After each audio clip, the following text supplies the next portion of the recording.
From the BetMGM Network, it's time for The Daily Tip. This is like Disneyland for adults.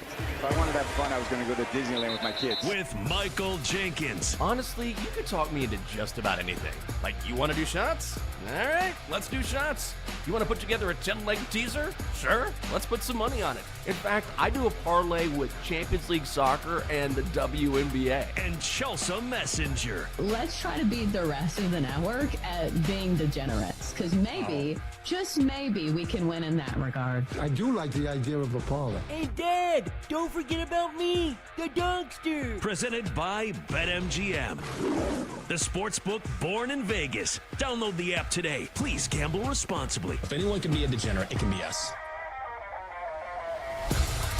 Here we go. It is hour 3 of the Daily Tip on the BetMGM Network on a Tuesday. Hope you're having a great morning. I'm Michael Jenkins. She is Chelsea Messenger coming up on our final hour. The odds say they won't make the playoffs, but the Steelers certainly aren't acting like it. We'll discuss yesterday's trade for Jalen Ramsey and get into that after a quick look at all the moves in NBA free agency. At 8:20, we'll continue looking at what's happening in the Steel City when we bring in Mark Cabali, the Steelers writer for The Athletic. And you know what's coming your way at 8:40, Best Bets and the Donkster. Also, welcome to our audience on Stadium. You can stream the final hour of our show on the Bally Sports Live app and also on BallySportsLive.com. Chelsea, we will get to the NFL, but let's have a quick update on what's happening in the NBA right now. Jaren Jackson Jr. has agreed to a 5-year, $240 million max extension with the Grizz. He averaged 22 points, 5 boards last season, 3-time All-NBA Defensive Player of the Year, or 2023 Defensive Player of the Year, 3-time All-NBA Defensive Player. Nuggets are trading Michael Porter Jr. and an unprotected 2032 first-round pick to the Nets for Cam Johnson. So the Nuggets unload Porter's salary set at just over $38 million per season. Johnson set to make $21 million. The Mavs agree to a 2-year, $13 million deal with D'Angelo Russell. Brooke Lopez, a 2-year, $18 million contract with the Clippers. Any of these moves move the needle for you? I think the big one is LeBron with the player option with the Lakers. And I think the question marks that people have about the Lakers now is that, okay, so you had the blind luck of getting Luka Doncic on your roster along with LeBron James, one of the best generational players in the NBA's history. And there's a chance that LeBron might go somewhere else. Like, what are you doing? Like, it's crazy that the Lakers are this team that, you know, when they got Luka, everyone's like, oh, man, they're going to run the West. They're going to make it to the NBA Finals.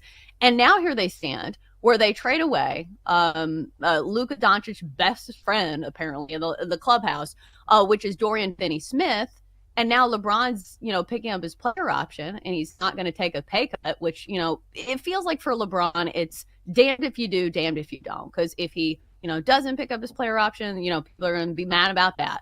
But still, it just feels like the Lakers, for the blind luck of getting Luka Doncic, are they even going to win a title? I don't know. I do want to say first, before we move to LeBron, that, I mean, I do think it's interesting that the Nuggets are trading Michael Porter Jr. because they're getting his salary off the books, and that's massive because the Nuggets said going into the season, you know, this was sort of it for them. Like, this was their one final championship run before they started to retool, and we're seeing that. Michael Porter Jr. was a guy who's been very good for the Nuggets, but didn't get a lot of run during the playoffs. In fact, he was benched a lot, and they sort of went with other substitutions because he was ineffective. So now I'm curious to see what the Nuggets do moving forward and building around Nikola Jokic and if they can put together a championship squad again. As far as LeBron goes, so he signed this player option last week, and didn't you have a theory here about whether or not LeBron will finish the season with the Lakers? There's a lot of scuttlebutt out there that maybe he goes to Dallas. Well, so I'm convinced he's not going to finish the season with the Lakers. It's more of a question of who is he going to finish the season with. And as with most cases of situations similar to this, I would almost eliminate the first team. The first team that you hear, which in this case is Dallas, take them out. You know, just kind of, it starts the snowball effect, if you will, but I rarely feel like the first team in any of these instances, whether it was like Kawhi going to the Lakers all those years ago, whether it was Kevin Durant coming to D.C., all those, like the first team is never the team that they actually go to. Maybe this is because I love Olympic basketball, and this has been rumored to happen for a couple years now, but it makes the most sense to me, and this is just what I want to see. I want to see LeBron and Steph give it at least one run. Yeah. One run in the postseason as teammates together. They've been rumored. I think they play really well off of each other. Steph Curry's my favorite basketball player. I got to see him play for a couple of years with my other favorite basketball player, Kevin Durant. Now, LeBron is not my favorite basketball player, but I do recognize the greatness of LeBron James, so I would love to see Steph and LeBron play together. It feels like with all of the talk centered around your Dallases, maybe San Antonio gets involved in that because they didn't get Kevin Durant. You're going to hear a bunch of teams outside of Golden State, they're going to be rumored. Do not sleep on the Warriors. This is likely the last chance they're going to get with Steph to put together a championship team. LeBron would be a great piece there. So how do they make that work financially? Well, that's why you hire a bunch of dorks. Yeah. Good question. That's what I mean, which is possible, right? They just bring in a bunch of dudes and go with. Well, so you'd probably have to move Jimmy Butler. Maybe you unload Draymond Green in the trade, which we're so far past like needing Draymond to win a championship in Golden State. So you'd have to unload him, but literally, like you would have to maybe dance around a couple of things and make it work. But I think they could make it work. Interesting. Yeah, because even just those three players, I think it's like $125 million. Like Steph Curry, Jimmy Butler, Draymond Green are making a lot of money. And if LeBron's in the era of like, I'm not going to take that big of a pay cut, it's going to be financially very hard for that to work. But if we're living in like hypothetical land, yes, that would be great. And like my husband is from Charlotte and, Steph Curry is from North Carolina. He always loved to say, God, wish Steph Curry would come back to the Hornets. And I have to tell him, sweetie, I don't think it's going to happen. Yeah. He's like, I'm going to go play Charlotte. That sounds great. No, he's not going to do that. But, I do think there's something to what you're saying, whether it's the Mavericks, Warriors, because as you pointed out, I think you put this yesterday in the rundown, which is this is the first time ever that LeBron has opted into a player option. And normally when that happens, there is some sort of announcement, and we didn't get any announcement from the team. Now, the story came out last week when he signed that option, but there was certainly no release by the team, hey, LeBron James coming back for another season. So it's not necessarily, some sort of conspiracy theory or there's smoke that something's going on. But I think for LeBron, a guy who is clearly nearing the end of his career, he doesn't have a championship team with LA. Yes, Luke is there, and they're a great combination. But as we saw, there needs to be more for the Lakers to win a title. So it wouldn't surprise me as he nears towards the end of his career. And also, at least he got to play with Bronny a little bit. He scratched that itch. Like, he could end up going somewhere else.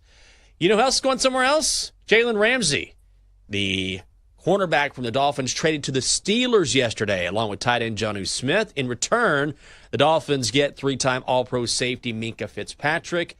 Ramsey, of course, a three-time All-Pro as well. He's only 30, 24 career interceptions, and now he joins another free agent acquisition in Darius Slay, who comes in from the Eagles.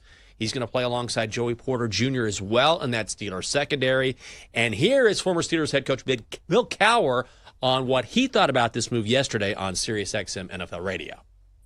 So I thought change needed to take place, just that you had an opportunity to reset, reboot, and not think you're going back down the same path. And I think they clearly had done a makeover with this roster, and they're okay with what they have from a coaching perspective.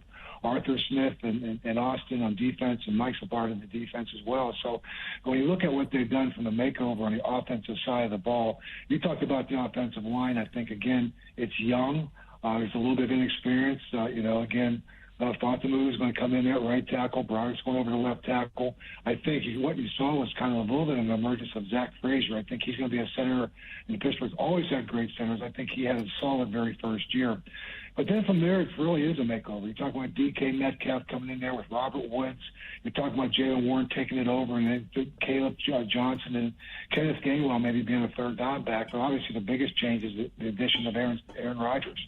So I think the offense is going to be something. I think they will not got Jonnu Smith, number one, because I think Arthur Smith would like to have a third tight end. Remember, they signed Parham early in this offseason, but he tore his Achilles in training camp or in the OTAs. So getting a guy like Jonnu Smith and pairing him up with a Pat Freiermuth Darnell Washington is an outstanding blocker. Connor Haywood's solid with what he does, particularly even in the kicking game. So I think the offense has got a whole new makeover. I think defensively, one of the things you can talk about is the young emergence of Joey Porter. I don't know if he probably took the strides he thought he was going to take in the second year. So what do? You go out and get two veteran guys who've had tremendous careers in Darius Slay and certainly then today with Jalen Ramsey. So this makeover on this football team is pretty significant. So this is a whole different football team from a roster standpoint, from a starting standpoint. Some of the same staff, but I think, again, there's a lot of excitement. I think it speaks for the sense of urgency. I think that you look at Omar Khan and what Mike Tomlin had done in this offseason. Yeah, it's interesting how after signing Aaron Rodgers, after making the move for Jalen Ramsey, that here we are, the Steelers, the number really hasn't moved if you're looking at their playoff odds at BetMGM. To make the playoffs, the Steelers are plus 140. To miss the playoffs, it's juicy. It's minus 170. So I feel like now is the first time where, look, you're talking about a major upgraded quarterback. That didn't move the needle. You're talking about a huge upgrade in the secondary in Jalen Ramsey, who did not want to be in Miami. Like a lot of players don't seem to be wanting to play in Miami now. And yet, these are significant improvements on both sides of the football, but the numbers really haven't reflected that. I think now, for the first time, the Steelers might be undervalued. Well, it's all relative to the other teams, right? Because they can be a better team, but if they're not better than the teams in their division, Aaron Rodgers is a huge upgrade over Mason Rudolph, but is he better than Lamar Jackson? Is he better than Joe Burrow? I'm not so sure. So I think that's where, the answer lies, is that, yes, this is an improved team, but we also see this in the NFL. If you get your brain back into football, mode, it takes a lot for somebody to move a number. Like we only usually see it with quarterbacks. On the rare occasion, maybe we'll get a half-point move off a defensive player, and TJ Watt, I will say, is maybe one of those players. And that's another thing that goes against the Steelers, is that we don't know what's going on with TJ Watt. I would imagine he stays in Pittsburgh, but that is a huge piece on their defense. So as nice as Jalen Ramsey is a boost to their secondary, their biggest piece still needs to be signed to a new contract because right now it's holding out. Yeah, we're going to bring in Mark Caballi, the Steelers reporter for The Athletic, the co-host of the Caballi and Mac podcast, coming up in about 10 minutes here, and get his take on TJ Watt and everything else that's happening in the Steel City. But my gut is that TJ Watt is not going to go anywhere. Like historically, if the Steelers want somebody, they keep that player.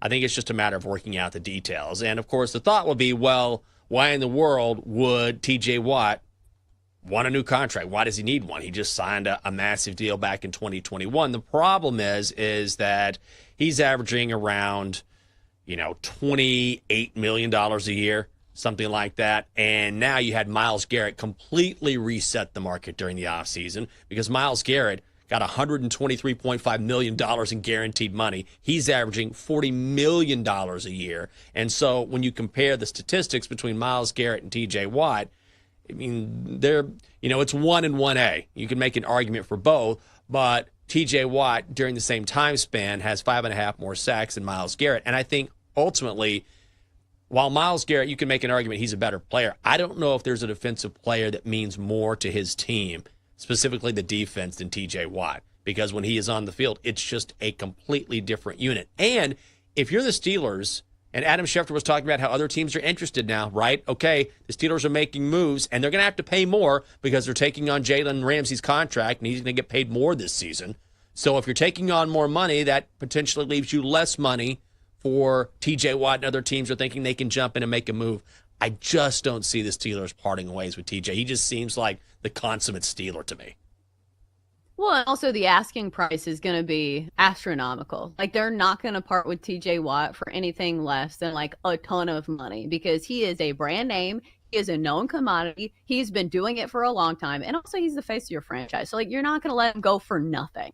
And it doesn't feel like there are that many teams who are going to be that desperate and make like a huge move that, you're probably going to overpay for TJ Watt. As crazy as that sounds. Like, the only team I can think of does dumb moves like that is the Cleveland Browns. And they already have Myles Garrett. So obviously they're not going to get TJ Watt too. So yeah, I do think that the Steelers retain TJ Watt. And I think obviously that is a huge part of their defense, basically the quarterback of their defense. But still, speaking of quarterbacks, when it comes to Aaron Rodgers, I think he's going to be an improvement. But like, look at all the young quarterbacks in the AFC. It's just going to be a tough postseason once again for the Steelers. It feels like it's going to be deja vu all over again, where it's like, oh, the Steelers were a good team, but what did they do in the postseason? Yeah, the Steelers are plus 550 to win the AFC North behind the Bengals and the Ravens. The Ravens are clearly the class of the division, but I will say one thing about Cincinnati. A, they've got to get over their slow starts, and they're saying they're going to play their starters in the preseason to try and get through that, but they still have a lot of holes defensively. So if there's any way in that division for the Steelers to maybe surprise some people, it could be the weakness of that Cincinnati defense, because the Steelers are going to be pretty salty on that side of the football. Coming up next, we'll continue talking about the black and yellow and bring in Mark Cabal, a Steelers reporter for The Athletic. He is coming up next on the Daily Tip, and it is here on the BetMGM Network.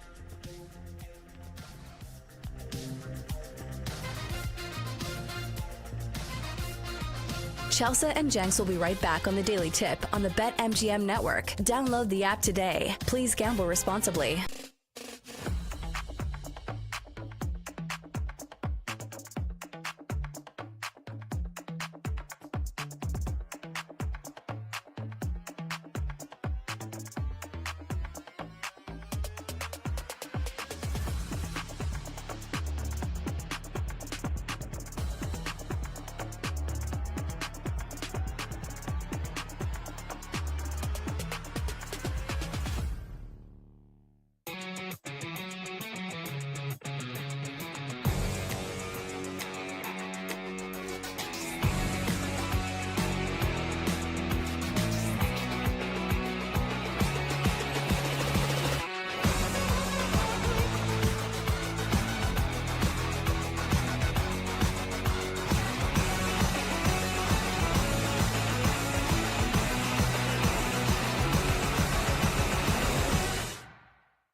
Daily Tip, presented by BetMGM, the sportsbook born in Vegas. Download the app today with Michael Jenkins and Chelsea Messenger on the BetMGM network. Welcome back. Double D.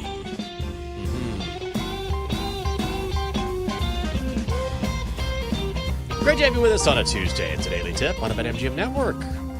Hope you're having a fantastic morning. I'm Michael Jenkins. She is Chelsea Messenger. Coming up shortly on the show, Mark Caballi, the Steelers reporter for The Athletic and co-host of the Caballi and Mac podcast, will be along to talk Steelers football because Pittsburgh creating all the headlines over the past 24 hours in the NFL. What's going on with your Titans? What's the inside word? What's the scuttlebutt when it comes to Cam Ward? I hear he's a great leader. Here everyone's responding well to him. He looks good in practice, which everyone looks good this time of year.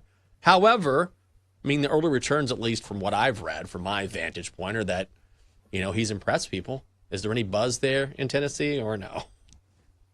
I feel like there was no buzz when he even got drafted, right? Like, for a quarterback to go number one overall, and like everybody's like, well, what's happened with Shadur?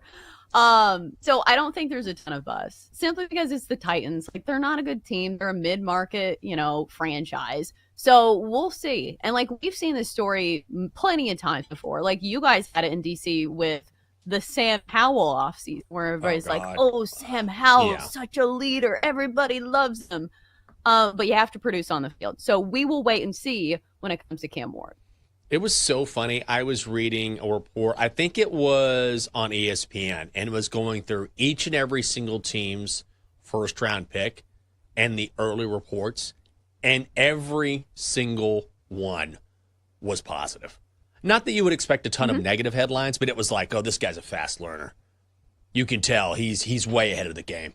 Even the guys who are injured and not working out, he's not on the field, but he's a real student. You can tell he pays attention.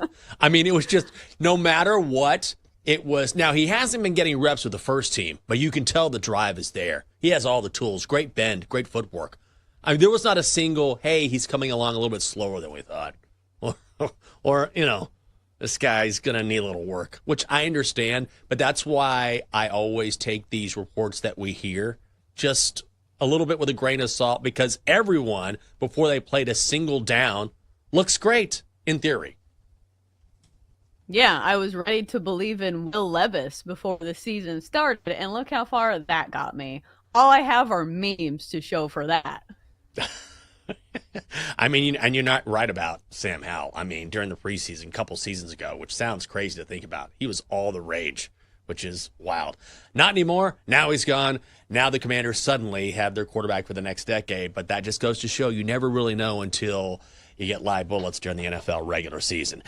Let's continue talking about the Steelers now with Mark Caballi, Steelers reporter for The Athletic, also co-host of the Caballi and Mac podcast. Mark, thanks for being with us here on this Tuesday morning, and we got to start with this trade. Jalen Ramsey joining Darius Slay in that Pittsburgh secondary. How much better does it make Pittsburgh on the defensive side of the football? I really like this move.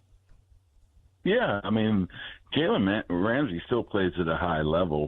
So that's one thing that they've upgraded a lot of stuff in the offseason. And one thing that you looked at was the secondary was still a little bit iffy. When I say secondary, I talk about cornerbacks.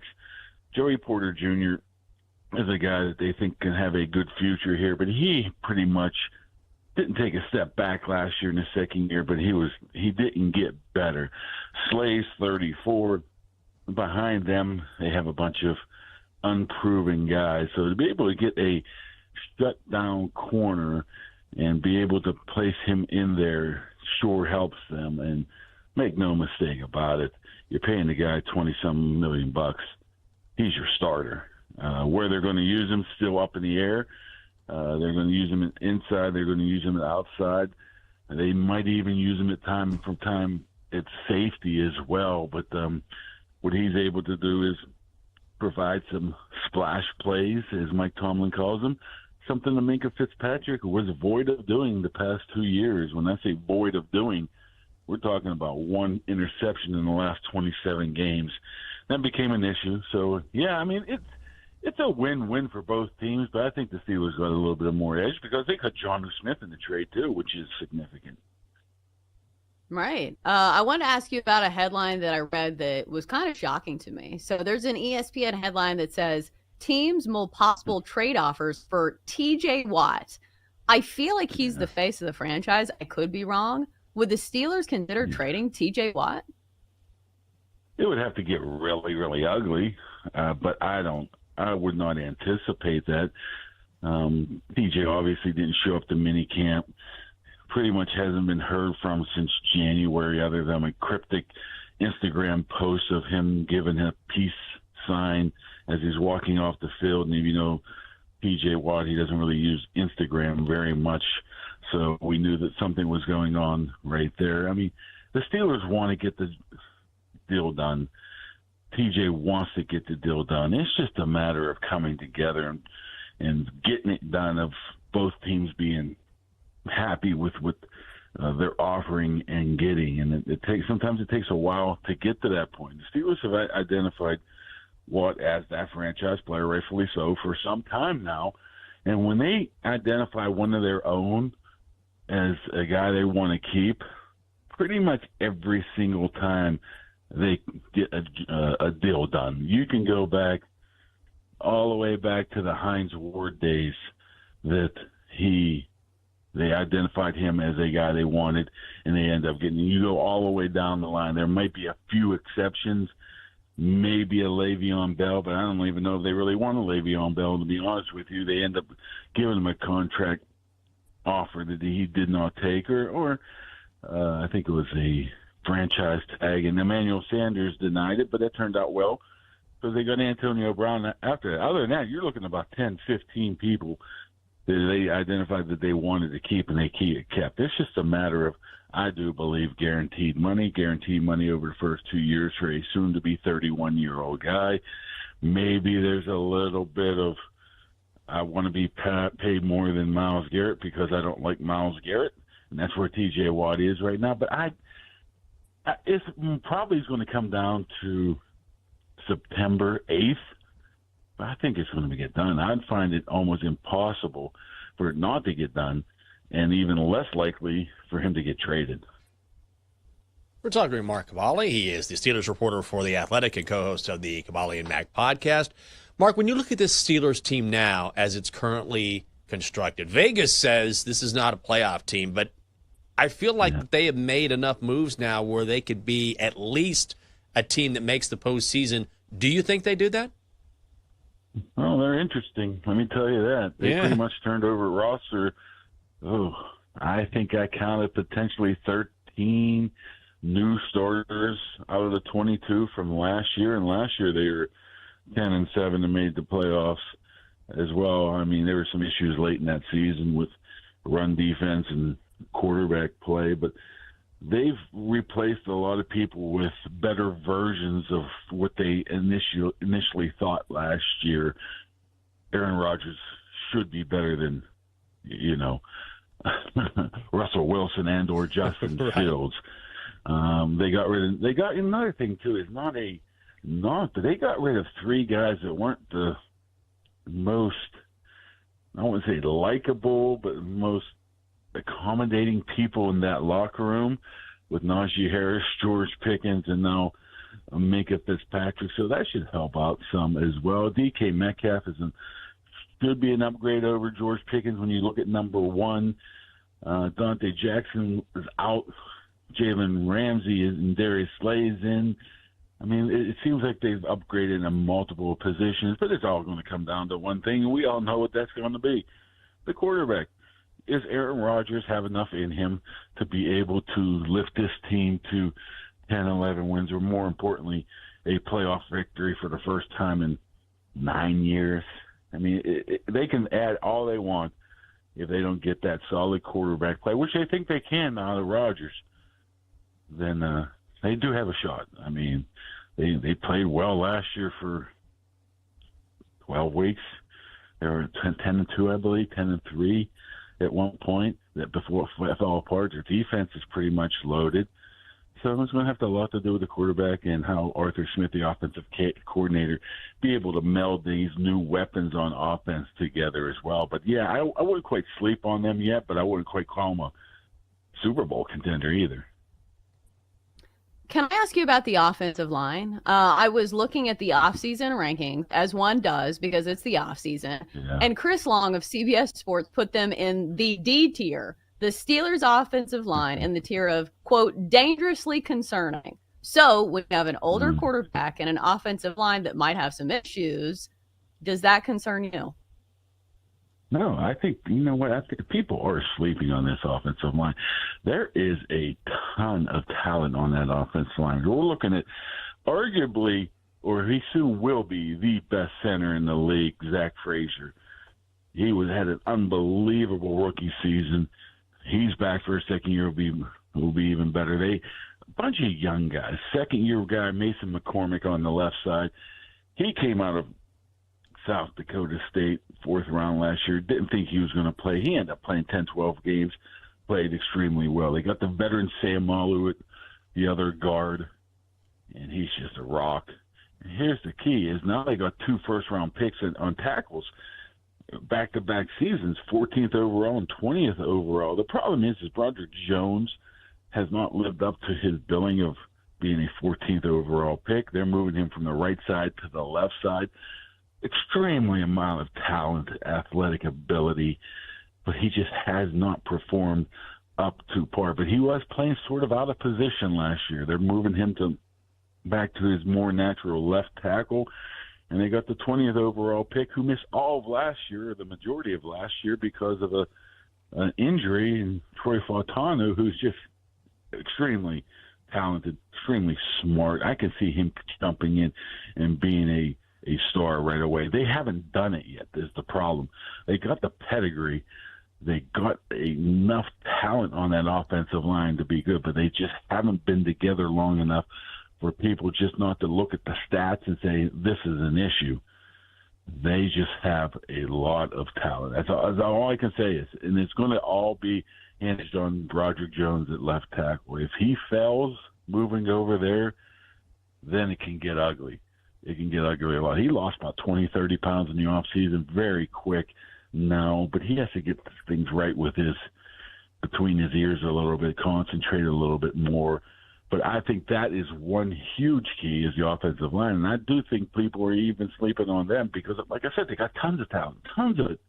It's just a matter of their offensive line coach getting them to play together as one. And it should help with Aaron Rodgers, should help with Jalen Warren, Caleb Johnson, Darnell Washington, Pat Freiermuth. So I don't quite buy those rankings. They might be good preseason rankings, but something tells me they're not going to be 26 at the end of the year. Mark, we only have about a minute and a half here, and we've gotten tons of Aaron Rodgers takes, but how much of an upgrade do you think he's going to be personally? Because the opinions are sort of all over the place. Well, I think he's going to be an upgrade if he can stay healthy. I don't think anything we saw in the limited time he was here in the off season suggests otherwise. He was an upgrade over Justin Fields, who was not very good last year. Russell Wilson, who was good until he wasn't. I mean, I think Mason Rudolph is still a very good backup quarterback, and if things go awry, he can get you some wins. But Rodgers still has one thing he doesn't have. Okay, maybe the wheels aren't there for a 41, 42-year-old guy. We know that. It's not terrible, but the arm strength's there. The release is something crazy. That's something you don't even realize about him until you see him in person and in practice. It's like, my goodness, this guy can get rid of the ball in a hurry, which should help with the offensive line as well. And you're not going to find anybody smarter between the ears as well. So you put that all together, if he can stay healthy, I think he's a huge upgrade. He is the Steelers reporter for The Athletic, also co-host of the Cabali and Mac podcast. It is Mark Cabali. Mark, thanks for waking up with us. We appreciate the time. All right. We'll see you, brother. That's it. Sounds good. All right. Well, I was trying to get pumped about the NFL. I have to say, early on, I was like, the Steelers are going to sit around and they're going to be middling, middle of the pack. Mike Tomlin will do what he does. They'll get to 500, maybe over 500. But I feel like now, because they have Aaron Rodgers, they're being more aggressive than I thought they would be.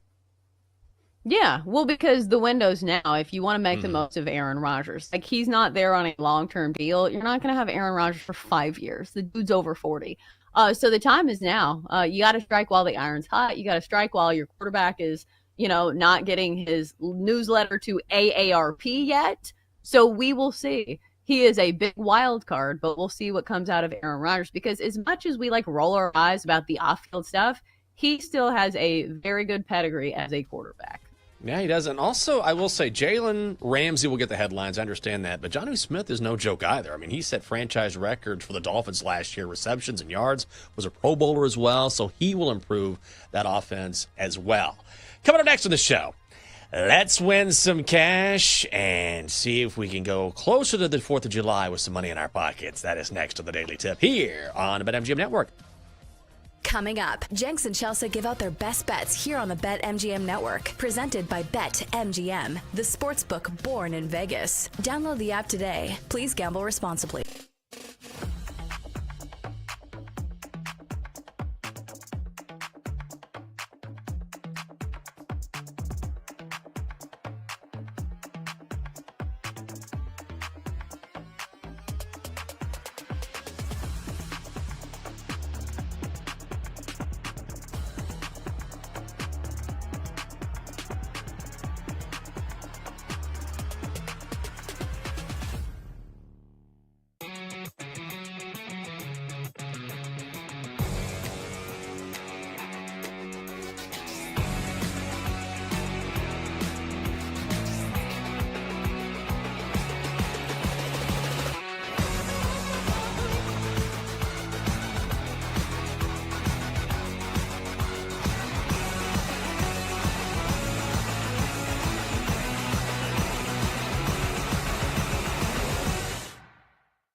Daily Tip with Chelsea Messenger and Michael Jenkins on the BetMGM Network. Presented by BetMGM, the sportsbook born in Vegas. Download the app today. Please gamble responsibly. Welcome back.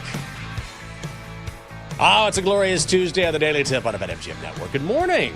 Thanks for being with us. Live across the country from 6 a.m. to 9 a.m. in the East. Double D. Oh, I knew that was coming.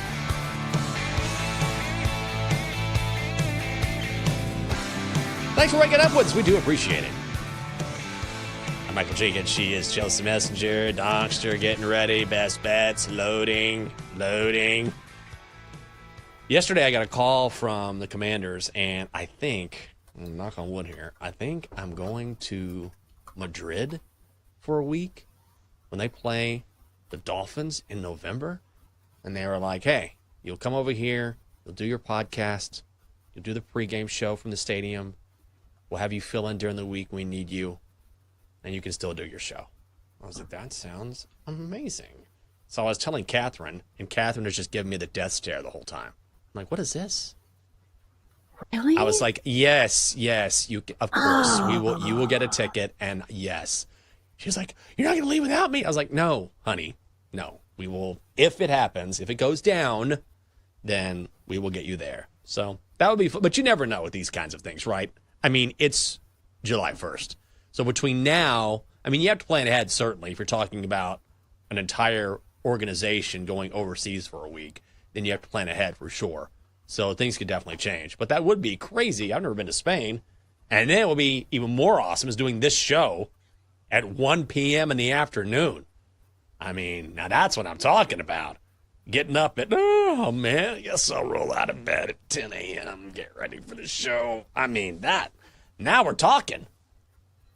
Yeah, and plus a week overseas on the company's dime, like that sounds amazing. You go to Europe for free. So I would definitely jump on that if I were you. You can have some tapas and whatever things that they do in Spain. I am not very cultured. I have been to Spain. I've been to Barcelona or Barcelona. However you pronounce it. I remember the one thing I remember the most was that people don't go out to bars until really late at night. Yeah. And I remember people were like eating dinner at like 10 o'clock at night. I'm like, this ain't it. I am not on board for the late night dinners. I like eating at 5:30 p.m. at Cracker Barrel with the rest of the old people. Lord, we got to put you in a home. Do you like to have supper? Yeah. That's a very old school thing. It's almost time for supper. Head on down to the Cracker Barrel. Got to get my biscuits. I just don't want to wait till 10 to eat. Like, maybe you stay at the restaurant till 10, but like, my stomach's going to be grumbling. I need food sooner than that. Like, what time do you eat lunch? I don't know. Probably 5, something like that. Late in the afternoon. I mean, that's right up my alley because I'm definitely someone who likes to stay up late. Like, I'm absolutely a night owl, which is bizarre that I work this schedule because normally I do the flip on the weekends. Like, I go from, early in the morning, going to bed at 7:30 during the week and getting up at 4 a.m. And then come Friday, Saturday, it's just the opposite where I'm going to bed at like 2 in the morning and then waking up at like noon. So that sort of consistency, at least for a week, would be kind of cool. Yeah. Or you could be like me and just go to bed at 9:30 or 10 every single night. So I get no sleep during the weekdays. But during the weekends, like, I'm not doing anything. Like, I have a 5-year-old. What am I going to do? Like, Chuck E. Cheese is not open at 2 a.m. So we go to bed pretty early, even on the weekends. Well, can't blame you for that. I mean, I get it, You're always running around and you have to take care of. So, you got to take care of her as well. You know who's going to take care of you next after this show? Bet Sweats. That's who. Bet Sweats. Bet Sweats. Joe O and Kate Constable will discuss their favorite Wimbledon plays. Yeah, Wimbledon underway. As well as, look at this, NFL Rookie of the Year and Player of the Year bets. Also, Kenny Ducey from the Action Network will be along at 11 o'clock. All right, look at this. A few bets on the card today. You went 1-0 yesterday. I went 1-1, so let's build on that and tell you the plays we like tonight. Time to place your bets. Oh, I like this price that you found. I was looking at that earlier. What do you got today, Chelsea? Yeah, the price has gone down, which maybe is a red flag, but I'm still waving a red flag for the Phillies. Let's take the Phillies at home at -152 against the Padres. So we have been talking all show long about the circle of trust and which teams and players are in it. So when you're talking about pitchers, there are three pitchers in the circle of trust for the Phillies for me. And Christopher Sanchez, who's going today, is one of them. 6-2 with a 2.69 ERA. And the Phillies have been in the circle of trust when playing at home and win as favorites. So they're 27-14 at home this year. They're 40-23 as favorites. And also, oh, by the way, Bryce Harper gets back into the mix allegedly tonight. And this offense has been much better at home on the whole. A top 5 offense when playing in Philly. Meanwhile, you look at the Padres and their offense isn't nearly as good when they're playing away from San Diego. A bottom 10 offense on the road. I know Nick Pivetta has been pretty solid, but I am willing to trust the Phillies at home a little bit more than a Padres team that has a losing record away from San Diego. They're 20-25 this year away from home. So let's go Phillies at a good price at -152. Let's go Phils. Let's go Phils is right. Okay, so I'm glad you found a better price here. This makes me feel even better. I'm going with the Rangers. Rangers' first 5 run line is -125. Are you kidding?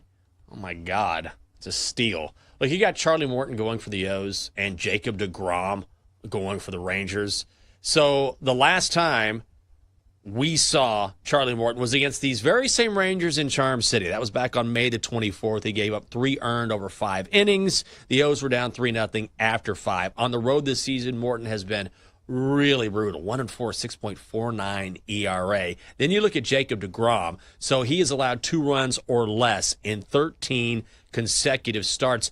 His last start was against Baltimore. That was on May 25th. He pitched 7 innings of one-hit baseball, struck out 7, lowered his ERA to 2.08, and he's even better in Arlington this year, 4-2, a 1.38 ERA. Rangers do not score a lot of runs, but when you've got deGrom on the mound, all they need is 1, maybe 2 in the first 5. Let's go Rangers first 5 run line, -125.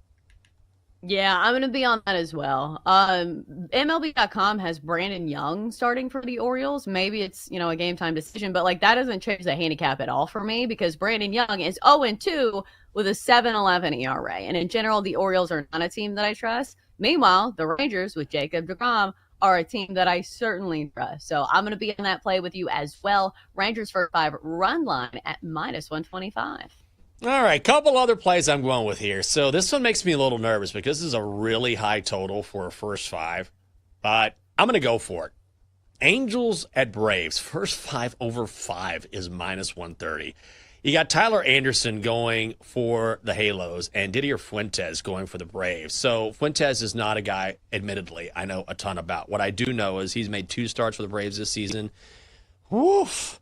10 earned in 8 1/3 innings. Last time out, he lasted 3 1/3 inning against the Mets, gave up 6 earned in the process. Tyler Anderson coming off one of his better performances of the year against the Red Sox, but man, before that, 18 runs in 19 innings on the road this season. This is across 8 outings.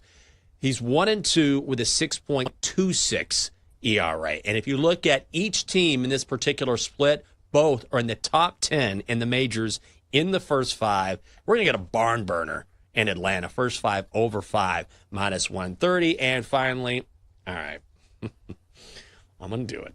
I'm going to do it. Okay, maybe the last time. I'm fading the Rockies on the run line. Astros run line. It's only -118, okay? The Rockies are going with Chase Dollander. Rockies have lost 4 straight games when he is on the mound. 3 of those by 3 runs or more. At home this season, 2-3, an ERA of 8.54. Some of those numbers skewed because he was so bad earlier in the season, but the same can be said for Colton Gordon, who is going for the Astros. He has not allowed more than 2 runs in any of his last 4 starts. Astros had the 3rd best ERA, bullpen-wise, in all of baseball. The Rockies, as you might imagine, god-awful. If this doesn't come home, I will not fade the Rockies for the rest of the season. This is a cheap price. Astros run line, -118. Okay, we'll see if that works out. Dogster, come on in here.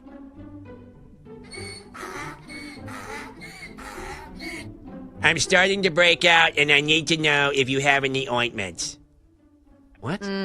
Friday would work, but I'm gonna eat a lot of Grizzlies that day. As long as we do it earlier in the day, that would be great. Dogster. I just need to be all cleared up by mid-June. Dogster. Oh, sorry. I was using voice to text. I was just talking to a friend. Wow. Okay. Well, we don't need to know about any of that. Please give us a pick, please. Okay. Phillies. Run line hosting the Padres. Okay. Good job. Nice to not have any real interaction with you. Do you know who we like interacting with?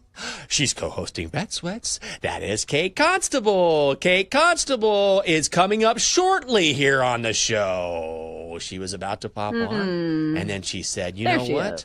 I'll come on when I'm damn well ready. I'm doing this as a courtesy. That's right. And I just I bumped my mic, and it's the most finicky little mic here. Like, you touch it and the cord falls out, and then you have to restart everything. So I'm glad I got that out of the system on your guys' show before I go on Bet Sweats today, and hopefully I have sound to start the show off.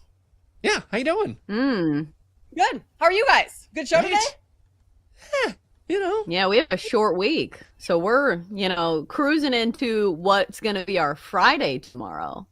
We're excited. That is exciting. Yeah, I will be on for you guys on Friday. Pray for me. Early morning on July 4th. You guys enjoy sleeping in. I'll be covering things here for you. Nice. Thank you. Yeah, thanks for doing that. What's coming up on the show? I'm looking forward to listening.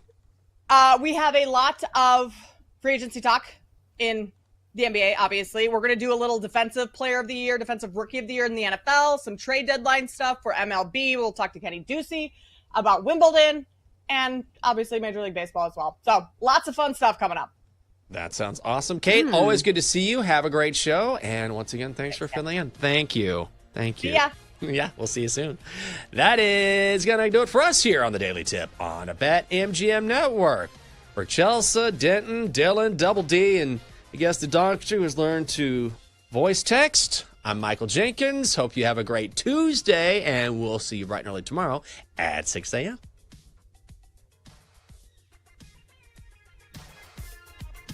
You've been listening to the Daily Tip on the BetMGM network. Download the app today. Please gamble responsibly. If you missed any of the show, listen back anytime on the new and improved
All right, we're back. Send it in, the BetMGM network. I am your host, Jake Hassan. Yes, I am still here. PJ Glasser still confirmed, as according to his Instagram story, still in Texas. I don't know if he's ever coming back. I hope so, because I'm leaving after tomorrow, and I don't know who's going to be here, but it ain't going to be me.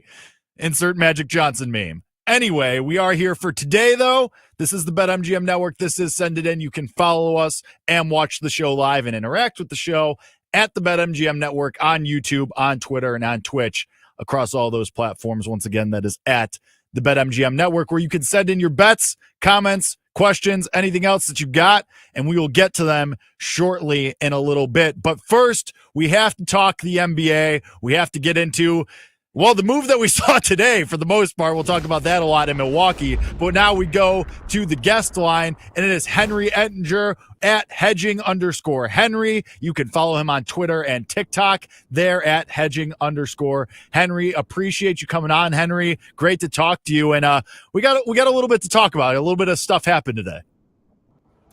Yes, we do. Definitely big news out of Milwaukee. Definitely surprising news. I certainly didn't see this one coming for sure.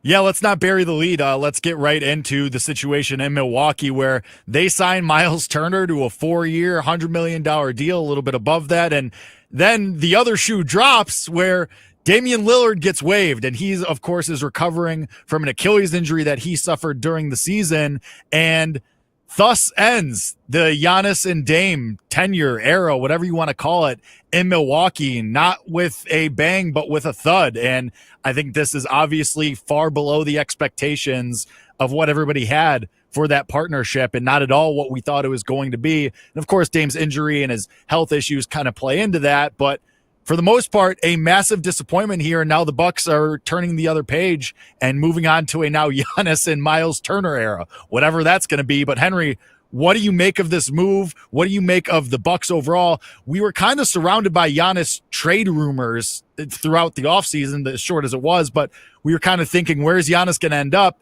It seems like he's going to at least be in Milwaukee for at least one more year. You would have to think so based off this move, right? This is an all-in move. I mean, Damian Lillard being stretched on the books for the next 5 years is going to make roster building 3, 4, 5 years from now very difficult for Milwaukee. So this is an all-in move right now. From the perspective, I think in an ideal scenario, you convince Giannis, hey, wait a year, take a gap year with Dame in this torn Achilles, and then maybe we can move his expiring contract for assets next year and try to go after the championship next year. My guess is that wasn't a reality that they were willing to go down because of the worry that, Giannis is going to demand for a trade. So instead, they opt for this path, which, look, do I think this is a path that's going to lead them to a championship? No. But Miles Turner is a really good fit next to Giannis. He brings a lot of the same characteristics that Brook Lopez did. He gets them past the first round. To stay another year, I guess. Other than that, I can't say I really think him either.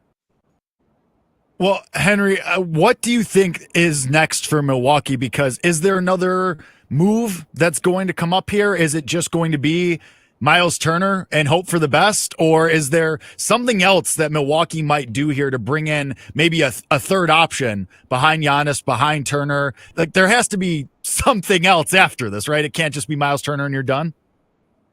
We've seen some small moves on the margins for them, and I think that's really all they're going to be capable of doing, again, given the constraints they have financially here in this new era, right? So they brought back Gary Trent Jr., they brought back Kevin Porter Jr., Ryan Rollins, they signed another guy, Gary Harris, who I guess is going to be a rotation piece, but I don't really see the path for them to add a whole lot more here. So I think they're going to kind of run it back with next year's team, but Miles Turner instead of Brook Lopez, which again, Turner's younger. He's probably a better player than Lopez at this point, but without Damian Lillard, I can't imagine that's going to take them very far. Well, the good news for Milwaukee is it looks like the East is just going to be wide open here. It's going to be the Cavaliers and question mark, because the Knicks still don't have a head coach. We're still waiting to see who they're going to hire here. And then it's the Magic, it's the Pacers without Tyrese Halliburton, but we did see a massive move on the Atlanta Hawks, and they acquired Kristaps Porzingis, and that was in the early going of this offseason period, but they started 100-1 to win the title, and now they're all the way down to 25-1, and of course Trae Young is still there, and we know that Snyder's sticking around because the Hawks said, nope, hands off to the Knicks. What do you make of the Hawks and the price move on them? I mostly agree with that. I really wish I had gotten in on it when it was in that 40 to 50-1 range right after the Porzingis trade, because I thought, well, okay, Porzingis, I like the fit next to Trae Young. He can protect the rim. He can space the floor, but this roster's got a long way to go. Well, they made a bunch of other moves in the last couple of days that I like as well to fill out with a pretty strong, I think, defensive core around Trae Young, adding Nickeil Alexander-Walker from the Timberwolves, with a Kongwu, with them, you've got similar to what they had when they went a couple years ago. Yeah, Henry, I think the next thing that we have to ask is we go to the West, and LeBron is going to stick around with that $52 million option in Los Angeles, and they've added a couple of pieces. We were talking before we came on. Jake LaRavia goes in, Brook Lopez as well. Like, what do you make of the Lakers? Because it seems like they are still looking for what is the next spot here. Obviously, Luka and LeBron, but that wasn't enough in the short period that we saw it. Are the Lakers in a position to make any kind of impactful move, or is it just going to be these fringe guys and hope that that's enough with Austin Reeves, with Luka, with LeBron to get you over the hump? Or do we see a Reeves trade as they try to see what they can bring in for him? I don't think they should trade Reeves. I think ultimately it should be, think about trading LeBron, though he has a no trade clause, so he's got to be on board with that. Or, you make some moves on the margin. You try to compete as best you can, whether that's bringing in DeAndre Ayton or another cheap center option. But ultimately, I think you got to look to the future with Luka Doncic. This team's got, an 8-10 year time horizon now with Luka Doncic, as opposed to the, 2-year window that they were operating with LeBron. So I think ultimately, at this point, I wouldn't be going all in if I was the Lakers. I wouldn't be moving their draft picks in the 2030s for this team. They're more pieces away from a championship than those picks can get you. So I think ultimately you ride it out with LeBron and Luka as best you can, and then start to think about the future of this team when you're actually in a better position to win a championship. And I think you need a second ball handler in Austin Reeves in order to do that. Last one before we let you go here, Henry, and you can follow Henry at hedging_Henry for all of his NBA and other looks, his bets. Henry, what do you make of the Rockets? And they make the move for Kevin Durant. They bring him in. Obviously, he's not the MVP award-winning Kevin Durant of old, but still a very good player, still can put in a lot of points for you, brings that leadership that I think this young Rockets team maybe needed. What do you think of the Rockets? Can they be a real threat to the Oklahoma City Thunder next year and going forward? I think two things can be true. I like what the Rockets have done this season. I think the hype has gone a little too far on this team so far. I still see too many holes in the roster. I understand that it's a deep team, but to me, it's a team that still lacks playmaking. It still is going to struggle, I think, to score in the half court. Yes, Durant to help that, but I think they've got no in that area. And I ultimately think their best players are probably a year or two away still really threatening the Thunder. I think they're going to like Thompson to take another step or two forward in order to win the championship or compete with OKC at that level. So while I like what they've done, I would throw some slight cold water on it, I think, compared to the public sentiment right now. Henry Edinger at hedging_Henry. Great stuff on the NBA and what we've seen in free agency so far, breaking down the situation in Milwaukee that we saw today. Henry, really appreciate it, man, and appreciate talking to you, and thanks for taking the time. Thanks. Awesome. There he goes, Henry Edinger at Henry hedging_Henry. Appreciate him coming on to break down the NBA. We keep it rolling with the guest line here. We bring on Nick Henyon, BetMGM senior writer, because while there's a lot happening in the NBA, there is also a lot of Team USA fans up in arms from the soccer world. And Nick, I want to start there. Is it just what this team is? Like, we get set up for failure every day. They win the game the other night, but it takes penalty kicks. A lot of people really upset. And now going forward, what is up with Team USA? Are they a play on? Are they fade? Are they just going to go for the draw? What are you thinking with Team USA and the absolute still dumpster fire that this continues to be? Yeah, I wouldn't quite call it a dumpster fire just yet, but there definitely is cause for concern. The one thing I will sort of dump water on with Team USA is that it's not their full strength squad. It's not like they're sending out the lineup people are going to see next year when the World Cup rolls around. So there is concern there, yes. And, this is sort of an aside, but manager Mauricio Pochettino was caught interviewing for an English Premier League job over the summer, which strikes me as a little bit weird. But yeah, while everyone is going to be betting on the U.S. to win the World Cup next year, what a great story it would be win on their home soil. I definitely think come that time, the public sentiment is going to be too strong and they're going to be a fade for me. Are you doing anything with tomorrow's game, Team USA versus Guatemala, and maybe a rebound spot for Team USA after that kind of slugfest that we saw the other night? I'm not. I to be honest with you, I have not been really tapped in for to the extent I would like on Team USA's performance right now. It's kind of my time to do a bunch of EPL research and get ahead of the next season starting.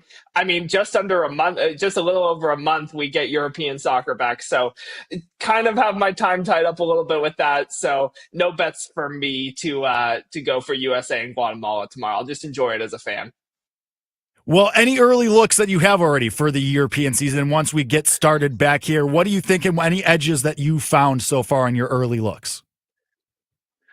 One kind of speculative look I took was so here's the interesting note with the EPL this year.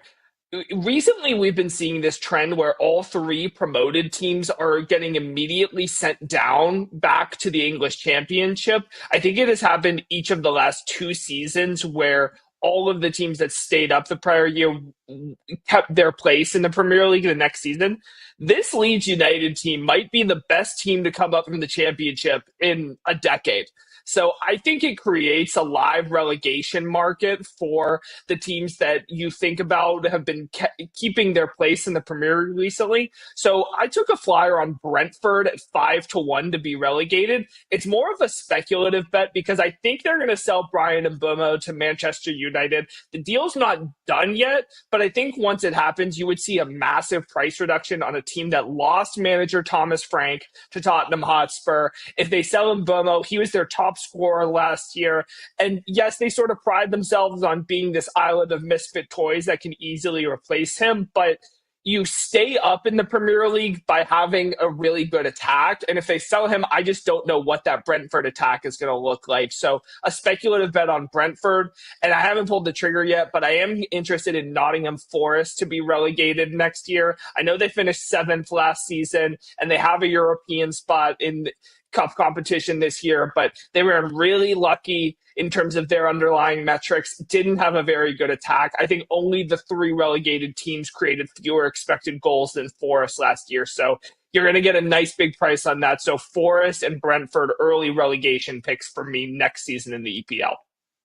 When looking at who could possibly win the EPL, obviously you have the big dogs at the top. You have Liverpool right now plus 188 at BetMGM, Manchester City plus 250, same with Arsenal, and then a pretty steep drop off to Chelsea at 14-1. Is it just going to be the 3 big dogs at the top, Nick, or are you looking to take any shots to win the Premier League? Yeah, this isn't going to be a controversial opinion. I think it is one of those 3 teams. If you were to give me that versus the field, yeah, I'm taking Liverpool, Manchester City, and Arsenal. But yeah, in order to get that versus every other team, you're probably laying close to 3 or minus 300 or minus 400, honestly.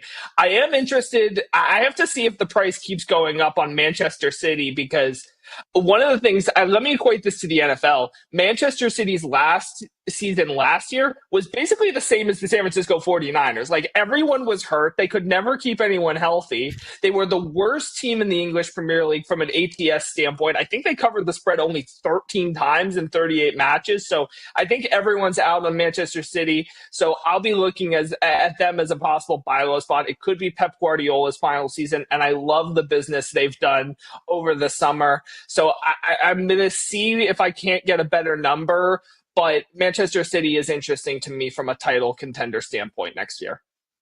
Nick Henyon, BetMGM senior writer, does great work with soccer in the world of the Premier League, etc. But you also do some golf, Nick, and we got the John Deere Classic this week, and it's a field of all time for sure. I mean, Ben Griffin is your favorite right now at BetMGM, and then Jason Day, your second favorite. So it seems like kind of a weird field, not many of the heavy hitters usually, which maybe gives us some opportunities to bet some big prices. What are you looking at for the John Deere Classic? Yeah, I'll be honest with you. This swing in between the Travelers and the Open Championship, if you include the Scottish Open in there, you could maybe make it interesting. I don't do much because it's just, who knows? Both events are birdie fests. It's so hard to nail down a guy who can actually cash an outright ticket. So that being said, 3 guys did jump out at me. We'll start the card with Jake Knapp at 33-1. The interesting thing about John Deere is traditionally in betting, you want to buy low and sell high on these guys. But the way the schedule works out on the PGA Tour, this event is very similar to the Rocket Classic last week. So you actually kind of want to buy high on some players, if that makes sense. Knapp was tied for 4th last week in Detroit. He produced his best strokes gained tee to green performance of the entire calendar year that week in Detroit. I mentioned that qualifies as an easy setup. So does TPC Deer Run, and Knapp has really excelled on easy courses recently. So 2nd in the field in strokes gained total on easy courses over his last 8 rounds. That is a 7-spot improvement from the 12-round sample size and a 9-spot improvement from the 24-round sample size. So he ranks 10th on the PGA Tour this season in birdies or better percentages on par 4s. He's 3rd in the field amongst that category. So Jake Knapp, 33-1 starting the card. Alex Smalley at 40-1. He missed the cut last week in Detroit. And I know I just mentioned you kind of want to buy high on Knapp, but you kind of want to buy low on Smalley because he's tied for 2nd on the PGA Tour this season, par 4 scoring average, 16th in birdies or better on par 4s. Really has excelled this year on easy setups, tied for 2nd in the field in strokes gained total on easy courses this year. And he has previously excelled at Deer Run. So it's not the most correlative course in terms of past form, but he does have a runner-up finish here and has really good success. So Alex Smalley, 40-1. One more bomb, Cameron Champ at 80-1. He has gained 12.1 strokes from tee to green over his last 2 events. That's amongst the best in the entire field. And he has also gained with the putter in 3 straight events. A 3-time winner on tour, and yet he's 80-1, mostly because I think he's sort of out of sight coming off of an injury, but he's 6th in birdies or better gained over the last 8 rounds, 5th in par 4 efficiency, and 1st in par 5 efficiency between 550 and 600 yards. So he does have not great form at TPC Deer Run. His best finish is tied for 11th, but at 80-1, it's worth a little bit of investment for me.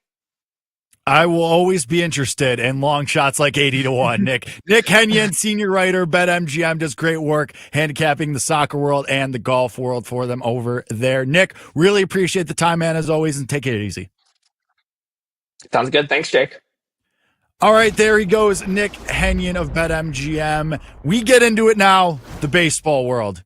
That's what you came here for. When I'm on this show, obviously, we are going to get into the world of Major League Baseball. Any of your bets, any of your opinions, anything that you have in the betting space, send it in at the BetMGM Network on YouTube, on Twitch, and on Twitter is where you can send in all of your bets and all of your questions there. We'll get to that in just a couple of minutes. But yesterday we got a question asking about awards. And I do have some things that I would like to talk about regarding Major League Baseball awards. And as always, this season, with me especially, we're going to talk American League Rookie of the Year because things are starting to shift. We are starting to see some movement, especially with the leader, Jacob Wilson, who was minus 1,000. He was a minus price at a massive minus price, and he was deserved.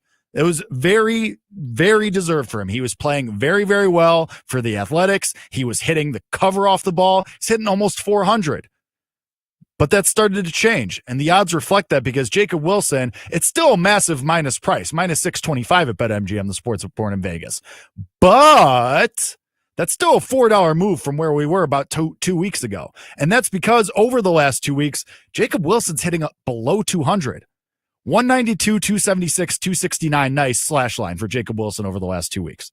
He had his first extra base hit since June 19th last night. It's been tough going for the kid. And so now the odds have shifted where Nick Kurtz has made a charge. He's down to plus 650 as your second favorite for the American League Rookie of the Year award. Over that same span that Wilson has struggled, and actually one extra game because I messed with the numbers a little bit because it's my show and I have the microphone, so you just have to deal with it. But over the same span, plus an extra game for Nick Kurtz, he's been slashing 309, 387, 727. 7 home runs in 15 games. Pretty good.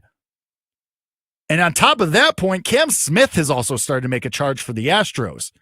342, 398, 566, 4 home runs in his last 20 games. Cam Smith has overtaken Jacob Wilson in wins above replacement when you look at Baseball Reference. 2.3 for Cam Smith to 2.1 for Jacob Wilson. So that's really interesting and something that you should circle with a big red marker, because usually when it comes to Rookie of the Year, you have the most wins above replacement, you just win the award. Now, the problem is there's another metric that calculates wins above replacement, and that's Fangraphs, where Jacob Wilson still has about a 1-win lead over Cam Smith and has about a 2-win lead over Nick Kurtz. Now, it's July 1st. There's still about 3 months left in the season. If Wilson continues to struggle, which a lot of you don't think he will, trust me, I saw the replies over the weekend. Thanks. Don't worry. I saw them. A lot of you think that this is just a slump, and it could be. It absolutely could just be a cold streak. This happens especially with rookies, where pitchers get film on them, pitchers have seen a good sample size of them, and adjustments are made, and then the hitters make counter adjustments. I will say, one of you did have a very interesting note in my replies, and I forget who, and I apologize for that. But one of you said, yeah, apparently the hitting coach for the A's told Wilson to stop being so aggressive and to take more walks. And as a result, we've seen his batting average start to tank and the extra base hits start to tank. He's being less aggressive. He's not attacking pitches early in the count. So that's really interesting because I don't know why a hitting coach is saying, hey, you're hitting almost 400. Let's change something. What? So I don't know if maybe Wilson has changed his approach and something else, or it's just the approach, and we'll see if he makes the counter adjustment. But for right now, I think that this race has become a lot closer. And if I had to bet one of these 3 guys, it would be Smith, because he's hitting for power. He has overtaken Wilson in one of the wins above replacement.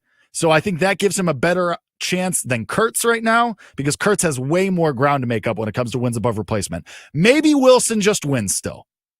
But I think this is way closer than it was just 2 weeks ago, and definitely something to monitor and definitely something to keep an eye on for the next 3 months of the season. And we will keep you updated on this show, on the other shows that you can find me on BetSweats and You Better You Bet, and then the rest of the network as well. Daily Tip, BetMGM Tonight, our lovely weekend programming, the BetMGM Network at the BetMGM Network, YouTube, Twitch, and Twitter. Everybody will keep you updated on this. Or you could just follow me at Jake_Hassan on Twitter, and I'll tweet about it and talk about it. Or you could just hit my replies, hit my mentions, and we'll talk about it. American League Rookie of the Year, though, way more interesting than it was just 2 weeks ago. And I do think there is some hashtag value on Cam Smith of the Astros at 11-1. Let's get to your comments. Let's get to your bets. Let's get to everything that you want to talk about today when we go to Definitely Not the Better's Box. Furman 50. Do you think the Yankees will score at least 4 runs this afternoon? Yes, I do, because they have good history against Kevin Gausman and because Gausman has been terrible at home this year. I do have a bet in that game, and we will get to that in just a little bit after we go through your questions. Reed Phillips says, Jake, you can't include wings. What is the best way to have chicken? Dido nuggets, chicken fries, tenders, or something else? These are the kind of questions I need from you people. This is great. Thank you. Finally, something interesting from you people. Reed Phillips is an excellent question. I will say, honestly, it has to just be, if I'm going to be really specific, and maybe this is recency bias because I've been thinking about it lately, Chick-fil-A chicken nuggets are just so elite. time after time, grilled or fried. I love them. It's fantastic. It's consistent. But if I'm going from the options that you gave me of Dino Nugs, chicken fries, or tenders,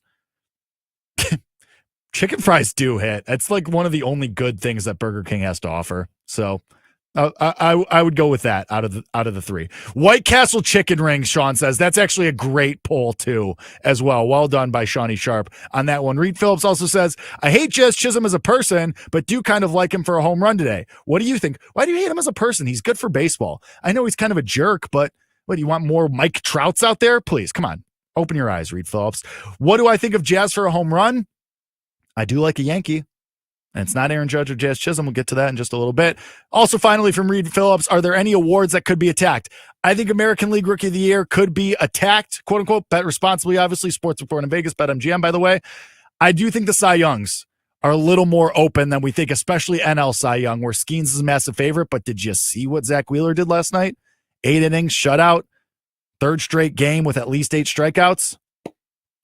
Think that's super interesting. And oh, by the way, a pitcher is favored for Rookie of the Year in the National League, except everybody else kind of sucks in that award. We'll talk about those tomorrow. B. Mills says, I'm very late, Jake. Sorry. It's okay. No apology necessary, my friend. Had a very angry child to placate. I say that about Sean every day. If you have time for one more question, let me know what you think of the over 8.5 and Rays and A's tonight, please. If I had to make a bet on the total, it would be the over in that game. Springs just hasn't been very good this year, and Baz is very volatile as well, and it's actually been worse at home than on the road. Appreciate you guys getting into the bettor's box. That's definitely not the bettor's box, but appreciate you coming through all the same. Hey, come back tomorrow and let's do it again. How about that? Let's get to my bets. Let's get to everything that I have on the Major League Baseball card today. And we start with Padres and Phillies. Nick Pivetta versus Christopher Sanchez. I like the Phillies team total over 4.5. Pivetta has been brutal in the past month, and he's got a 4.50 ERA on the road. Guys like Real Muto, Turner, Castellanos all have good history against him. Give me the team total for the Phillies over 4.5. Twins and Marlins, total 7.5. Marlins, big home dogs in this one, but that's because Joe Ryan's on the mound. I have no official bets in this one because the Marlins don't really strike out, so I don't like Joe Ryan's K total over. And Edward Cabrera, you're either getting awesome Cabrera or he's going to be out in the first inning. No in between. I don't want to try and read those tea leaves. I'm good on that. Cardinals and Pirates, total 7.5. Happy Skeens Day. Andre Payante goes for the Cardinals. I'm running it back. I'm going with the Cardinals on the money line here. Paul Skeens, for whatever reason, just doesn't pitch well against the Cardinals. He's 1-4 against them in his career. They have his number. I'll go with the Cardinals on the money line in this one, and maybe NL Cy Young opens up just a little bit more. Tigers and Nationals, totals 9.5. Jack Flaherty and Trevor Williams. If this game gets played, it's supposed to rain in D.C. We'll see what happens, but if this game gets played, I do like the first 5 over 4.5, over 5, whatever the number that you can get is. I like the over first 5. I also like the game total over. Williams has been brutal all year. Flaherty's got a 6 ERA on the road. A's and Rays, I think I'm going to stay away. I do like the A's a little bit on the money line. If I had to make a bet, that's what it would be. Staying away, and Reds and Red Sox as well. Brewers and Mets, I'll lay the juice with the Mets on the -125. I want to back Clay Holmes in this one. Freddie Peralta, terrible on the road this year. Angels and Braves, in no world should the Braves and Grant Holmes be -190 on the money line. Give me the Angels in that one. Orioles and Rangers, DeGrom, over 7.5 Ks. He's on a tear. Orioles top 10 in K rate on the road versus righties and in the past month. Guardians and Cubs, give me the Cubs on the run line. Matthew Boyd has been a revelation, and Gavin Williams on the road, no thank you. Astros, Rockies, stay away. Don't want to do anything with Colton Gordon and Chase Dollander. Royals, Mariners, similarly nothing. A little bit of interest in the Royals, but I keep doing that boat and I keep getting burned. I'm going to stop touching the hot pan. Giants and Diamondbacks, over 9. 2 bad pitchers, Zach Gallen, Hayden Birdsong. I'm okay on that. And the Jakey Rakes, just for funsies, home run play of the day. Give me Paul Goldschmidt, better than 5-1 out there. 7 for 13 with a home run versus Gausman. Gausman's been serving him up on the road, and Goldschmidt slugging 506 on the road. That does it. That has been Send It In. Thank you to Sean. Thank you to our guests, Nick Kenyon and Henry Ettinger. I'll see you tomorrow, same time, same place on the BetMGM Network. Sean, hit the music.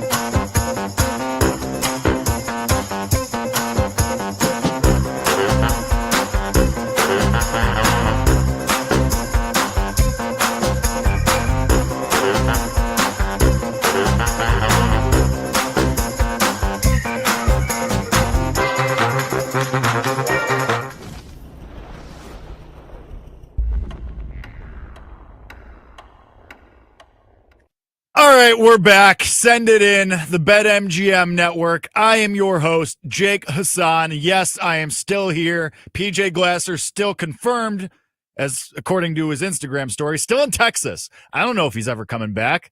I hope so, because I'm leaving after tomorrow, and I don't know who's going to be here, but it ain't going to be me.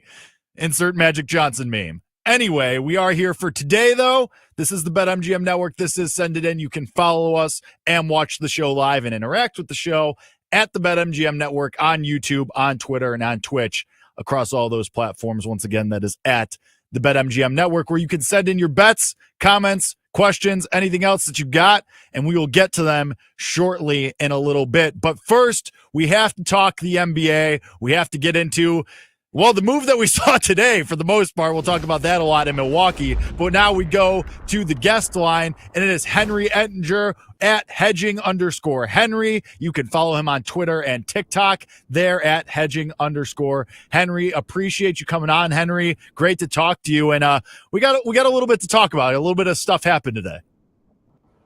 Yes, we do. Definitely big news out of Milwaukee. Definitely surprising news. I certainly didn't see this one coming, for sure. Yeah, let's not bury the lead. Let's get right into the situation in Milwaukee, where they signed Miles Turner to a 4-year, $100 million deal, a little bit above that. And then the other shoe drops, where Damian Lillard gets waived. And he, of course, is recovering from an Achilles injury that he suffered during the season. And thus ends the Giannis and Dame tenure era, whatever you want to call it, in Milwaukee, not with a bang, but with a thud. And I think this is obviously far below the expectations of what everybody had for that partnership, and not at all what we thought it was going to be. And of course, Dame's injury and his health issues kind of play into that, but for the most part, a massive disappointment here. And now the Bucks are turning the other page and moving on to a now Giannis and Miles Turner era, whatever that's going to be. But Henry, what do you make of this move? What do you make of the Bucks overall? We were kind of surrounded by Giannis trade rumors throughout the offseason, as short as it was, but we were kind of thinking, where's Giannis going to end up? It seems like he's going to at least be in Milwaukee for at least one more year.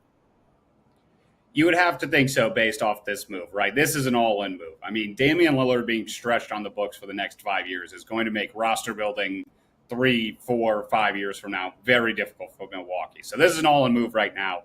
From the perspective, I think in an ideal scenario, you convince Giannis, hey, wait a year, take a gap year with Dame in this torn Achilles, and then maybe we can move his expiring contract for assets next year and try to go after the championship next year. My guess is that wasn't a reality that they were willing to go down because of the worry that, Giannis is going to demand for a trade. So instead, they opt for this path, which, look, do I think this is a path that's going to lead them to a championship? No. But Miles Turner is a really good fit next to Giannis. He brings a lot of the same characteristics that Brook Lopez did. He gets them past the first round.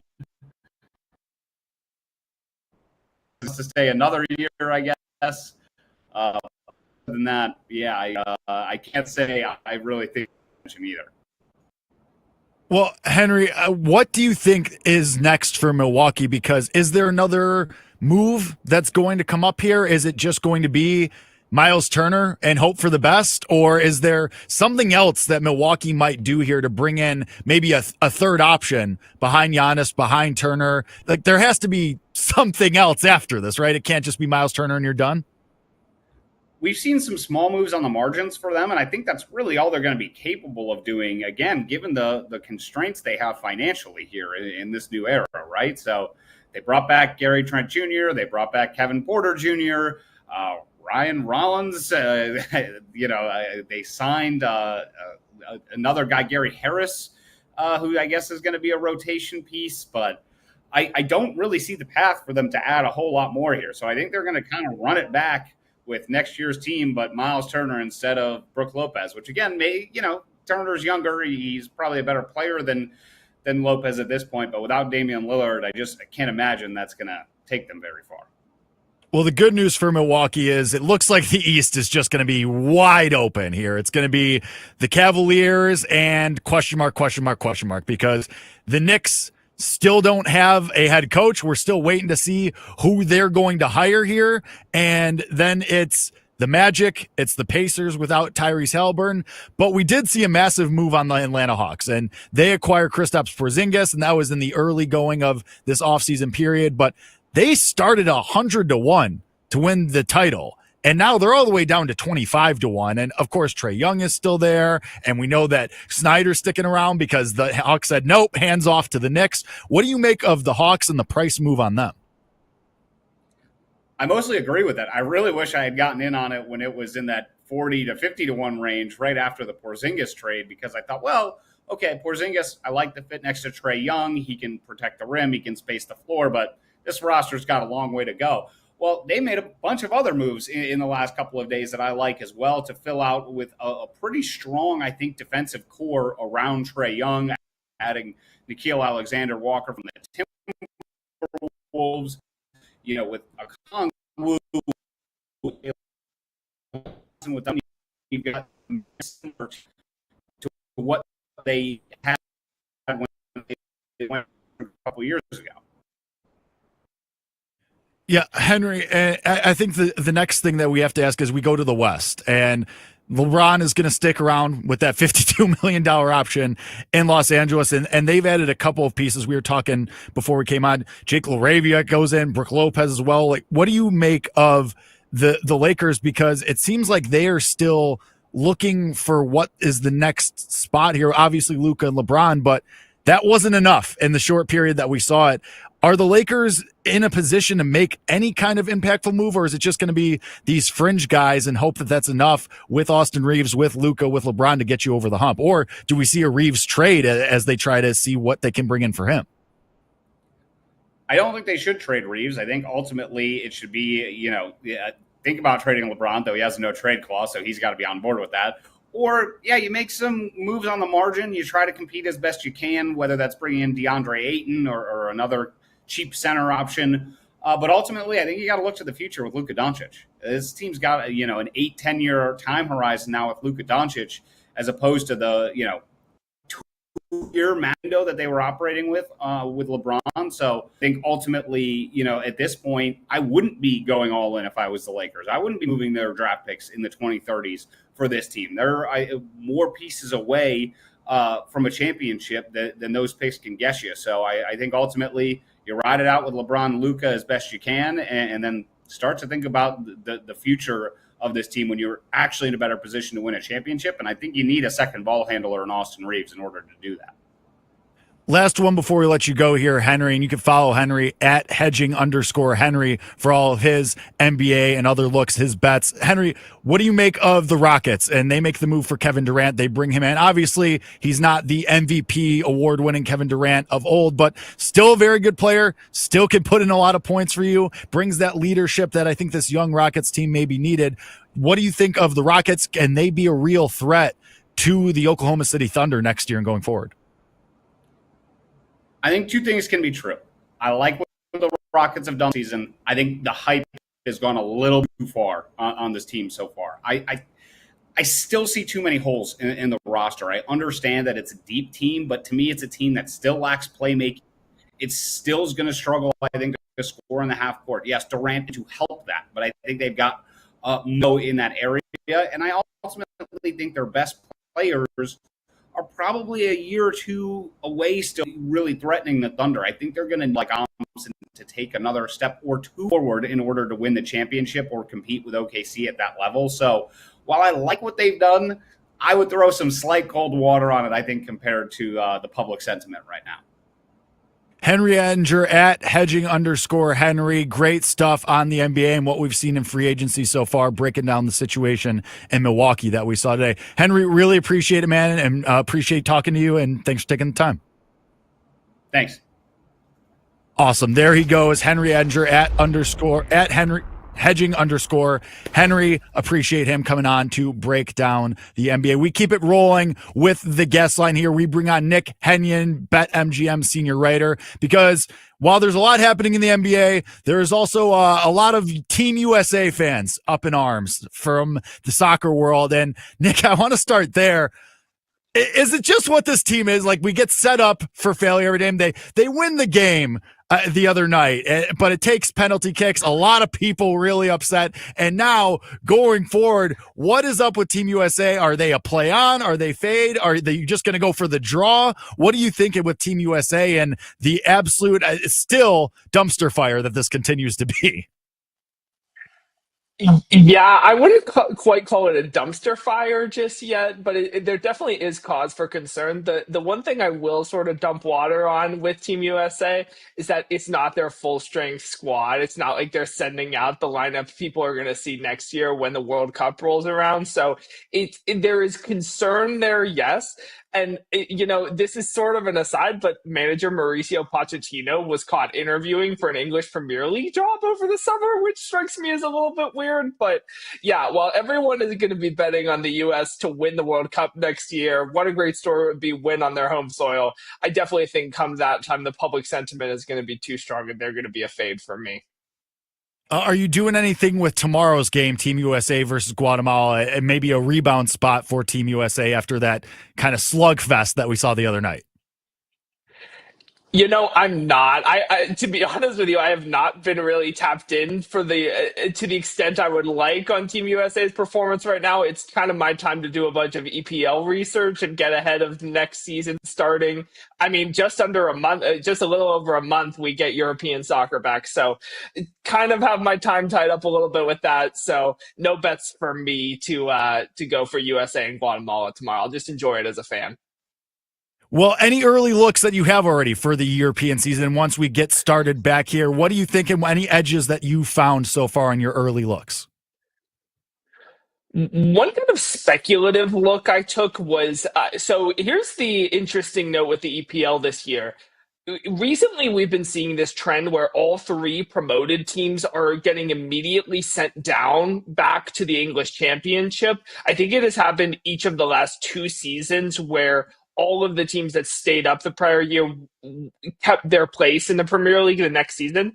This Leeds United team might be the best team to come up from the Championship in a decade. So I think it creates a live relegation market for the teams that you think about have been keeping their place in the Premier League recently. So I took a flyer on Brentford at 5-1 to be relegated. It's more of a speculative bet because I think they're going to sell Brian Mbeumo to Manchester United. The deal's not done yet, but I think once it happens, you would see a massive price reduction on a team that lost manager Thomas Frank to Tottenham Hotspur. If they sell Mbeumo, he was their top scorer last year. And yes, they sort of pride themselves on being this island of misfit toys that can easily replace him, but you stay up in the Premier League by having a really good attack. And if they sell him, I just don't know what that Brentford attack is going to look like. So a speculative bet on Brentford. And I haven't pulled the trigger yet, but I am interested in Nottingham Forest to be relegated next year. I know they finished 7th last season and they have a European spot in cup competition this year, but they were really lucky in terms of their underlying metrics, didn't have a very good attack. I think only the 3 relegated teams created fewer expected goals than Forest last year. So you're going to get a nice big price on that. So Forest and Brentford early relegation picks for me next season in the EPL. When looking at who could possibly win the EPL, obviously you have the big dogs at the top. You have Liverpool right now plus 188 at BetMGM, Manchester City plus 250, same with Arsenal, and then a pretty steep drop off to Chelsea at 14-1. Is it just going to be the 3 big dogs at the top, Nick, or are you looking to take any shots to win the Premier League? Yeah, this isn't going to be a controversial opinion. I think it is one of those 3 teams. If you were to give me that versus the field, yeah, I'm taking Liverpool, Manchester City, and Arsenal. But yeah, in order to get that versus every other team, you're probably laying close to 3 or minus 300 or minus 400, honestly. I am interested. I have to see if the price keeps going up on Manchester City because one of the things, let me equate this to the NFL. Manchester City's last season last year was basically the same as the San Francisco 49ers. Like everyone was hurt. They could never keep anyone healthy. They were the worst team in the English Premier League from an ATS standpoint. I think they covered the spread only 13 times in 38 matches. So I think everyone's out on Manchester City. So I'll be looking at them as a possible buy low spot. It could be Pep Guardiola's final season. And I love the business they've done over the summer. So I'm going to see if I can't get a better number. but Manchester City is interesting to me from a title contender standpoint next year. Nick Hennion, BetMGM senior writer, does great work with soccer in the world of the Premier League, etc. But you also do some golf, Nick, and we got the John Deere Classic this week, and it's a field of all time for sure. I mean, Ben Griffin is your favorite right now at BetMGM, and then Jason Day, your second favorite. So seems like kind of a weird field, not many of the heavy hitters usually, which maybe gives us some opportunities to bet some big prices. What are you looking at for the John Deere Classic? Yeah, I'll be honest with you. This swing in between the Travelers and the Open Championship, if you include the Scottish Open in there, you could maybe make it interesting. I don't do much because it's just, who knows? Both events are birdie fests. It's so hard to nail down a guy who can actually cash an outright ticket. So that being said, 3 guys did jump out at me. We'll start the card with Jake Knapp at 33-1. The interesting thing about John Deere is traditionally in betting, you want to buy low and sell high on these guys. But the way the schedule works out on the PGA Tour, this event is very similar to the Rocket Classic last week. So you actually kind of want to buy high on some players, if that makes sense. Knapp was tied for 4th last week in Detroit. He produced his best strokes gained tee to green performance of the entire calendar year that week in Detroit. I mentioned that qualifies as an easy setup. So does TPC Deer Run, and Knapp has really excelled on easy courses recently. So 2nd in the field in strokes gained total on easy courses over his last 8 rounds. That is a 7-spot improvement from the 12-round sample size and a 9-spot improvement from the 24-round sample size. So he ranks 10th on the PGA Tour this season in birdies or better percentages on par 4s. He's 3rd in the field amongst that category. So Jake Knapp, 33-1 starting the card.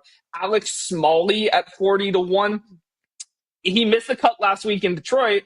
And I know I just mentioned you kind of want to buy high on Knapp, but you kind of want to buy low on Smalley because he's tied for 2nd on the PGA Tour this season, par 4 scoring average, 16th in birdies or better on par 4s. Really has excelled this year on easy setups, tied for 2nd in the field in strokes gained total on easy courses this year.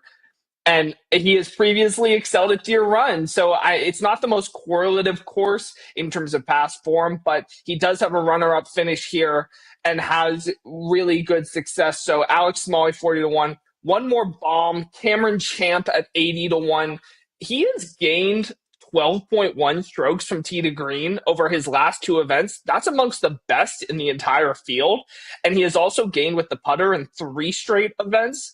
A 3-time winner on tour, and yet he's 80-1, mostly because I think he's sort of out of sight coming off of an injury, but he's 6th in birdies or better gained over the last 8 rounds, 5th in par 4 efficiency, and 1st in par 5 efficiency between 550 and 600 yards. So he does have not great form at TPC Deer Run. His best finish is tied for 11th, but at 80-1, it's worth a little bit of investment for me. I will always be interested in long shots like 80-1. Nick Hennion, senior writer, BetMGM, does great work handicapping the soccer world and the golf world for them over there. Nick, really appreciate the time, man, as always, and take it easy. Sounds good. Thanks, Jake. All right, there he goes, Nick Hennion of BetMGM. We get into it now, the baseball world. That's what you came here for. When I'm on this show, obviously, we are going to get into the world of Major League Baseball. Any of your bets, any of your opinions, anything that you have in the betting space, send it in at the BetMGM Network on YouTube, on Twitch, and on Twitter is where you can send in all of your bets and all of your questions there. We'll get to that in just a couple of minutes. But yesterday we got a question asking about awards.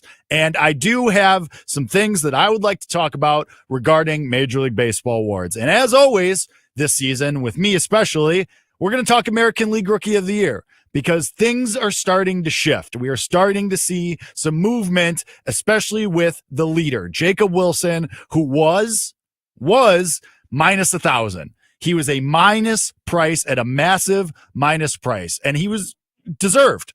It was very, very deserved for him. He was playing very, very well for the Athletics. He was hitting the cover off the ball. He's hitting almost 400. But that started to change, and the odds reflect that because Jacob Wilson, it's still a massive minus price, minus 625 at BetMGM, the sports book born in Vegas. But that's still a $4 move from where we were about two weeks ago. And that's because over the last 2 weeks, Jacob Wilson's hitting up below 200. 192, 276, 269, nice slash line for Jacob Wilson over the last 2 weeks. He had his first extra base hit since June 19th last night. It's been tough going for the kid. And so now the odds have shifted where Nick Kurtz has made a charge. He's down to plus 650 as your second favorite for the American League Rookie of the Year award. Over that same span that Wilson has struggled, and actually one extra game because I messed with the numbers a little bit because it's my show and I have the microphone, so you just have to deal with it. But over the same span, plus an extra game for Nick Kurtz, he's been slashing 309, 387, 727. 7 home runs in 15 games. Pretty good. And on top of that point, Cam Smith has also started to make a charge for the Astros. 342, 398, 566, 4 home runs in his last 20 games. He actually, Cam Smith, has overtaken Jacob Wilson in wins above replacement when you look at Baseball Reference. 2.3 for Cam Smith to 2.1 for Jacob Wilson. So that's really interesting and something that you should circle with a big red marker, because usually when it comes to Rookie of the Year, you have the most wins above replacement, you just win the award. Now, the problem is there's another metric that calculates wins above replacement, and that's Fangraphs, where Jacob Wilson still has about a 1-win lead over Cam Smith and has about a 2-win lead over Nick Kurtz. Now, it's July 1st. There's still about 3 months left in the season. If Wilson continues to struggle, which a lot of you don't think he will, trust me, I saw the replies over the weekend. Thanks. Don't worry. I saw them. A lot of you think that this is just a slump, and it could be. It absolutely could just be a cold streak. This happens especially with rookies, where pitchers get film on them, pitchers have seen a good sample size of them, and adjustments are made, and then the hitters make counter adjustments. I will say, one of you did have a very interesting note in my replies, and I forget who, and I apologize for that. But one of you said, yeah, apparently the hitting coach for the A's told Wilson to stop being so aggressive and to take more walks. And as a result, we've seen his batting average start to tank and the extra base hits start to tank. He's being less aggressive. He's not attacking pitches early in the count. So that's really interesting, because I don't know why a hitting coach is saying, hey, you're hitting almost 400. Let's change something. What? So I don't know if maybe Wilson has changed his approach and something else, or it's just the approach, and we'll see if he makes the counter adjustment. But for right now, I think that this race has become a lot closer. And if I had to bet one of these 3 guys, it would be Smith, because he's hitting for power. He has overtaken Wilson in one of the wins above replacement. So I think that gives him a better chance than Kurtz right now, because Kurtz has way more ground to make up when it comes to wins above replacement. Maybe Wilson just wins still. But I think this is way closer than it was just 2 weeks ago, and definitely something to monitor and definitely something to keep an eye on for the next 3 months of the season. And we will keep you updated on this show, on the other shows that you can find me on BetSweats and You Better You Bet, and then the rest of the network as well. Daily Tip, BetMGM Tonight, our lovely weekend programming, the BetMGM Network at the BetMGM Network, YouTube, Twitch, and Twitter. Everybody will keep you updated on this. Or you could just follow me at Jake_Hassan on Twitter, and I'll tweet about it and talk about it. Or you could just hit my replies, hit my mentions, and we'll talk about it. American League Rookie of the Year, though, way more interesting than it was just 2 weeks ago. And I do think there is some hashtag value on Cam Smith of the Astros at 11-1. Let's get to your comments. Let's get to your bets. Let's get to everything that you want to talk about today when we go to Definitely Not the Better's box. Furman 50. Do you think the Yankees will score at least 4 runs this afternoon? Yes, I do, because they have good history against Kevin Gausman, and because Gausman has been terrible at home this year. I do have a bet in that game, and we will get to that in just a little bit after we go through your questions. Reed Phillips says, Jake, you can't include wings. What is the best way to have chicken? Dido nuggets, chicken fries, tenders, or something else? These are the kind of questions I need from you people. This is great. Thank you. Finally, something interesting from you people. Reed Phillips is an excellent question. I will say, honestly, it has to just be, if I'm going to be really specific, and maybe this is recency bias because I've been thinking about it lately, Chick-fil-A chicken nuggets are just so elite, time after time, grilled or fried. I love them. It's fantastic. It's consistent. But if I'm going from the options that you gave me of Dino Nugs, chicken fries, or tenders, chicken fries do hit. It's like one of the only good things that Burger King has to offer. So I would go with that out of the three. White Castle chicken rings, Sean says. That's actually a great poll too, as well. Well done by Shawnee Sharp on that one. Reed Phillips also says, I hate Jazz Chisholm as a person, but do kind of like him for a home run today. What do you think? Why do you hate him as a person? He's good for baseball. I know he's kind of a jerk, but what, do you want more Mike Trouts out there? Please, come on. Open your eyes, Reed Phillips. What do I think of Jazz for a home run? I do like a Yankee. And it's not Aaron Judge or Jazz Chisholm. We'll get to that in just a little bit. Also, finally, from Reed Phillips, are there any awards that could be attacked? I think American League Rookie of the Year could be attacked, quote unquote, bet responsibly, obviously. Sports Report in Vegas, BetMGM, by the way. I do think the Cy Youngs are a little more open than we think, especially NL Cy Young, where Skeens is a massive favorite. But did you see what Zach Wheeler did last night? 8 innings, shutout, third straight game with at least 8 strikeouts. Think that's super interesting. And oh, by the way, a pitcher is favored for Rookie of the Year in the National League, except everybody else kind of sucks in that award. We'll talk about those tomorrow. B. Mill says, I'm very late, Jake. Sorry. It's okay. No apology necessary, my friend. Had a very angry child to placate. I say that about Sean every day. If you have time for one more question, let me know what you think of the over 8.5 and Rays and A's tonight, please. If I had to make a bet on the total, it would be the over in that game. Springs just hasn't been very good this year, and Baz is very volatile as well, and it's actually been worse at home than on the road. Appreciate you guys getting into the bettor's box. That's definitely not the bettor's box, but appreciate you coming through all the same. Hey, come back tomorrow and let's do it again. How about that? Let's get to my bets. Let's get to everything that I have on the Major League Baseball card today. And we start with Padres and Phillies, Nick Pivetta versus Christopher Sanchez. I like the Phillies team total over 4.5. Pivetta has been brutal in the past month, and he's got a 4.50 ERA on the road. Guys like Realmuto, Turner, Castellanos all have good history against him.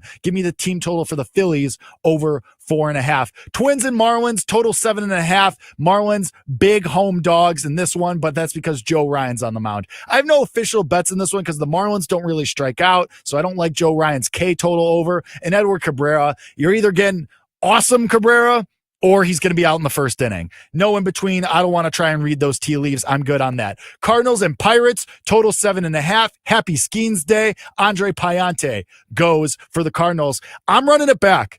I'm going with the Cardinals on the money line here.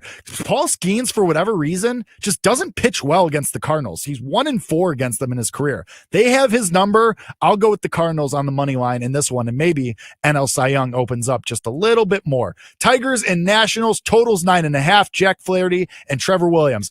If this game gets played, it's supposed to rain in D.C. We'll see what happens, but if this game gets played, I do like the first 5 over 4.5, over 5, whatever the number that you can get is. I like the over first 5. I also like the game total over. Williams has been brutal all year. Flaherty's got a 6 ERA on the road. A's and Rays, I think I'm going to stay away. I do like the A's a little bit on the money line. If I had to make a bet, that's what it would be. Staying away and Reds and Red Sox as well. Brewers and Mets, I'll lay the juice with the Mets on the -125. I want to back Clay Holmes in this one. Freddie Peralta, terrible on the road this year. Angels and Braves, in no world should the Braves and Grant Holmes be -190 on the money line. Give me the Angels in that one. Orioles and Rangers, DeGrom over 7.5 Ks. He's on a tear. Orioles top 10 in K rate on the road versus righties and in the past month. Guardians and Cubs, give me the Cubs on the run line. Matthew Boyd has been a revelation, and Gavin Williams on the road, no thank you. Astros, Rockies, stay away. Don't want to do anything with Colton Gordon and Chase Dollander. Royals, Mariners, similarly nothing. A little bit of interest in the Royals, but I keep doing that boat and I keep getting burned. I'm going to stop touching the hot pan. Giants and Diamondbacks, over 9. 2 bad pitchers, Zach Gallen, Hayden Birdsong. I'm okay on that. And the Jakey Rakes, just for funsies, home run play of the day. Give me Paul Goldschmidt. Better than 5-1 out there. 7 for 13 with a home run versus Gausman. Gausman's been serving him up on the road, and Goldschmidt slugging 506 on the road. That does it. That has been Send It In. Thank you to Sean. Thank you to our guests, Nick Henyon and Henry Ettinger. I'll see you tomorrow, same time, same place on the BetMGM Network. Sean, hit the music.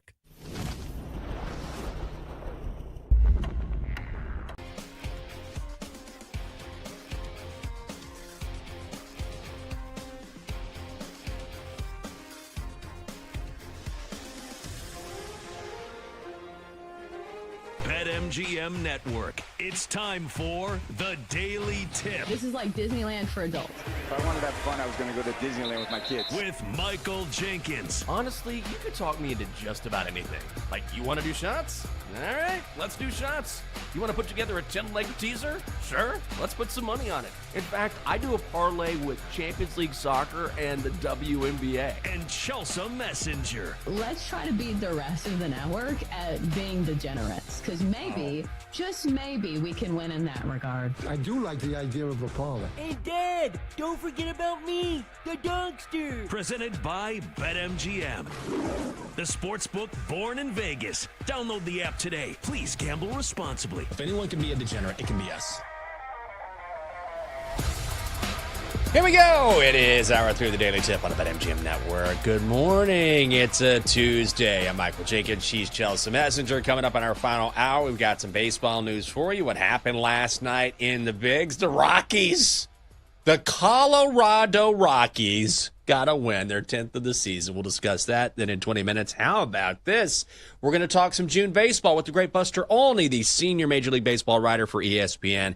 And you know what time it is in 40 minutes, our best bets, along with the Donkster. So we've talked a little bit over the past few weeks. We talk about TikTok a lot because, I mean, look, people get influenced. We see trends all of the time. And I have to say, once again, the lovely Catherine, here we go. First, it was buying this $90 keyboard that she's been typing away on. And now, yesterday, I was trying to take a nap, and it was sort of working out for me. She was working from home yesterday, and she hears me milling about upstairs. I just say milling about. God, so old. She hears me milling about upstairs, so she comes running upstairs. She's like, hey, I got TikTok influenced again. I was like, oh. I was like, what is it this time? She's like, pickled garlic. Doesn't that sound delicious? I mean, think about it. Ooh. Garlic is usually really garlicky, but apparently the pickle sort of takes kind of that edge off, so it's really delicious. So I ordered some. I was like, all right, babe, we're going to do it. I mean, our household is going to, I say this sort of tongue-in-cheek, like, I think it's cute. It doesn't really bother me. But our place is going to be filled with TikTok items, like, over the next year or two. Oh, and Double D says, it's so good. Can I sell you on some pickled garlic, Chelsea, via TikTok? Well, I don't like pickles and I don't like garlic. So one would think that I probably won't like pickled garlic. Am I wrong here? I hate pickles. I'm not a pickles person. Oh, really? Okay. Catherine loves pickles. Loves pickles. Like, obsessed with pickles. So this makes perfect sense to me that, but what are you going to do with pickled garlic? I guess you just, like, crunch it, eat it? I don't know. Yeah, is it a condiment? Like, I don't understand the usage of it. Do you put it on a sandwich? I think you just eat it individually. Like, apparently it's crunchy. Double, do you want to get in here and talk about pickled garlic for a second? I mean, we're getting it's a so good. Why did I say that like he's Super Mario? It's a so good. Is it good, Double D? So good. It's a so We've good. been canceled yet? So It's a good. It's a good. It's a so good. Yeah. You can eat it individually, or you could add it to something that needs a little brininess and a little garlic to it. It you multitask with it, Jenks. You multitask with it, man. Smart man. Okay. Yuck. That makes sense. Briny? Do you care either way? I'm trying to get. I'm intrigued by it. I'm not like the biggest pickle person, but your boy does like a little garlic, so I'm intrigued by it. Yeah. Okay. Is it something I can buy? Because the thing that discourages me is the very hard work of pickling, of putting three things together in water. That's a lot. That's true. That is work. Leg work there. Chelsea, you seem like someone who would pickle something. You know, No. you're a gardener. I don't like pickles. Oh, okay. Isn't that like the basis of it? I guess that's true. Fair enough. Okay. I like pickles. I guess I'll give it a shot. You know, I got to bring in everyone here. I want to include the whole crew. Dylan, you want to break the tie here? You want to give us some insight on pickled garlic, if you're even there? Do you care? In your spare time, do you pickle He's eating things? oatmeal squares. He probably is. He's like, gosh, you're getting me at the worst time right now. All right. Come back He to might not be even be at the computer. He's probably not. All right, fair enough, Dylan. I wanted to give you a chance, but that's coming to our household. And apparently there's regular and then there's jalapeno flavored as well. I was like, you ordered both, didn't you? She's like, yep, sure did. So it's coming our way. I'll let you know how it is. Maybe I'll bring some in. I mean, I did have the Joe Thomas beef sticks. Those were delicious. But that's a much more rudimentary snack. Where's my meat sticks, Jenks? I will continue to say that on the show until somebody sends me some meat sticks. You know, we need a robe and meat sticks. It's not that big of an ask. I wear my robe, you have your beef sticks, everyone's happy. It's not that big of a deal. We're going to talk about Giannis here in a second and whether or not he could leave the Milwaukee Bucks. But before that, can we just give some quick credit to the Colorado Rockies? I feel like yeah, come on. There it is, Rocks. There it is. Now it's time to make a run. Now we make a run. Here it is. 2 straight. Let's make it 2 straight. I think they can make it 2 straight, by the way. Will I bet on the Rockies making it 2 straight? Absolutely not. But they beat the Marlins yesterday. 6-4. The Marlins? Wow. Rocks. Who's next? Who's next on the hit list? The Yankees and Dodgers and Tigers in that order. What's next for the Rockies? Is this when the dynasty begins? You know, they get that win over the Marlins, and you're like, I don't know if I believe in these guys. And then they got another one today against Sandy Alcantara. Worst start since 1901 in Major League history. And then you look up a month from now, Rockies have won 9 straight. Look up a couple months from now, it's like Rockies could slide into the playoffs. Couple more months from now, how did we end up Rockies-Dodgers in the World Series? And I don't know, after the Fall Classic, your 2025 world champion Colorado Rockies. Is this when it starts? Is this when the run gets going for the Rockies? Of course not. I mean, Jenks, they only are 26 games back of the LA Dodgers for the lead in the NL West, and we sit on June 3rd. They have 50 losses to their name already. Their win percentage is $167. So I hate to crush your dream there, bud, but I don't think they're making the playoffs. They are not. But let's give them some credit for yesterday. They won 6-4. Overhit, set it, 8.5. Hunter Goodman, 2 home runs. Go ahead, shot in the 5th. And then it's Sam Hilliard coming through in the 9th with a little insurance. This ball down the right field line, and it is fair. Sam Hilliard getting it done. Here are scores to make it 6-4. Sam Hilliard coming through. Rockies announcers sounding like they're going through a divorce at the same time they're calling a game. And there is Sam Hilliard. Oh, that's fair. That is fair. Hold on. I got a call from my lawyer here. Just no excitement whatsoever. Rockies Sports Network with the call. Rockies improved to 10-50 on the season, like you were saying. Again, this is the worst 60-game start in the modern era since 1901. A game ahead of your 1904 Washington Senators and the 1932 Boston Red Sox.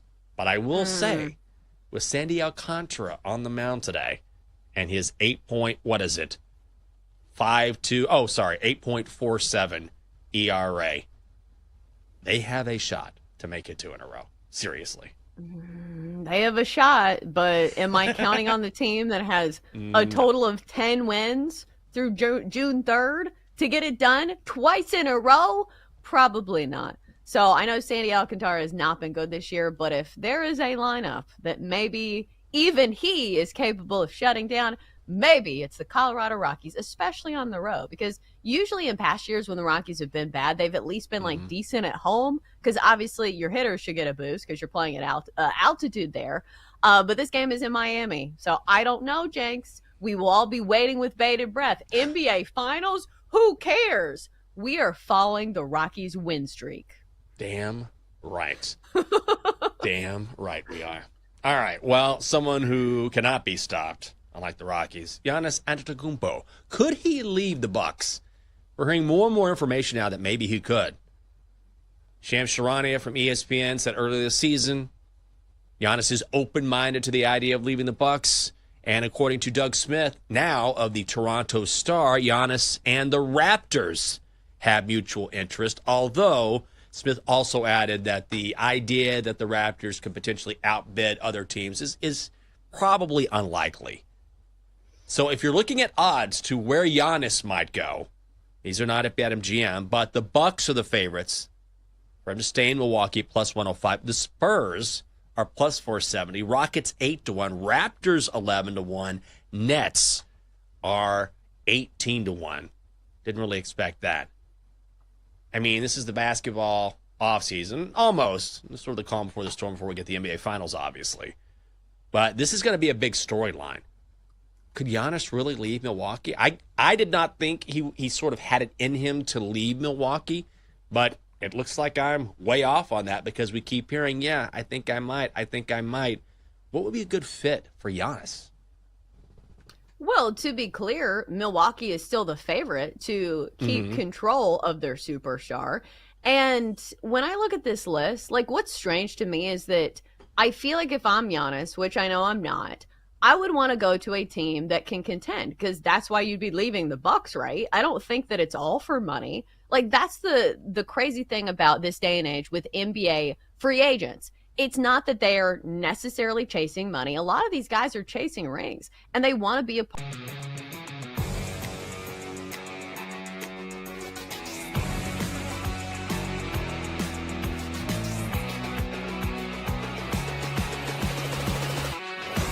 BetMGM Network. It's time for the Daily Tip. This is like Disneyland for adults. If I wanted to have fun, I was going to go to Disneyland with my kids. With Michael Jenkins. Honestly, you could talk me into just about anything. Like, you want to do shots? All right, let's do shots.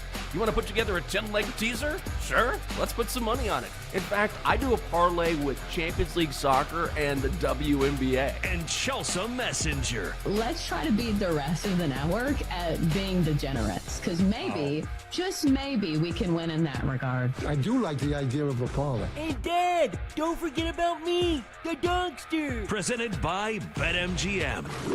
The sportsbook born in Vegas. Download the app today. Please gamble responsibly. If anyone can be a degenerate, it can be us. It is a daily tip on BetMGM Network on a Tuesday. Good morning to everyone across the country from 6 a.m. to 9 a.m. in the East. Coming up in our final 60 minutes, what is next for Tyrese Halliburton now that he officially has a torn Achilles, along with another NBA trade overnight with the Celtics and Blazers making moves? In 20 minutes, a very special guest as USA Today's Christine Brennan is along to talk about her new book covering Caitlin Clark and the rise of women's sports. Finally, our best bets and the Dogster come your way in 40 minutes. And welcome to our audience on Stadium. Tip of the cap during our final hour. You can stream us on BallySportsLive.com and the Bally Sports Live app. Chelsea, well, it's official now. Tyrese Halliburton does have a torn Achilles. And so, yeah, it's a real bummer. We sort of suspected this was the case. And, you know, unfortunately, it's one of those things where once you see it, even though it's not official yet, you need a doctor. You pretty much know exactly what you're seeing. He did tear that Achilles in Game 7 of the NBA Finals. And then yesterday on Sirius XM Radio, Antonio Daniels was discussing with Rob Brown why Tyrese Halliburton might decide, like he did, to play in Game 6 and 7 of the NBA Finals. Imagine if Tyrese Halliburton told the Indiana Pacers and Rick Carlisle, listen, I have a calf strain. I don't want to risk further injury, because they told me it's a 15% chance that I can tear my Achilles or a 20% chance that I can rupture my Achilles, which means I have an 80 to 85% chance that I'll be fine. But you know what I'm going to do? I'm good. You know what? I'm looking toward my long-term future, so I'm going to go ahead and I'm going to trust my teammates with this. And I'm going to sit out Game 6 and Game 7. Can you imagine? Can you imagine the backlash that he would have gotten? And I think this is a struggle that guys go through of understanding. I know what's best for my future is that I probably don't play. But can you imagine what people are going to say about me if I don't? It might be more painful than the actual injury itself. No question. No question. Rob Perez and Antonio Daniels on Sirius XM Radio. And Antonio was obviously in the league for a long time, played here in D.C., but I think he makes a really good point, Chelsea, which is you're sort of damned if you do and damned if you don't here. Absolutely. Like, it's game 7 of the NBA Finals. Like, how could the stage be any higher? Right? Like, maybe the Olympics. Like, I don't even think that qualifies. So are you going to sit there and say, hey, Tyrese Halliburton, you need to think about your future? Like, this could have been a legacy defining game for Tyrese Halliburton. And we're in the world of gambling. I feel like this is a gamble that every single one of us would make. What have we said the number was? Like something like 15% chance that he would have torn his Achilles. I think that's something that everybody would have looked at and said, hey, the risk is worth the reward. Like, what if I sit on the bench and watch my teammates lose game 7 of the NBA Finals? It just doesn't even feel like something that's even in the head of somebody who is such a competitor. Because we heard it from Tyrese Halliburton all postseason long. Like, if I can walk, I'm going to be on the court. And maybe this is where you say, hey, the front office obviously could have done something, because at the end of the day, he is their investment. But also, this team is their investment as well. So they probably don't want to trot out to game 7 of the NBA Finals without the face of their franchise. So I get it. Like, I feel like nobody in his position would have done things differently. Any great competitor is going to go here. Any great competitor. If you talk to the greats of any game, any sport, whatever it is, they always say, if you're not winning a title, you're failing. Now, we might judge things differently, and you can say, okay, we had a successful season. But at the highest levels, the best competitors always say, if you're not winning championships, what's the point? That's the point of playing. If you're a true competitor, if you really want to be one of the greats. And so what is Tyrese Halliburton supposed to do? Go out and not compete in the NBA Finals in Game 6, in a Game 7, the first Game 7 that we've had in the NBA Finals since 2016. And also, he looked great in Game 6.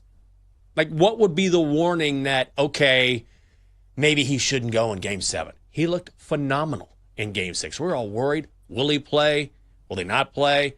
It looked like there was some gamesmanship maybe on Indiana's part. No, he looked awesome. And so, unfortunately, during a long season, this is one of the risks that you take. I would never advocate for putting an athlete at extreme risk, because some guys don't go. Look at Steph Curry. He just couldn't play at the end of this year's postseason. Couldn't go. It happens. But Tyrese could and did, and I don't think he regrets it one bit. And if the goal is to win a title, you got to go. Yeah, absolutely. But I think the reason this is a conversation now is because it is a trend that we're seeing with a lot of the superstars in the NBA. Hell, look at the Eastern Conference this year alone. We had Jason Tatum, Tyrese Halliburton, and Damian Lillard.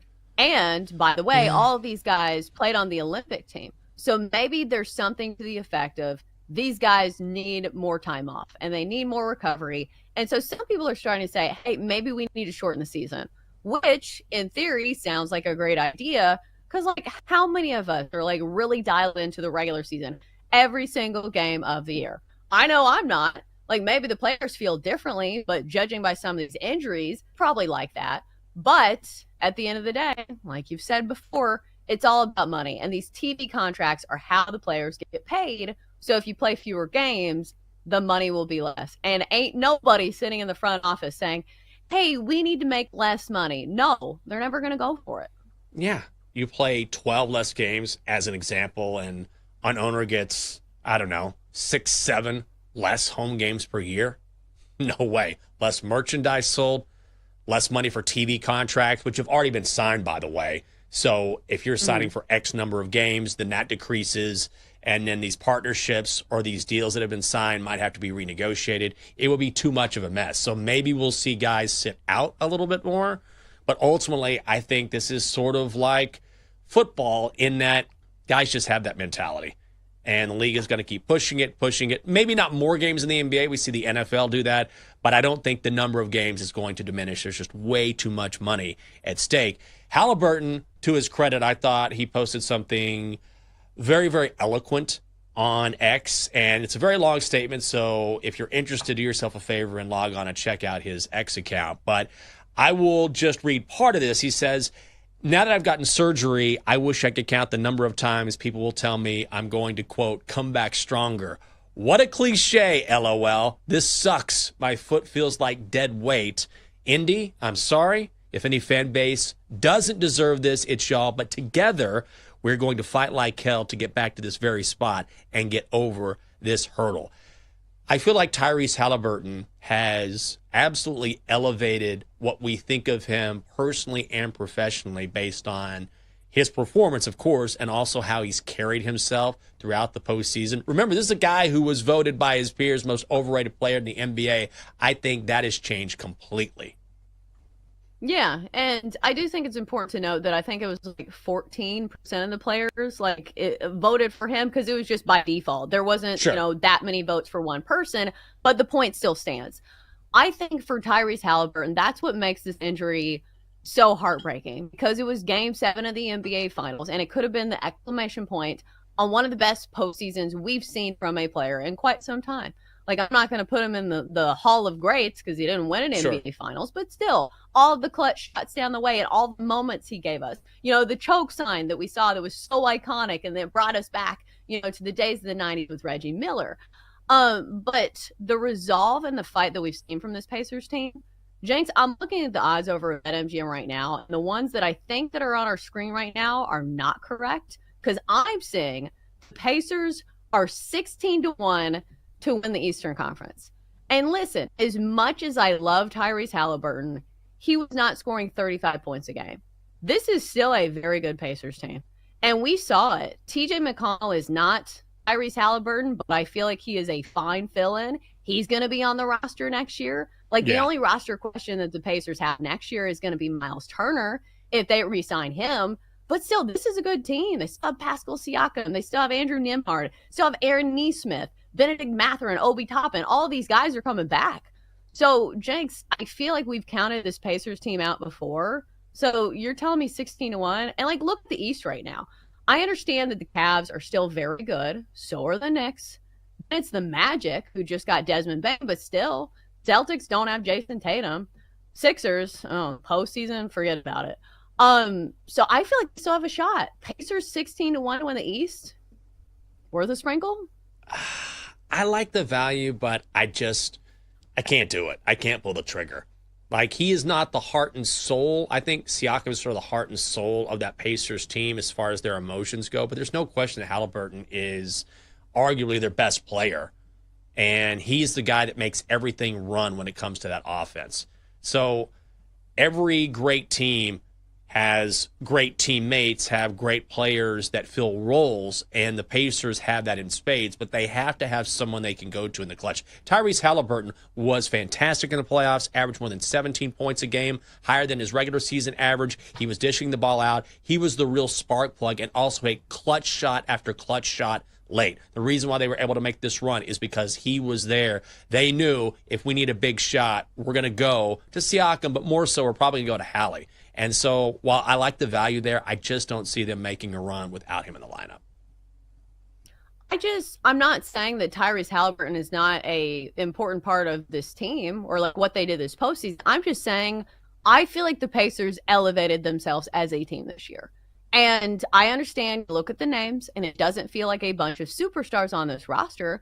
But again, going back to TJ McConnell, the way that he was driving through the lane on the best defense in the league, because keep that in mind, this was a Pacers team that was still very much in this game, even without Tyrese Halliburton. And listen, you're not going to be playing the Thunder every single game of the year. That's the toughest competition. So some of this is just not my belief in the other teams in the Eastern Conference, because I think that goes into it as well. So it's more price dependent for me, and I do think this is still a very good team, even without Tyrese Halliburton.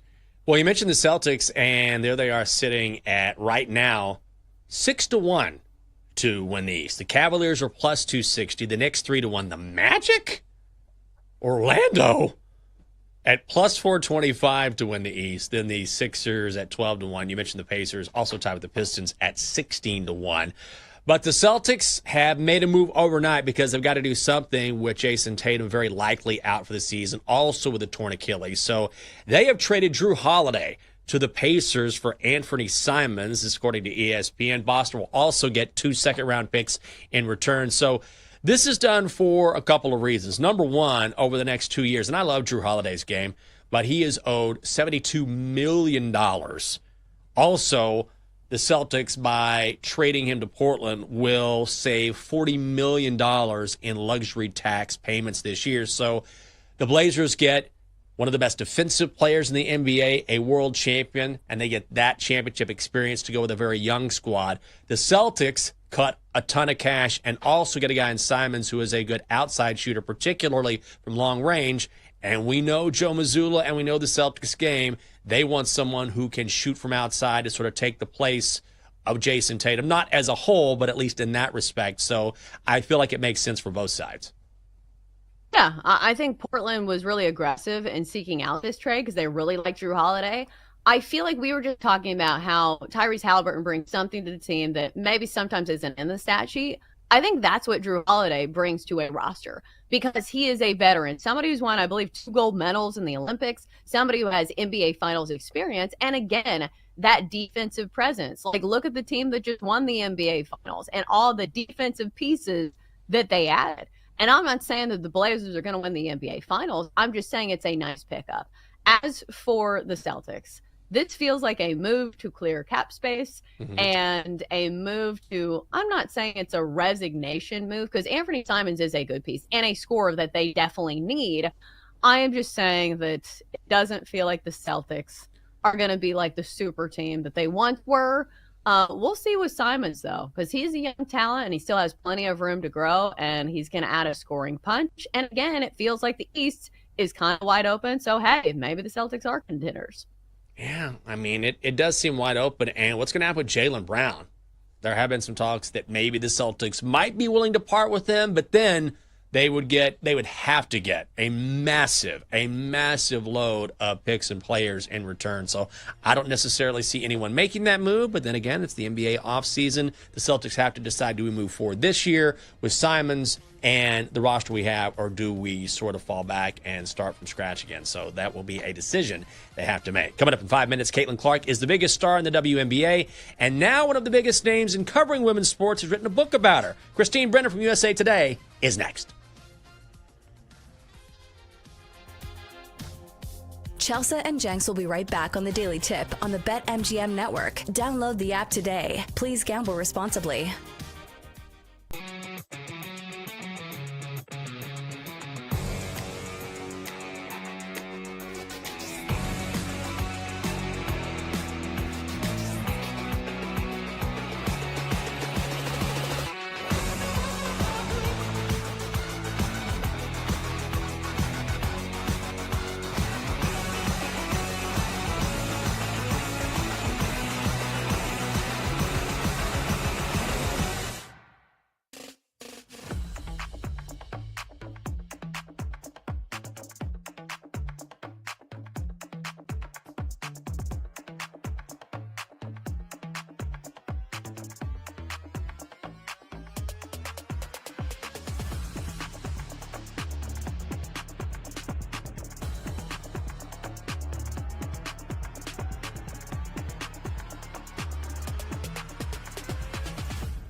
Welcome back to the Daily Tip, presented by BetMGM, the sportsbook born in Vegas. Download the app today with Michael Jenkins and Chelsea Messenger on the BetMGM network. Welcome back to the show. Great to have you with us on a Tuesday. Double D, give me a little something.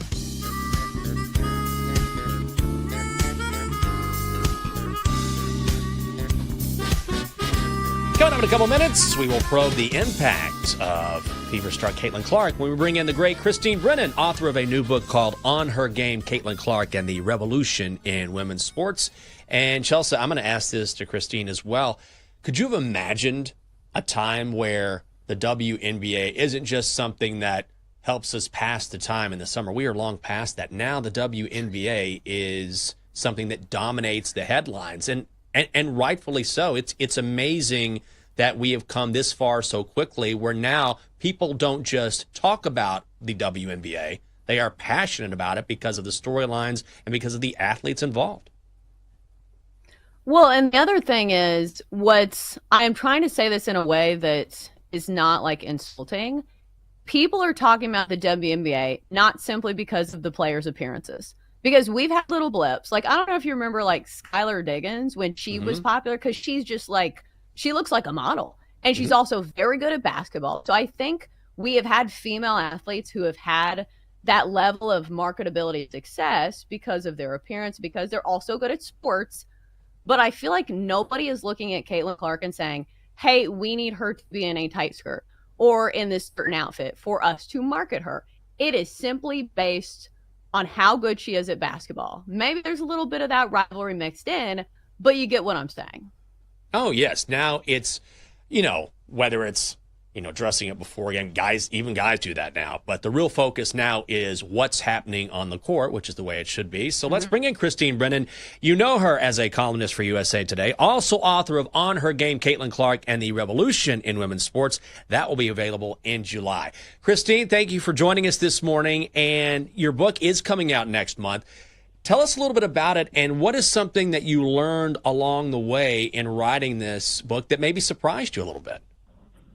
Yeah, Michael, Chelsea, great to be on with you. Thank you. And I agree, by the way. I was listening to your comments right before, and yeah, absolutely, things have changed so dramatically. And Chelsea, you're 100% right. You can even go back to Anna Kournikova. Remember that in tennis? Remember her, obviously, in tennis, where it's like, she's beautiful, whatever. And all I kept saying about that is, gosh, I wish she'd win some tennis tournaments, because you said it beautifully. People look good, whatever, but they're also great athletes. Tiger Woods looked great, right? I mean, it's not just women. We like good-looking people in this country, in the world probably. So right on those comments, and thanks again for having me. And yes, the book is coming out in, less than two weeks, I guess, from today. But it's pre-order, and it's kind of floating around now. I think, it's one of those things where it reaches critical mass, and it's just it's fun to see what's going on. But I did this quickly. I wasn't planning to do a book even a year ago right now, but talked to an editor at Scrivener, kind of just had a conversation, no book proposal. Obviously, the Caitlin Clark phenomenon was going strong a year ago, and one thing led to another, and I'm writing a book. So as soon as the Olympics ended, I'm so lucky to cover the Olympic Games, came back from those and went right to Indianapolis and just was on the road with the Fever and Caitlin Clark, asked her about 50 questions.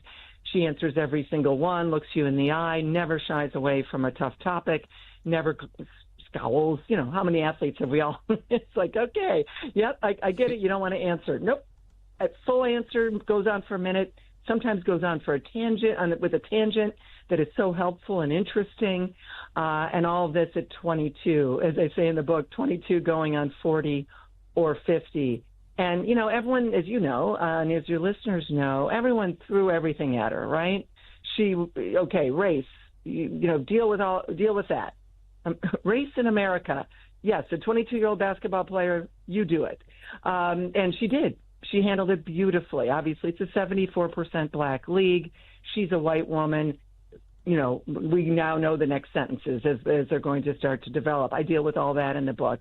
But I have to say, just the poise, the ability to handle anything, to not be flustered by a question, politics, you name it. I've covered sports a long time, as you guys know, And I have to say, I don't know that I've seen a more impressive athlete handling everything off the court and on the court, and being 22 years old as a rookie and having it all thrown at her. And I also, the optimism and the positivity. No matter what's going on with a question or a comment or a controversy, there always was a positive note. There always was an upbeat note. A bad loss, we're going to learn from this and move on. So no wonder everyone wants their daughter and their son to have her as a role model, and all those kids waiting for autographs, and she signs them all before games and after games. Most athletes won't do before games. Most don't want to do after games, or they'll do a quick hit. She stands there and just keeps going through the line. I don't want to say, she's not Mother Teresa. And, but in terms of what I witnessed, as I said, I've covered a lot of athletes, male, female, great athletes. I'm so fortunate in my career. And she is right up there. And then throw in the pressure, throw in the controversies, and her age. I don't think I've ever seen an athlete handle things better, more consistently, day after day, in my entire career. Well, it also feels like the perfect storm because, like you said, it's not just basketball. It is not just Caitlin Clark. It is gender roles. It is, the race card. It's all of this stuff that is kind of entangled into what Caitlin Clark brings to the court, to the extent where I feel like one day we're going to have like a college class that's simply Caitlin Clark and her effect on like women's athletes. It just feels like there's so much in there. So when it comes to your book, do you go into that? Is it just about Caitlin Clark, or does it dive into how this will affect female athletes for the foreseeable future? Absolutely. Yeah, I do. There's a lot of Caitlin Clark magic in the book. And if people want to relive the Iowa years, and who doesn't, right? In terms of the, chucking it from the parking lot and it goes in, which is really the allure, right? I mean, that's how it started for so many people. My first line, in the book, I'm referring basically to those threes, and I say, I'm going to actually get it right. Like many of you, I was introduced to Caitlin Clark by a stunning three-point shot, and that's how the book begins. And I was watching the Indiana-Iowa women's basketball game on my iPad in my kitchen in Washington, D.C., February 26, 2023. And I did that because there's so many fans and just general people in our culture, maybe not even basketball fans, who saw those logo threes and said, I want to watch more of this, right? So there's that. And, of course, the passes, which, as some say, are even more amazing than the logo threes. So all of that, there's sports. It's a ride through the season last year. I cover everything. By saying I cover everything, Chelsea, that means I'm covering all those issues. And I'm very lucky in the sense that I was at the 96 Olympics covering those in Atlanta, and that was the starting point for the WNBA. And the next year, 97, is when the league began. There was another women's league back then, the ABL, American Basketball League. And so they were competing for a year or two. Then the ABL fell off, and it was the WNBA. So I was there at the beginning. 99, I was working for Lifetime TV in addition to my other roles, and I was a sideline reporter and commentator for several games during that season of the WNBA. So I've been around the WNBA a long time, have seen it come and go, have talked about the issues during COVID in the bubble. When they were in the bubble, well, I guess we all were in our own bubbles, right? And obviously not funny at all, but it sounds, ridiculous now to say, being your own bubble. But a lot of the commentators, I do shows, and they would talk about the NBA and their social activism, right? And not wanting to play a game because of the horrible murders of black men and women at the hands of the police, and all the other issues that we know, the Black Lives Matter, et cetera. Well, I made a point on many shows to say, well, the NBA, yes, but also the WNBA. And in fact, interestingly, and I point this out in the book, that we know all about Colin Kaepernick, and whatever you think, I know there are people listening who I'm sure hate a lot of what we're talking about right now. And I'm sure there are people listening who love what we're talking about right now. This book is not political. I'm not one side or the other here. I'm talking about facts of things that happened, right? And issues in our society, our culture, and our country that we love so much. And so in this case, Colin Kaepernick, as we know, was protesting and kneeling during the national anthem. Well, the WNBA was a full month ahead of Colin Kaepernick. And that was the Minnesota Lynx leading the way after the murder of 2 black men and also the murder of several Dallas police officers. They mentioned that, too, in their protest. That was Maya Moore, Simone Augustus, Lindsay Whalen, a couple other players that from Minnesota who were protesting a month before Kaepernick. Who knew that, right? And guess who's a girl growing up in Des Moines, Iowa, West Des Moines, Iowa, her favorite team, the Minnesota Lynx. So as Caitlin Clark is a teenager cheering for the Minnesota Lynx, they're actually out there discussing social activism, social justice, and protesting murders and terrible things happening in our country a month before Kaepernick. Why didn't we know this? Most people, New York Times wrote about it, a few others. But in general, I'm sure most people would never have realized this because no one cared about the WNBA, to your point originally, Chelsea. No one cared. Yes, people covered it. I wanted to cover it. Of course I covered it. I told my editors, let's go and write this story or whatever. Of course, and others did too. But in general, the male-dominated mainstream sports media couldn't have cared less.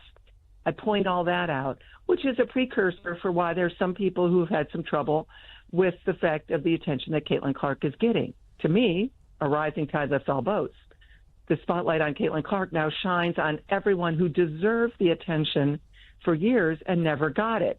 Now they're getting it, a majority of them black women. But we can understand when people have been toiling away in basic obscurity because the sports media wouldn't pay attention, that there could be understandings of some tough feelings and ruffling some feathers. All of that's in the book, a chapter on the history of the WNBA, but that's also a lot of, not just serious, it's fun. It's about how some teams started and a coach having to dribble through the streets of Seattle to try to get more season ticket holders. And, there's a lot of, I try to keep it serious, but also I want it to be a good read for people, 12-year-old girls and boys, moms and dads, grandparents. It's for everyone. And I wanted to do that because it is sports at the end of the day. Christine, we only have a couple minutes here, but you've been at the forefront of covering women's sports for a long time. Can you believe that we're at this point where the WNBA and women's sports in general is where it is?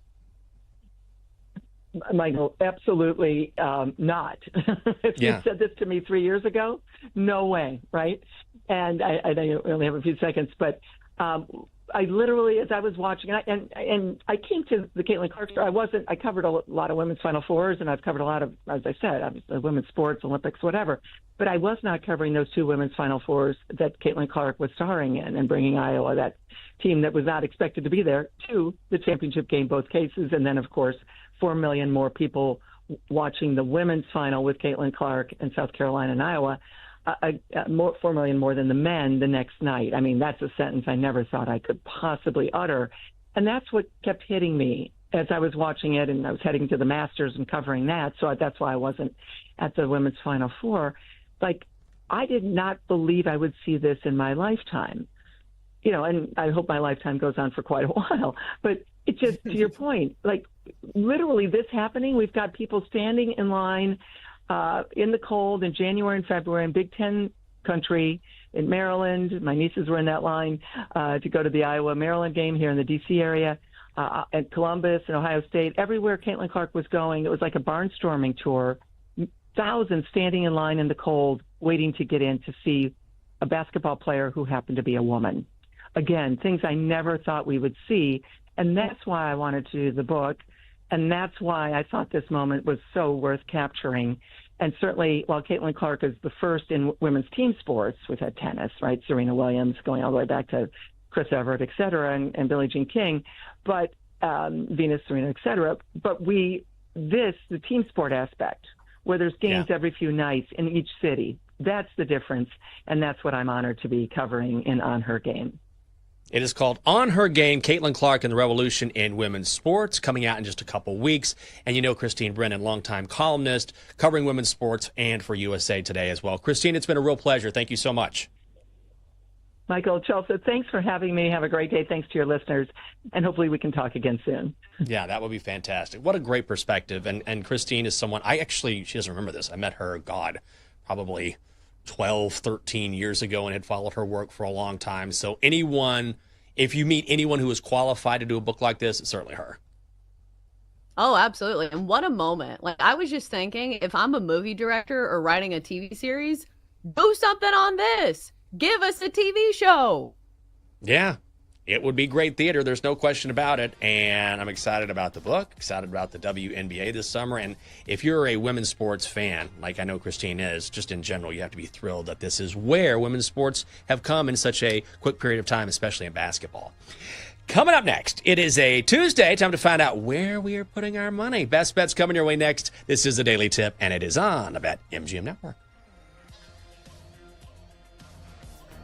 Coming up, Jenks and Chelsea give out their best bets here on the BetMGM Network. Presented by BetMGM, the sportsbook born in Vegas. Download the app today. Please gamble responsibly.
Let's get back to the Daily Tip with Chelsea Messenger and Michael Jenkins on the BetMGM Network. Presented by BetMGM, the sportsbook born in Vegas. Download the app today. Please gamble responsibly. Welcome back to the show.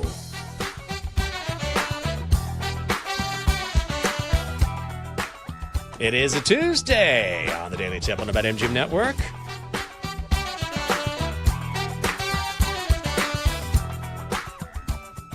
Great to have you with us.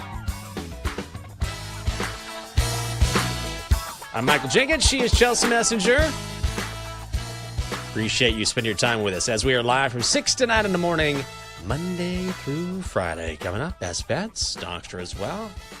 Looking at some final prices before our bets are locked in. Looks like we have a lot of squad plays today.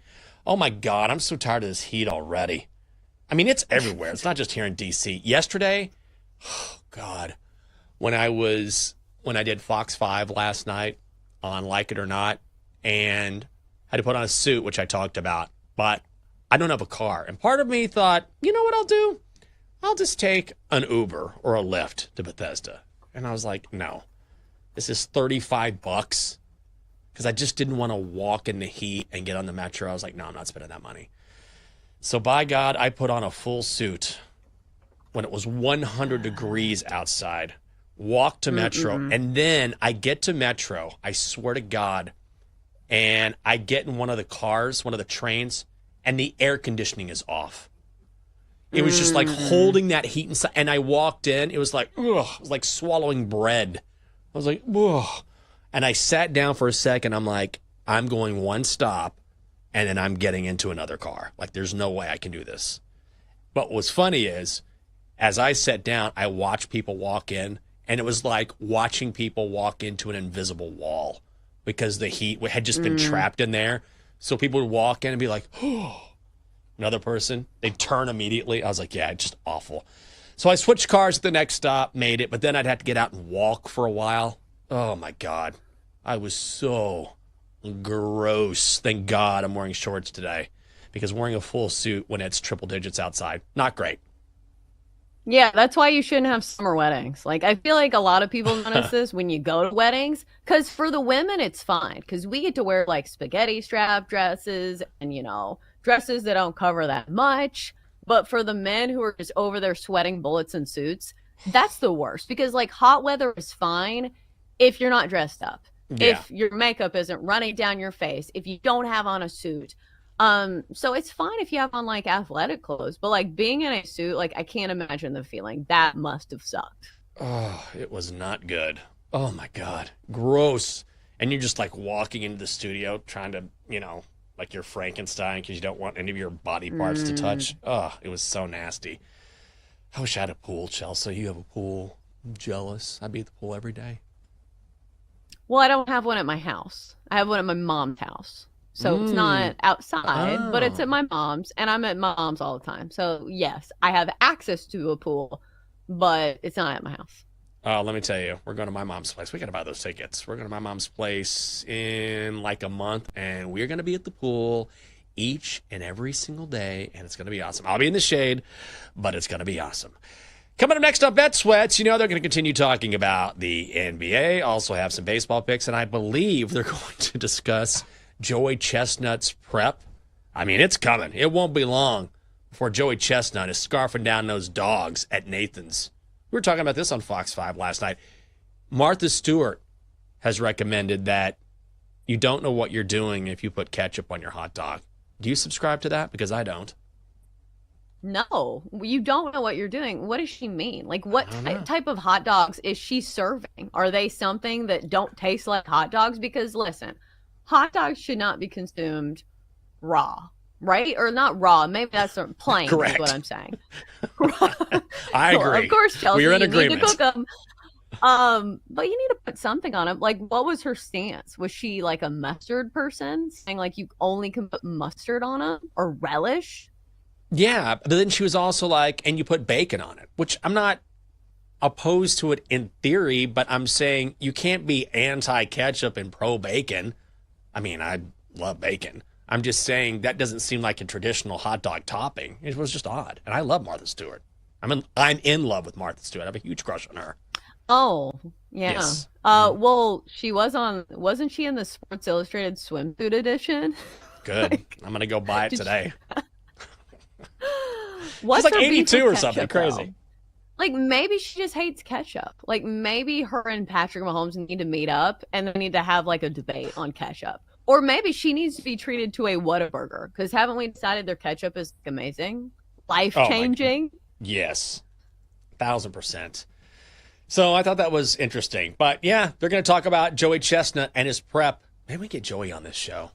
I think I have his number from a few years ago. We'll see. Maybe I'll just text him. Like, rooting for you, bro. We're like, who in the hell is this? I have no idea who this is. He definitely didn't get mine, but I got his. Whatever. I always do that, but then I never use them. Okay, Chelsea.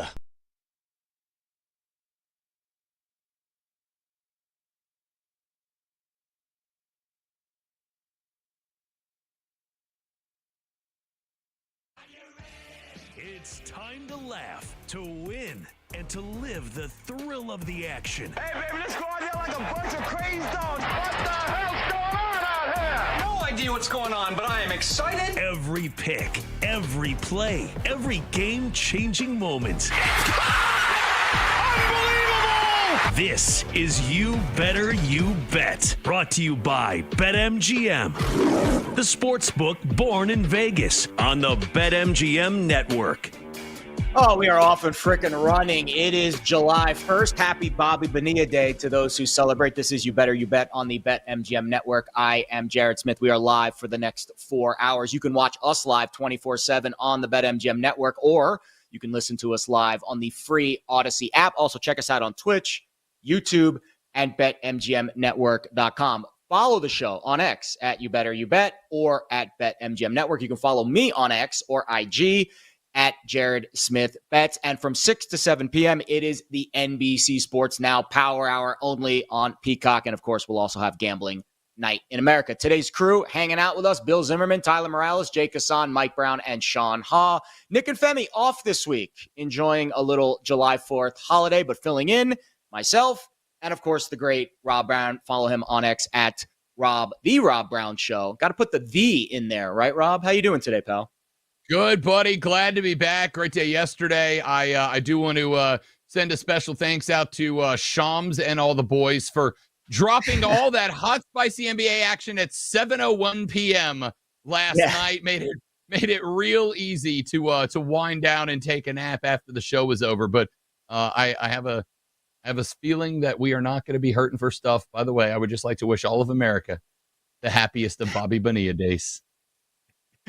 Yeah, we were getting some fun back and forth in our pre-show chat about the makings, the origins of Bobby Bonilla Day. Our EP Bill Zimmerman sending us a video from Steve Phillips, the GM, who, if you haven't watched that video, and maybe he did it today or recently, very interesting stuff about not only how, I guess, Steve Phillips is a trendsetter when it comes to deferred money, because he mentioned Shohei Ohtani and the Dodgers contract, which, of course, one of the craziest contracts I've seen in recent memory, maybe since the Bobby Bonilla contract. But we won't harp too much on that. Obviously, that's a punchline today. Lots of news to get to. We do have two great guests joining us on the show. Top of the next hour, Bob Nightingale, Odyssey MLB insider, going to share with us some news and notes from around the diamond. And then coming up at 5:40 Eastern time, EJ Raddick, NHL Tonight, is going to talk about what's happening in the NHL. I know the NBA free agents frenzy is taking center stage, but a lot to get to on the ice as well. But as we mentioned, Shams and the entire NBA insider crew doing some heavy work over the last 24 hours, trying to sift through all the news and all of the signings. And that's obviously where we start today. I would say that there were four really impactful moves that were made. I guess maybe four teams that I think are kind of at the top of the list, but we're going to try to get to as many as possible. Let's start, though, with the Milwaukee Bucks, because I think this one was really intriguing. Not only did they sign Miles Turner, but they also waived Damian Lillard, and they kind of made these moves in tandem, which I thought was really interesting. Turner gets 4 years, $107 million, which is about $27 million per year. But the more interesting part of this deal is now Damian Lillard essentially is a free agent holding all the cards. However, Milwaukee still owes him over $100 million over the next 5 years, basically $22 million per year. It's the longest waive and stretch I never thought I'd be saying that on live national radio in the history of the NBA. So, Rob, your initial thoughts, because to me, this deal is going to cost Milwaukee $50 million a year just to bring in Miles Turner. And we still don't know who's going to play point guard next year for the Bucks. I would imagine Giannis not too thrilled today. I'm going to start with this. Is Miles Turner a $50 million big man to you? Like, I know he's good, and he was a part of what Indiana did this year, and it was an impressive run for the Pacers, but there was no point to me, and I mean for the semifinals and the NBA finals, or I should say for the conference finals and the NBA finals, there was no point where it felt like Miles Turner was taking over the game, right? There was no point where there were spots where Pascal Siakam was taking over the game. There were spots where TJ McConnell was taking over the game. There were games where Obi Toppin was coming off the bench and taking over the game. There were points throughout the game where for the games where various dudes wearing yellow were being dudes wearing yellow. There was never a point where it felt like Miles Turner was that guy. Man, if you're going to be a 7-footer, like, I can't have you ending NBA conference semifinal games with 2 or 3 rebounds. I don't care if there's another big-ass 7-footer on the other side. I need you doing better. And while Chet Holmgren grew up a lot in this postseason run, it's not like he's an elite underneath defender. I need to be able to know I can get you the ball, get you on the post, and either have you make a move or be somebody who can collapse the defense and work it back out to my guys. I never saw that out of Miles Turner. And I'm not saying it's not in there and he can't do it. I'm saying in the 2 biggest series of the Pacers this year, he never did, when everybody else on that team had big spots. So, man, I look at Milwaukee with no Dame Lillard, and you got a 7-footer, great. You've got Giannis Antetokounmpo, one of the best 2 basketball players on earth. That's great. Where are we going after that? Who's my elite scorer? Who's my elite shooter on the outside? Who's my point guard that can pull the defense and open the floor up by being a threat? Who are my guys? We were talking yesterday. I said I think it is a wide open East for one of the up-and-coming teams, Orlando, Detroit, Charlotte, whoever, Atlanta, to plant the flag and say, we're here, we're arrived. And when Boston and Indy get back, we're already going to have our spot on the dance floor. I don't know that any of this, and I certainly don't think Miles Turner helps Milwaukee be ready for that after moving on from Dame. I just don't understand why $50 million for a big man who was the 4th most important piece at best for that Pacers team this year. So here's the depth chart now for Milwaukee.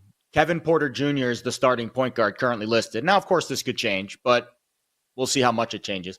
Gary Trent Jr., Kyle Kuzma, Giannis, Miles Turner. You've got Taurean Prince, Bobby Portis, Ryan Rollins, AJ Green coming off the bench. Again, this is a team that lost Brook Lopez, who departs. He's now with the Clippers. They traded away Pat Connaughton, who I know he's not a needle mover, but he's a decent shooter. And Gary Harris, he'll be on the team as well. You throw his name in the mix. Like, I just don't know where the offense is coming from. And to your point, the ball handling and the interior defense outside of one Giannis Antetokounmpo. To me, Giannis really, and I thought based on some of the other moves that were made with some other teams that we'll get to in a minute, I thought maybe Giannis to be traded was very much on the table. But now that I'm seeing what the Bucks have, I don't know if they can trade Giannis because he's really the only player that they have who I think really moves the needle. So, yeah, I would not be too thrilled if I was Giannis Antetokounmpo today. And I know Dame probably wasn't going to play much, if at all, next year. But at least having him on the roster gives you a semblance of a future. Now, I'm not sure what the plan is. Speaking of plans, let's go to another team in the Eastern Conference that I think does have a plan and seems to be building a really nice core around their star player, and that's the Atlanta Hawks. We mentioned them yesterday, and they made another addition yesterday after we were off the air, of course. They signed defensive wing Nickeil Alexander-Walker. They already have a really good defensive player, the defensive player of the year on their roster in Dyson Daniels. We mentioned Kristaps Porzingis yesterday. They also signed a sharpshooter, Luke Kennard. I mean, right now, we asked Drew Dinsick about this yesterday during our Gambling Night in America segment, or during the NBC Sports Now Power Hour. Which team in the East would you pick right now to move forward and kind of grab that mantle? We were going back and forth, Pistons, Hawks. He said Hawks. I'm kind of in agreement. What do you think, Rob? 100%. In fact, there's nothing that I like more in radio. Come at you, boy. We're all a little bit of egomaniacs here. There's nothing I love more than saying something in hour 1 and getting a little validation from the experts in hour 3, because you and I in hour 1 were talking about we liked what the Hawks were doing. We were already there with the Porzingis move and some of the other spot ups they had come with. And now we find out that not only are Kennard and Nickeil Alexander-Walker moving over, but Trae Young's working the damn phones like an agent, making these things happen and getting the guys that fit. And I know that that's like, okay, cool, whatever, but let's keep it a buck. This is the type of thing that not only are you allowing your star, because I am still of the belief that Trae Young is an absolute star in this league, and he just got put into a market that was never going to give him a lot, and now they're moving that direction, but also he gets to feel like that star. And if he's the guy getting Kennard and Alexander Walker on the phone to get them there, he also, you got to know there's going to be some chemistry there. Like, he's going to be pumped to work with the boys. I also very much like the two pieces that he got, because again, my working philosophy is I need a point guard, I need an ace shooter, I need a big man that I trust down low to be physical. Atlanta's now got all three of those, because Kennard is one of the best shooters in the NBA. Trae Young is an elite point guard, and Porzingis, when healthy, can be one of the biggest bangers down there under. And on top of that, Alexander Walker adds a really nice defensive piece to a team that probably need it. He spent some time down in New Orleans a couple of years ago, and we called him Nah, because if you pass the ball and he was out there on defense, nah, you ain't going nowhere. But like that was our running gag. I was really bummed when he left New Orleans, because I always thought he had the ability to kind of be a mainstay stalwart. And him with Trae Young in a two-guard set, where one is a defensive ace and the other is one of the most elite on-ball point guards out there, you have now given me a spot-up shooter, a backdoor cutter, and a good physical inside presence. We're out a little bit. But I have gone from yesterday, hey, I really like what the Hawks are doing, to today, I might go punch me a ticket for Hawks to the Eastern Conference Finals, to be honest with you. I think they have made that much progress in 3 days. Plus 850 at BetMGM. You literally read my mind. As you were talking, I was like, hey, what are the Hawks to win the East? Like, I don't even know what that number is. They're on the fourth team down on the list, right? Cavs, Knicks. I don't know how you really bet on the Knicks to win the East, considering it's July and they still don't have a freaking coach. We'll get to them later. Magic 4-1. I understand Orlando. I get the love for Orlando. And I understand the love for Cleveland, because they were the number 1 seed last year. And I think they made at least some additions to fortify that roster. I'll be interested to see what Lonzo Ball looks like if he stays healthy, especially if he has a limited role on that team. That usually is helpful to stay healthy when you're not playing as many minutes. But they're the Hawks, the second tier, right? That first tier, Cleveland, New York, Orlando. Top team in the second tier, I'd say right now, is Atlanta. In front of Philly, in front of Boston, in front of Detroit, and obviously in front of Milwaukee and Indiana, who seem to be getting worse before they're getting better. All right, quickly, we're kind of running low on time in this segment, so we'll bleed over a little bit of this discussion into our next segment. By the way, first hour of the show, if you're not a fan of the NBA, I'm sorry. This is a very heavy NBA show. I mean, it's a big day for the NBA. I really like what the Nuggets did. Trading Michael Porter Jr., who I think was very well liked, not only in the locker room, but also amongst the fan base. Had a nice little run for that team when they won their championship a few years ago.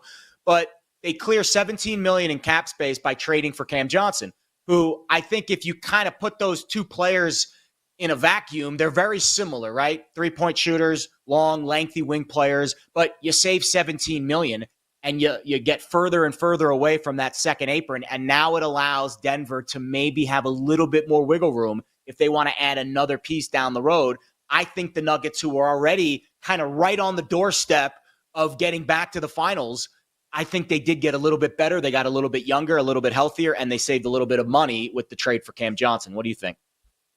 Same thing. I think you've got two players, like you said, they are close to each other, certainly in style of play. I would even make the argument that if you go look at it statistically, it may even be the slightest of leans towards Cam. Plus, he's a younger guy. Plus, and this is probably me reading a little too far between the lines, but there were some spots in the playoffs this year, including in that series loss to Oklahoma City, where I thought that MPJ kind of faded a little bit, right? Like he was not the contributor that you need that guy to be. While I don't know if Cam is going to or not going to do that, I know he hasn't yet. And one thing I know about basketball, because I was a real mediocre player back in high school, so I pretty much understand exactly how the NBA works. What I know is this. In the world of basketball, if you fade when the boys need you the most, it ain't easy to get that trust back, my man. If you fade when everybody's relying on you to not fade, it is hard for them to feel like they can trust you unless you are a Nikola Jokic, a Kyrie Irving, a Kevin Durant, a LeBron James, a dude who's been there, done that, won it. If you ain't a superstar and you fade when the superstar needs you to have their back, it's hard to get them to want to come back to you. I was watching a clip earlier, and I wish I could remember the setup, but it was two dudes that played back in the day with Mike, and they were talking about how it wasn't Steve Kerr. One of them had the opportunity to take a shot to win the basketball game, and they took the shot, and they went to the locker room, and Mike was like, "That's my shot. That's my shot. I'm the one taking that." And then so they said like 2 games later, exact same situation, exact same play. Same guy gets open, looks up, sees he's got 3 seconds left, fires a rocket over to Michael Jordan. Michael Jordan takes the shot, and he misses, and they lose. And they go back to the locker room, and he's like, "That's why." And Mike goes, "It's still my shot."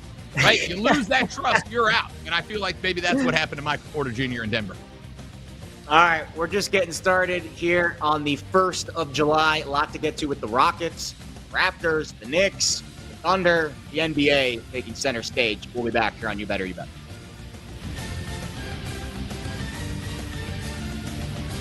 We'll be right back with You Better You Bet, presented by BetMGM, the sportsbook born in Vegas.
Yeah, the price has gone down, which maybe is a red flag, but I'm still waving a red flag for the Phillies. Let's take the Phillies at home at -152 against the Padres. So we have been talking all show long about the circle of trust and which teams and players are in it. So when you're talking about pitchers, there are 3 pitchers in the circle of trust for the Phillies for me. And Christopher Sanchez, who's going today, is one of them. 6-2 with a 2.69 ERA. And the Phillies have been in the circle of trust when playing at home and win as favorites. So they're 27-14 at home this year. They're 40-23 as favorites. And also, oh, by the way, Bryce Harper gets back into the mix allegedly tonight.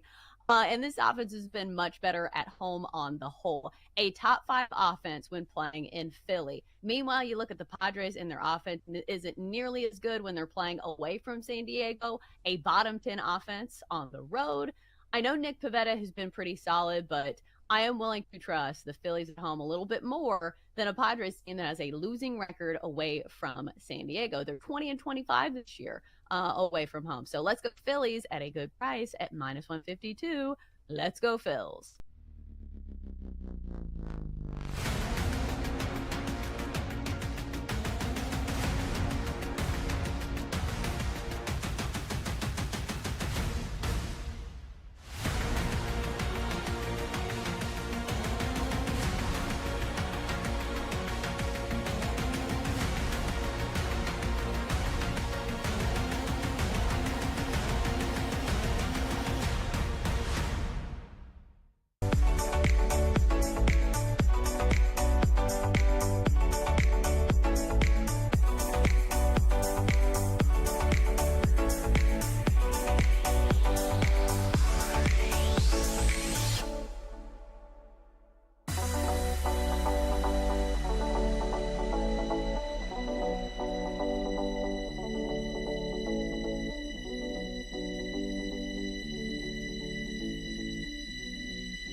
Let's get back to You Better You Bet on the BetMGM network. Garrett Smith, Rob Brown in for Nick and Femi today and for the rest of the week. Coming up in 40 minutes, Bob Nightingale, Odyssey MLB Insider, going to talk all things on the diamond, but a lot more to get to in the NBA, Rob.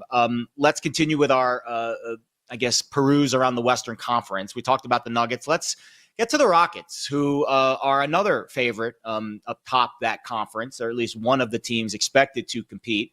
I think they've got a very interesting dilemma on their hand, because based on the moves that they've made in the past week, here are the players that they have signed or re-signed. Steven Adams, Jabari Smith Jr., Clint Capella, Dorian Finney-Smith, Jeff Green. They also traded for Kevin Durant.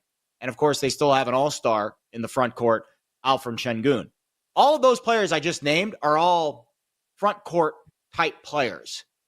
And last I checked, you could really only start 2, maybe 3 at max in the front court on any given night. So I'm just confused with maybe the strategy here. Are they overloading up front? Are they going to go to some bully ball lineup? How are they going to play all these guys? And what do you think the outcome is going to be? It's a great question. I will say this. I like Şengün in the direction he is trending in his career. I like Steven Adams is kind of that, like, just go out there and wear them down and look like a total badass Jason Momoa dollar store version. I love Steven Adams. And I really like Clint Capella. I've watched him play in Atlanta a few times. The problem is, that's 1, 2, 3 on your depth chart right there. So unless you're going to go with the double big look, and even if you do go with the double big, Kevin Durant's a power 4. So now I'm effectively going a triple big here with either 2 5s and a 4, or 5 and 2 4, and I just don't know that that's going to work out. So I guess I'm looking at playing no shooting forward, maybe. Like maybe I'm going point guard, shooting guard, power forward, big man, or point guard, shooting guard, power forward, center. Like I don't really know how this stacks up. But I will also say this: I don't know if they're done, because when the acquisition of Kevin Durant came in, it kind of felt to me like, all right, we both like Amen Thompson quite a bit. Like we gave that kid flowers yesterday. We liked the trajectory. Fred VanVleet, ex-champion. We know a lot about him. Is he like the elite point guard that's going to be able to dish and handle for everybody? I don't know. Maybe he could be the right guy. We'll see. But I got to wonder if this isn't stacking Sengun, Adams, Capella, KD, Jabari Smith Jr., Dorian Finney-Smith. I don't know if maybe this isn't the Thunder going, look, let's give ourselves a little treasure trove of resources, of capital over here, because we all know at some point, some team somewhere is going to need a big. They're just gonna realize this guy ain't the guy, or somebody's gonna go down. Maybe this is just a setup where we don't necessarily need now on July 1st to have our finalized roster when the NBA season is still 4 months away. Like, maybe let's give ourselves some time to figure out who the guy we like is, build a treasure trove, and when the door opens and people start needing big men, we got a selection, right? You can come get one, we'll come to you. And make yourself maybe the biggest market for that resource down the line. So as much as they are clearly moving, willing to move, willing to wheel, willing to deal, I think I'm looking at this with the thought that Houston's probably not done making moves yet. And I hope not, because I think you gotta build around Durant and Thompson now. And I don't know that they've done that yet. I hope I hope they're just stockpiling, and when the next round of moves starts to get hot and heavy, Houston's going to be out there front with a big old for sale sign on a bunch of dudes on this roster. Yeah, so those 7 players I mentioned, I'll give them to you again. Steven Adams, Jabari Smith Jr., Clint Capella, Dorian Finney-Smith, Jeff Green, Kevin Durant, Sengun. Those players will make a combined $136 million next year, which is 87% of the cap.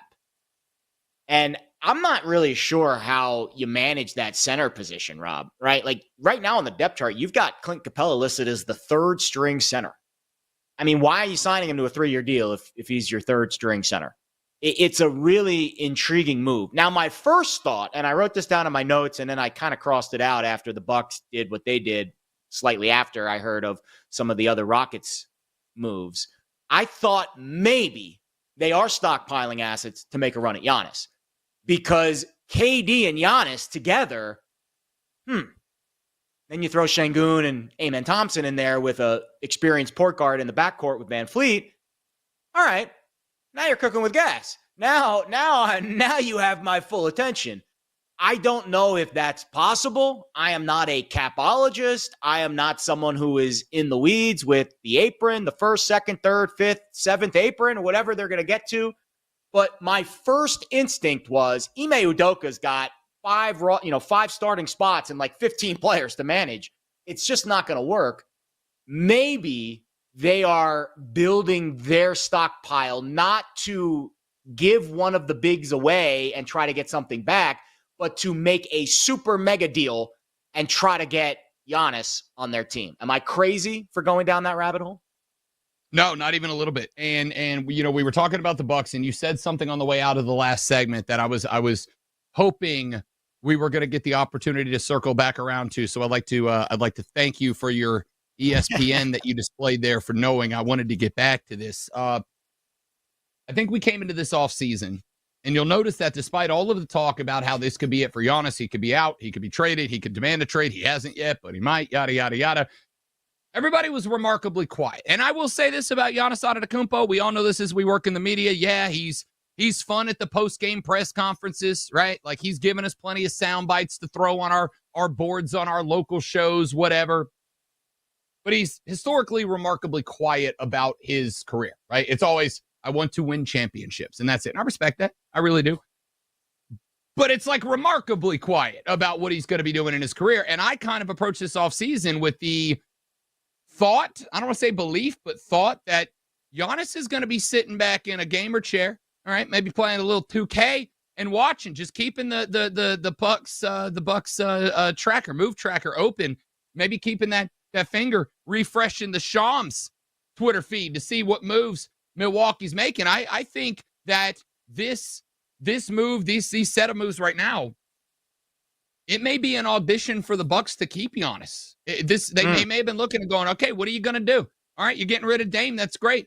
Who are you adding into this mix? Who's a superstar? Who's the guy that's going to help me? Because I do think he wants to win championships, and I do think he wants to stay in Milwaukee, but it's not going to stay in Milwaukee if you say, hey, you're going to be the best player on a team that is going to win 35 games every year for the rest of your career. He's not going to do that. Nobody else should. Nobody else should want to. So I think if I'm Houston and the way they're stacking it up right now, I don't think it's unfair to say maybe I'm going to take of those 7 guys that you mentioned, maybe I'm going to package 4 and 2 or 3 first rounders over the next 5 years and say Giannis Antetokounmpo for Milwaukee, 4 superstars, and the ability to get 3 more over the next 5 years. How about it? And I know there's some picks they have control over and some they don't. But no, I think you're spot on. And as I look around, because while I'm saying all this, I'm trying to think in my head, like, who else has a stockpile like this that they could lean on to outbid them for Giannis Antetokounmpo? Jared, I don't think there's a team out there that could. I think Houston is basically setting themselves up to go. Giannis, if he puts out the tweet that goes, thanks for everything, Milwaukee. It's been fun. It's been real. I'm Audi 5000. Houston can go, nobody's giving you more than us. Send him down to H-Town. Let's pair him up with KD, and let's go run this thing up for a trophy. And I'm interested to see if it works out. And again, I have no insider information here. This is just where my brain first went when I read through the list of players. I mean, the Rockets have signed more players in like the last 3 days, or traded for more players in the last 2 weeks than you can play on a team. Like, you're not going to get all these guys minutes.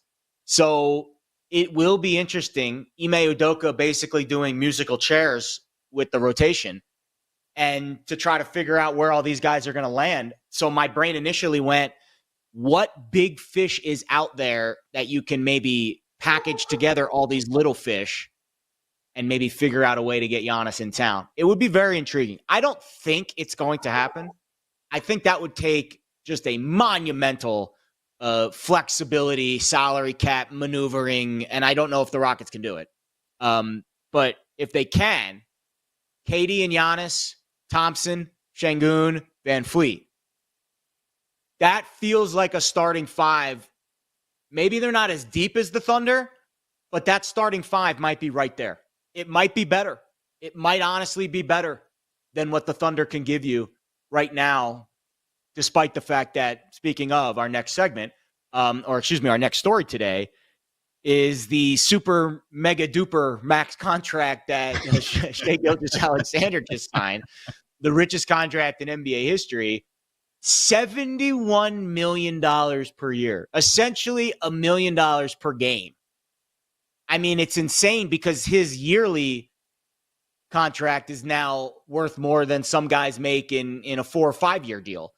I guess that's the advantage of re-signing a player early, right? That's where my brain went, Rob. Like they kind of did this a little bit earlier, maybe a year earlier than I expected, but I guess he's worth it. Is anyone worth $71 million a year in this day and age? I mean, it's hard to say yes to that, to be honest with you, but it's also kind of hard to say no. And I think with SGA, and I don't know if I'm trying to justify this for them or like justify it for me. Along with SGA being the MVP, I don't know how many times it came up on any of the shows that you're a part of, but how many bleeping conversations do we have this season about face of the league? Is it Ant-Man? Is he face of the league? Is it still LeBron? Yeah. Is it Steph? Is it face of the league? Stuff drives me nuts. Keep it a buck, buddy. I think the NBA has decided who the hell their face of the league is. And it's not up to them. Let's be clear. I'm on board with the school of thought that it's up to us, the fans of the NBA, who is the face of the NBA. But it's not going to stop the NBA from politicking, from pushing one guy that they want to be the face of the league. And I think it's very evident that they want SGA to be the face of the league. So if you're the Thunder, I think this bet is as much a gamble that you're going to be able to keep him as the face of the league. And that means every time the face of the league is shown on the league, it's going to be in a Thunder jersey. And it's going to be in a Thunder jersey for a very long time. So I got an MVP. I got an NBA champion. I got an NBA finals MVP. I got one of, 4 guys that have won the scoring title, the league MVP, and the finals MVP in 1 year. I think it's him, it's Shaq, it's Mike, and it's Kareem, I think, are the only 4s to do it. Like, you've got all this legacy wrapped up, and every time they show his face on TV, you're going to have your logo across the chest. Well, if you're in a small market, again, I'm probably going way too far down a rabbit hole, Jared, but follow me here. If you're Oklahoma City Thunder, you're in a small market. You're in like the 8th smallest market in the NBA. It's tough to get the OKC logo shown on national TV, unless you got an SGA, unless you got a league MVP, and you've got an NBA Finals MVP, and you've got an NBA champion. Then it's a little easier to get your logo. Well, what comes along with that? Bandwagon fans, you're going to walk around Vegas this year. I'm going to walk around Greenville, South Carolina this year. And we're going to see more Thunder merch than we have seen in the rest of our entire bleeping lives combined, even when KD and the boys were trying to run it down out there. So I think that this is yes, it's an investment in basketball. It is an investment in one of the best handful of basketball players on planet Earth, a champion, an MVP, yada, yada, yada, yada. I also think if you're the Thunder, it's a business move. It's an advertising move. It's a marketing move. It's a PR move. Every time that the NBA advertises anything anywhere on the face of the planet, there's going to be a Thunder jersey right there on the front of it. Is that worth $71 million a year for one guy? Maybe. I'm real dumb about business. That's why I'm in radio. But I would guess having SGA's face plastered on buildings in Paris and Germany and Beijing ain't going to hurt the bottom line all that much. I agree. Speaking of the bottom line, we did get a note today that Jalen Williams underwent surgery to repair a torn scapholinate ligament. I tried. I don't know if I pronounced that correctly. It is in your wrist, which is vital to basketball players, but he's going to be reevaluated, in 12 weeks. Thankfully, I don't really think the Thunder need him back fully healthy until, next winter-ish. Call it end of fall, early winter. So he's got plenty of time to heal that up. The other Western Conference team that was, I don't want to say surprisingly quiet, but curiously quiet, was the Los Angeles Lakers, who made one addition during this free agency period thus far, adding Jake LaRavia to a 2-year deal. They also lost Dorian Finney-Smith in free agency, who signed with the aforementioned Rockets. Are you curious? Are you intrigued at all? We got about a minute left here about the Lakers' lack of moves so far. Are they building for something bigger? You better hope so, because we talked about this yesterday. I floated my my dumb little conspiracy theory. I forgot to get in my tinfoil cap, but I said the fact that the Lakers made no statement, LeBron made no statement. The only statement after he signed the 1-year player option was Rich Paul. And what did Rich Paul say in that? We only did a 1-year deal. And he didn't say because LeBron might retire. He said because we don't know LeBron wants to go further than 1 more year. He didn't say done, which means I looked at that and went, like with basketball or like with the Lakers? And then he also added on to that as a nice little addendum, pretty much saying, I expect the Lakers to build a championship team. So if they're not doing that right now, and they're not saying damn all about LeBron James, I think there may be a little trouble in Tinseltown. Interesting. That was all way right, more we'll dramatic continue our than NBA talk. We'll continue the NBA talk. We'll mention the Raptors. We'll mention the Knicks and maybe some potential landing spots for Dame Lillard. That's next. You better, you bet. We'll be right back with You Better You Bet, presented by BetMGM, the sportsbook born in Vegas.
remember vividly one day I was on the field. It was batting practice, and then batting practice ended, and I got a text from somebody who was asking about the wind. How bad is the wind?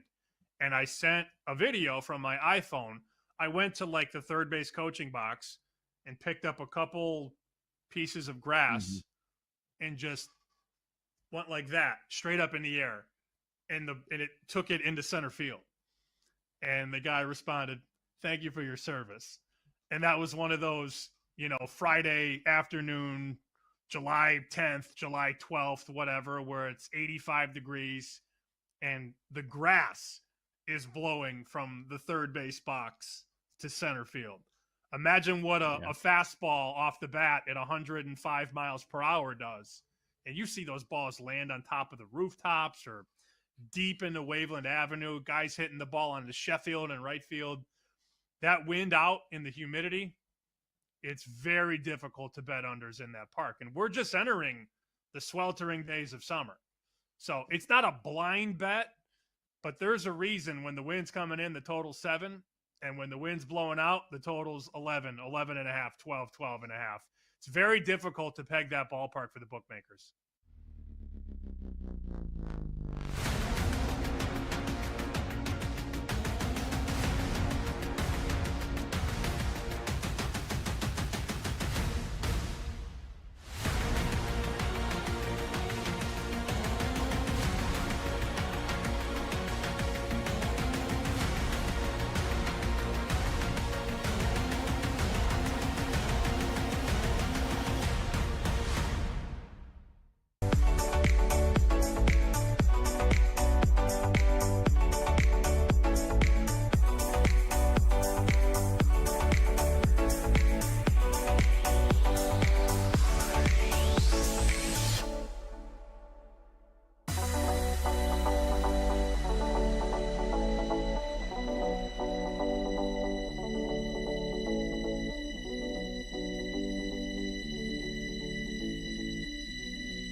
Record some of the things we talk about during the break and then just use them as the segment, because I'll be honest, I thought the conversations we had were fantastic. However, I do have a note for you. You got to pay some bills. BetMGM account holders will receive an any sport parlay boost token, score a bigger payout if your wager with the parlay boost token hits. Tokens can be used on parlays and SGPs. Download the BetMGM app, please.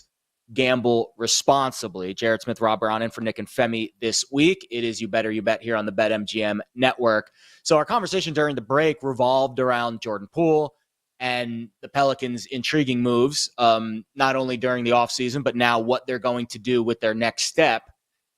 I think, and the question was posed to me by my trusted co-host here, what does Derek Queen have to be in order for the very highly questioned trade in moving up 10 spots and giving up your unprotected first-round pick next year?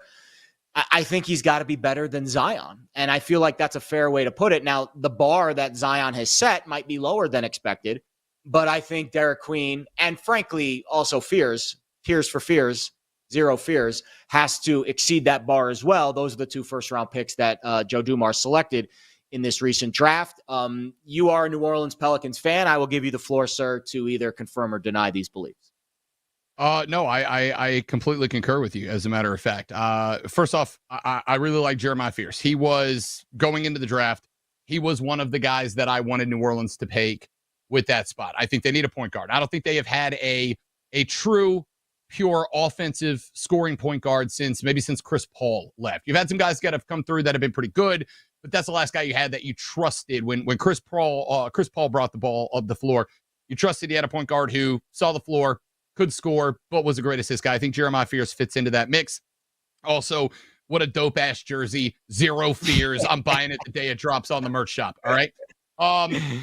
Derek Queen is the interesting one because you may have spent 2 lottery picks on that guy. Now, I think what you got with that move, was a gamble from both Atlanta and New Orleans, right? It was a gamble on New Orleans side. Joe DeMars is saying, with Jeremiah Fears, with Derek Queen, with Zion Williamson, with the moves that we have made, now with Kevon Looney, who comes over from Golden State. I know we're going to talk about that move here in just a minute. You got a 5.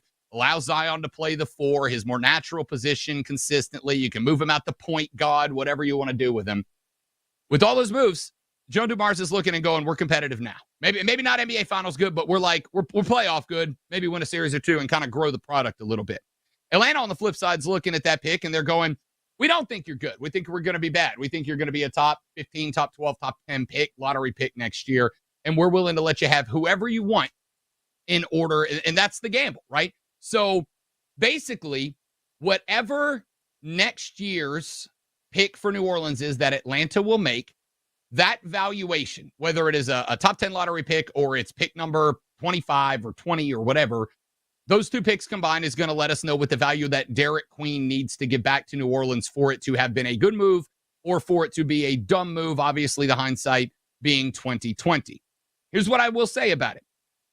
Jeremiah Fears, I think, pairs well with Derek Queen, pairs well, I think, with Zion Williamson, pairs well with Kevon Looney down low. You got Looney on a 2-year, $60 million deal. That's a pretty good deal for a 3-time NBA champion to play down low. And oh, by the way, they got Ives Messi, who they drafted last year, another 7-footer, a young guy who has not really had the opportunity to work with anybody to develop his game. So not only am I getting a 3-time NBA champion as a 7-footer down low, but I'm getting a 3-time NBA champion to mentor a guy that I really do like in Ives, the next guy up that they drafted last year. So now I got 2 7s, an old 3-time champ and a new guy to learn from the old 3-time champ.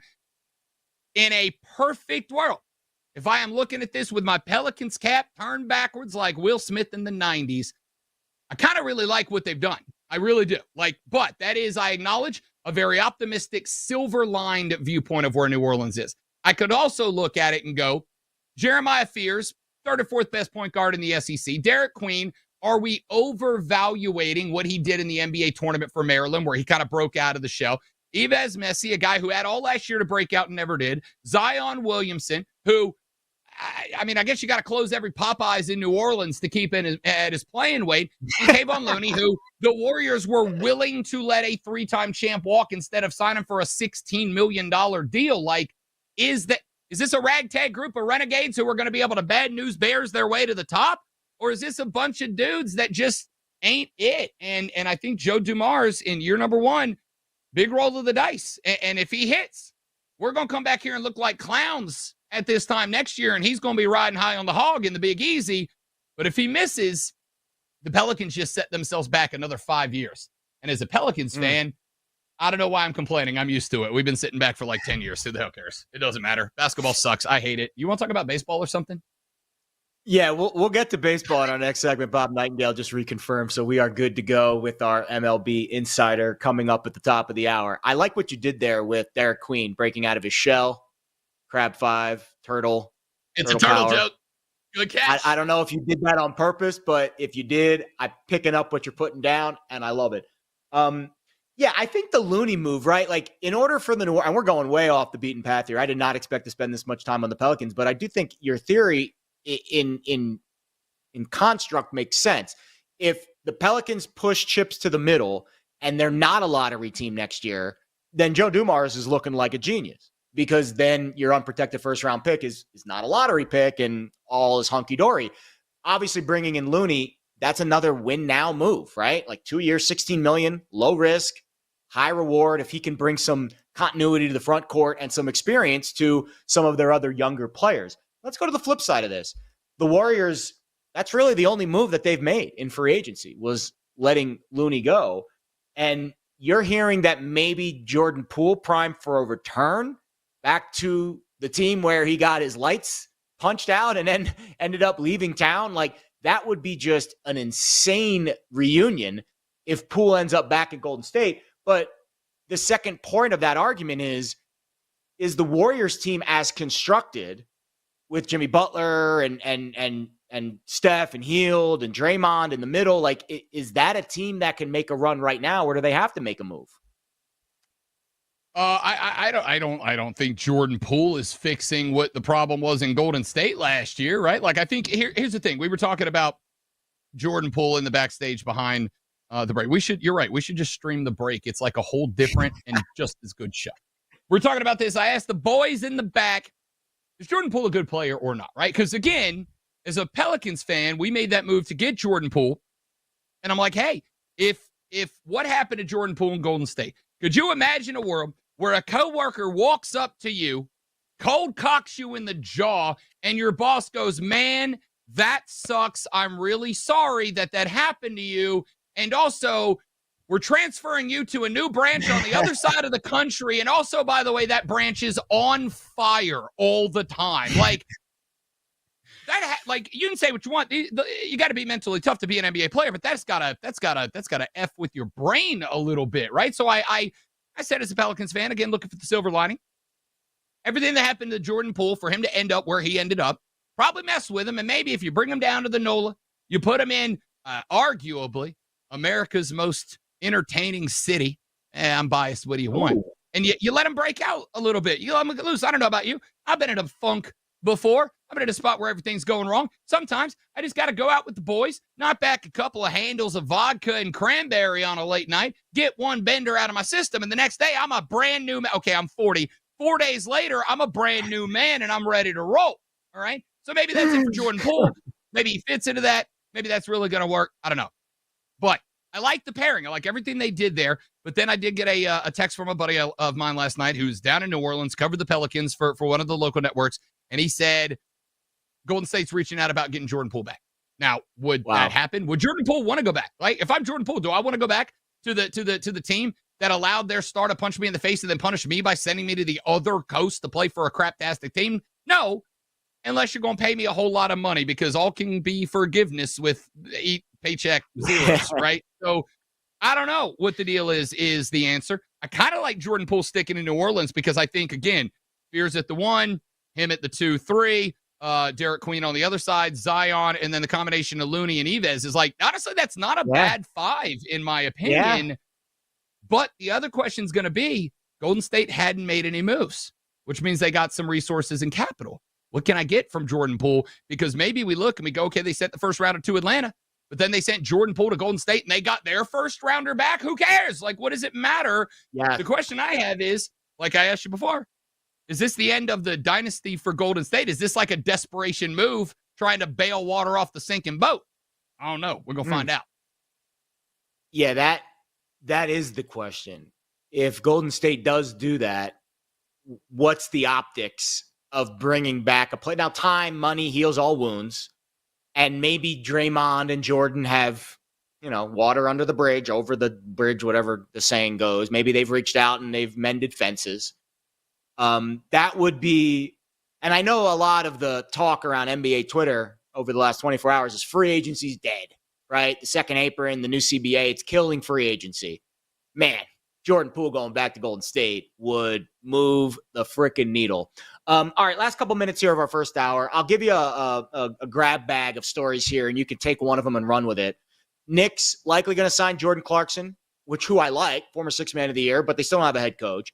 The Raptors kind of made a shot across the bow today, signing Jakob Poeltl to a 4-year, $100+ million extension, the first move with their new GM, Bobby Webster. And in the Lakers, the Miami Heat reaching out, maybe potentially interested in Dame Lillard. Any of those move the needle for you? How does the Knicks not move the needle? How are you signing guys when you don't know who's going to be coaching guys and you don't know what system they're going to be coaching those guys? I'm at the point now where I mean it. I think if the Knicks turned around and hired Tom Thibodeau today, I think we'd all be like, that's the best decision you've made yet, right? Like, it's not even a joke at this point. You'd be like, all right, good hire, guys. Good hire. I don't get it. The best move they can make is rehire Tom or pay. Shut up. I think it's great. Pay Dawn Staley $1 billion a year to come up there, because then you'd at least have somebody holding the clipboard on the sideline that you can trust and would take exactly and precisely zero crap from Jimmy Dolan in the locker room, which I think would be the best boon you could get right now. Golly, the Knicks are a dumpster fire, and as somebody who's not a Knicks fan, LOL. I'm a Knicks fan, and so is the usual host of the show, Nick Costos, so I'm sure can't wait to light that team up next week when he returns from vacation. All right, Bob Nightingale next, MLB on the other side. You better, you bet. We'll be right back with You Better You Bet, presented by BetMGM, the sportsbook born in Vegas.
So I don't think there's a ton of buzz, simply because it's the Titans. Like, they're not a good team. They're a mid-market, franchise. So we'll see. And like, we've seen this story plenty of times before. Like, you guys had it in DC with the Sam Howell offseason, where everybody's like, oh, Sam Howell, such a leader. Everybody loves him.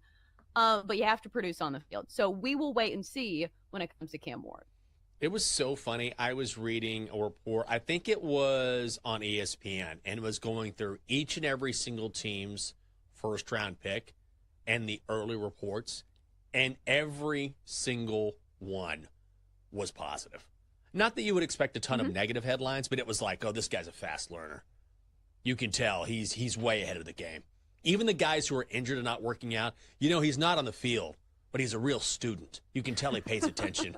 I mean, it was just, no matter what it was. Now, he hasn't been getting reps with the first team, but you can tell the drive is there. He has all the tools, great bend, great footwork. I mean, there was not a single, hey, he's coming along a little bit slower than we thought. Or this guy's going to need a little work, which I understand. But that's why I always take these reports that we hear just a little bit with a grain of salt, because everyone, before they played a single down, looks great in theory. Yeah, I was ready to believe in Will Levis before the season started, and look how far that got me. All I have are memes to show for that.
Time to laugh, to win, and to live the thrill of the action. Hey, baby, let's go out there like a bunch of crazy dogs. What the hell's going on out here? No idea what's going on, but I am excited. Every pick, every play, every game-changing moment. This is You Better You Bet, brought to you by BetMGM, the sportsbook born in Vegas on the BetMGM network.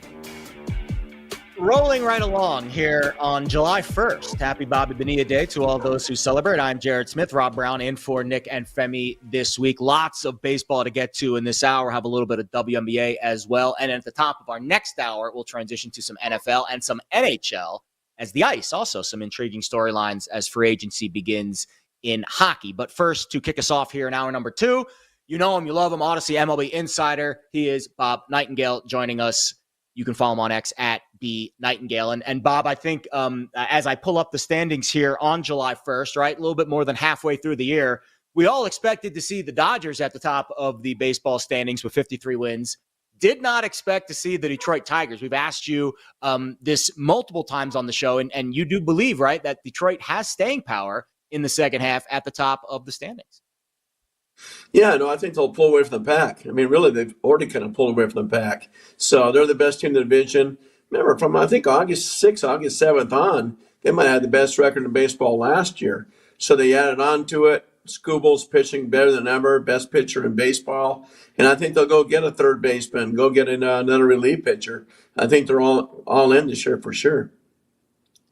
We've kicked back and forth, Bob. It's like I'm lucky guess, like the third time in a week I've gotten the chance to talk to you, which is a fantastic thing for a baseball guy. I asked you the last time we had you on about these Tampa Bay Rays who just seem to refuse to go away. And, you know, the thought is they've been competitive. They always find a way to stay competitive. But I did not see 9 games over 500 and in second place in the division, a game and a half off the Yankees good. Is there something special going on there in Tampa? Did I just misread? And it is a really good roster. What is happening that's kept Tampa right there in the mix with New York atop a very tough AL East? Yeah, it's amazing what they do year after year. Nobody ever gives them a chance. I saw them in late April. I thought, okay, I don't think they'll finish 500. They look dead. They went over to San Diego. I think they might have swept the Padres. Then kind of took off. The challenge now is that they're going to have a lot of road games here in the next 2 months because the way they did the schedule, they didn't want them in the hot sun in Tampa with no roof. So it'll be interesting to see how their staying power is, these next 6-8 weeks. Joined here by MLB Insider, Odyssey MLB Insider, Bob Nightingale. Insider calls presented by Grainger with supplies and solutions for every industry. Grainger has the right product for you. Call clickgrainger.com or just stop by. One of the more intriguing stories, I think, to the negative this year, Bob, has been the Arizona Diamondbacks. I did not expect them to be a flat 500 through their first 84 games. I saw you posted yesterday the struggles of their third baseman, Eugenio Suarez, batting under the Mendoza line. Just really tough year for him. Obviously, a lot of injuries up and down the pitching staff, the lineup. Can Arizona turn it around? Like, they're still in the mix for a wild card spot, but expectations were significantly higher coming into the year. No, I thought they had a chance to, give the Dodgers fits. They really did. And Suarez has actually been their most pleasant surprise. He stunk a year ago at this time, and now he's been lights out. So, but they could trade him. He's got that much value. Same way with Josh Naylor, the first baseman. Zach Gallen's been disappointing, but people want this guy. Merrill Kelly, Shelby Miller in the bullpen, on and on. So, no, I thought this team was going to win low 90s, but it just been, the Corbin Burns injury, nobody saw it happening. Then they lost both their closers, lost Jordan Montgomery in spring training. So a lot of injuries. So they're kind of in no man's land come trade deadline. But if they trade, I think they'll be the epicenter of the trade deadline because they'll have the most parts. Felt the same way. Let's stay in that division, Bob, for just a minute, if you don't mind. The San Francisco Giants, 45-40, a half game off the pace from the Padres. Those two teams, 7.5 back of Los Angeles. The Giants, obviously, part of the trade of Rafi Devers a couple of days, well, I guess weeks ago. Time flies when you're having fun. What do you make of this team? This team was Cody Decker and I on Saturdays. We both liked this team as a wild card squad. We thought the NL West could send 2, maybe 3, maybe 4 teams to the NL playoffs when it was all said and done. Did the Devers move the needle for the Giants? Were the Giants always going to hang around in this spot? And do you think that they are able to finagle away into a wild card spot at the end of the year? Yeah, I thought the Giants were playing way over their head all year long. Then they went and got Devers, and Devers has struggled. He struck out, 4 times last night.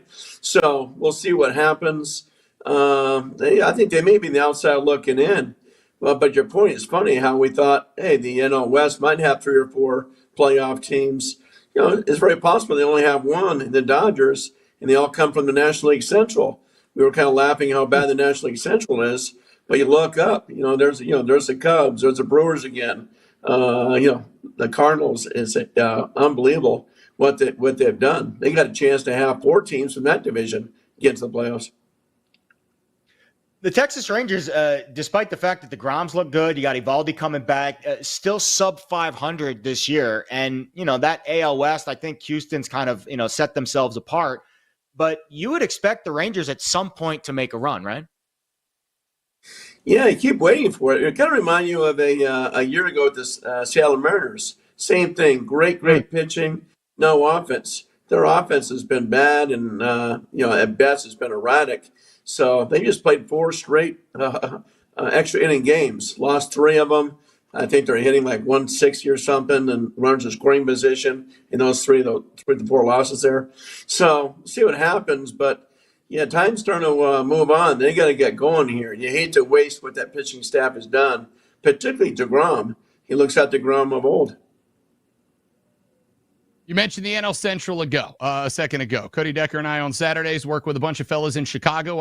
Ryan Horvat on BetMGM tonight. I've been trying to convince all these people the Cubs are a good team. I know that if you're a Chicago fan, it's hard to accept that maybe you're allowed to enjoy something good here for just a minute, but is a team with a plus 104 run differential. Top of my head, if I recall, I believe that's the best in the National League, and I think it's real close to the top of MLB as a whole. Pete Crow Armstrong, to me, is probably a dark horse, but worthy of a look at potential NL MVP when it's all said and done. What do you make of this Chicago team? Is this a legitimate contender of a team, or is this the best team in a good but maybe not great NL Central? Yeah, I would do the latter. I think it's a good team. I still think it's a weak division, even though you got 4 teams with winning records. But they were playing over their head for a while, too. I mean, the way they were scoring is like they can't keep that up. The pitching now is starting to drop off a little bit. Remember, they lost Justin Steele early on. Showed up in Monaga now back. Matthew Boyd has been fabulous for him. So I still think they're the team to beat for sure in the NL Central. Then, take their chances come playoff team. But it's a good, solid team. It really is. We're joined by Odyssey MLB insider Bob Nightingale. Insider calls brought to you by Grainger. For the ones who get it done, Grainger offers professional-grade supplies and solutions made for every industry and backed by product experts. Call, click Grainger.com, or just stop by. Bob, can you just put in perspective for me the first half that Cal Raleigh's having? I mean, you've been covering baseball for a long time. We don't see catchers break out like this. And then to the extent that he has now shown off his power stroke, it is incredible. He's going to be in the home run derby. I think it's going to be a whole lot of fun. But just put that in perspective, the first half from the big dumper. Yeah, it really is. I covered Mike Piazza with the Dodgers. I said, okay, this might be the best offensive catcher I'll ever see. This guy's putting up numbers that's going to blow away Piazza. Then you look at a guy like Yadier Molina. I think he's the best defensive catcher, I saw. And this guy's playing great defense too. Gold Glove winner, won a Platinum Glove last year. So he's doing all on both sides of the ball there. I mean, numbers he's putting up, he's going to give Aaron Judge a big run for his money for MVP, particularly if he breaks Judge's record for American League record for home runs. Yeah, I like that take. So then my question becomes, for a Seattle team that is 6 games off the pace from Houston, a Seattle team that I have been waiting for, it feels like the last decade to break out and get there. And now they got the big dumper, what a nickname, trying to get them there. Is there any chance that Seattle is maybe a postseason team, B, a threat? Like, can he drag this team along far enough that they can get the pitching to catch up and maybe be somebody this year finally? Yeah, I mean they've wasted so many opportunities here. They're a team that should go after Eugenio Suarez. They had him before, perfect guy to for them to get. The only guy in the National League with more home runs is Shohei Ohtani. So I think they got to be a lot more aggressive. The window's going to start to close eventually. They've had some pitching injuries, but you put that pitching staff in the postseason, you got a shot. But yeah, I don't think any team has teased us more over the last 4 or 5 years than the Mariners. Every year, you keep waiting for them to do something big, maybe win that first World Series. And they're, what they've made 1 October now since last 23, 24 years. All right, Bob, I'm going to give you 2 teams, one in each league. Both teams are 7 games under 500 currently, and you have to pick one of them that you think is going to have a better second half. The Royals, currently 7 under, 39 and 46. The Braves, 7 under 500 at 38 and 45. Which team would you hitch your wagon to in the second half? I'll go Atlanta. I just think, they're going to get Profar back. Yeah, in fact, Profar comes back tomorrow. Remember, he had the 80-game drug suspension, so that's got to help some. Strider now is, really starting to pitch like his old self. I just think that pedigree there is too strong that they'll bounce back. KC obviously is in a weaker division, probably the weakest division in baseball. So yet, I don't discount them. I still think they have a shot. But I'll go Atlanta would have a better shot.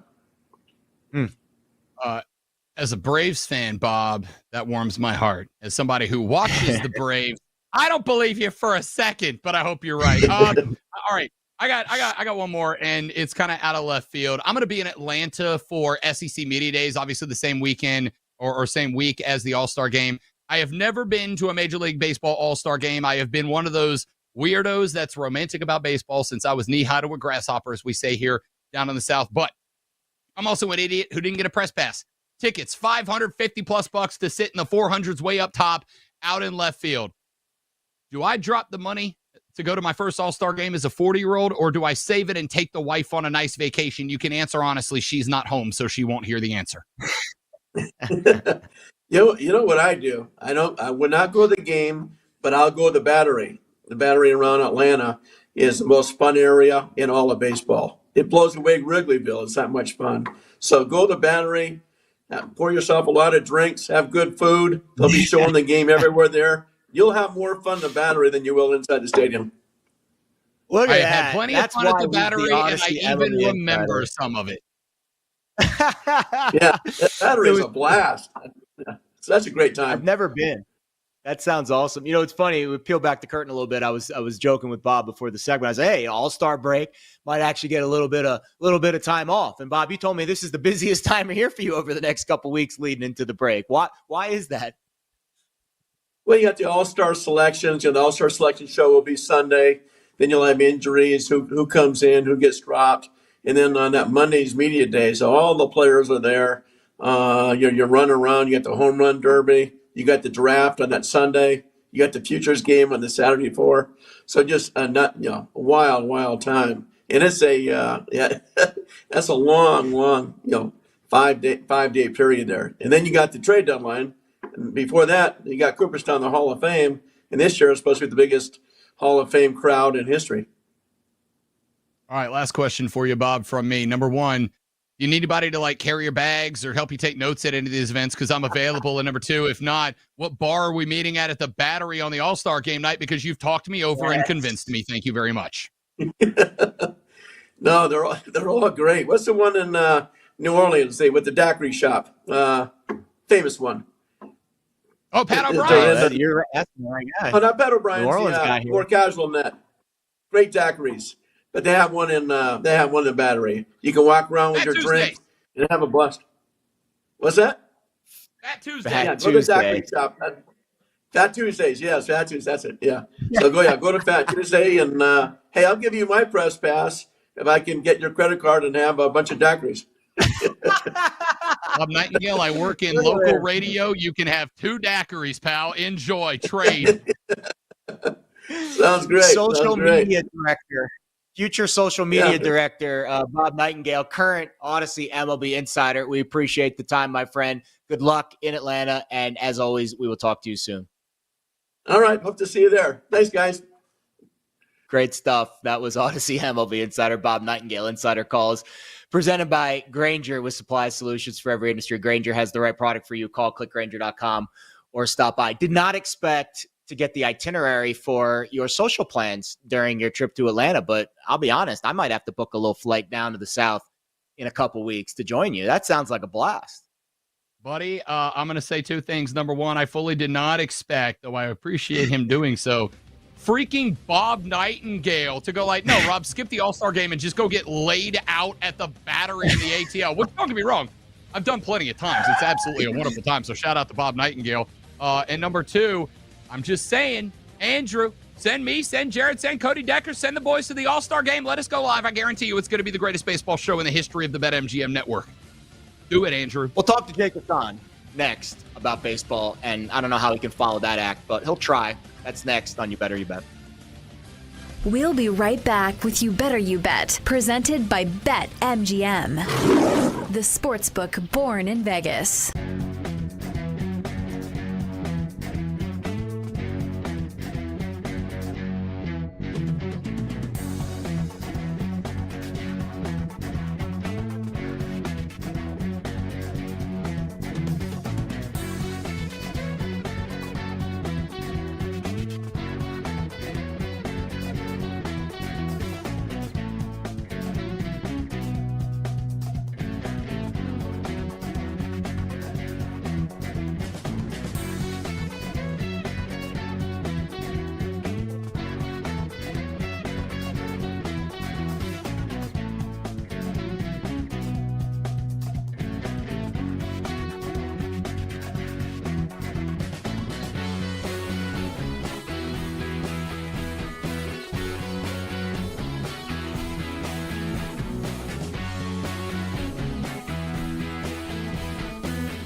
I've never said this on this show, but I'm all in on Penn State this year, at least in the Big Ten, man. That would be my bet, even over Ohio State. I think Ohio State loses week 1 to Texas, and then I don't know. We'll go over the schedule here in a second, but if James Franklin can at least get to the Natty this year, I don't think it ever happens, man, right? Like, they bring back pretty much everybody. I know you lose some studs on the defensive side of the ball, mainly Abdul Carter, but offensively, Drew Aller's back, regardless of what you think about him. Still a really good college quarterback, at least in the Big Ten.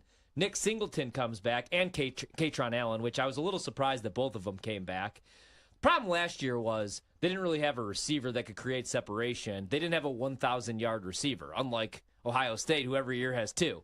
They had Tyler Warren. Now he's gone, and he played all over the place. Obviously, he was a tight end, but they lined him up in the slot on the outside at the Wildcat quarterback position. But this team is stacked, man.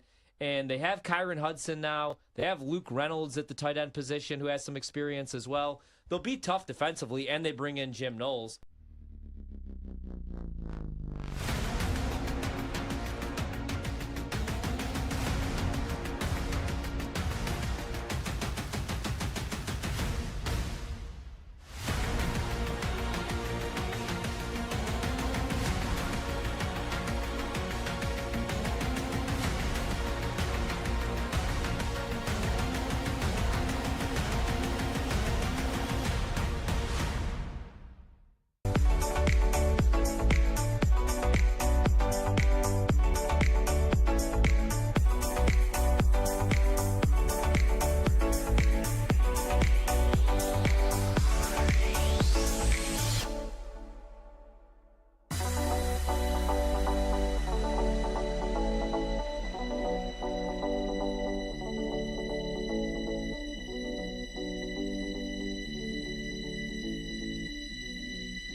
Let's get back to You Better You Bet on the BetMGM network.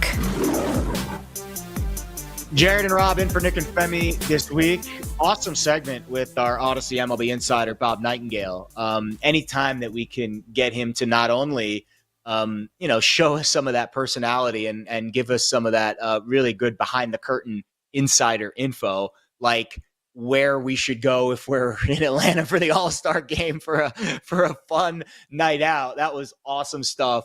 Not so awesome, though, is what just happened at Wimbledon, or at least if you're a fan of American tennis, if you're a fan of Coco Gauff. Round one, the number 2 seeded Coco Gauff loses in straight sets, 7-6, 6-1 to Diana Yastremska of Ukraine. So Coco Gauff.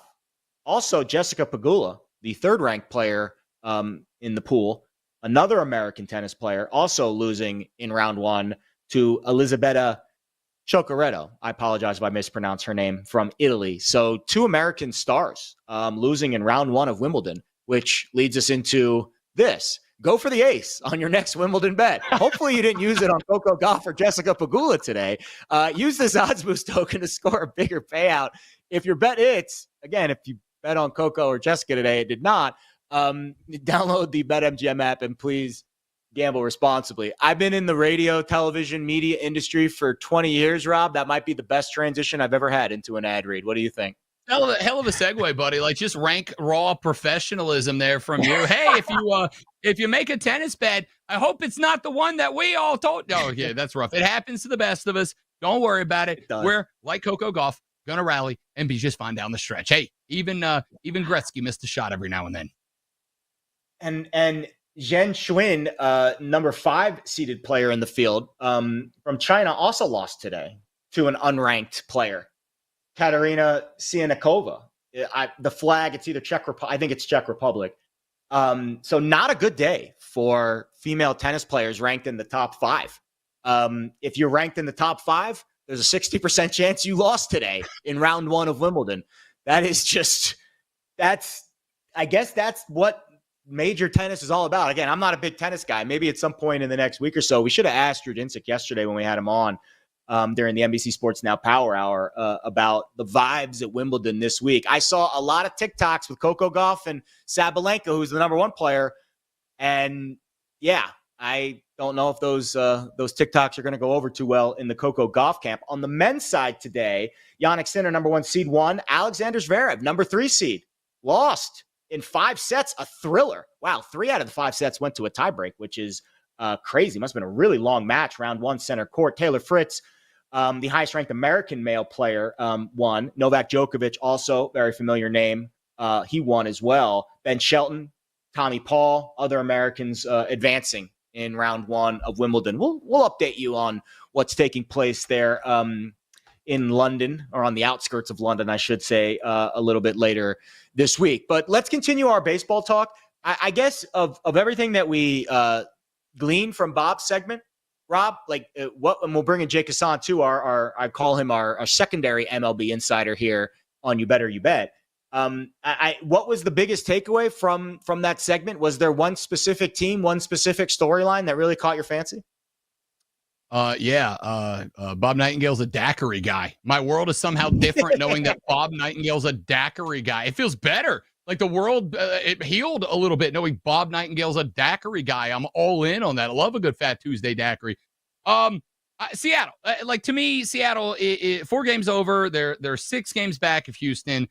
Cal Raleigh has kind of just become the rallying spot for a team that, and Jake Hassan, as he's been filling in for as long as we've been doing Bet for the Cycle, knows that Deck and I have been screaming about getting Seattle to where we have felt for a number of years now Seattle ought to be, with the talent and the ability that team has.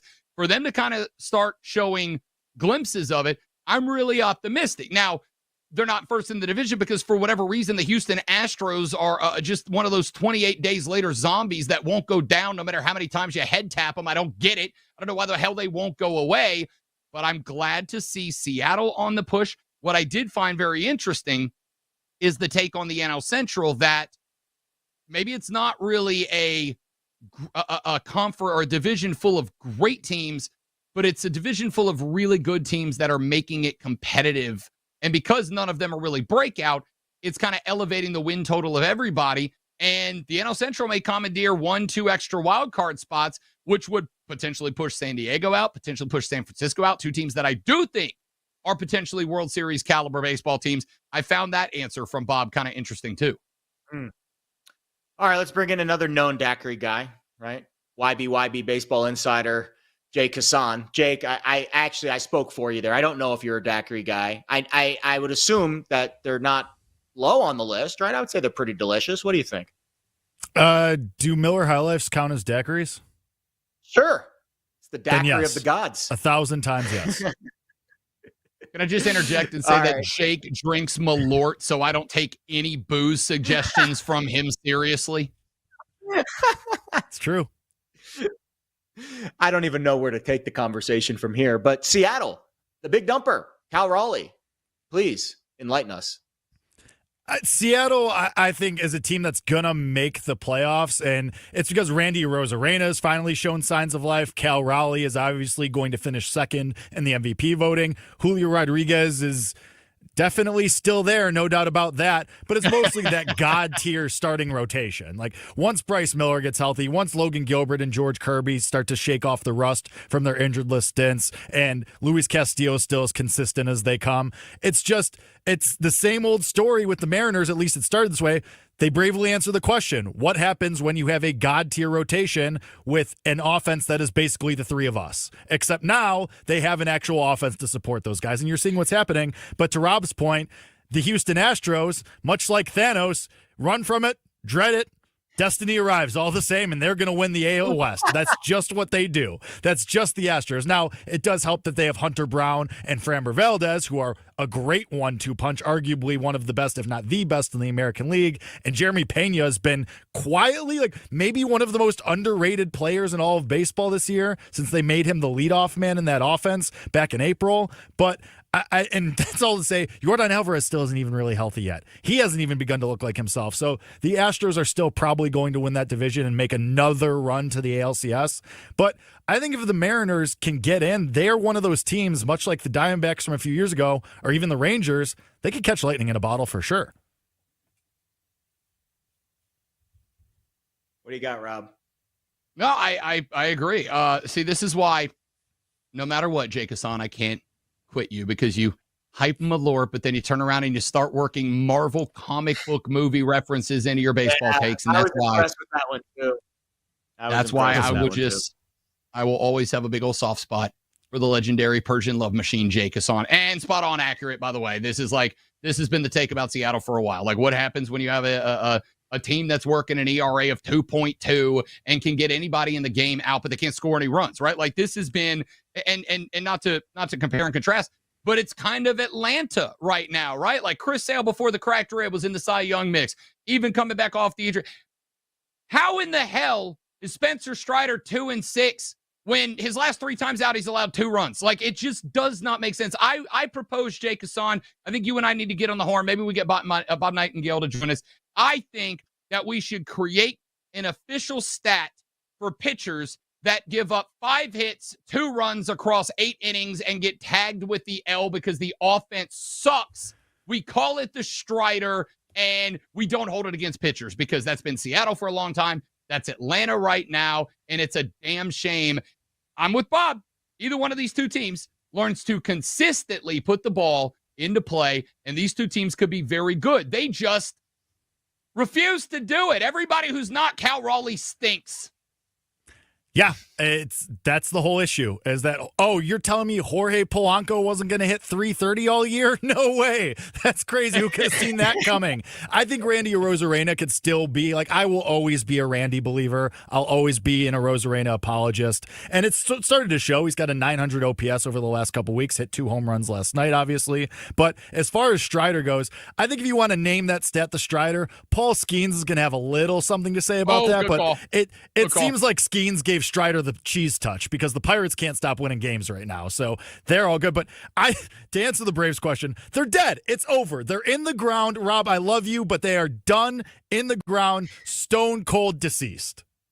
Hal, I was Rebuttal? chiseling their tombstone 3 weeks ago, and the Braves fans down here were like, "Rob, you are." Somebody called me a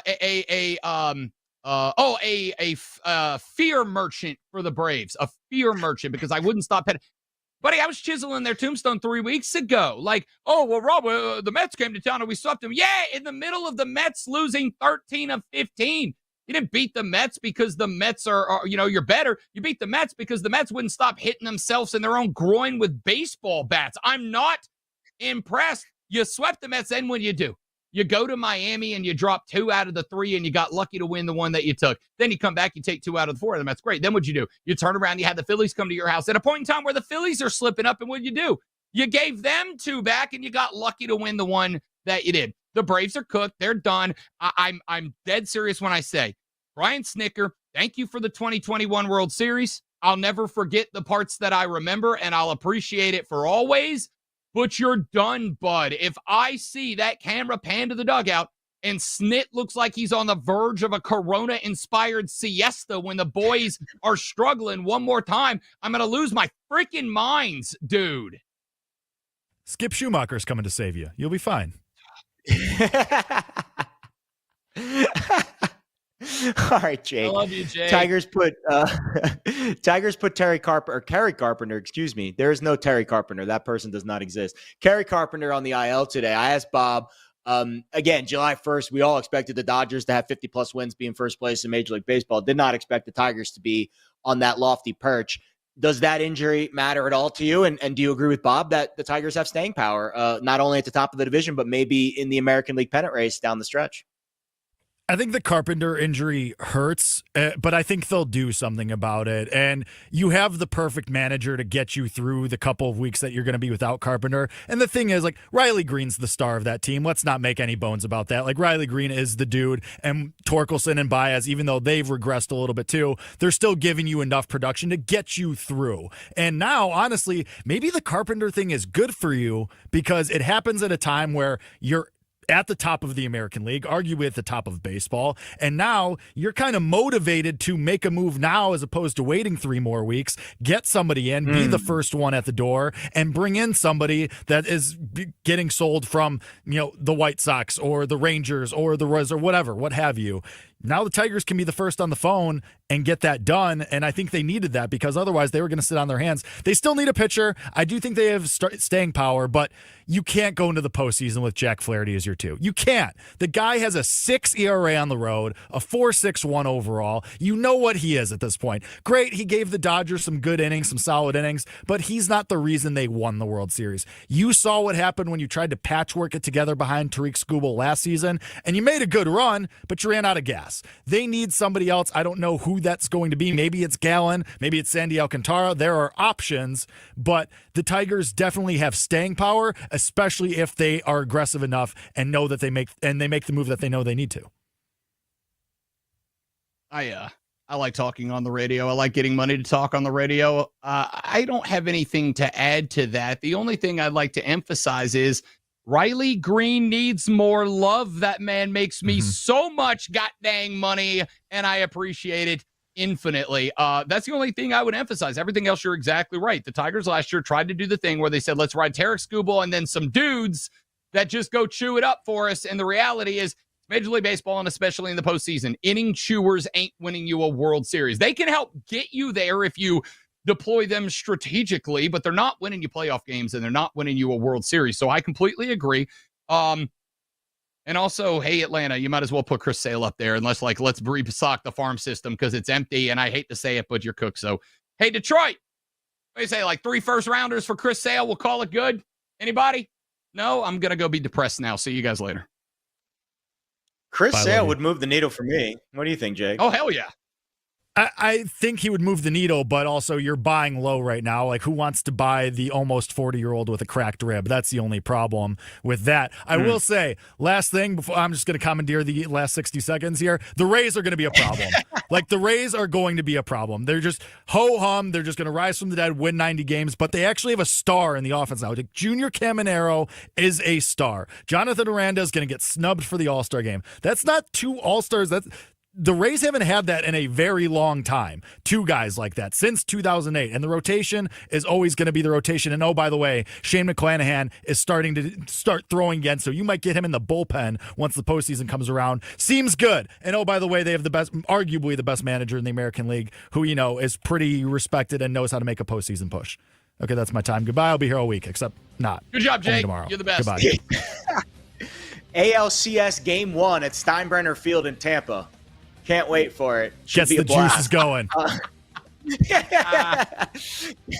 When we come back, we'll touch on a little WNBA and continue to update you on the free agent frenzy in the NBA. You Bet rolls on after this.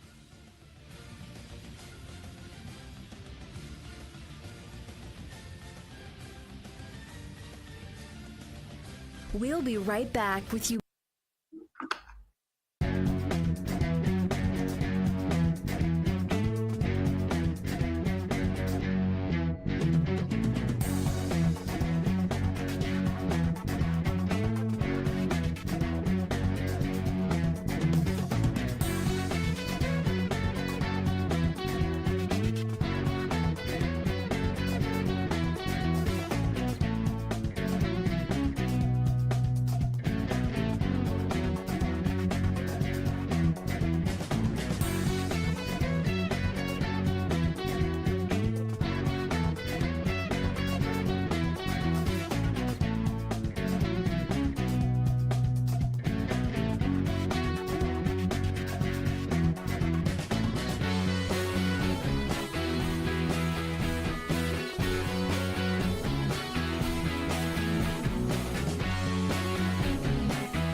But the more people I talk to that are close to the game and that cover the game and have connections around the sport, they don't feel good at all about the roster.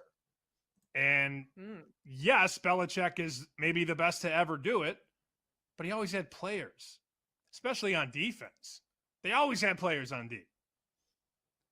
If they don't have up to par talent on that roster, which is very possible, this could be a disaster. And now you have him potentially distracted. I thought the comment that Gronk made, I think Gronk was on Julian Edelman's show recently, and they were jiving about how Bill used to get livid at the players when they brought any scent of distraction into the locker room. He's the biggest distraction in the sport right now in college football. So it's just very ironic how things have changed. And I had one guy tell me, Kate, this is an entirely new team. Like from last year to this year, there aren't these returning starters that you feel great about. He is inheriting and working with basically a brand new slate. And there's no stability. They don't know his system. They don't know what he wants to do. And now he's running around with a girl that's the player's age. So it's a very weird time.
Let's get back to You Better You Bet on the BetMGM Network.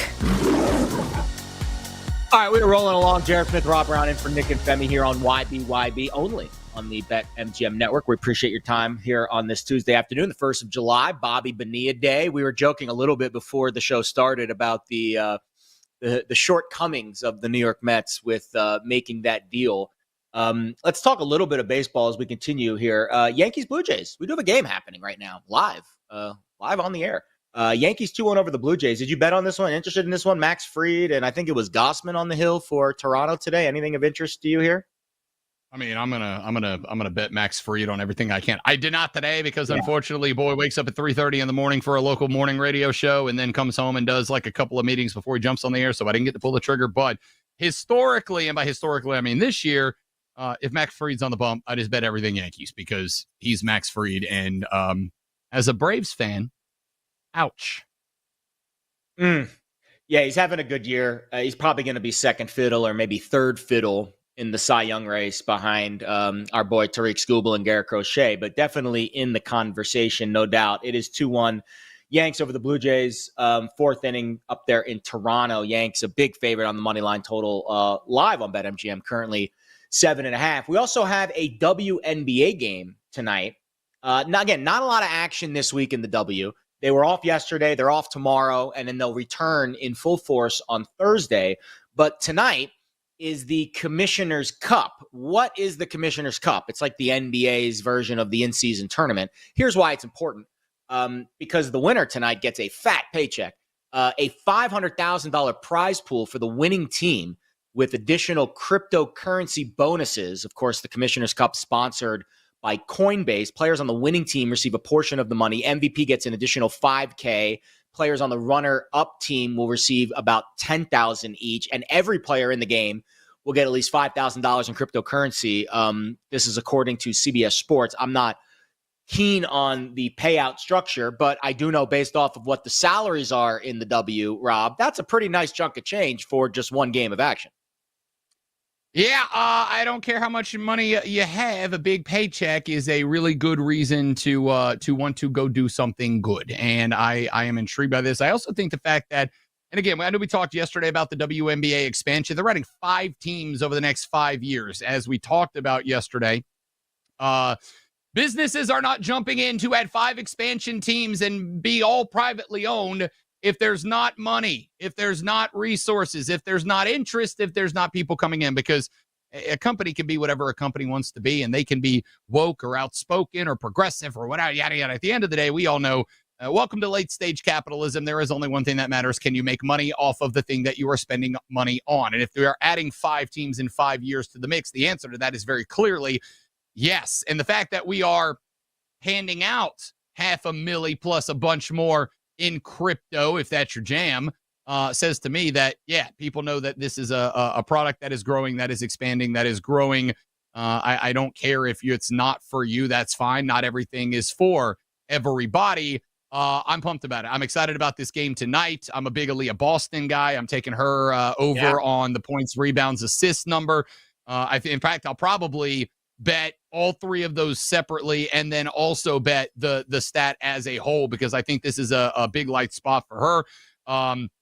I think that this is also a big light spot for Courtney Williams. Like, she is one of those players that for whatever reason, when the light is the brightest, so is she.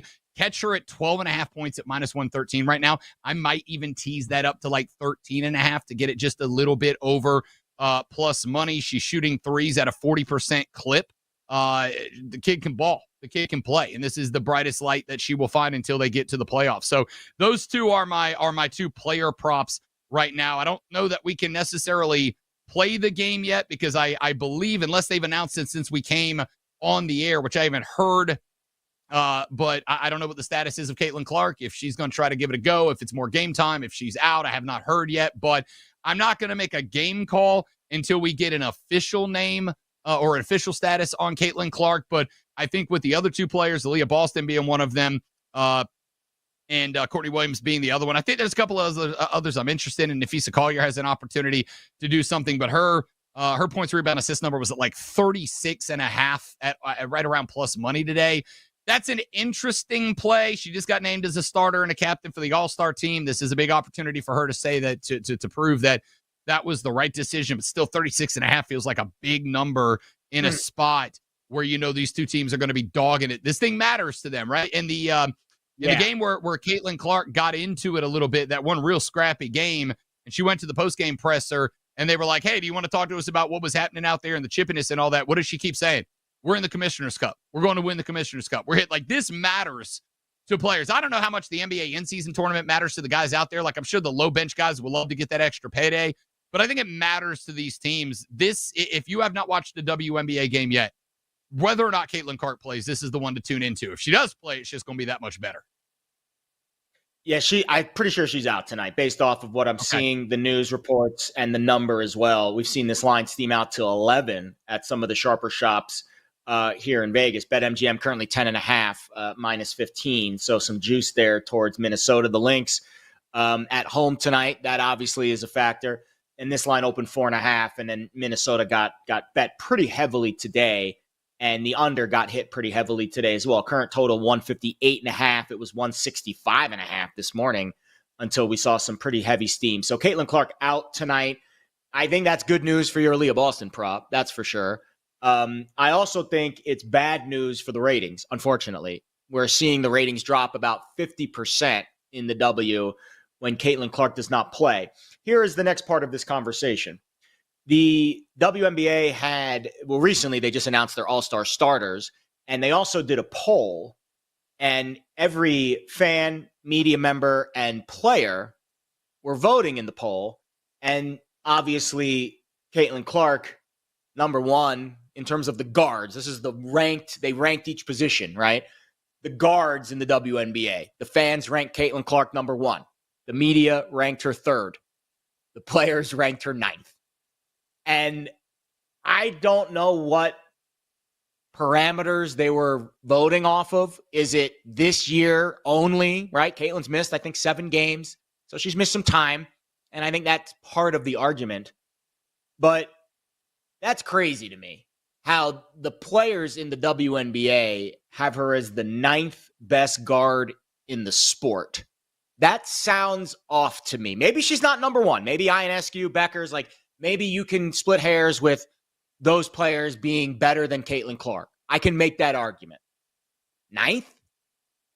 Below Kelsey Mitchell, who's on her team, who was ranked 6th amongst the players? That seems like a little bias. What do you think? Yeah, I have tried to stay out of this fight, out of this discussion, out of this conversation for a very long time. I think there is an element of, and I can make the argument both that it's fair and that it's foul. But I think there's a little bit of I guess the word is jealousy to use. I wish I had a better word for it, but hey, all I do is talk for a living. I'm not the most literarily efficient dude in radio. I think there is a little bit of jealousy, and it makes sense, especially for, if you're a vet, if you're a 8, 9, 10 year WNBA vet, and you've been out there grinding and busting and trying to promote this league and trying to play good ball and all that. And here comes this chick out of Iowa. And just by showing up and putting on the red jersey, she's selling out NBA arenas. She's doubling your audience. Her games are registering on the national scale. I can see how that would be a little bit frustrating, right? Like, I can see how that would bother you a little bit. But I've also kind of bought into the other side of that coin, which is the problem is that 50% of people of your audience that tune in for Caitlin Clark, you need to win them over to the rest of the league. You need to convince them that even if Caitlin Clark's out, this is still a league worth watching. This is still basketball worth tuning into. And when you do stuff like this, and it is very evident, like, I don't care if you want to be the most critical critical judge of Caitlin Clark in the game. She is not the 9th best guard in the WNBA, bud. Like, it's not. It's just not a thing. So the problem is that I can get it. If you want to talk smack to Caitlin Clark, if you want to play a little extra hard-nosed pickup defense, if you want to give her a little extra shove under the rack, I'm good with all that. That's basketball. It happened to Jordan. It happened to Magic. It happened to Kobe. It happened to LeBron. If you want to give her a little extra what for out there on the hardwood and make her earn that, then I'm totally fine. But when you do stuff like this, it just comes across as petty and small. I'm sorry, it does. Like, Yeah. I'm not saying that you need to build a shrine to Caitlin Clark in every WNBA arena, but I'm saying when the players do this, because I think it's fair to argue that there are some guards that are better players than Caitlin Clark. I think Paige Beckers is overall, maybe not a better shooter. I think Paige Beckers is a better overall guard and scorer than Caitlin Clark. If you want to make the argument there's 2, 3, 4, maybe 5 guards better than her, that's fine. There are not 9 guards better than Caitlin Clark. And so when you vote this way, it comes across as petty. It comes across as small. And what happens is the 50% of those fans who want to love or who only love Caitlin Clark, that you want to get to love the WNBA, do you know how they view the rest of you? They view you as haters. They view you as jealous. They view you as green with envy. And when they view you that way, and then Caitlin Clark's not playing, they're not going to tune in, because the problem is there is no good guy. You're all Caitlin Clark haters at that point. If there was a Caitlin's out, but we really like Paige Beckers, Caitlin's out, we really love Asia Wilson, Caitlin's out, we really love whoever, then there's other outlets for them to go put that support into. But when the whole league says, we hate this girl, which is kind of the vibe that this vote gives away, when she's out, why am I going to watch? I got nothing to root for. I'm anti all of y'all. And I don't feel this way as Rob Brown, but you don't have to win me over. I'm already a W fan. You got to win over all the people who only tune in for her. And this is a good way to totally not do that, man. If your wrestling show is all heels and there's no baby faces for me to get behind, there's no reason for me to watch your show. Everything's pro wrestling, even the WNBA. Yeah. And I think this vote, and you could say what you want about bias and jealousy, and you can draw a lot of gray area there. It's in black and white. I don't think she's the best guard in the league. By the way, the players ranked Alicia Gray first, Sabrina Ionescu second, Skylar Diggins third. Okay. Caitlin Clark's not ninth. She might not be first, but ninth is like the red flags are going off that there is a bias here. All right, certified second hour hater mode of the show. Yeah, seriously. Second hour of the show in the books. NFL at the top of the next hour here on You Better You Bet. We'll be right back with You Better You Bet, presented by BetMGM, the sportsbook born in Vegas.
Listen, they tried to interview Jason Kidd, Ime Udoka, Chris Finch, Billy Donovan, and Quinn Snyder. Got denied at every turn. In the meantime, they have interviewed former head or current assistants Taylor Jenkins, Mike Brown, Micah Nori, and James Borrega.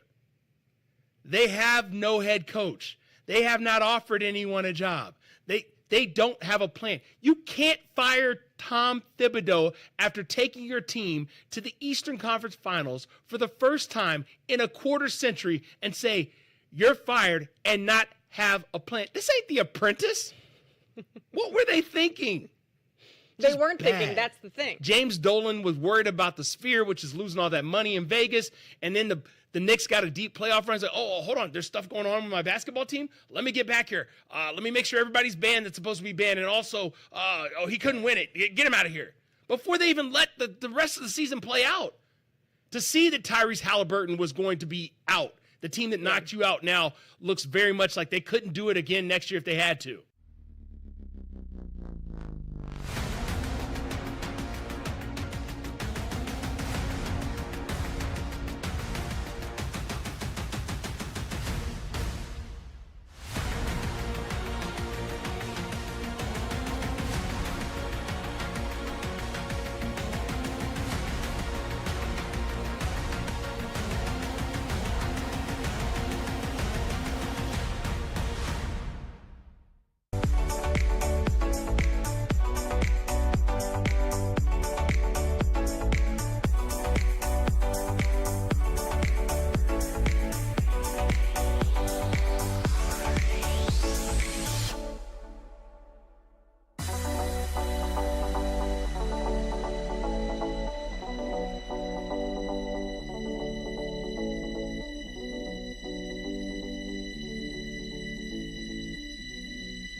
It's time to laugh, to win, and to live the thrill of the action. Hey, baby, let's go out there like a bunch of crazy dogs. What the hell's going on out here? No idea what's going on, but I am excited. Every pick, every play, every game-changing moment. This is You Better You Bet, brought to you by BetMGM, the sports book born in Vegas on the BetMGM network. All right, we are halfway home here on a Tuesday, July 1st. You Better You Bet on the BetMGM network. I am Jared Smith. Rob Brown also with us as well. Coming up in 40 minutes, EJ Raddick of NHL Tonight is going to join us. We've been talking a lot of NBA through the first 2 hours of the show, rightfully so. This is the first big, real splash we are seeing in free agency. But the NHL, I'll be honest, the NHL, especially late yesterday, right as we were going off air, made a couple of moves that made my head turn.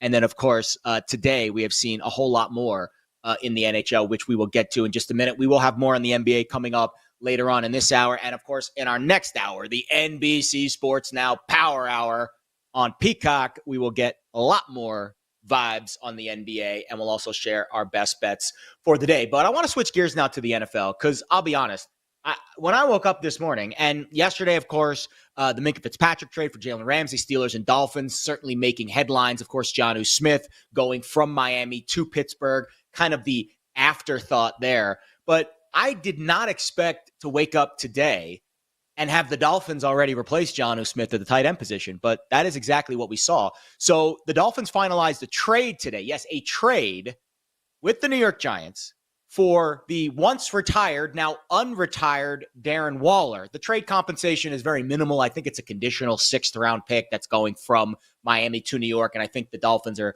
getting back a conditional 7th-round pick in 2 years. I don't really think the trade compensation is really noteworthy here. What is noteworthy is Darren Waller, who was a really good tight end for a very short period of time, now making a reemergence and basically going right into an offense that I kind of think is tailor-made for him. And Jonnu Smith, who had a good year last year with Miami in the Mike McDaniel offense, we'll see if Darren Waller can replicate that. Waller, I think, bigger, stronger, faster. I don't know if he's all of those things because we haven't seen him play in 2 years. However, if he can get back up to speed, this is an interesting move because it's low risk and I would say high reward. Now, if you're unfamiliar with Darren Waller, he started a very brief rapping career very recently here in the Las Vegas area that I don't know how well it went. But if it did go well, I don't think he would have made the unretirement move. I actually have a little bit of backstory on Darren Waller, and I think that is really interesting because I had a chance to get to know him personally this year. Here's my backstory. I have a friend here in Las Vegas, and she started dating Darren very recently. It was after the Kelsey Plum divorce. Obviously, Darren was a single guy at the time. And I attended a couple social functions with him, including a New Year's party a few months ago. And I got a chance to get to know him a little bit, get to know his backstory, get to know some of the reasons why he was, struggling a little bit, to regain some of that athletic prowess that obviously was a big part of his early career. And I wish Darren the best. I think this is a good move for him. I don't know how it's going to work out. I have no idea if he can stay healthy. I have no idea if he is going to be at peak capacity with his athleticism. Of course, when you leave the NFL for, I think, 2 years, essentially, and then you come back, there's obviously questions. But, Rob, I do think this fit makes sense, right? Jonnu Smith, he's out of town. The Dolphins, it's basically, nothing in the tight end room right now. And Mike McDaniel is an offensive wizard. If there's one, we were knocking him a little bit yesterday for his, might be the first coach fired, maybe not the best long-term fit in Miami with how things have gone over the last few years. However, this fit actually makes sense. And if Darren can regain some of that form, he might be a little flash in the pan. It could be a really interesting signing down there in Miami. What do you think? Oh, I totally agree. I mean, the kid's got the ability to be a playmaker offensively. If you are trying to run a system, and I think you have to with Tua Tagovailoa, if you were trying to run a system that allows the quarterback to get rid of the ball quickly, having a tight end who is an athletic pass catching specimen is a big part of that, right? Like that guy that if you get into that, oh crap, we got a guy bearing down on the QB, to have a tight end he trusts and a tight end that it's like throw it 30 feet up in the air and let this dude go up and get it. Like Darren Waller can be that guy. So if the head stays screwed on straight, because let's be honest, we all saw the rap video that came after the Kelsey Plum divorce. All right, Darren, let's keep the head in a helmet, not in a recording booth. With all due respect, I couldn't cut a track either, bud. It's no hate. All right, it's just some of us got talent. It is what it is. But the guy can be an offensive playmaker, and for a guy like Tua Tagovailoa, to have a dude that you can trust, that's got hops, that you can just throw it in his area and it's either caught or knocked down, I think that is a big blessing. You mentioned Mike McDaniel. Let's talk about where that fits in, because this is a guy that we both said might be a good bet for first coach fired, but it's also a year that Mike McDaniel knows that he's a good bet for a first coach fired. And if he spends the offseason developing the ability to tinker with the offense in game, and not just say, we're going to have a plan that we throw out there and we run our plays and we're going to be great, because now there's, 3 years of tape on Mike McDaniel's offense. If he's able to tinker a little bit in game and he can use the weaponry that they have, which if Waddle's 100%, if Tyreek keeps his head on straight, if Darren Waller keeps his head on straight, if A-Chain is able to keep going, if all these things work out, he's got the weaponry to tinker a little bit. If he does that, Darren Waller gives him a weapon that kind of opens up the rest of the field a little bit to utilize those other guys. I think that this is a very beneficial pick. That being said, I'm still not picking the Dolphins to the playoffs. I'm still not picking the Dolphins to win this division. In fact, we talked yesterday about maybe the Dolphins are one of those decent plus money value picks to finish last in their division. If you, like I do, believe Justin Fields to the Jets is actually a good fit. Maybe I'm right, maybe I'm wrong. But this does make me feel a little bit more confident that maybe the Dolphins can get to their win total expectation, go a win or two over, and we all feel better about an upward trajectory. So, no, I saw this earlier today, and I really like this move for Mike McDaniel. I love the move for Tua Tagovailoa, and I'm with you. Like, I'm pulling for Darren Waller to get it right and be a good player. And if he's going to do that, Miami feels like an offense that is designed for him to show off the skill a little bit and make that happen. So I'm here for it. Yeah, definitely an intriguing signing. No doubt about it. I think I am pulling for him. And I know there's a lot of negative stories out there around him. And listen, people are going to talk. Haters going to hate, as the sayings go. This is a guy that's been through a lot. He has been, again, I had a chance to get to know him personally this year. Actually have man-to-man conversations face-to-face with him. This is a guy that had a flip phone for a long part of last year because he wanted to detach from society because he was going through a lot. I mean, who has a flip phone these days, unless it's like your grandfather? So I respect him for trusting himself enough to make this decision, knowing what I know about him. This was probably a really tough decision. Playing in the NFL is not an easy commitment. It is your life. You are committed to it 24/7. Some people take it more seriously than others. I am intrigued to see how it works out. I hope it works out well. I hope we are talking about Darren Waller highlights come fall. Anytime touchdown bets, first touchdown bets. We know we love the tight end first touchdown bets. And I don't think it's going to allow them to win more games. Like, I'm not betting on Miami to win the division, win the AFC East, blah, blah, blah, blah, blah, because of this move. But I'm always rooting for a player that has had tough times, down and out, and then makes a comeback. I always think that's a great story. And I think Darren Waller's story is really interesting. Again, I've had the privilege of getting to know him a little bit, not a lot, a little bit over the last few months here in Vegas. And I'm rooting for you, pal. I know you're not watching because you're not a big, component of consuming some of the stuff that we put out there every day, because a lot of it, most of it's negative. And I think right now what's best for your peace of mind and your mindset is to stay away from the negativity and to gravitate towards the positivity, because I think that's what's going to help you get back on track. But this, to me, is a really low-risk, high-reward move for a team that, frankly, needed a tight end. Desperately needed a tight end. And I think if Mike McDaniel utilizes him properly, yeah, I'm probably going to be betting on some Darren Waller touchdown props this year. It'll be interesting to see how they are priced heading into the season.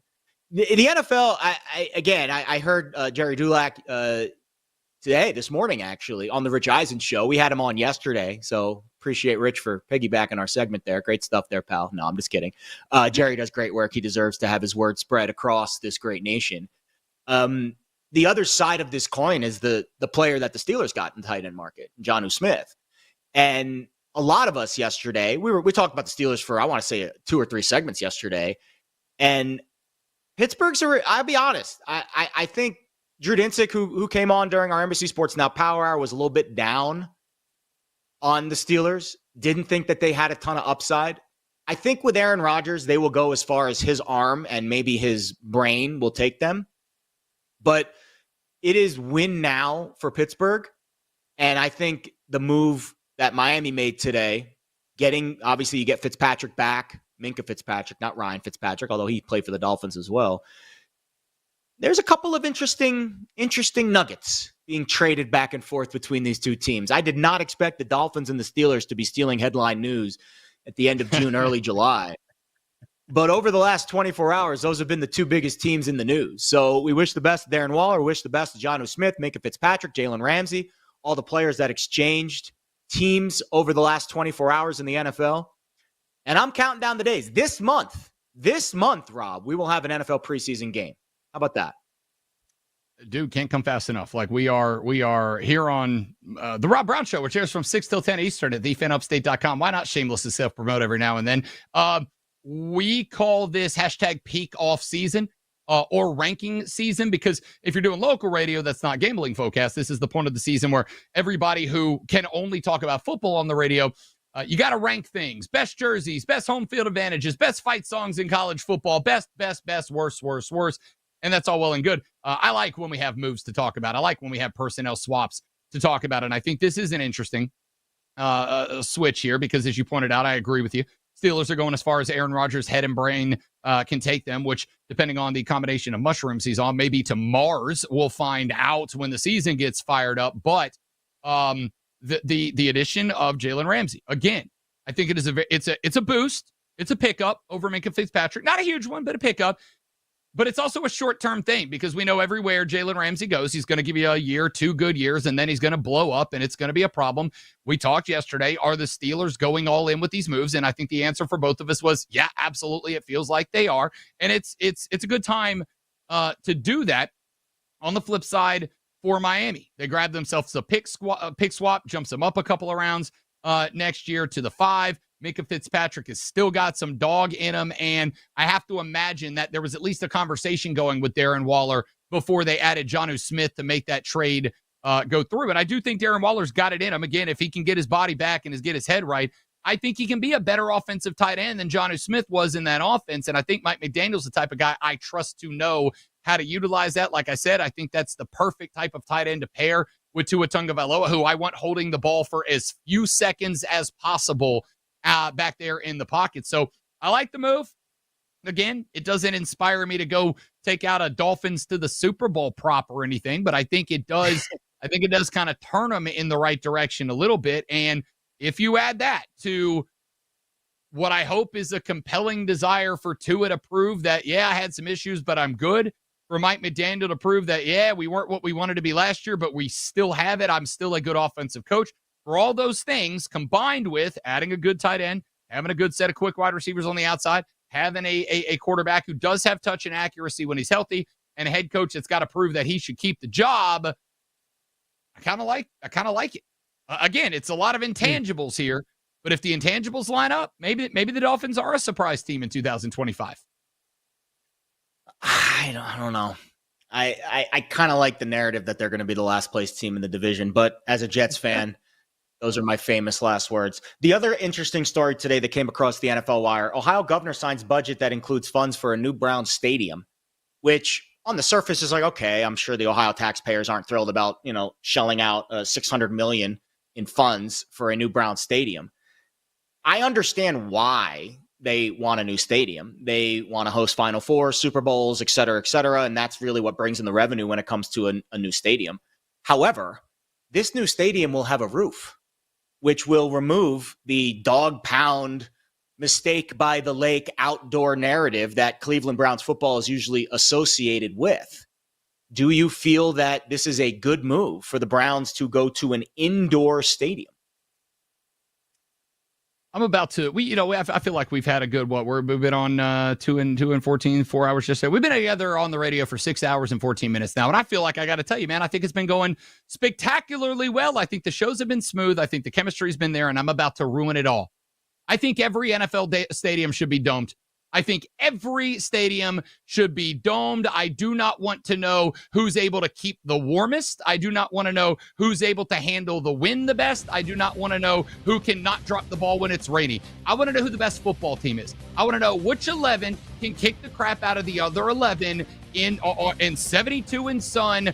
I want every NFL stadium domed. And if there is one good thing about these owners using their stadiums for profit outside of football games, it's the fact that you got to stick a roof on them. Dome every stadium, and let's not let teams rely on snow, sleet, and hail to carry them when they suck. All right, we got to bounce. More You Better You Bet next. College football. We'll be right back with You Better You Bet, presented by BetMGM, the sportsbook born in Vegas.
Okay. So I was going to ask you, if you had a really rich parents or you had a really rich mom who had Okay. a ton of money and owned an NFL team, would you use the stadium to get married? 'Cause obviously there is like the family business aspect. There are tons of parking. If you wanted to invite, 50,000 people, you really could.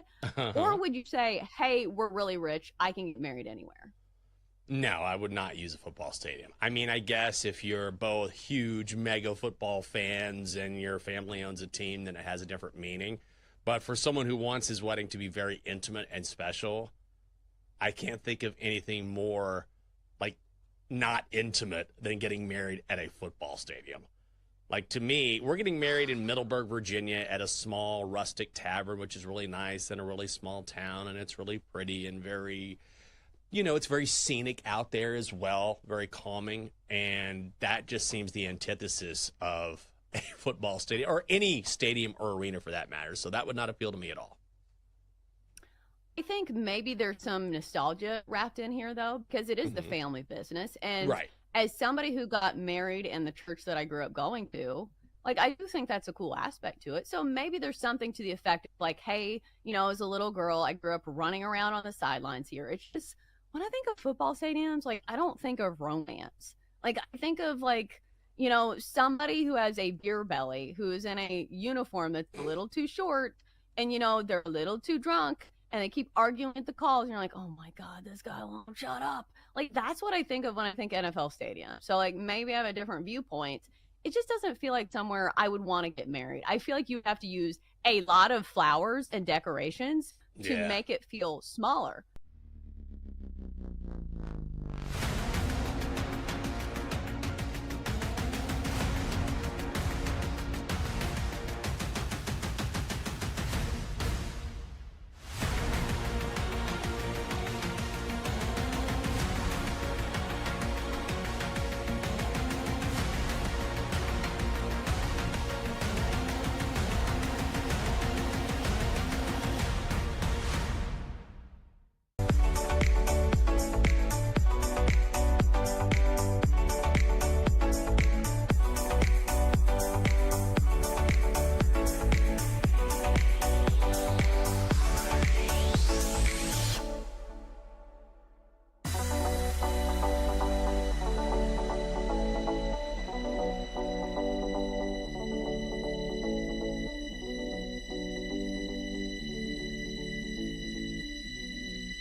Let's get back to You Better You Bet on the BetMGM Network.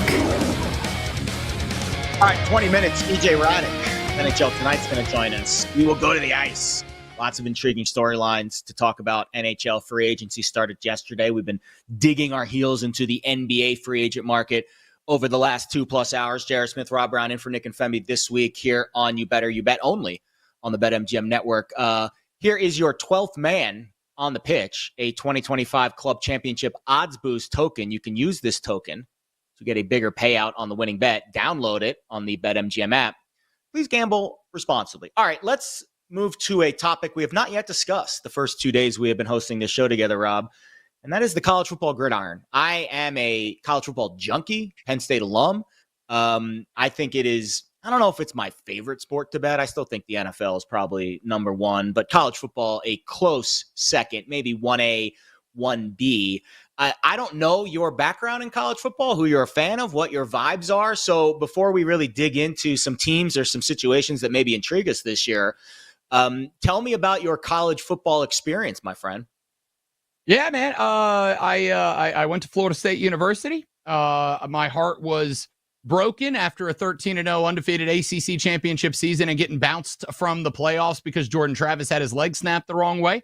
And then, of course, my team turned around and went 2-10 the very next year. So college football is my favorite sport that I hate with a deep, burning passion right now. But obviously, Now, in the beautiful upstate of South Carolina, I'm about 45 minutes from Clemson. I'm about an hour and a half away from Columbia, home of the Gamecocks of South Carolina. We got the Furman University Paladins, the Wofford Terriers. Shout out to the Dens and the Dogs right here in the upstate. I love college football.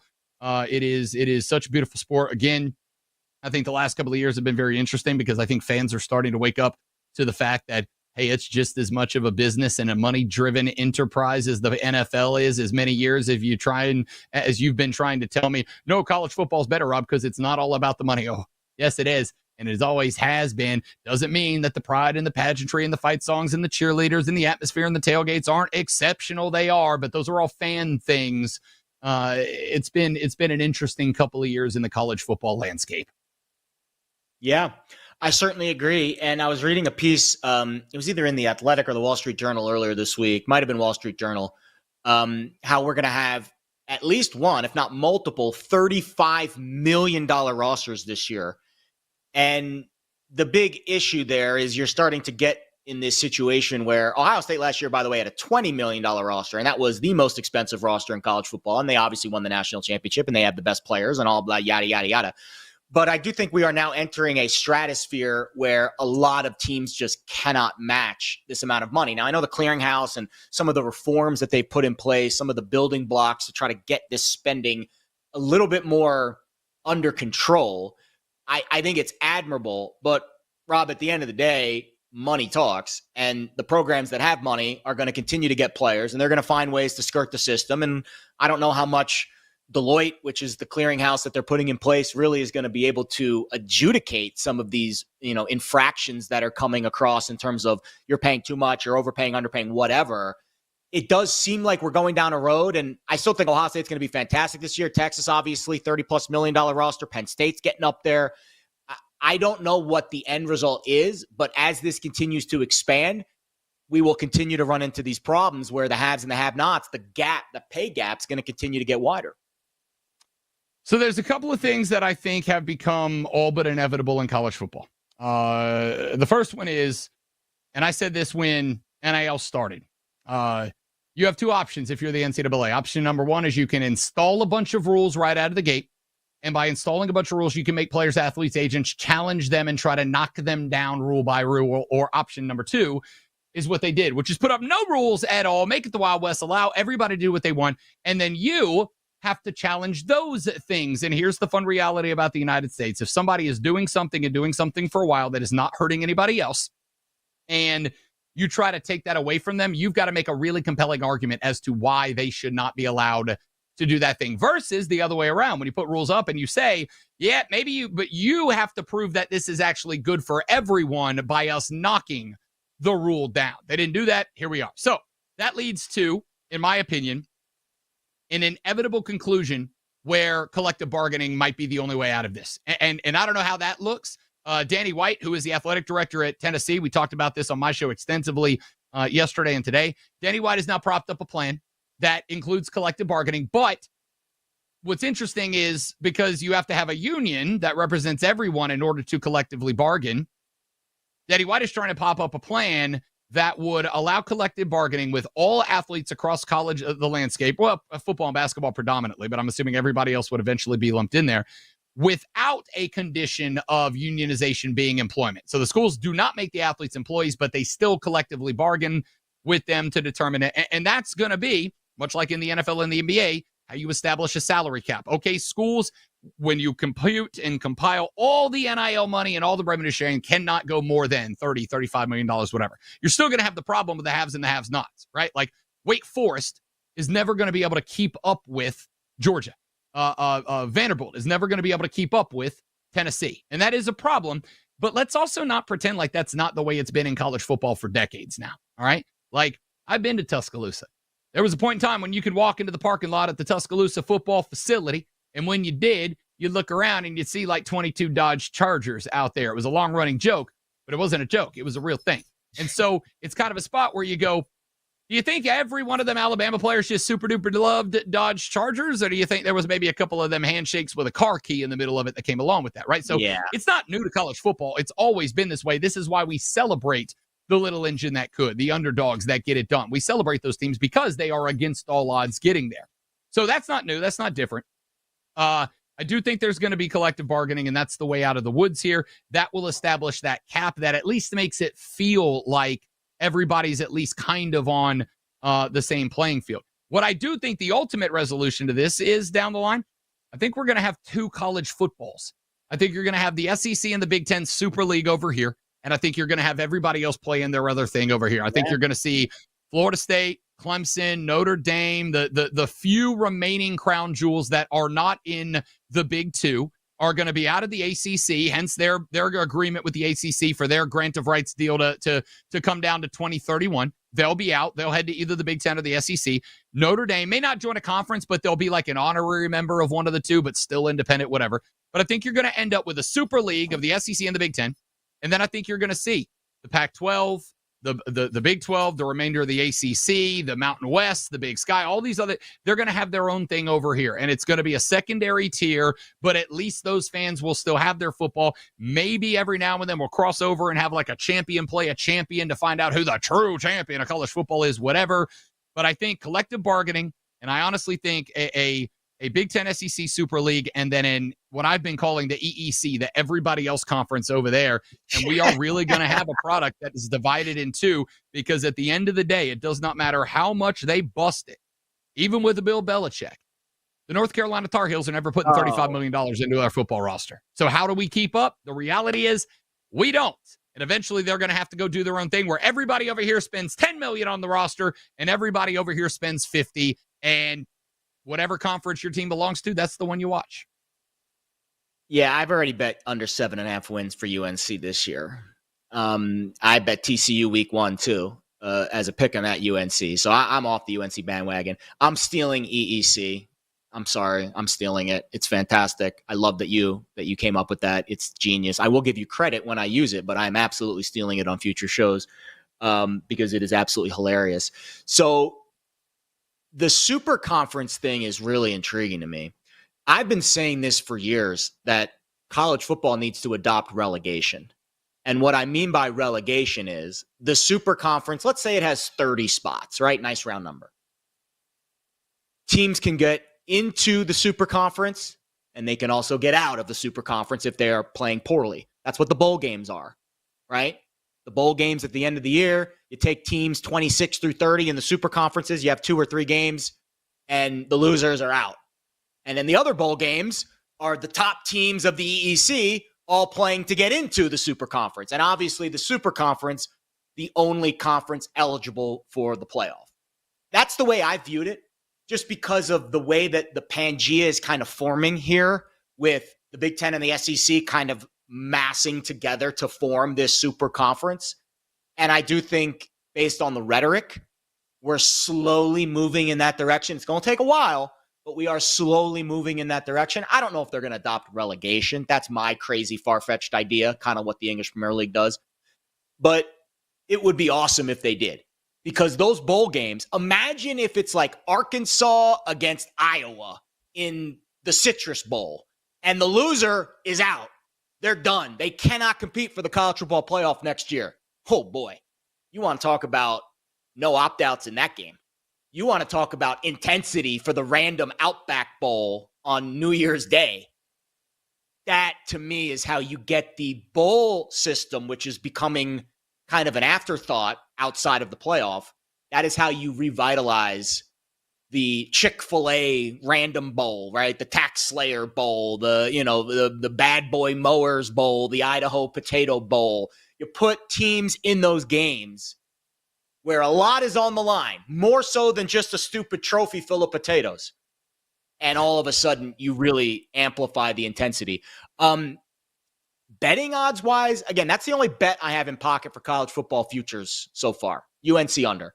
I am intrigued by a couple of teams at the top. I'm not ready to bet on any of these teams, but Penn State obviously intrigues me. I'm not willing to bet on them, though, for personal reasons. I think if I go down the board of the college football list, the Heisman odds always intrigue me too, because I think we've kind of established a baseline for players. Like, if it's going to be a receiver, like it was a few years ago with Devontae Smith. He had Mac Jones throwing to him. I would say for Jeremiah Smith, Julian saying a lot of questions, but maybe more talent than Mac Jones. The rest of the Heisman race, obviously quarterback heavy. The SEC catches my biggest eye because unlike the Big Ten, right? Like, here's why I'm not betting Drew Aller to win the Heisman, Rob. Penn State's got maybe the best defense in the country. They're only going to need 21, 24 points a game to win. They're not going to ask Drew Aller to do a whole lot. I think I'm more interested in betting on teams that I know have subpar defenses for that quarterback to win the Heisman Trophy. I think DJ Lagway comes to mind if he can stay healthy. I think Lenore Sellers comes to mind as well. In fact, that would probably be my number one choice right now. Anything in the Heisman market that intrigues you as we are about a month and a half away from the start of the season? Yeah, you just mentioned one of them, which is Lenore Sellers. I'm all in on this kid. I heard Tom McShay refer to him yesterday as a bigger, stronger Jalen Hurts. Now, not fully stronger than Jalen Hurts, because we all know Jalen Hurts can squat a Buick, and I think there's something impressive about that. But he is. He's going 6'3", 245. He runs like a brick wall. Ask Clemson about it. He ran through them in the fourth quarter to get that win last year. I am in on a Lenore Sellers Heisman prop because I'll also tell you that it is much about the guys on the outside. They got a cat there by the name of Nick Harbor. He's as big as Lenore Sellers, but he runs like a 2.40. Like, the kid's unbelievable. He's a track and field superstar. Guy could be in the Olympics as a runner. That's not an exaggeration or a joke. You got him on the outside. Still waiting on Rashul Faison, the running back, to see if he gets his waiver after a transfer to be eligible. That would be a big blow. If they can't get him eligible, we'll find out. But Lenore Sellers has to put that team on his back and carry. And this is a South Carolina team that, if I recall correctly, I think their win total is at 8.5. 9-3 might get you into the final 12-team playoff. Like, really, out of the SEC, 9-3 might get you in. This is an outside shot. I've got a ticket on South Carolina to make the playoffs, too. That's an outside shot as a reality. Toughest schedule in the SEC, in my opinion. In the final 7 weeks, they play 6 teams that are legitimate playoff contenders, and I think at least 4 of them are going to be in. So it's a tough ask. But 9-3 might get you in. So I like that. Cade Klubnik to win the Heisman out of Clemson. Like, I know it sounds like I'm being very Homer here, but I'm not. The Heisman might be a Palmetto State award this year. Like, very well could see 2 rivals in Lenore Sellers and Cade Klubnik, both in New York City at the Heisman ceremony. I don't know how many losses South Carolina can have before Lenore Sellers gets taken out. I don't know how many wins they get because of him, like, obviously because of him, that he might need if they lose 4 or 5 to get there. But I like those 2 guys as Heisman odds. Outside of that, there's a lot I'm interested in. I'm interested in Penn State. Concerned about the big game James narrative. Narratives are narratives for a reason. I'm worried about that. Julian saying, I think he's the guy, but I've been told by a couple of Buckeyes, he may not, like, he's not officially QB1 yet. Now, if Nick Saban thought he was good enough to come there and QB for Alabama, I trust the dude's got some head on his shoulders and got some pop in the arm, and I think he will be QB1. That makes me interested because there's a lot of skill position talent at Ohio State, so I'm in on the Buckeyes. Here's the one thing I want your reaction for before we go to break. Steve Spurrier took a lot of crap the other day because he said, if Arch Manning is so good, why was he not playing more last year? Why did he not go in, especially late in the year, over Quinn Ewers, who would go on to be a 7th-round draft pick? And everybody down here was freaking out. I was like, what? That's a good question. I asked that question during the year last year. If Arch Manning is the second coming of football Jesus, why is he not out there in front of Quinn Ewers? I think it's a valid question that Steve Spurrier asked. And for that reason, I think Texas is going to be good. They're the team I'm a little hesitant to throw something at yet. We'll table that discussion. Thankfully, the season does not start tomorrow or next week or the week after that, and we get to do another show tomorrow. And we will talk a lot more college football coming up later this week. Coming up next, though, EJ Raddick, NHL Tonight. It's free agency on the ice. That's next. You better, you bet.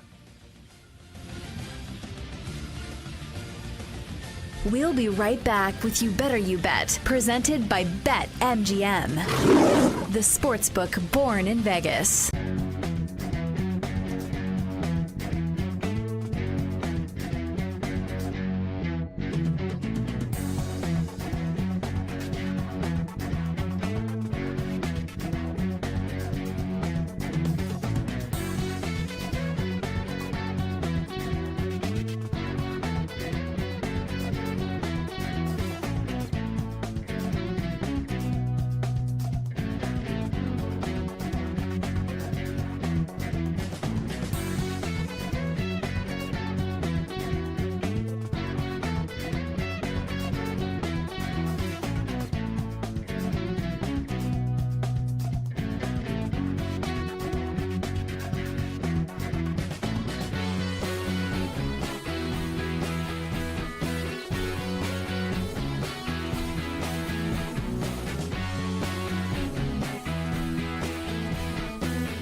So I don't think there's a ton of buzz simply because it's the Titans. Like, they're not a good team. They're a mid-market, franchise. So we'll see. And like, we've seen this story plenty of times before. Like, you guys had it in DC with the Sam Howell offseason where everybody's like, oh, Sam Howell, such a leader. Everybody loves him. But you have to produce on the field. So we will wait and see when it comes to Cam Ward. It was so funny. I was reading a report, I think it was on ESPN, and it was going through each and every single team's first-round pick and the early reports, and every single one was positive. Not that you would expect a ton of negative headlines, but it was like, oh, this guy's a fast learner. You can tell he's way ahead of the game. Even the guys who are injured and not working out, he's not on the field, but he's a real student. You can tell he pays attention. I mean, it was just no matter what it was. Now, he hasn't been getting reps with the first team, but you can tell the drive is there. He has all the tools, great bend, great footwork. I mean, there was not a single, hey, he's coming along a little bit slower than we thought. Or this guy's going to need a little work, which I understand. But that's why I always take these reports that we hear just a little bit with a grain of salt, because everyone, before they played a single down, looks great in theory. Yeah, I was ready to believe in Will Levis before the season started, and look how far that got me. All I have are memes to show for that.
Let's get back to You Better You Bet on the BetMGM network.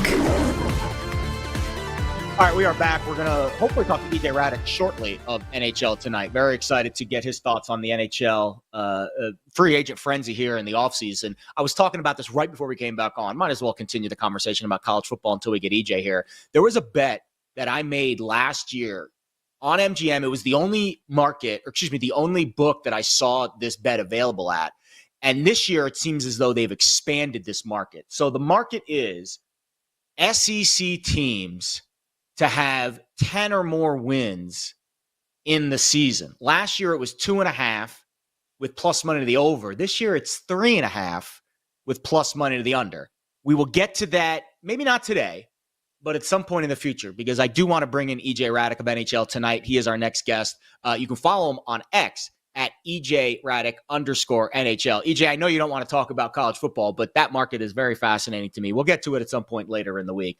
But the NHL taking center stage, free agency, it's been very intriguing over the last 24 hours. Right as we got off the air yesterday, Mitch Marner to Vegas. We saw the Brad Marchand deal. A 6-year deal for a 37-year-old player to me is crazy, but the Panthers kept their core intact heading into next year. The defending Cup champs hoping to run it back. Of those two major deals, which one do you think moves the needle more?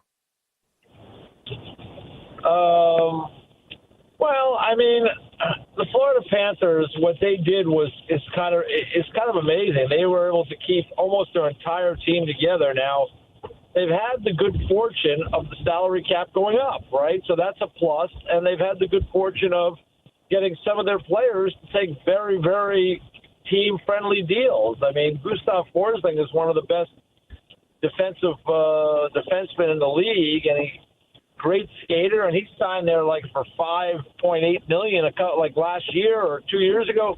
Like, if he was on the open market, he could be a $9 million player. So for Bill Zito, the general manager there, to get all those guys back, I mean, you look back, they got all the forwards back or signed from Game 6 when they won the Cup, and 5 of the 6 defensemen. The only player from the lineup that they didn't keep, excluding the backup goalie, is Nate Schmidt, who signed with Utah. And the only reason he signed with Utah is because there just was no more money in the cupboard for him, and they went out and signed Jeff Petrie, a veteran guy, as an extra defenseman on a short-term deal. And if their history is any indication, he'll go out and play well for them, and then he'll sign another long-term deal.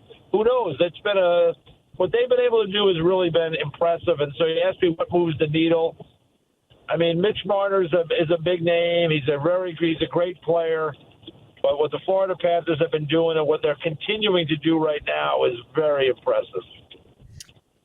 I want to stay right there, if you don't mind, EJ, and talk a little bit more about this team. I said after they won the Cup that the Florida Panthers are the franchise that you should want your favorite franchise to be. It is a fantastic culture, whether you like or you hate that culture. Everybody in that locker room has bought in. The only question I have is when you are handing out these 6 and 7 and 8 year deals, especially to guys that are in their late 30s like Brad Marchand, is this a sustainable model, or is this Florida looking and saying, let's see if we can keep everybody here to go get 2-3 of the next 3 or 4, and we know there will be a major reset down the line? Or do you think that some of these guys that are signing these long deals can be successful for that long in this franchise, considering they all seem to be bought 100% in to what they're doing in Sunrise?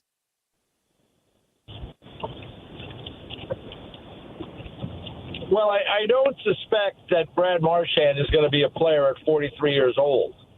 So, I don't see that's going to be something that's going to happen. But again, I just think when you make when teams have a chance to win, they want to keep that window open as long as they can. And their key guys are still, relatively young. I mean, Barkov, I don't even know if he's 30 years old yet. Their number 1 center. Bennett is not 30 years old. Their number 2 center. Lundell, their number 3 center, is, he's still a young player. He's probably only like 24. That's your 3 centers right through the middle of your team. On defense, Forsling has been, he's still probably 30-ish, right in there. Same with Seth Jones, Ekblad. Mikola's younger than that. I mean, and Bobrovsky is the older guy on that team in goal, other than Marchand. But goaltenders can play longer, and watching Bobrovsky train and the way this guy takes care of himself, he might be the guy that plays till he's 43. So, they're trying to win next year. And if they can win again and win a 3rd straight Stanley Cup, something that hasn't been done since the Islanders and the Euro, I mean, all these contracts all worth it for them. And, the ownership has really been all in. Vinny and Teresa Viola and Bill Zito is doing a great job. And, it's a place to live. It's a destination right now. And the funny thing is, for many years, it was only a destination for retirement for hockey players who couldn't play anymore. And it was a bad franchise. So it's kind of amazing how things have turned there in the last several years. So fun fact here, EJ, I grew up in South Florida. I actually grew up in Weston, Florida, which is a hop, skip, and a jump from Sunrise. And I used to go to those games when I was young. Now, when I first started going to the Panthers games, they were still playing at Miami Arena when they made their first run to the Cup in '96.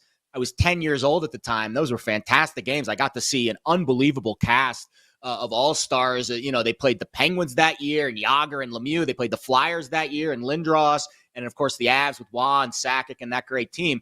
But now this second iteration in Sunrise, it does seem like they've reignited a South Florida fan base as well. Like the Heat the Dolphins. It's a very fair weather fan base down there in South Florida, but it does seem like the Panthers have kind of caught lightning in a bottle. So you're right. If they keep spending money, who cares if they keep winning Stanley Cups?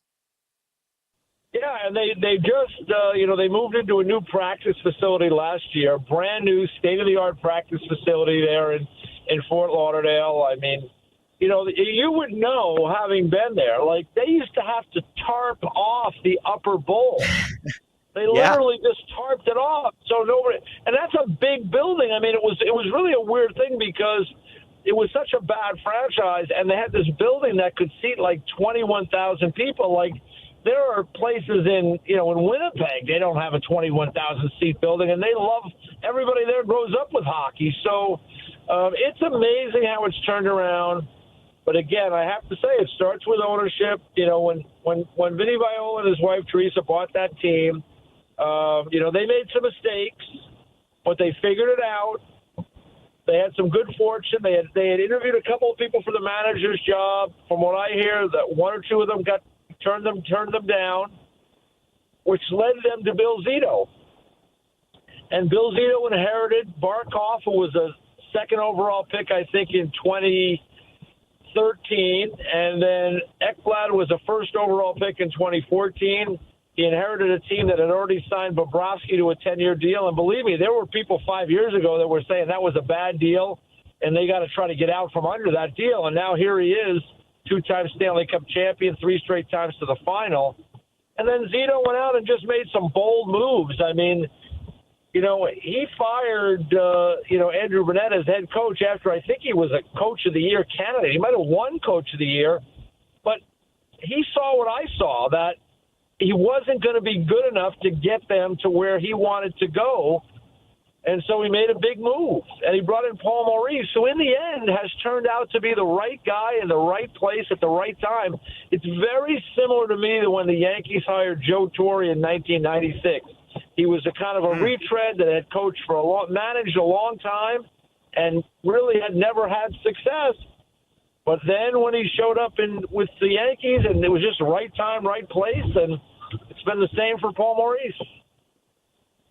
Talk to me real quick about the importance of Paul Maurice to this program. I'm unfortunately one of those people that spends way too much time at night doom scrolling Instagram, but one of the recent additions to my algorithm has been Paul Maurice on the bench moments. The dude's hilarious. Like, he's always kind of got that willingness to crack a joke. He's out there yelling at the boys, bleep the plays, let's go pound the D. Like, it's great stuff.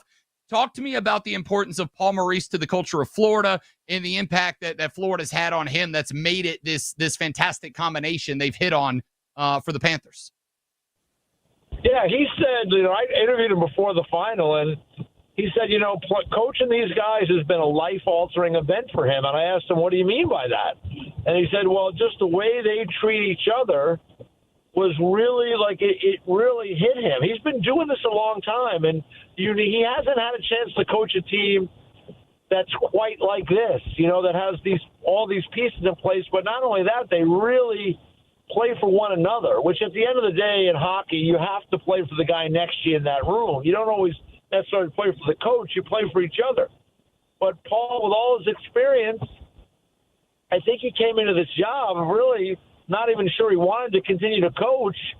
And I think that freed him of, maybe some things that had held him back in other jobs. So he just, like I said, he just seemed like he was the right guy at the right time. And, the guys really take to him, and he's just his son is in the broadcasting business. So he's got this good rapport with the media now, I think, because, he sees that his son is on that path and doing play-by-play in minor league hockey, and he understands maybe our job is a little better now, watching how his son is going through the business. So there's just a lot of things that make it work, but he has done a terrific job there. And again, I don't care who you are in any sport. If you don't have the players, it doesn't matter. He's got the players. He went through the Stanley Cup final through another 4 rounds. He barely had to make very many changes. At Edmonton, they were changing goalies like, they were changing gloves. And, Paul Maurice just could pretty much roll out the same lineup night in and night out. So, all these things come together to make that a successful situation. EJ Raddick, always a part of our NHL lineup. He hosts NHL Tonight. Follow him on X at EJ_Raddick_NHL. We appreciate the time, pal. Talk to you soon. All right, you got it, guys.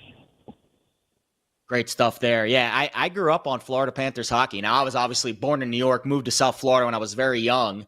And then my dad had to connect with the team, one of the business guys, and we used to get tickets. And I sat, I think, 5th row up from the ice that entire Stanley Cup Finals run. And I got to see incredible. They played the Bruins in the first round. Then I forget which round, but it was Flyers, Penguins with Lindros and Lemieux, and then obviously the Sakic, Patrick Waugh, Abs. I went to my first Stanley Cup final game, 1996, Game 3 down there at Miami Arena in South Florida. Incredible formative memories for me and started me on a path to playing hockey for a little while. And then I transitioned to football. We will transition to the NBC Sports Now Power Hour. That's next here on You Better You Bet. We'll be right back with You Better You Bet, presented by BetMGM, the sportsbook born in Vegas.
There are a couple that I was willing to eliminate right away that I'm not completely buying into. I have questions about. Not saying they're going to have a bad year, but I have questions about Detroit and Philadelphia for me. Those are the two teams that I do have some questions about. The depth of the Eagles and then the Lions losing both of their coordinators. Let's see how they rebound from that. And I think most wins with their schedule, their road schedule, you're asking a lot. So those are teams that I wasn't really interested in. And then the rest, it's Buffalo, Baltimore, Kansas City, and San Francisco. My first reaction was, oh, yeah, Bills. I like the Bills. I like the Bills to have the most wins. And then I look at it, oh, they're the favorite at plus 350. And then I, like you, uninterested suddenly in this market with them as a favorite and only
You're tuned in to You Better You Bet on the BetMGM Network and streaming live on NBC Sports Now. Presented by BetMGM on the BetMGM Network. Oh, yeah. Crank it up, Jake.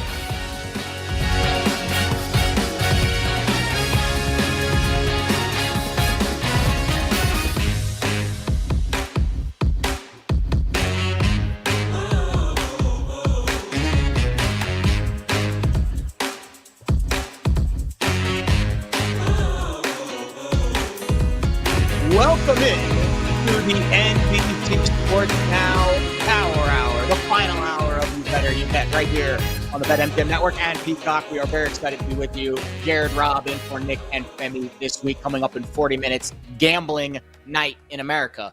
Best bets for the day and perhaps beyond. Who knows? Maybe we'll have a futures bet for you. You never know what we're going to do in Gambling Night in America. However, we start the NBC Sports Now Power Hour with the lead story of the day, which has absolutely been the NBA. We haven't talked much about the NBA since our first hour of the show. We've done a good job saving the best for last here in the final hour of the show. But rumors of the free agent period being dead in the NBA. That's what we heard last night. Chris Haynes actually went on one of the NBA free agent shows and quoted his source saying, free agency is dead. This is a high-ranking NBA source to Chris Haynes, who's does a really good job as an insider. Free agency is dead. Bad for the league because it's usually one of the league's biggest attractions. We have to remember that this is entertainment. We can't take that away. Current CBA promotes parity. Do you agree with that take that NBA free agency is dead? Like, I can give you a list of like 4 teams, and we'll get to our poll coming up a little bit later in this hour, that really moved the needle for me in terms of making their case stronger or perhaps weaker to win an NBA title this year. I don't know if I agree with the take free agency is dead. What say Rob Brown? No, I actively disagree. I don't think it is at all. We have talked about the Atlanta Hawks more in the past 7 hours of radio than I've talked about the Atlanta Hawks in the past 5 years of working 2 hours from Atlanta. I have talked more about the Charlotte Hornets so far in the 2 days of radio than I have talked about the Charlotte Hornets since like LaMelo Ball showed up. I don't think it's dead. I think that there are some teams that are to some degree relying less on it and are trying to build via the draft, which is fine, trying to build via trades for vets, which is fine. Everybody's got their own way to go about it, and some folks are going to do it right and some folks are going to get it wrong. But I do not for a second think that free agency is dead. I think there's just more approaches. And obviously with the very convoluted way that the NBA handles its salary cap and the luxury tax and the aprons and all that, like, buddy, I've been doing sports talk radio since all this came in, and I'm going to keep it a buck. I still don't understand. I was seeing tweets from big name reporters. Well, with this move, it moves them from apron 2 down to 1, and they get this tax exemption, and they get this sales. And I'm like, I don't know what any of that means. Are they under the cap? Or are they paying the luxury tax? What the hell does any of this mean? Do they get to keep Nikola Jokic or not? Right? Like, that's all it comes down to. But it matters for the teams, and some of the teams understand how to work it. Some of the teams do not, and I think the last couple of days, like I said, we have been talking more about teams that we haven't talked about in a very long time because they have been very aggressive both in the draft, in the trades in the lead up to it, and in free agency the last couple of days. You talk about, again, my New Orleans Pelicans. Like, I don't know what to make of this team. They get Kayvon Looney from Golden State. They've got Jordan Poole. Is he a guy that maybe needed a change of scenery?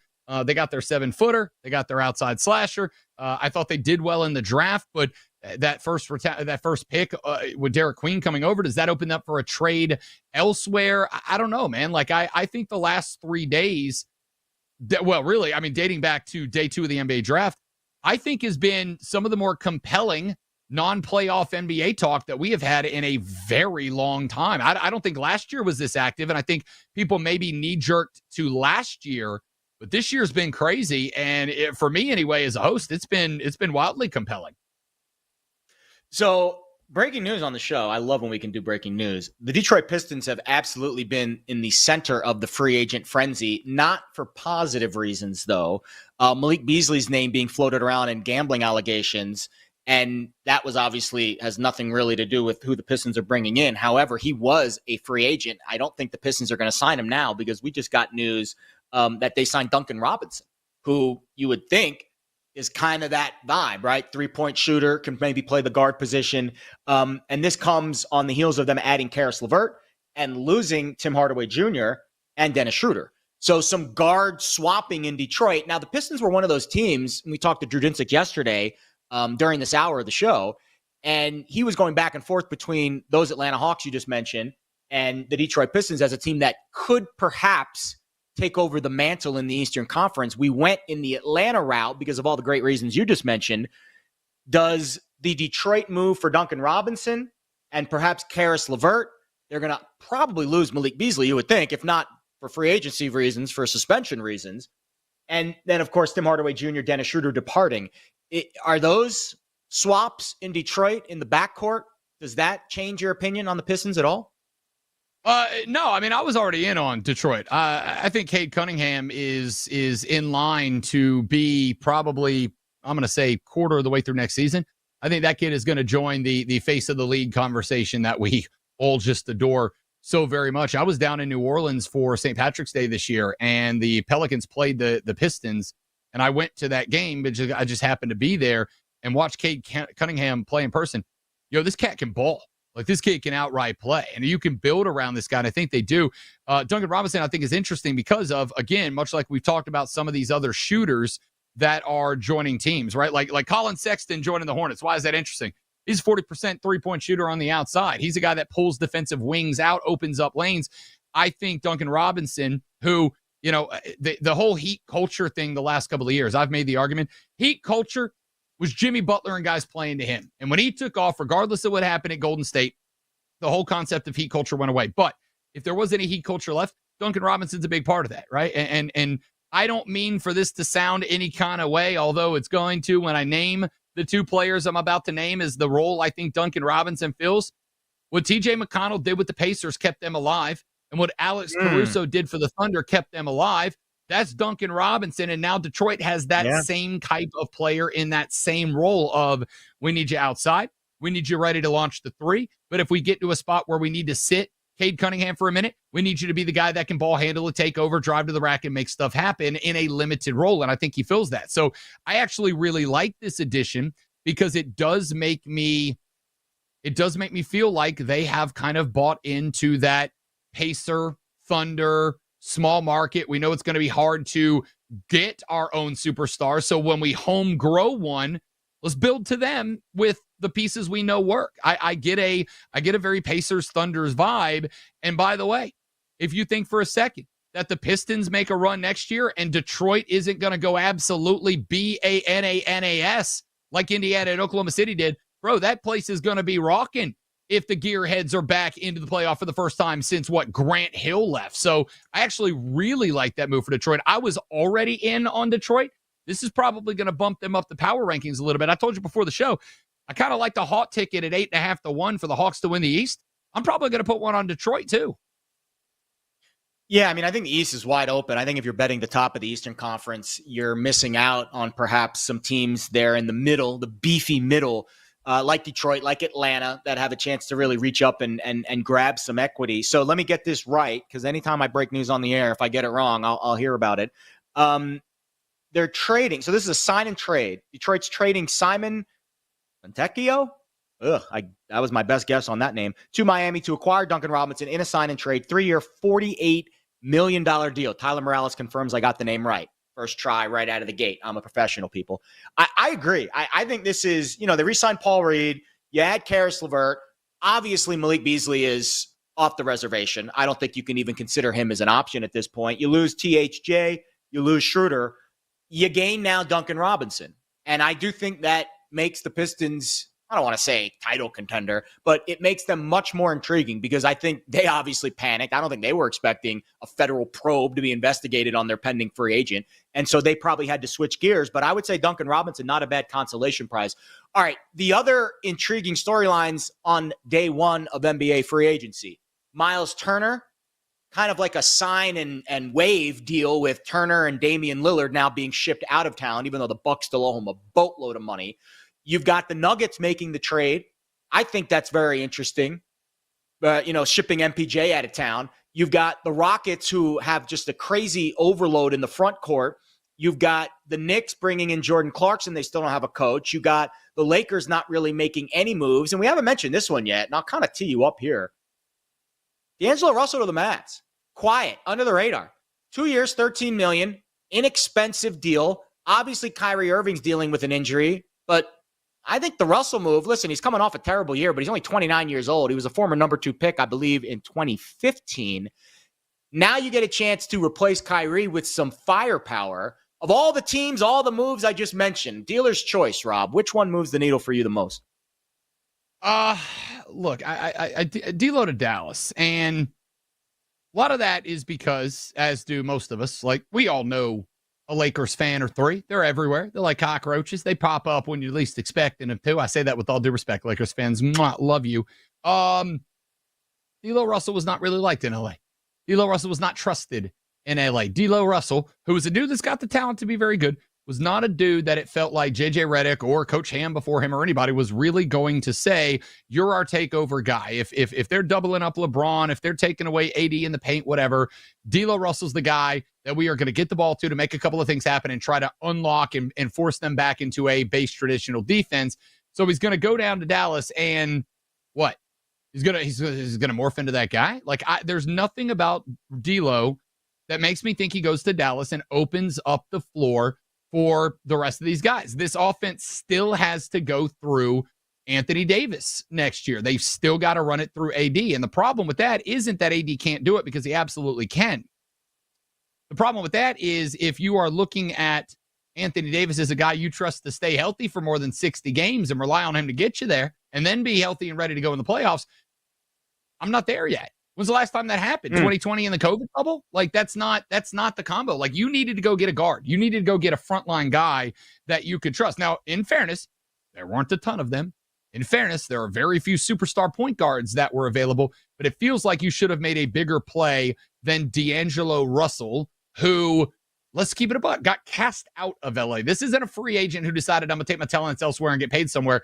LA didn't want him back, in my opinion, or else he'd have been back. So I don't know. Do we trust that D'Lo Russell is the guy that shows up and unlocks Dallas? The answer for me is no.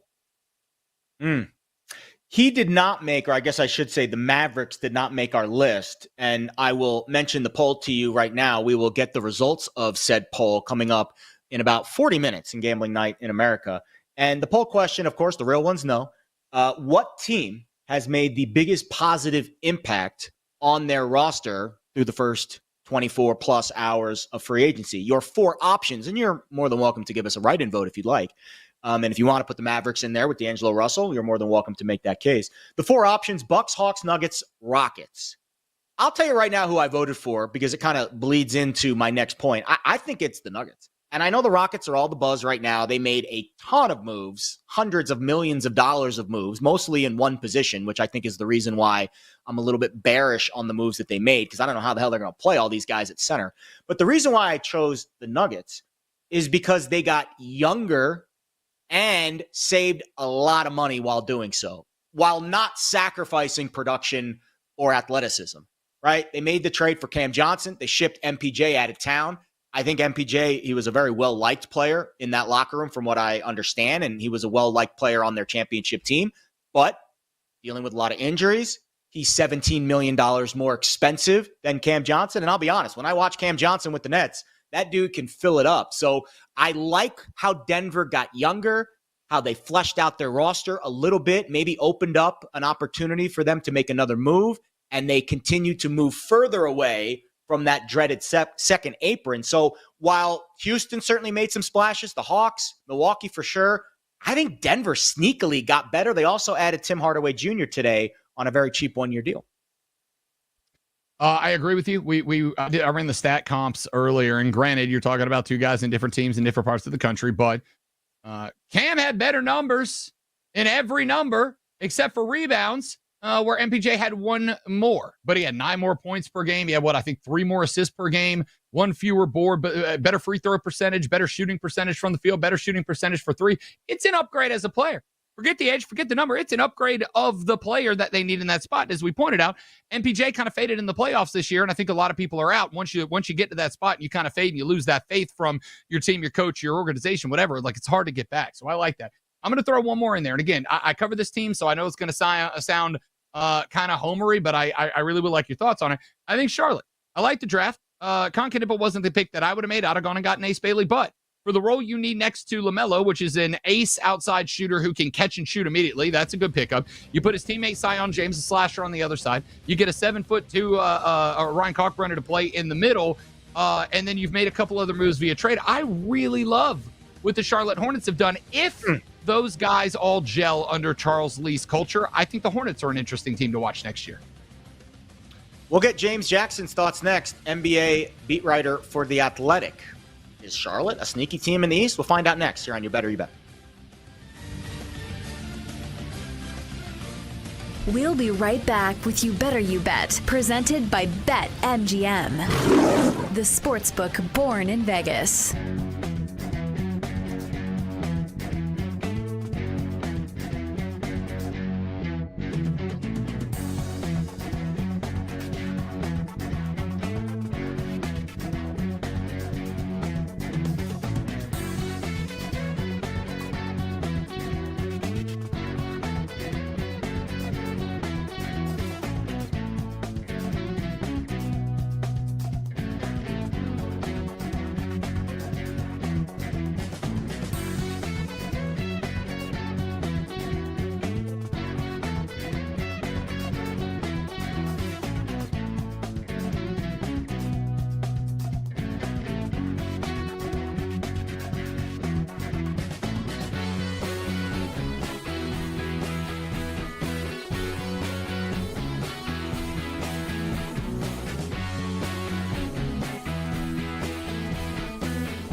That this is the summer of the big dumper, and that Cal Raleigh even still with 32 bombs on the season, breaking Johnny Bench's record for most home runs by a catcher before the All-Star break in Major League Baseball history. And like I said, we've still got about 16, 15 games left to go before the break. He's a couple home runs away from breaking Ken Griffey Jr.'s Mariners franchise record for the most home runs before the All-Star break. And although he hasn't hit a home run in 6 days now, he still has a chance to break Barry Bonds' record for the most home runs in Major League Baseball history by anybody before the All-Star break. He's on pace for 65 home runs. Cal Raleigh is having one of the more special seasons in recent memory, and I feel like not nobody, but a lot of people aren't talking about it. And I think Cal Raleigh for the American League MVP at plus 375. And I think those odds are even much greater if you take a look elsewhere here. You can get more than 4-1 on Cal Raleigh still for the season he's having, an everyday switch hitting catcher who is putting the Mariners on his back right now with 32 bombs, 69 ribbies, an OPS of over 1,000, and he's got 9 stolen bases. Let's not forget the big dumper's got some big wheels. This AL MVP race is not over by any stretch.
You're tuned in to You Better You Bet on the BetMGM network and streaming live on NBC Sports Now, presented by BetMGM on the BetMGM network. Gambling Night in America in 20 minutes. We will reveal our best bets for the day. Jared Smith, Rob Brown in for Nick and Femi this week here on You Better You Bet. But we continue the NBA talk right now. And to do that, we bring in beat writer for The Athletic, James Jackson, based in South Florida. We were briefly talking about the Florida Panthers. We won't get into the hockey in this segment. However, the story that was, to me, the biggest headline of the day, or one of the biggest headlines of the day, was Dame Lillard being waived, the Milwaukee Bucks signing Miles Turner. And we were kind of going back and forth. Obviously, Miles Turner to the Bucks is an intriguing move. But to me, James, the more intriguing move is where Dame Lillard lands now that he's essentially a free agent, can sign with whoever he wants, and Milwaukee's got to pick up the tab. We were floating your hometown Miami Heat as perhaps one of the teams. So I'll leave the floor open to you, sir. How shocked were you that the Bucks made this move today, getting rid of Dame and bringing in Miles Turner? And where could Dame be playing basketball next year? I was genuinely floored just at the news in itself. And the hour since has actually settled in and has made a lot of sense just because Giannis Antetokounmpo, obviously, he's on fragile windows to want to win. And the collective bargaining agreement right now with the second apron, it just has the steepest financial and draft pick related penalties that make it hard for teams 1 year to the next to maintain roster continuity. But as far as Dame, it does make a lot of sense between him tearing his Achilles. Who knows how much he's going to play next season, if at all. But in a lot of regards, as Sam Amick and our John Hollinger pointed out, this is actually a bit of a favor to Dame, really. He gets to rehab on his own time. He gets to pick his destination, especially because using the stretch provision that the Bucks are using, they're able to spread out that money over the next 5 years. So Dame's going to get his money. The Bucks are going to get whatever relative relief that they've been pursuing, and they'll be able to target more players around Miles Turner and Giannis Antetokounmpo, of course. But as far as Dame, to your point about options, we'll love him down in Miami, honestly, because they've been trying to get him for a few years. He'd be a great catch and shoot option, even post Achilles tear, quite honestly, with that core strength that he has for deep shots from deep, from three, and everything like that. He'd be great for the offense, even if he's not necessarily himself. Damian Lillard as a third option on any offense, really, behind Bam Adebayo and Tyler Hero would really be interesting. On the other hand, if he is to want to go back out west, love to see him on the Nuggets in a situation like that, where he can bolster a team with depth.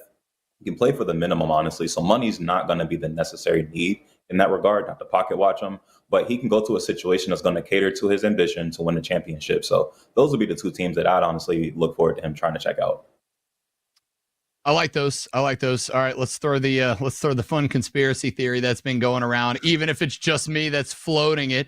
Put the tinfoil cap on. That's right.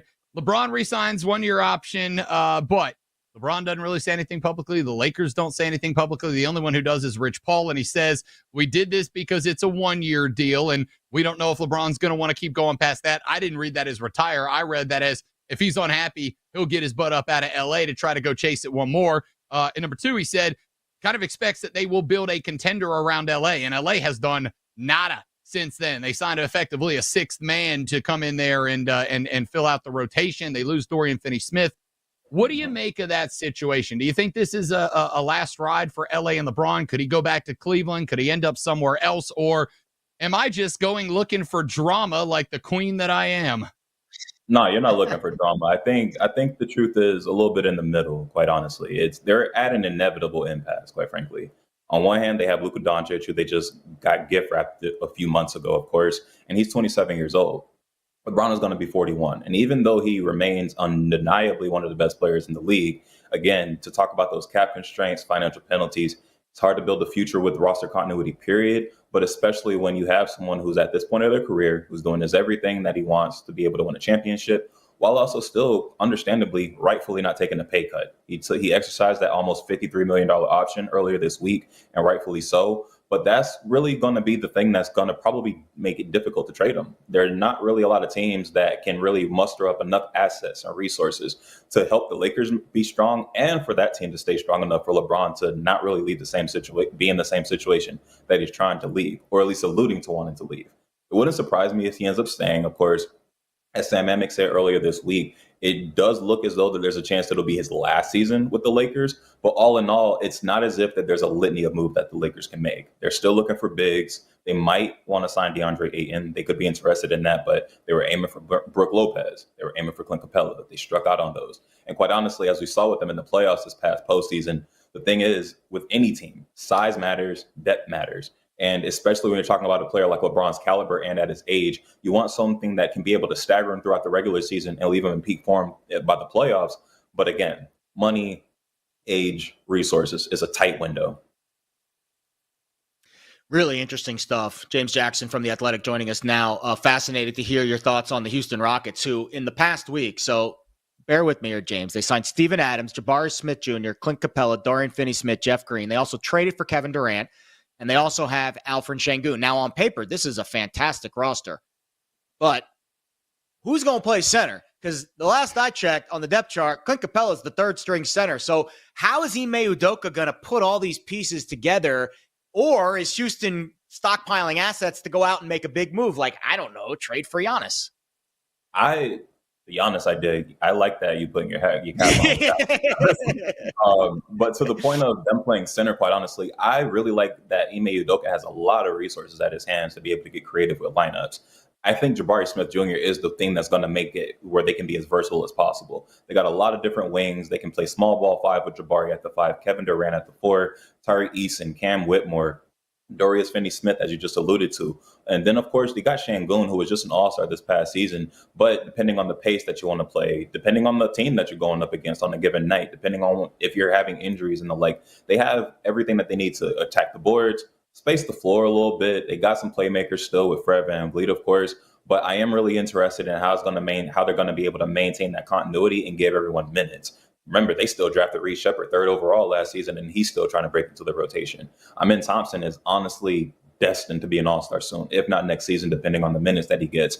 And so versus them maybe going after a Giannis, if they don't, I'd be really interested in seeing how Ime Udoka can really get creative with that team. Because remember, with him, his first year with the Celtics, they went to the finals, and he maximized the roster just by being a straight shooter and being able to put them in situations where he finally maximized a team that at different times like focus. With this Rockets team, I really look forward to them being able to have Kevin Durant play extended minutes, be that go-to scorer that they need, be the guy that can help space the floor a little bit, but also to stagger them well enough through the regular season where by the playoffs, they can probably go from a first or second round out to a team that could make the finals out of the West.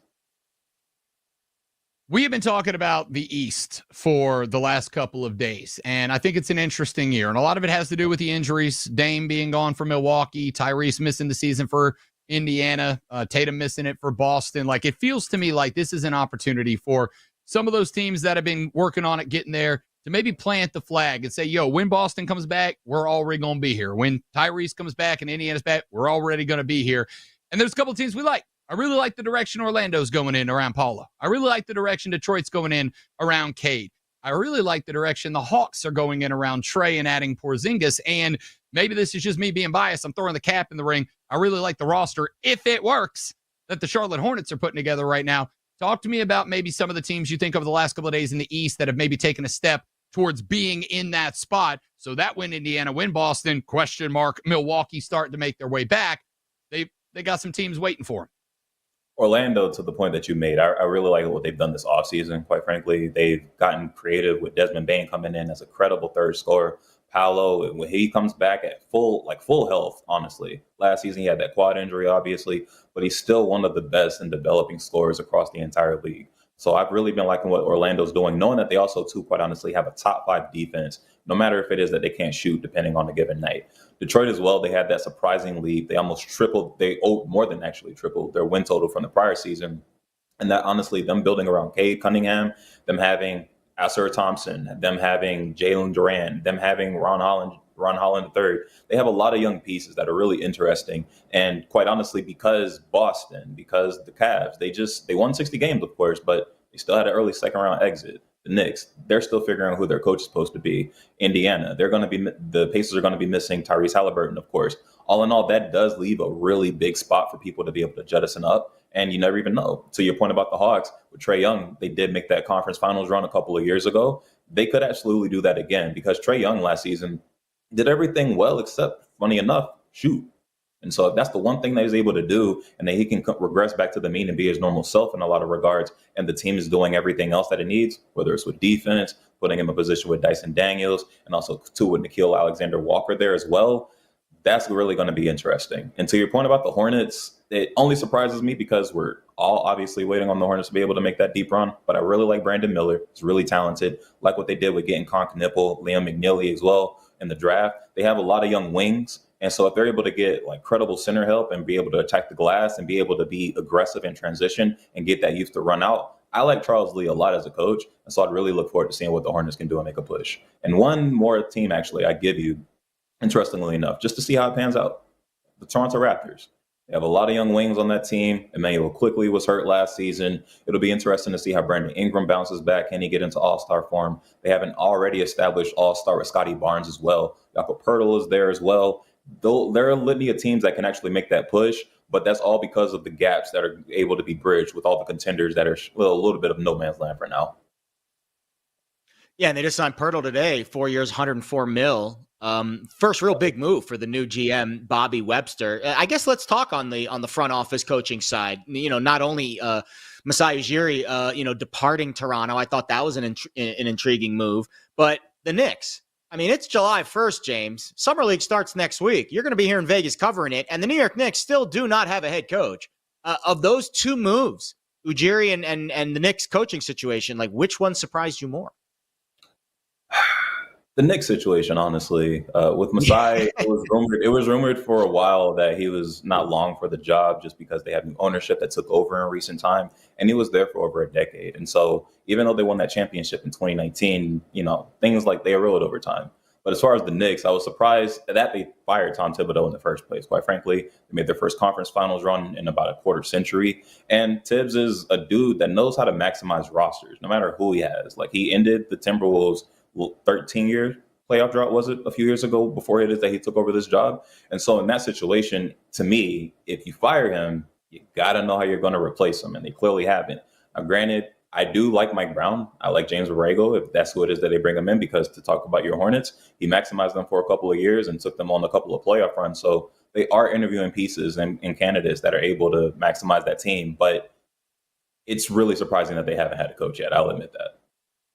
All right, we got time for one more, and I do too. We got time for one more, and I'm a selfish butthole, so I'm going to make it about me. What the hell are my Pelicans doing? Like, on one hand, they take the gamble. If the first rounder they sent to Atlanta ends up being pick number 2022 and Derek Queen's a stud, maybe it works out and Joe Dumars looks good. If we suck next year and it's a lottery pick, we're going to look like absolute garbage. But you bring Jordan Poole down, you go get Kevon Looney out of Golden State. Like, it feels to me like this is either going to be a year that the Pelicans go, holy crap, we did it, or holy crap, we're going to be bad for the next 2 decades. Please help me. Those are the most fun years, are they not? Like, no one wants to be in the Perkins. No, they're not fun. Come on, man. I'd say to your point, because to your point, you don't want to be bad and miss out on the lottery pick that you just traded and just the resources that took. I really like them trying to get a lot of offense and athletic players around Zion Williamson. I'm one of those people that no matter how frustrating his injuries or his absences might be, Zion Williamson's tantalizing potential is just too hard to give up. And so if you have that one last stretch where you can get some athletic bigs around him who know how to pass, who know how to run the floor. Trey Murphy, I love his game. He's a dude that knows how to get 20 to 30 shots up if he needs to. He can drop buckets when necessary. Jordan Poole, quite honestly, he had a pretty good year last season with the Wizards. So him being down in New Orleans, I look forward to seeing how that can pan out. But injuries and luck. And quite honestly, the margin for error is already thin just because the Western Conference is so competitive. And so just to the point that you make, it's hard to predict what the Pelicans are going to do necessarily, but they have tantalizing talent. And Willie Green, it will be interesting to see how he's able to bottle that up. But everything centers around Zion. If they can get Zion for even 50 games, the 65-game threshold to make another All-NBA run or something like that would be pretty fun. But he doesn't have any guaranteed money on his contract this upcoming season. And so they got to go for a little all for naught. If they end up moving on from him someday, it'll be when they have a guy like Derek Queen and Jeremiah Fears in the fold already, and they can continue their rebuild. But Zion is the cheat code that can make just about any roster happen when he's healthy. Tantalizing talent. I love a good alliteration, and we love you, James Jackson. We appreciate your time, pal. Go enjoy that pub sub, man. We're sorry we pulled you away from it. Nah, don't apologize. Plenty happy with you guys. Looking forward to the next time. Thank you again.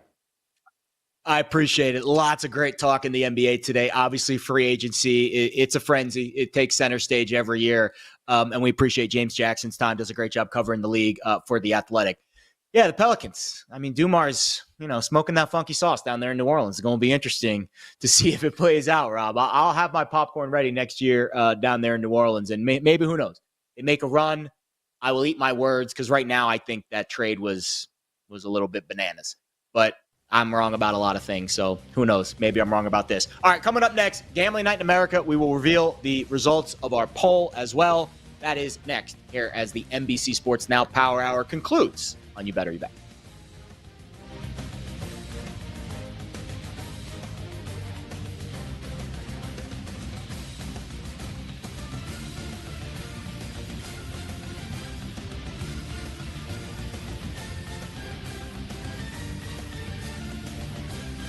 We'll be right back with You Better You Bet, presented by BetMGM, the sportsbook born in Vegas.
Brian Kelly, that schmuck, when he left my school, he said, finally, I have the resources to compete for a national title. You know what's happened since he left my school? I'm a me guy, even though I didn't attend there. My father-in-law did. I promise I'm good at this.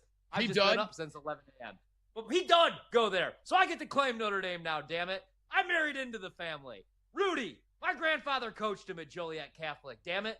But Brian Kelly left my school, and he said, finally, I have the resources to win a national title. Since he left, he has not been to the college football playoff.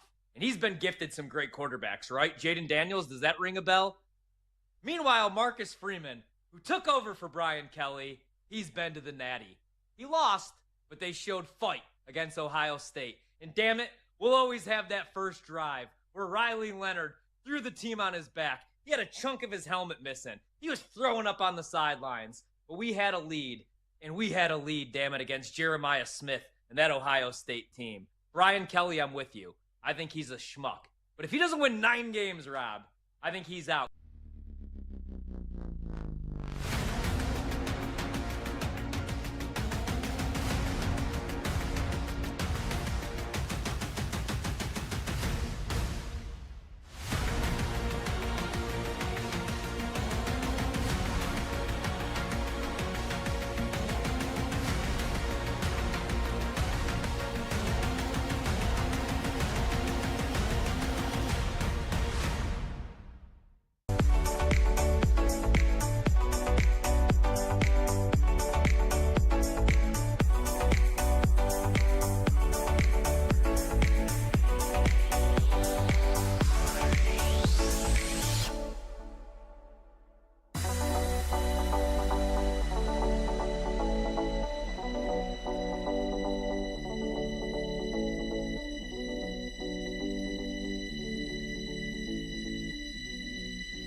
You're tuned in to You Better You Bet on the BetMGM network and streaming live on NBC Sports Now. Presented by BetMGM on the BetMGM network. So we are getting some crazy weather here in Vegas. My power is flickering. They're getting some weather in the southeast as well. Rob Brown's power is also on the fritz. I don't know what's going to happen over the next 15 minutes, but let's try to close the show. Gambling Night in America starts shortly, but first, I want to do some thank yous. Our guests today, Bob Nightingale, EJ Raddick, James Jackson, who was just on, absolutely fantastic insight on the NBA. Our crew, EP Bill Zimmerman, VP Mike Brown, our technical director, Tyler Morales, our social director, Sean Haw, engineer, Jake Hassan, and of course, Rob Brown doing a great job filling in for Nick and Femi this week. If you missed anything from today's show, you can catch it all on the YB podcast. Just search You Better You Bet wherever you get your podcast. BetMGM tonight coming up next. Corey Parson and Sean Bell in for Ryan Horvat and Brad Evans. Be sure to tune in for that. But before we get to any of that, let's talk about today's poll. And for that, we kick it over to aforementioned EP Bill Zimmerman. All right, guys, let's just jump into this one because we obviously NBA is on the mind here. So we wanted to ask the real ones, which team made the best positive impact on their team? And we gave them 4 choices. We gave them the Bucks, Hawks, Nuggets, and Rockets. And I don't think these results are too surprising here. No surprise, the Bucks bringing up the rear here at 11.6% of the vote. Then the Nuggets and Hawks neck and neck. Nuggets 22.1% of the vote. Hawks 25.6% of the vote. And running away with this thing, the Houston Rockets. No surprise when you land Kevin Durant, 40.7% of the vote. The Rockets leading the way here from the real ones. I don't know. I feel like a little too heavy on Houston love there. My first initial reaction is too many mouths to feed. You go Hawks? I feel that. What about you, Rob? Who'd you vote for? I voted for the Hawks before you said 10 minutes later that we could do write-ins, in which case my answer is, again, I know I'm going to sound like a homer. I don't care. I love what the Charlotte Hornets do. My man James there made me feel even more validated than I already did. But of the 4 options, no, I agree with the Hawks. The Hawks were the team that we opened the show, that I brought to the table yesterday when we started this conversation. I love the Porzingis ad. I love, the draft pick news. That's going to be a big pickup there. I like what the Hawks have done. Ticket on the Hawks to win the East. Ticket on the Pistons to win the East. Yeah, I think Hawks to win the East is definitely something I'll get to the window on. All right, great stuff, Bill. We appreciate it. Always your silky smooth radio tones echoing throughout my ear. Always love hearing from you. All right. Thank you very much. Before we get to Gambling Night Merch, you're very, very welcome, sir. Had to get that one last, but it's got like this like bass, like silky, velvety, smooth touch to it. It's beautiful. Dude, I don't smoke, but I felt like I needed a cigarette after that. All right, let's pay some bills and drop the dope ass beat. BetMGM account holders will receive an Any Sport Parlay Boost token, score a bigger payout if your wager with the Parlay Boost token hits. Tokens can be used on parlays and SGPs. Download the BetMGM app. Please gamble responsibly, and you can get ahead of the competition this fantasy football season with our team of experts on the Roto World Football Show. Stay up to date with shows, player news, team-by-team analysis, draft strategies. New shows every Thursday throughout the summer. Subscribe to the Roto World Football Show on the NFL on NBC YouTube channel or follow wherever you get your podcast. All right, it's that time. Gambling Night in America. Let's get patriotic. Oh, I love it. And July 4th, right around the corner. This is perfect timing. All right, let's get to the MLB slate tonight. So yesterday wasn't bad for me. I did hit that late night nerfy in Seattle, which was nice. Didn't get there on the Jacob Lopez strikeout prop. He did not have his best stuff against his former team. We will try to do better today. Before I get to my bets on the card, Rob Brown, the floor is yours. What do we got? Gambling Night in America. All right, I got a handful. I'm going to sprint through them as quickly as I can. One that's already underway is the Pirates and the Cardinals. I'm going to go. I hate doing this. It makes me feel sick to my stomach. I'm going to fade Paul Skeens here. Over 1.5 earned runs. He's done it in back-to-back. The last time that they faced the Cardinals, he did that. One of the better hitting lineups in baseball right now. I'm also going to go over 1.5 walks allowed for Paul Skeens at -105. Walked at least 2 in 7 of 11 starts. I'm going to hit the fade on that one. I'm going to go Tampa Bay first 5 today. I think that, they're just playing well early in the inning, and they've got a very favorable pitching matchup. I'm grabbing that one at minus 160. Didier Fuentes getting the start for the Braves tonight against the Angels, under 5.5 Ks. They're going to limit him to probably 75 to 80 pitches, so I just don't know that there's enough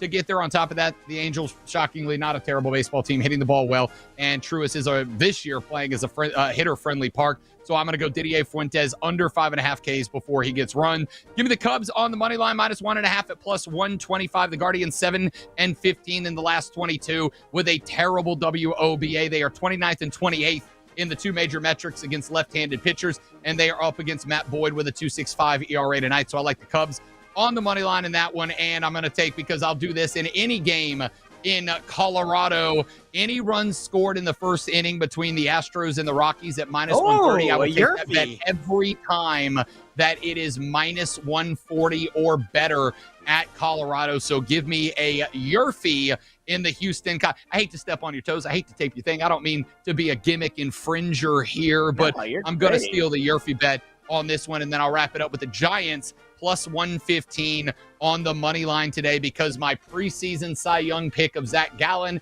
has apparently forgotten how to throw a baseball over the plate. And I think the G-men take advantage of that. So there's my card. By the way, I did 3 last night. Jay Kassan came on and said he wasn't tailing me on anything, and I went 3 for 3 on the night. Jake, holla at your boy.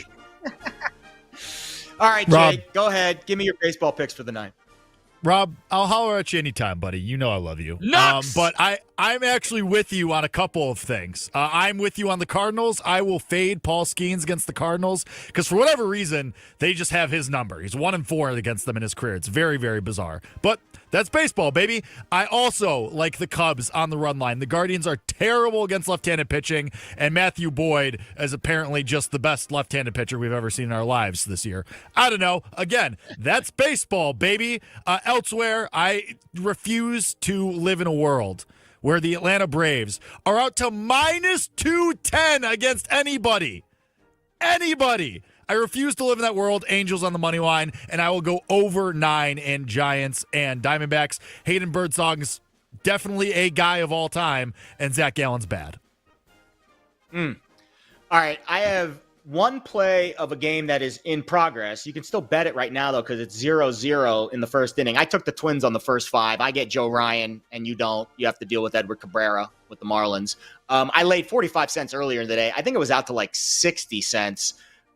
When we started the show. I probably am not interested in laying that much, but again, in live betting world, you never know what price you're going to get. I think they're in the bottom of the first inning in Miami right now, so you might be able to hop in at a better price. I do like Roman Anthony today, though. Over 1.5 hits, runs, and RBIs. So he's gone over this in 7-12 against righties, gets Brady Singer today, who's terrible. And I like the fact that, first of all, great hitting weather at Fenway Park. It's humid, wind's blowing out, and he's batting second, which is great for the RR side of the her prop. So Roman Anthony over 1.5 HRR, hits, runs, RBIs. I laid 45 cents over at BetMGM. Those are the only 2 picks I had. I had the Nerfy in this Pirates-Cardinals game. Runner in third, 2 outs for St. Louis in the top of the first. Skeens, though, did get out of it. We're now in the bottom of the first inning. Obviously, you shouldn't be betting Nerfies or Yerfies live. And I am an equal opportunity Nerfiest. Anytime Rob Brown wants to bet on a Yerfie or a Nerfie, I am all for it. I'm not a gatekeeper of that market. It's not, I didn't invent the market. I piggybacked off other people that I learned from. It's just, hey, listen, we live in an instant gratification society, and I like to make my money quick. Sometimes I lose my money quick, too, in Major League Baseball. So that's what I got tonight on the Diamond. WNBA. We do have one game tonight. Let's check the latest number. Oh, boy, my power. I hope we got another 5 minutes left in this segment. We have a crazy thunderstorm in Vegas right now, and that is not something that happens very often. The final of the Commissioner's Cup, Lynx and Fever. Right now, Minnesota, a 10.5-point favorite at BetMGM, total 158.5. I believe you have some props you like in this game, Rob.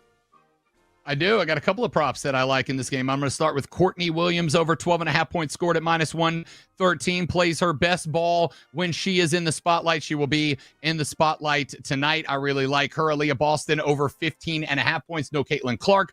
Aaliyah Boston. Former Gamecock. Shout out to the USC. This is her time to shine. That is an even money prop, by the way, as well. So I really like that one. And then I'm going to go, I've taught myself into and out of this 7 times in this game. But again, time for the stars to step up. Nafisa Caller is the captain and starter in the WNBA All-Star game. It's a big number at 36.5 total points, rebounds, and assists. It's at -105, so a little juice to the over. I'm going to take it there, averaging 24, 8.5, and 3.7. The maths to say that is more than 36.5. So I'll go Collier over 36.5 points, rebounds, assists. Boston over 15.5 points. Courtney Williams over 12.5 points is my 3 props in this game. I love it. Nothing for me in this game. However, when the W does return to action on Thursday, I already bet the Mystics plus 12.5 at the Lynx. I bet the Sparks plus 12.5 at the Liberty. I bet the under 162.5 in the Storm and the Dream. I'm not overly bullish about anything tonight in Minnesota, Indiana. Of course, no Caitlin Clark. However, we did see some interesting news today about the WNBA players voting Caitlin Clark as the 9th best guard in the league this year, I guess, for the All-Star voting sake. We can get to more of that tomorrow. Rob Brown, awesome stuff as always, my friend. You are a rock star in this business. I love sharing the microphone with you. What do you say we do it all again tomorrow, huh? Yeah, I got nothing better to do. Let's run it back. All right, we will be back with you tomorrow. I believe Bill Zimmerman is on vacation, right, Bill? I think yes. So Bill is saying, peace out, suckers. We're going to have Tyler Morales in the EP chair, and we got a ton of other news and nuggets to get to. My guess is, I'm wrong a lot, but my guess is we will have a lot more NBA news to talk about. And I just got a nugget from our EP, Bill Zimmerman. This is his last piece of work before he takes his vacation. Malik Beasley now being sued by a sports agency for failing to repay a cash advance. I would not be surprised if that is why he decided to start betting on his own sport, on his own props.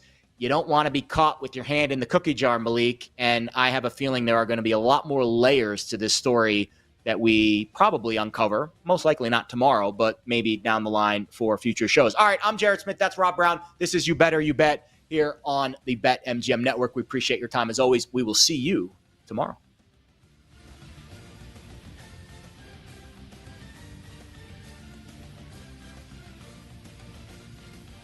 Thanks for listening to You Better You Bet. Up next, it's BetMGM Tonight on the BetMGM Network.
He likes to murder some hot dogs on July 4th. How about that? Oh, come on, Joey Chestnut. He's back.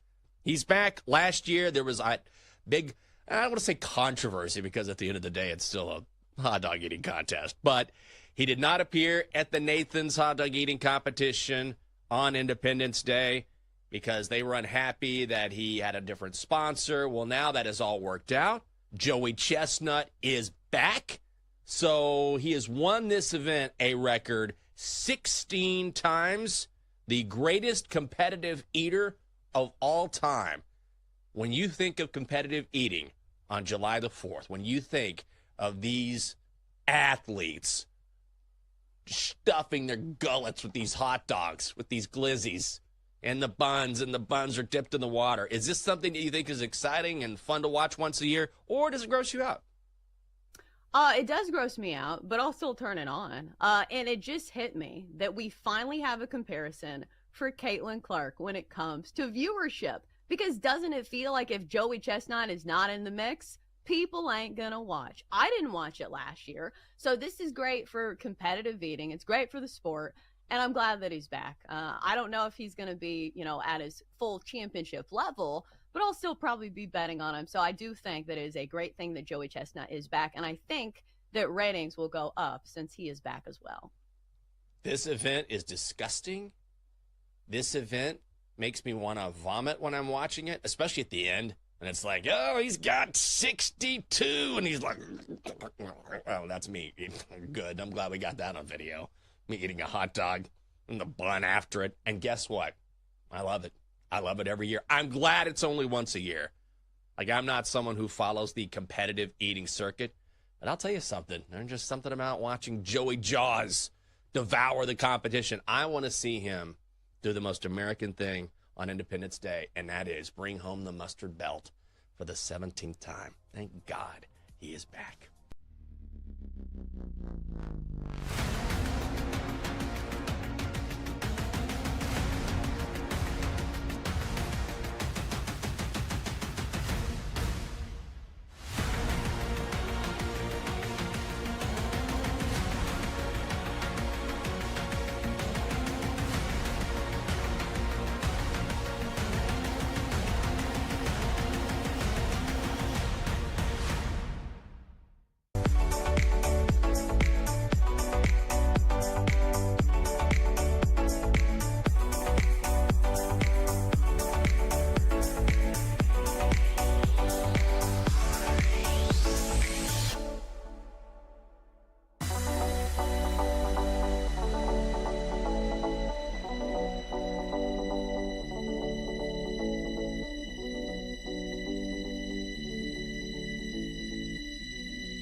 And sweat with the pros. Welcome to BetMGM Tonight on the BetMGM Network. Yeah, buddy, what's going on? Welcome to BetMGM Tonight. Guess what? Right? It's the substitute teachers, all right? The Brad Evans and Ryan Horvat are out, so you get the substitutes, and that's right. When the substitutes are in, that's when you have all the fun. I don't know if it's been a while since you've been in school, but that's what's going to go down here. And over the show we have for you today, I am Sean Bell, here with my man, Corey Parson. Corey, this may be the best week to co-host and do this show because it's breaking news everywhere, every single day. Yeah, got a lot of breaking news. Obviously, NBA free agency. We've had a very active NFL offseason as well. So, whether it be the NBA, the NFL, obviously things going down in Major League Baseball as well. Hey, you would think this is the slow season in sports, the talking season. But the truth of the matter is we got some news, we got some action, and we got plenty of stuff to do just that, talk about. That's right. A lot of entertaining things. Listen, we got a full slate of baseball, so we're going to keep you abreast on everything happening in Major League Baseball today. We got some upsets in Wimbledon. I mean, big time upsets in Wimbledon. We'll get to that. We got the Commissioner Cup in the WNBA. That's going to be a lot of fun. Although there's a little hiccup that will make that game not as fun, but we'll get to a whole lot of WNBA news and action. But first, like you said, we got to talk about the NBA. We got to talk about basketball because it's the offseason. Free agency started yesterday, and there's a whole lot of things that have been going down. And today, big news, maybe the biggest news of free agency so far. The Milwaukee Bucks making a move, but not the move that you expected. Damian Lillard has been waived from the Milwaukee Bucks. That's That's right, Wade. And now he can go wherever he wants to go. Again, he ruptured his Achilles, so he's likely out for the entire season, but Milwaukee will be eating that contract. Let me tell you what that means before we discuss it, okay? The Milwaukee Bucks will have to pay Damian Lillard, and they're going to stretch it out over a couple years, but they're going to have to pay him about $23 million a year. So that's what's going down with Damian Lillard and the Milwaukee Bucks. They're still going to have to pay him that big, fat contract, but essentially what they did is they created room, they created cap space so they can go get somebody. And who did they get? Another surprise, Miles Turner. That's right, Miles Turner will be signing a contract with the Milwaukee Bucks. Again, he's not Dame Lillard when it comes to putting up points and doing things, but he did help the Indiana Pacers get to the NBA Finals. Again, a lot of things popping off that you didn't expect to pop off today with the Milwaukee Bucks, with Giannis. And oh, by the way, Giannis said he's not very happy. That's what the reports are. He's not happy that Damian Lillard is being waived and they're getting nothing in return from him. And the reports are also that Damian Lillard approved this and is very happy because now he can go to a championship contender in 2 years. Corey, when you first heard this trade or when you first heard this wave and the signing, what was your reaction and what are you taking from this?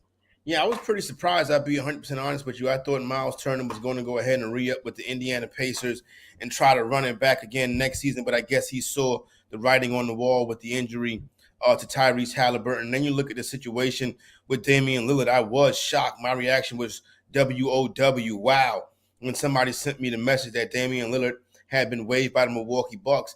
But then after that, I kind of was like, well, it ain't like he was the same Dame Dollar out there anyway. It ain't like the Milwaukee Bucks are a championship contender. It ain't like he's a player on the upside. As a matter of fact, he's a player turning to the downside of his career. If you look at what Damian Lillard was really with a couple seasons with the Milwaukee Bucks. Now, obviously, Giannis was going to have a reaction, and it was the reaction that we thought that he would have. You know, Giannis has been very faithful to this franchise. He decided to stay many times, never jumped up and down, begged for a trade. We know Giannis is the type of player that can be a centerpiece on a championship roster. Never really made that big of a fuss, but now we're starting to see maybe some of the writing on the wall in the Milwaukee Bucks that maybe it's time to go in a different direction. They do go and pick up Miles Turner in hopes that maybe they can lure Giannis back with that or lure Giannis to calm down with that, but the Milwaukee Bucks are not contenders in the Eastern Conference. A couple of years ago, it seemed like they would be. As of right now, Milwaukee Bucks are no longer contenders in the East. I don't know if you would agree with that or not, Sean, but the way they're going, they look like they could possibly be a team that can be in rebuild mode or retool mode. I mean, absolutely. I agree with you. And again, Miles Turner, 4-year, $107 million deal. And Milwaukee, again, they were silent for a while, but they tried to make a couple of mini moves in order to keep Giannis happy. And clearly it's not keeping Giannis happy. What they did do is, again, they traded away Pat Connaughton for 2 second-round picks and a guard from the Charlotte Hornets, a backup that's not going to do much, Mitchik. And then they also signed back Bobby Portis. They signed back Gary Jr. while signing a couple other veterans, a couple athletic guys, a couple athletic wings. They signed Taurean Prince and Kevin Porter Jr. Again, nothing that's going to wow you, nothing that's going to say, hey, I have to stay here in Milwaukee. But those are the moves they made. And honestly, like you said, Dame being gone, that Achilles being gone, you don't know what the type of guard he's going to be when he gets back. Right? In 2 years, what is he going to be? A smallish guard coming from an Achilles in his 30s? It's unheard of that a player like that comes back and is an all-star again. It just doesn't happen, especially with someone that small. So does this keep Giannis? What does Giannis do? A lot of people have rumored Giannis to want out. Does he want to trade? Is this something that's going to be good enough to keep him? I don't think so. So that's the problem. But let's go to the Pacers side for a minute, Corey. I know Tyrese Halliburton isn't going to be there next year, so they're sort of forgetting about next year. But Miles Turner was the longest tenured Pacer, right? He was vital in getting them to where they were, a big who can shoot threes and can play a little bit of defense in that small lineup. But now he's seeing pastures elsewhere. They could have signed him back. He wanted the money in Indiana during the regular season, and they never gave him the money. So now he's going to their biggest rival in the Milwaukee Bucks. What does this do to Indiana's future?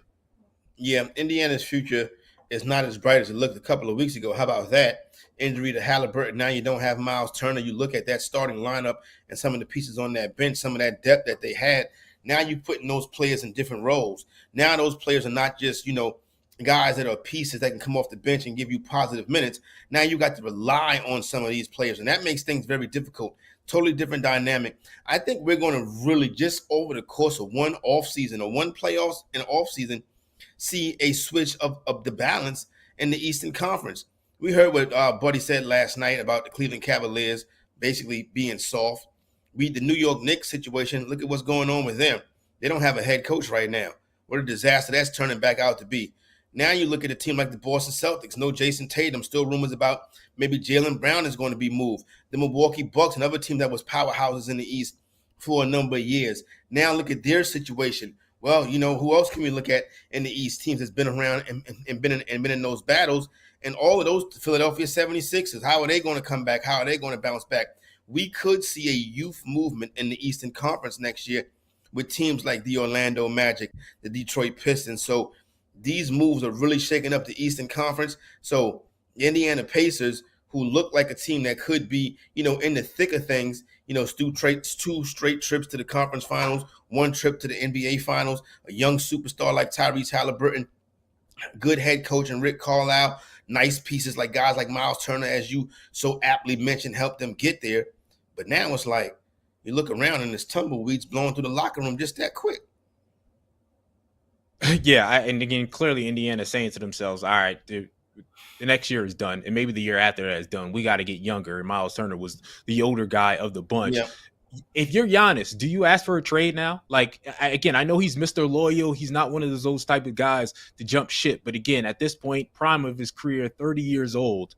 Again, it's been rumored, but he's signed max deals and said, I want to stay here. Milwaukee has made terrible moves for him over the last 4 or 5 years to help him get back to a championship. What would you do in this situation, Corey? So you mentioned that you hit the nail on the head. They've made terrible moves and he's remained loyal. But now look at the organization. Did they remain loyal? You see, you got to think about that as an NBA player, hell, as a human being. You get with these organizations, you get with these companies, you remain loyal to them, these franchises, you remain loyal to them like Giannis is doing. And then his running mate, his boy Dame Lillard gets hurt. Does the organization remain loyal? Nah, the organization is business as usual. So what's going to happen with Giannis? His mentality should be business as usual. In a weaker Eastern Conference, Giannis can go to a team and make them a championship contender right away. I think it's time for Giannis to put that loyalty to bed and look at other options, especially in the East. Why go to the West and have to compete with some of the better teams in the league where you can go to the Eastern Conference and almost have a yellow brick road to the NBA Finals?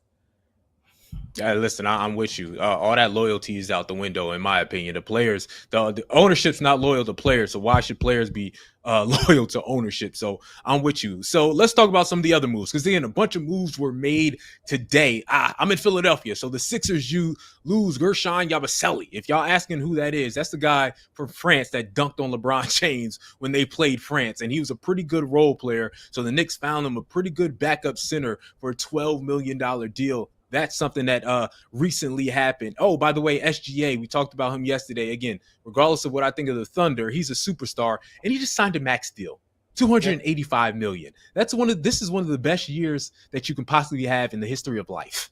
MVP, championship MVP, and oh, by the way, here goes the bag, $285 million. So that's a ridiculous contract. Shout out to him. Another one that I didn't notice, but I'm noticing now, sources say Duncan Robinson is going to the Detroit Pistons from Miami. Again, sharpshooter for them. He found himself not being able to play with Miami because, well, he can't play any defense. But he played some this year. He's a sharpshooter. I believe it's a 3-year, $45 million deal. We talked yesterday about Detroit being a team that can sort of jump up with Cade Cunningham, and they're starting to make some moves. What do you make of that move for Detroit? Yeah, good, solid veteran piece that can hit the long ball. You know what I'm saying? Good guy to get spot minutes, not spot minutes, but big minutes, or play very critical minutes in playoff series. Players like that are very good in playoff series because their shooting ability, like you said, kind of limited on the defensive end, but his ability to hit big shots with no pressure. He's been in the situations that he's been in throughout the course of his career. is the situations that the Detroit Pistons organization see that franchise moving to. So to get a player like that and put him on that roster, on that young team, I think is critical. Now, here's the deal, though. Are they going to be able to stay healthy through this? Because in my opinion, the Pistons have been coming for about 3 or 4 years now, but injuries have kind of slowed them down. Had a chance to put it all together this year, and we kind of saw a little bit of the writing on the wall of what they could be. Health is going to be critical, but you know how you combat health? By getting deeper, and that was the thing they did today by adding Robinson. Good young team with a lot of good young players, and an Eastern Conference that's getting worse, that's getting older, that with a bunch of injuries, it's up for grabs for someone to jump up and do something. I want to take the other side for a minute, Corey, because the Miami Heat and the Miami Heat culture, is overrated. Like, the culture is overrated in my opinion. And I get Pat Riley, he's the godfather. I get what he's one of the 3 or 4 best coaches / GM in the history of NBA basketball, but he has failed over the last decade. Quite frankly, he's failed to put a championship roster there, right? Again, Jimmy Butler goes and I know Dwayne Wade and who was it? Udonis Haslam went to blame Butler and his behavior, but Jimmy Butler brought you to 2 NBA finals with a team that wasn't a championship roster. And they've been waiting for years to add something to that scenario, add a great player, and he hasn't been able to add that great player. Again, Pat Riley has established something where they're going to make the playoffs every year, but they've failed to put a championship roster over a decade, and they've chased players away while doing so by having their culture, by not giving LeBron James his cookies. It's just, I understand that you got to establish things. You can't let players run all over you. But Pat Riley, in my opinion, has failed to put a championship product in Miami for the last decade, and everyone's ignoring that because he's Pat Riley. They've played deep into the playoffs a number of times in the last decade. Now, understand playing deep into the playoffs and winning championships is 2 different things. I'm going to continue to ride with Heat culture. I'm a dude that is a organizational guy. I'm a team builder. I'm not a player picker. You get him in the building, you put the whistle around Eric Spoelstra's neck, and you coach him up. And you don't let players run the organization. And I understand it hasn't been the best, and Miami should be better, especially with, Spoelstra and Riley running the show in a weaker Eastern Conference. But I would just give them a couple years, and I'm sure that they would put it back together. So I'm not going to dump down on Pat Riley too hard, because if you are a fan of the New York Knicks or the Philadelphia 76ers, well, maybe not the Sixers, but definitely the Knicks, you'll take Miami's last decade over your last decade.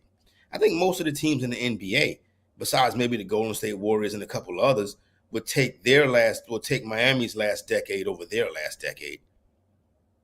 But he didn't maximize it. That's my problem. Like, you had LeBron and all of them. You chased them away. You didn't sign Dwayne Wade back at first, and that chased them to Cleveland. Jimmy Butler carried them on the back, and you never got him a championship and chased them away. This hasn't been a championship roster, again, for a long time, despite them winning some games. So, again, Pat Riley, Coach K at some point had to say, let me go take some one and dones. I'm going to have to do this. I'm going to have to play ball and change up and get younger a little bit if I want to compete and win a national championship. And I just wish Pat Riley would change up what he's doing just a little bit. All right.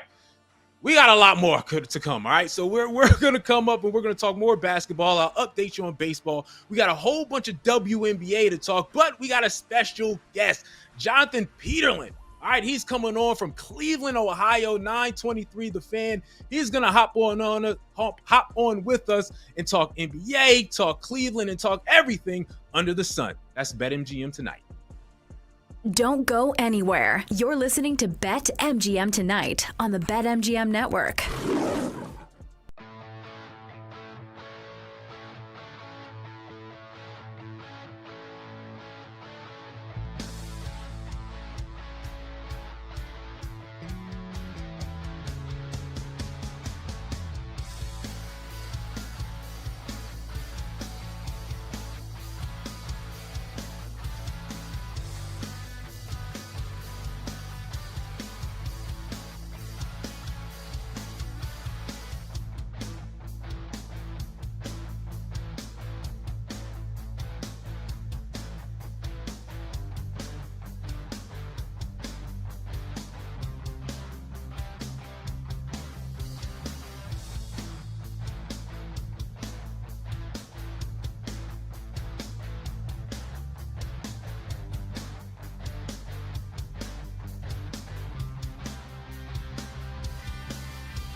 It's time to place your bets. This is BetMGM Tonight on the BetMGM Network. Welcome back to BetMGM Tonight. Once again, it's your guys, Sean Bell and Corey Parsons, kicking it with you until 11 o'clock, having fun. Let me first give you an update on what's going on in sports right now. Baseball, there's a few games. We got the Marlins on top of the Twins, 1-0. That's the bottom of the third. We got a few other games going on, but no score. The Red Sox just scored, so they're up 1-0 on the Reds in the bottom of the first. And we got a Blue Jays earlier beat the Yankees 12-5, just absolutely murking them right there. And the Padres Phillies had a game, but it was postponed, so we're not going to have that game right now. But we got to get back to basketball. We got to get back to a lot of things because a lot of things have been going crazy. But right now we have a special guest, Corey, jumping on with us. Jonathan Peterlin of 923 The Fan in Cleveland is joining us to sort of break down everything that's happening in Cleveland. And a lot of things are breaking down right now. Jonathan, what's going on with you, man? Hey, how you guys doing today? Can't complain, man. A lot of action, a lot of things breaking down right now. First, I want to just start off with asking you, the Cleveland Cavs, disappointing, right? Disappointing. You thought they would go to the NBA Finals, and right away they make a move, bringing in Lonzo Ball to the fray. What do you think's going on with Cleveland? How did you like the moves that they just made in free agency? Yeah, I mean, Larry Nance Jr. and Lonzo Ball that's not even an appetizer. You know what I mean? Like, there's got to be a little bit more than just that happening. It would at least wet my beak a little bit. I don't expect anything more to happen. But that's been the conversation over really since they got eliminated from the Pacers in round 2. Is like, what are they going to do? Are they going to break up the core 4? I don't know if you guys saw or not today the video of Durant, LeBron, and Steve Nash just eviscerating Darius Garland. That's kind of been our conversations in a nutshell. It's like, can you have two combo guards that are undersized work together? And what do you do if Darius Garland just gets attacked on defense all day long? What do you do with breaking up the core 4 potentially? And so I don't know ultimately if they will or won't. My guess right now is they won't. But if you leave this offseason and the only thing you did was Lonzo Ball and Larry Nance Jr., I just don't know how you could look at this and say that's a title contending team and that's a team that we expect to do good in the postseason when for 3 straight postseason now they haven't.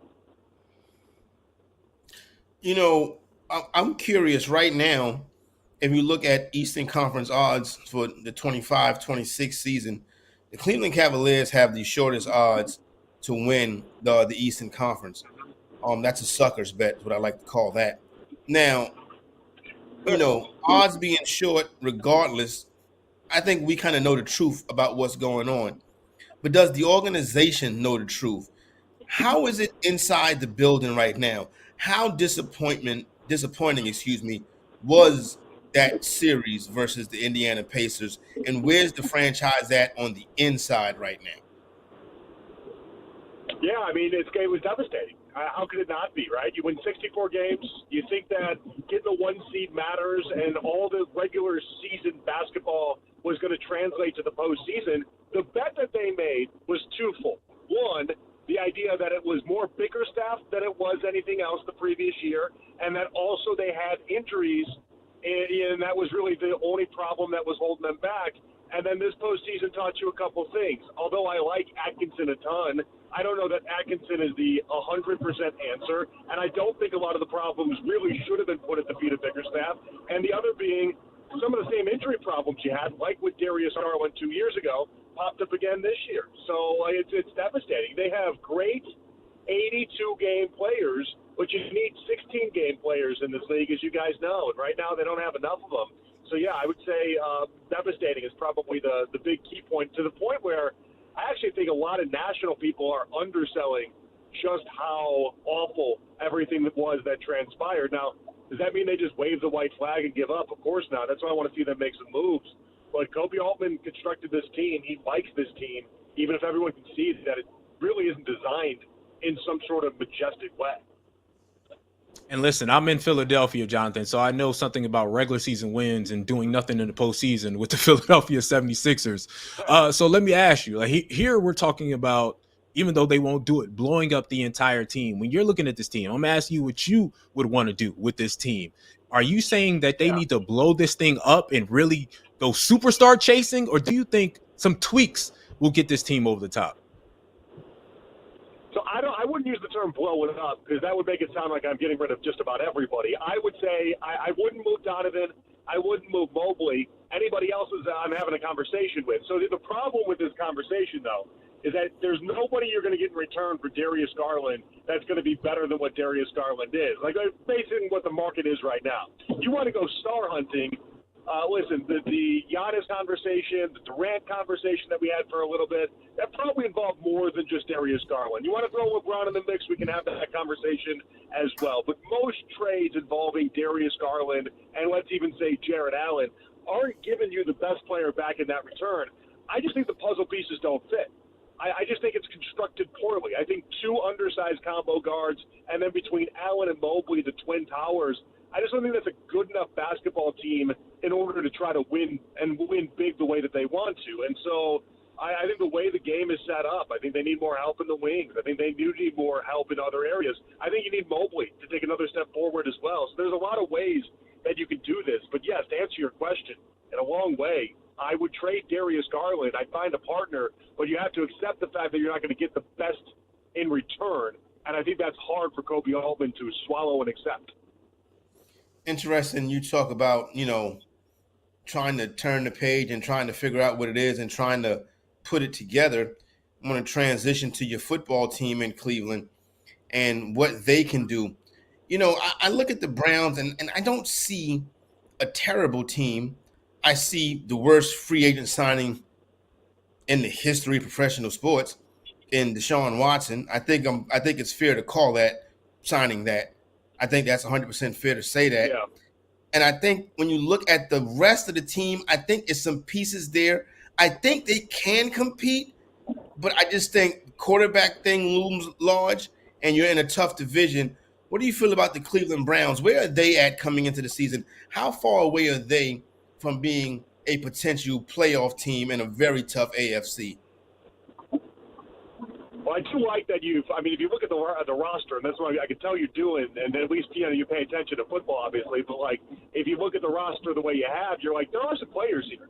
There are some guys, but there's players on every team in the NFL is the hard part of that equation. So they are not as far as I think the general public thinks that they are, but there's still a long way to go. And I think a lot of that is dependent on a lot of things in the NFL is, what are you getting out of your quarterback play this year? Like, if Shador ends up being great, if he plays, let's say, week 6 or week 7 and ends up being great, what's a different conversation? But if they throw Joe Flacco out there into Kenny Pickett, let's say, and those are the only two quarterbacks you get to see, and Stefanski can't work any magic when it comes to either one of them, then we're probably dead in the water. And I don't know anybody that would see it any other way. There's a lot of offensive question marks on this team. The defense has a chance to be as good as it was a couple years ago when they were a top 5 unit under Jim Schwartz. They regressed a lot last year, but there's some hope there. You take Mason Graham on the line. Schlesinger, the second-round pick, is having an awesome mandatory minicamp up until this little break. It looks very, very good. And so, there's some promising pieces there. But ultimately, a lot of this comes down to the quarterback. And the quarterback, you just can't have too high of expectations for right now. Well, let's expound on the quarterback situation because I want to ask you, because on the outside looking in, it's confusing because, again, you have all those quarterbacks and you're like, why are you signing these 2 rookie quarterbacks? Why Deshaun, Kenny, what's going on here? But there's a circus around it. And that's the nature of the beast, especially with bringing in Shador Sanders. And there's narratives, this guy looks better than that guy after a meaningless minicamp. You don't really know what's what. Can you tell us from inside, how are they gauging this quarterback battle so far? What is the ranking on the quarterback battle? What does it look like from the inside? So it's hard because I would suggest that Andrew Berry and company loves to play games with the media.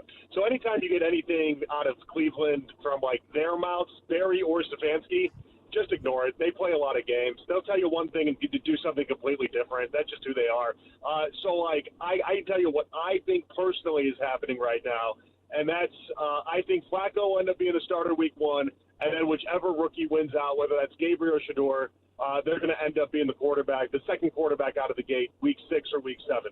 I would be surprised. They're talking up Kenny Pickett as if they love Kenny Pickett. Unfortunately for them, I have a cable subscription, and I watched that man play for 2 years. He's not good at football. So, I'm going to have a hard time believing that he actually wins out that job.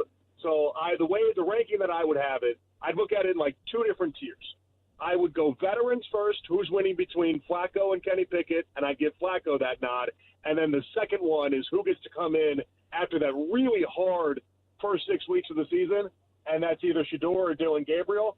And I don't know if you guys have been around Dylan Gabriel at all. The man's an Oompa Loompa. Like, for my quarterbacks, you must be this tall to be my quarterback, and he just does not pass those requirements. So I give Shador the edge there, and so that's why I think it's going to Flacco into Shador, and then hopefully Shador is just good enough he can just have it the rest of the season. And then if Shador is good enough, what do you do with Deshaun Watson? Because I can imagine it's a ton of money still left to be paid to Watson. Do you just really just wave the red flag and just wave him and let him go? Like somebody needs to be somebody needs to be held accountable for that massive mistake that Watson was. I agree with you. Somebody does need to be held accountable, but right now, the owner ultimately, Jimmy Haslam, is the one that signed off on everything.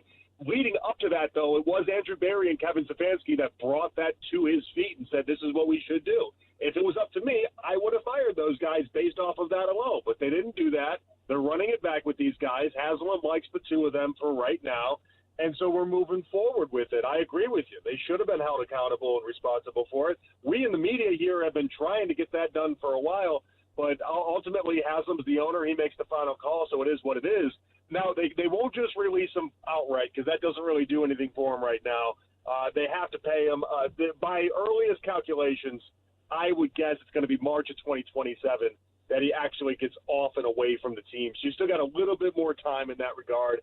And we'll see how it all plays out. But, like, right now, the reports we have and people around the team over here are saying that he's doing a good job being a mentor to Shador and to Dylan, and he's being good around the team. So just take it for what it's worth.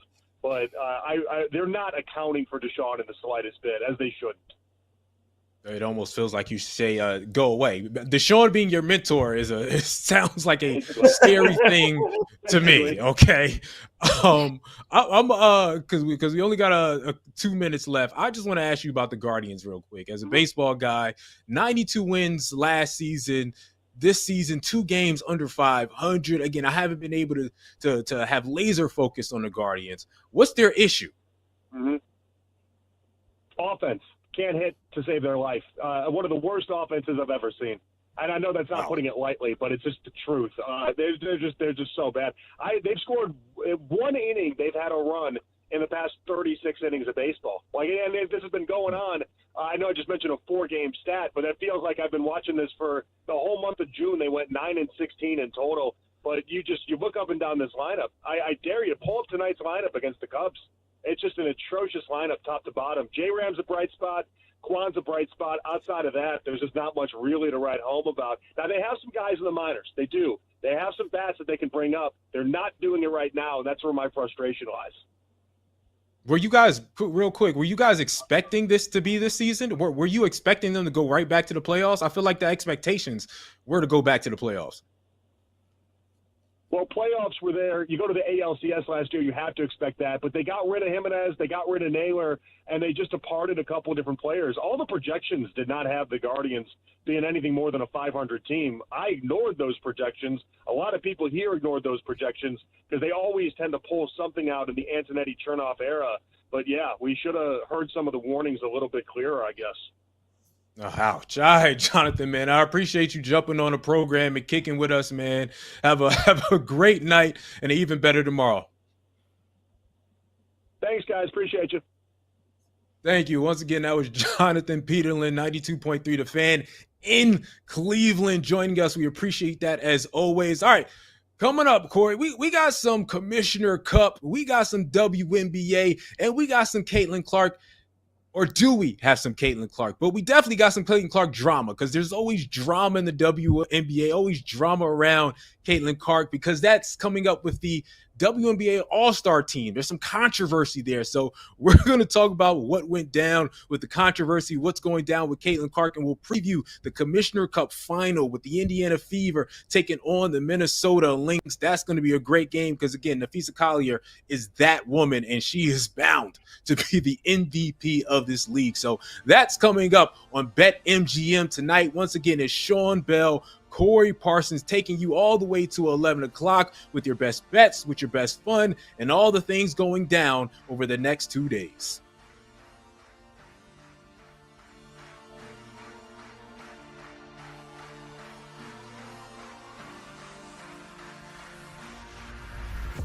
Don't miss out on the action. If you missed the show, you can listen back on the always free Odyssey app. It's BetMGM tonight, presented by BetMGM.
It's time to place your bets. This is BetMGM Tonight on the BetMGM Network.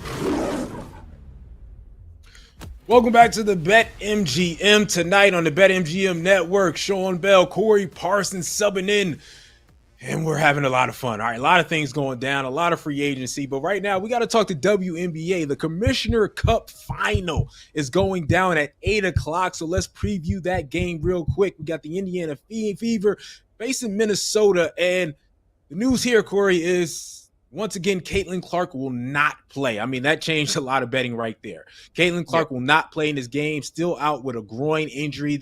Again, this is about, I think, her 5th game in a row being out. So she's missing time, which is going to change things drastically. Although Aaliyah Boston and Kelsey Mitchell have been great for the Indiana Fever, helping them get to the Commissioner Cup.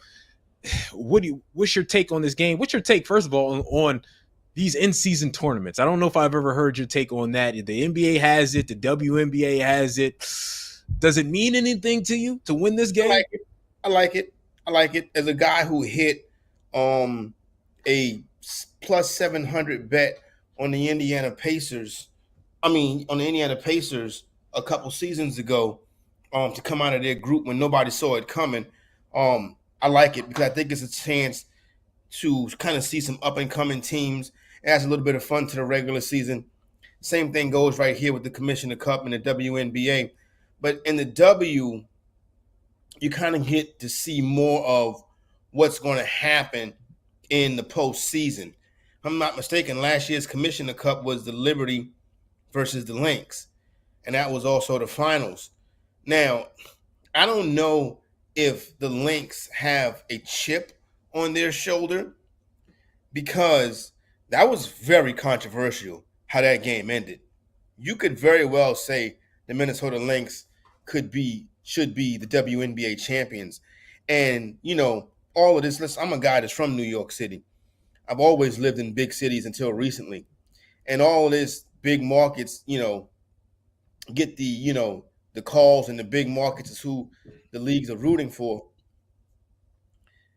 That kind of does come into play with the way that game ended last year. Now, you want to see the Indiana Fever because of what Caitlin Clark is able to do, but she's been banged up so far this year, so it makes it difficult for the Fever, even though you mentioned Kelsey Mitchell or Leah Boston getting it done. Steph White is a great head coach. So the Fever will be a playoff team, and hopefully it starts clicking by then. But the Lynx look like a wagon. They really do. They got the best player in the league in Nafisha Collier. They're very well coached. Their pieces fit together right. Listen, I almost think you can jump on the number now, right? For the Lynx to win to be the WNBA champion. I would bet it at as low as 180. I would take 180. Like, that's how confident I am that we already know who's going to be raising the trophy this year. I mean, yeah, they've been a dominant team on a freaking revenge tour right now.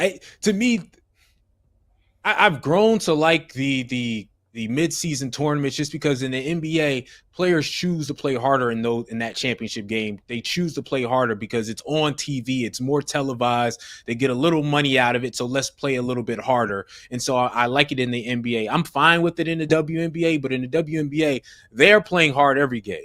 Right, this isn't like the NBA where they're taking some games off, they're BSing, they're playing it soft. Nah, the WNBA is a scrap every game. It's a battle every game. Them playing hard every game. So I don't think it really matters to have a cup or not. Now, it's good for advertisement, obviously, for your league, but you're going to get high-level basketball regardless because the WNBA always plays hard. They play like 90s basketball. Like, they play the basketball that we fell in love with in the 90s. That's how the WNBA play every night. Every night somebody getting ready to throw hands in the WNBA. It ain't no hugging. It ain't no dapping up. It ain't no meeting at half court after the game and we going to yada yada after the spot and I'm going to buy a table and you going to buy a table. It's like, nah, we going to fight the night. You know what I'm saying? And that's the competitive nature of the league that I really love. which is funny because you transition to all the controversy going around in the WNBA, all the things going around Caitlin Clark, and there's another controversy around Caitlin Clark and people being mad at the WNBA All-Star voting. The WNBA All-Star voting came out. Caitlin Clark will be a starter for the All-Star game, but she was number 1 with fan voting. She was number 5 guard when it comes to media, but she was number 9 when it comes to guards in the WNBA when it came to player voting, and a lot of people are up in arms. And I just want to say this. Whether you got Robert Griffin III or some other people saying, there's been a narrative that's being pushed right now because a lot of narratives keep getting pushed in the WNBA. And the narrative now is, how can they pick her to be the 9th best guard? And they didn't pick her as the 9th best guard in the league because that's what they keep saying. They picked her 9th in voting. There's a big difference. All right. Semantics matter. Wording matters. And she's missed half her games. Mm-hmm. Right. That it's not that she's the 9th best guard in the WNBA. Clearly that's wrong. She's in the top 2, top 3. But she missed several games. Again, it's a short season for the WNBA. The All-Star game gets played at 22 games, right? Midway through because it's a 44-game season. If you miss 9 games, if you miss 7 games in that first 20-game stretch, of course you're not going to be high in all-star voting. So I just think narratives are being pushed right now because they're always being pushed around Caitlin Clark, that everyone's hating, that everyone's mad, that everyone's doing this or that to her to hate on her. This isn't a hate-on situation. She was 9th by the players because she missed 7 games. She's missing another game tonight. That's the only reason. It's not that they're saying she's the 9th best guard. So I just had to throw that out there. Corey, what do you make of all the things and controversy coming? I love this about the WNBA is a reality TV show that's based around a basketball league. Like the basketball is secondary. The drama is really what makes it so interesting. You know what I'm saying? The WNBA can dominate Twitter, the storylines. And I do believe that some of the players are resentful towards Caitlin Clark. Now, as far as what you say about this season in particular, yeah, you're right. She was voted 9th, and obviously she's missed a lot of time this year. But how many better guards are there in the WNBA than Caitlin Clark? I remember at one point last year, people were saying that Jackie Young was better than Caitlin Clark. No, she's not. They were saying, what's the point guard from the Aces? Chelsea Gray. Chelsea Gray. She's not. Well, yeah, that's before she played any games, and so people want to say that. And obviously, Caitlin Clark proved them wrong, but I don't think there's much hate on her because, especially when it comes to this particular thing we're talking about, it wasn't about who's the best guard. About it, you know what I mean? It's almost like saying, hey, Josh Allen should win MVP or be top 3 in the MVP voting if he only plays 11 games this year. Yeah. What are you talking about? If you miss half your games, you're not going to have voting. It's not about who's the best. So that's what like the nuances. And by the way, yeah, some people have some jealousy, some people have some hate, and some people don't. But that's sports, right? Yeah. Everyone's acting like that's sports. When LeBron James came in the league, it was all right. Ricky Davis was like, he ain't better than me, and that was his teammate, right? Like Jordan had Jordan rules. Like, since when does great players not have to go through this? And so I feel like they're coddling Caitlin Clark, her fan base, when they don't have to. She's tough enough to deal with all of this and still be dominant. No doubt. But the Jordan rules in the beginning of LeBron James' career, we weren't so social media driven and narrative and debate topic driven like we are now. If we was coming up in those eras, especially with Michael Jordan, it'd have been they hate Michael Jordan. You know what I'm saying? Particularly Michael Jordan because of the way he was showing off and high flying and stuff like that and bringing new eyeballs to the league, new eyeballs to the sport. And with the WNBA, it was a sport that does need new eyeballs. You know what I'm saying? So, but what I find fascinating is this season that, this season that was supposed to be an MVP year for Caitlin, at least I thought so, a coronation of the Indiana Fever with all the moves they made and stuff like that. The Lynx and the Liberty still dominant. You got the Phoenix Mercury. I'm really surprised at how the Atlanta Dream have come on and started playing this year and how they're putting it together. And I got to give a shout out to my girl, Tahina Pow. I wish the WNBA had odds for Rookie of the Year because I think she's probably going to win it. Oh no way! Paige Becker is killing it. She's a starter for the WNBA All-Star team. Like it's She got the Paige. name. She got the name.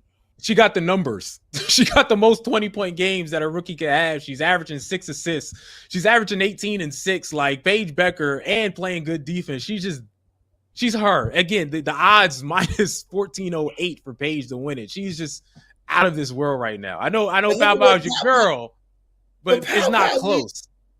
Pow Pow doesn't she lead the league in 3-point percentage? Like, and the team. I don't know what that is. Look at Pow Pow's team. The Atlanta Dream are going to be in the playoffs. They're probably playing the second round. The Dallas Wings suck. Yeah, but that's how rookies are. Like that's the team you got drafted to. But Paige is just her. So I don't ever think that's gonna sort of change. So real quick, again, 2 minutes left in this segment. Do you think the Indiana Fever have a chance? I would bet 10.5. I'd take the 10.5 with the Fever. Okay. Again, I feel like without Caitlin Clark over the last 3 games, again, they've won 2 out of the last 3 games without Caitlin Clark, and they've scored 94 points in each of the games that they've won.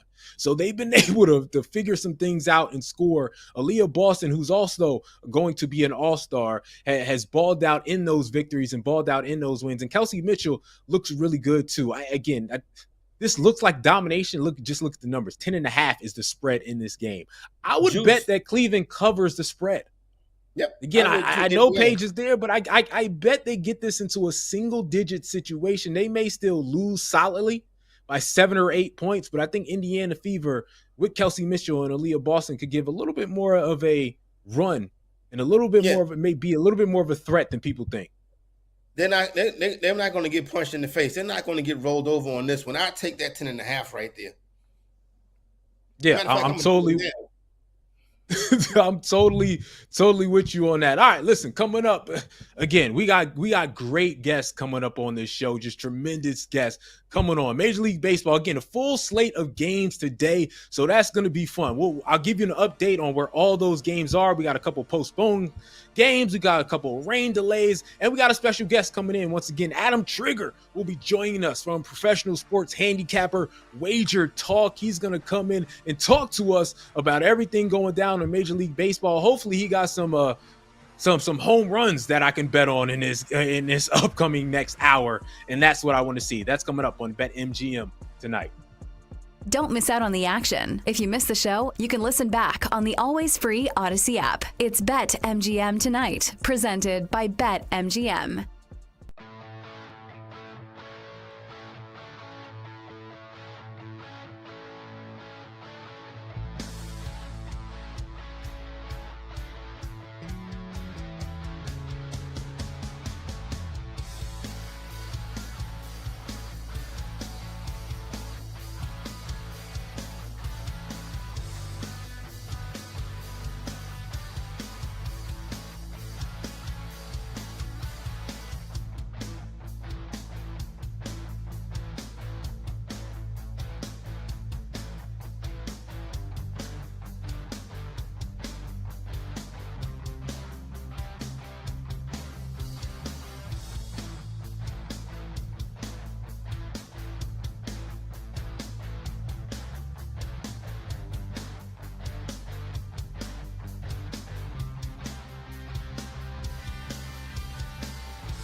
to bet and sweat with the pros. Welcome to BetMGM Tonight on the BetMGM Network.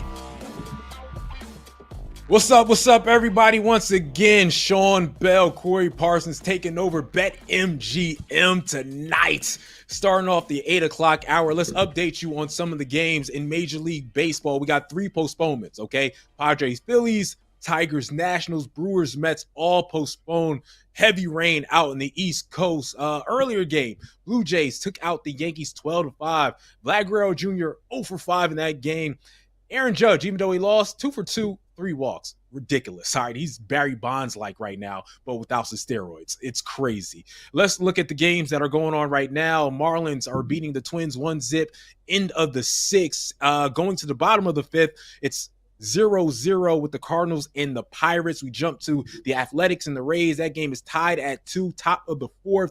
Then we look at the Red Sox. The Red Sox are up in that game 2-1, going to the top of the 4th. And in the 3rd inning, Angel Braves, that game is 0-0. So we'll keep you updated on all those games throughout the show. But right now, we got a little bit of an expert coming on. We got Adam Trigger from Wagers Talk hopping on with us to talk a little Major League Baseball. What's going on, Adam? What's up, guys? Yeah, looking forward to it. We'll have 18 games tomorrow, so that tomorrow is going to be a crazy day because those 3 rainouts have already been rescheduled as Wednesday doubleheaders, but still a lot to talk about tonight. Looking forward to chopping it up with you guys. So let's start with tonight. Again, a couple games about to jump off at 8 o'clock. What are some of the things that you're looking at in these games that someone can hop on and bet, even if it's mid-game? Yeah, well, the only thing I bet in Major League Baseball today has yet to start, so still plenty of time to get on that. I played Rockies plus 1.5, and, it's a scary bet anytime you're dealing with the Rockies, who are on pace for a historically bad season. It's always a tough to hit, click, submit sometimes, but when I look at this matchup and I look at these two teams, I would have thought if you told me that the Rockies lineup today was going to be what it is today, and the Astros lineup and rotation was going to be what it is today, at the beginning of the season, I would probably have said these two teams are having kind of similarly bad years this year. So it really is just incredible what the Astros have been able to do. 50-34, a 6-game lead in the AL West, when their lineup is essentially an aging Jose Altuve hitting third. No shade to Jose Altuve. He's a great player, but he's getting up there and he's in the 3-hole. Jordan Alvarez on the DL, and then the lineup's essentially like Paredes, Myers, Cam Smith, Yair Diaz, Cooper Hummel, Mauricio Dubon, Victor Caratini. Like I know quite a few baseball fans that might not get any of those guys, right? Like that might not have any of those guys off the top of their head. Starting rotation has guys like Colton Gordon, Brandon Walter, Ryan Gusto. McCullers comes back, but he's not the guy that we remember. And yet this team is 50-34. So my gut says they've got to regress a little bit, especially with that lineup. Maybe until Jordan comes back, I think that would be a considerable boost. But they're now getting priced as this top option on the road, heading to Colorado. And yet, Colton Gordon's a $2 road favorite.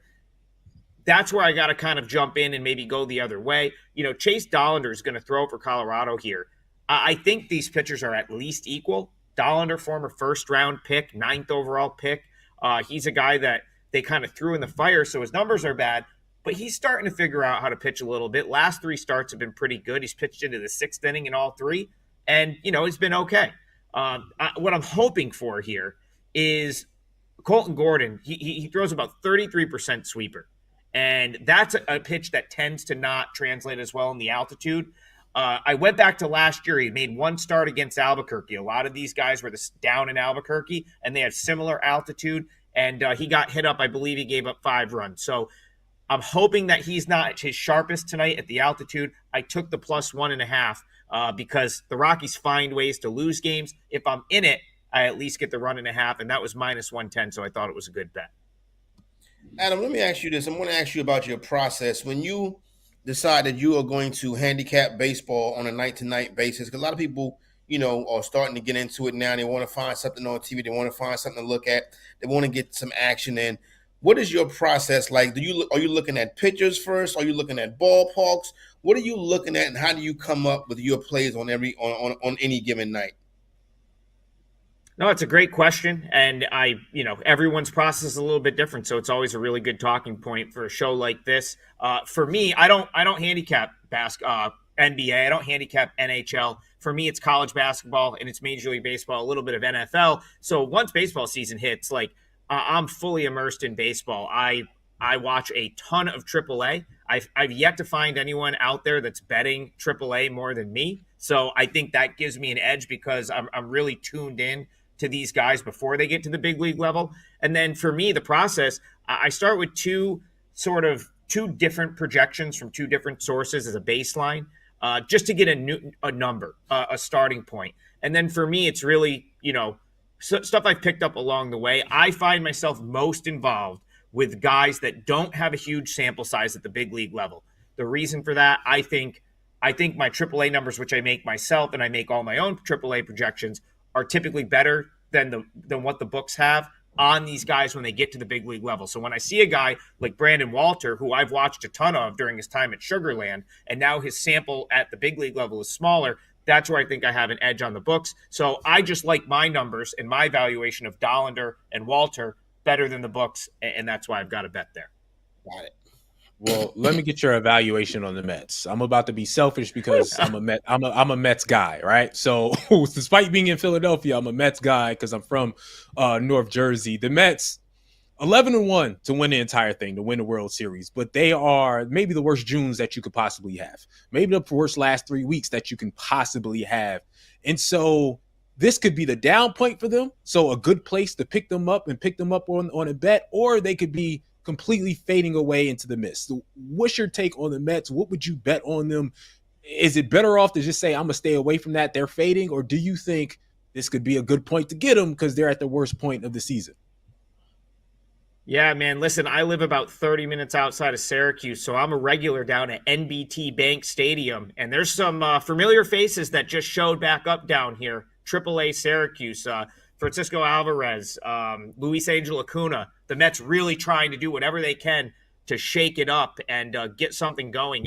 3 weeks ago, I had the Mets number 1 in my power rating for National League teams. So let's go back to, we'll call it June 1st. I think going into the month of June, I had the Mets 1 ahead of the Dodgers. So the drop-off from that point to now is almost hard to fathom that we're looking at this team where they're at now and where they were coming into the month of June.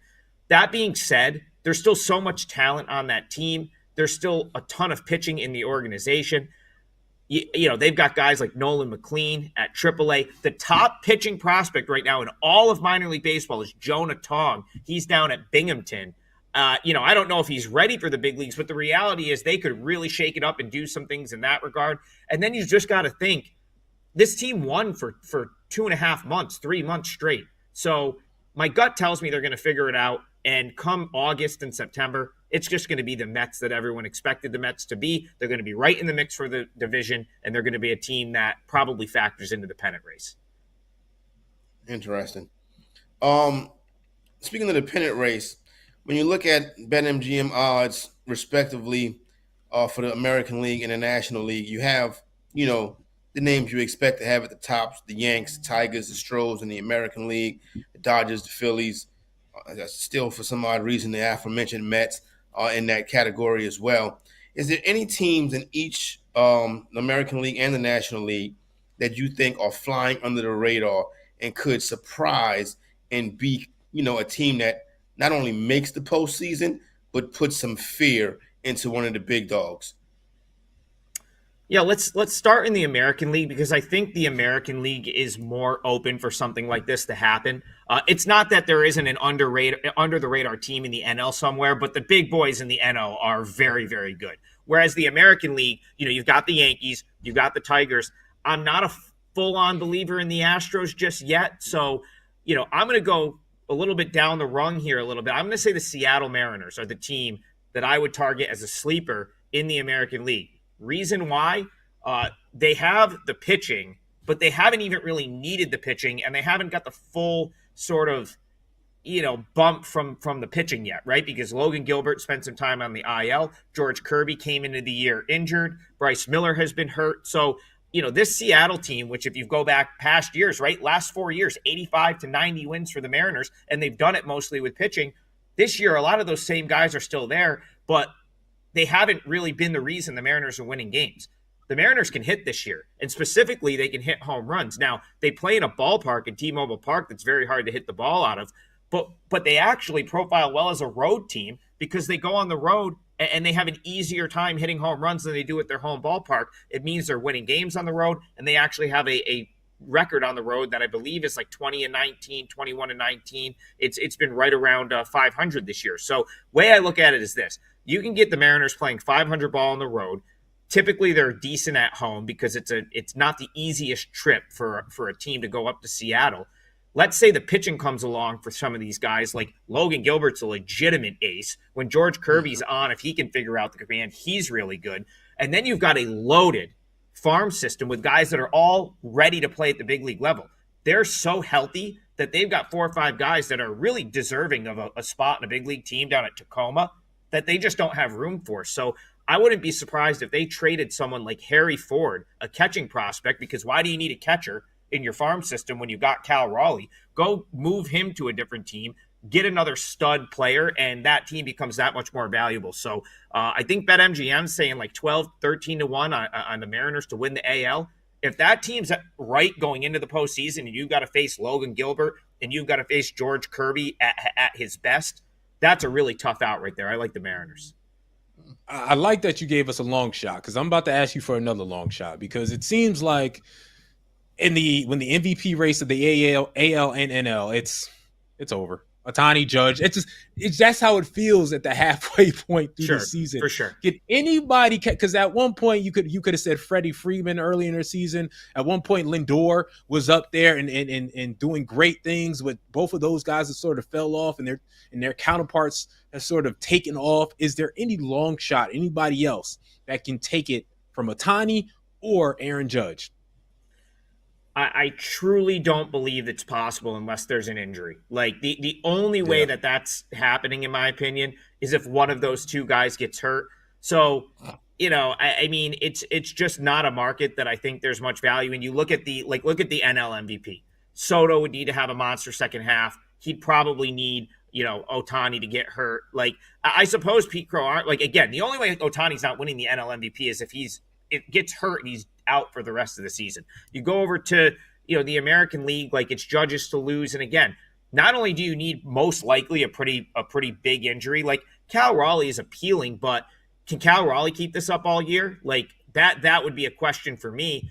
I hope so as someone that's trying to back the Mariners in futures, but that one's tough. And then look at the next guys down. Bobby Witt Jr. not having the season he was last year.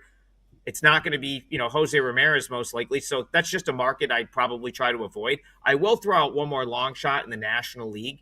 The San Francisco Giants just traded for Rafael Devers and gave up virtually nothing in the process, right? Like they gave up 4 players, but those 4 players they did not need this year.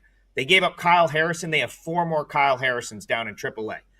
So they really got their 3-hitter and the best hitter in their lineup and gave up very little. Now, they've struggled the last week or two, and they haven't hit at all. But you got to look at that team and say, okay, they're going to hit more than they are at this point. They've got the pitching. San Francisco Giants bullpen rates out pretty much number 1, 2, or 3 in just about every metric in baseball. So you got a team with pitching. You now have Devers, who definitely impacts that lineup in a positive way. If they can just start to heat up a little bit collectively, I think you're going to see them start winning some games. And again, this is another team that could get to the postseason. They've got the pitching to be a very tough out in the playoffs.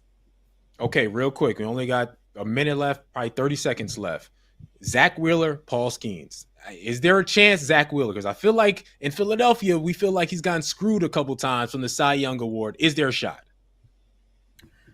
Yeah, I would say so because of the team he's playing on. I think, the fact that Skeens is likely on a team that finishes well under 500, that could creep into it, especially like let's just say this, like what if the Pirates are 15 games under going into September, he tweaks something Do you have him pitch the rest of the year? Would there be any reason for that? Whereas a guy like Wheeler, the Phillies, like the NL is going to be a really tight race. You've got 4 teams out west that theoretically could factor in. You've got the Phillies and the Mets, who are probably going to be competing for a division title. And then you've got the Braves, who could very well sneak back in the mix with a strong second half. So just based on the fact that Wheeler's going to be playing bigger games, I think absolutely keeps him in the mix there. And Philadelphia is hoping he finally gets one in that range. True. Adam Trigger, I appreciate you joining us. Thank you, man. Thanks so much for having me, guys. Good luck tonight. Of course, always, that's Adam Trigger, professional sports handicapper, wagers talk. Make sure you hit him up. All right, coming up next, we're going to jump back into some football. We're going to jump back into some fantasy football. Who you should be picking, who's going to have a big year, and is there any surprises? That's coming up next on BetMGM tonight. Don't go anywhere. You're listening to BetMGM tonight on the BetMGM network.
It's time to place your bets. This is BetMGM Tonight on the BetMGM Network.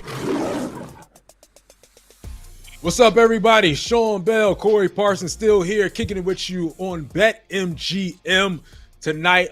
Corey, before we get to anything else, I was scrolling Twitter in between a break. And I don't know if you've seen this before, but I saw a picture of Alex Smith's leg 6 years after he basically broke it, since he shattered his tibia and fibula. And I wanted to throw up, dog. Have you seen this picture? No, thank God I haven't. I'm as you can tell by the hue in my beard, I am a gentleman that has been around and watched football for a long time. I've never been a guy that likes to watch nasty, disgusting injuries. I've not seen the picture of his leg. I've not even seen the play, to be 100% honest with you. Remember Kevin Weir in Louisville? Never even seen the play. Never Marcus seen the Lattimore. Photo. And that's right in my backyard. You know what I'm saying? Now, with Marcus Lattimore, I did actually happen to see the play, and I caught a glimpse of what was 100% disgusting. But no, never seen Alex Smith. But I do remember watching Monday Night Football when it happened to Joe Theismann.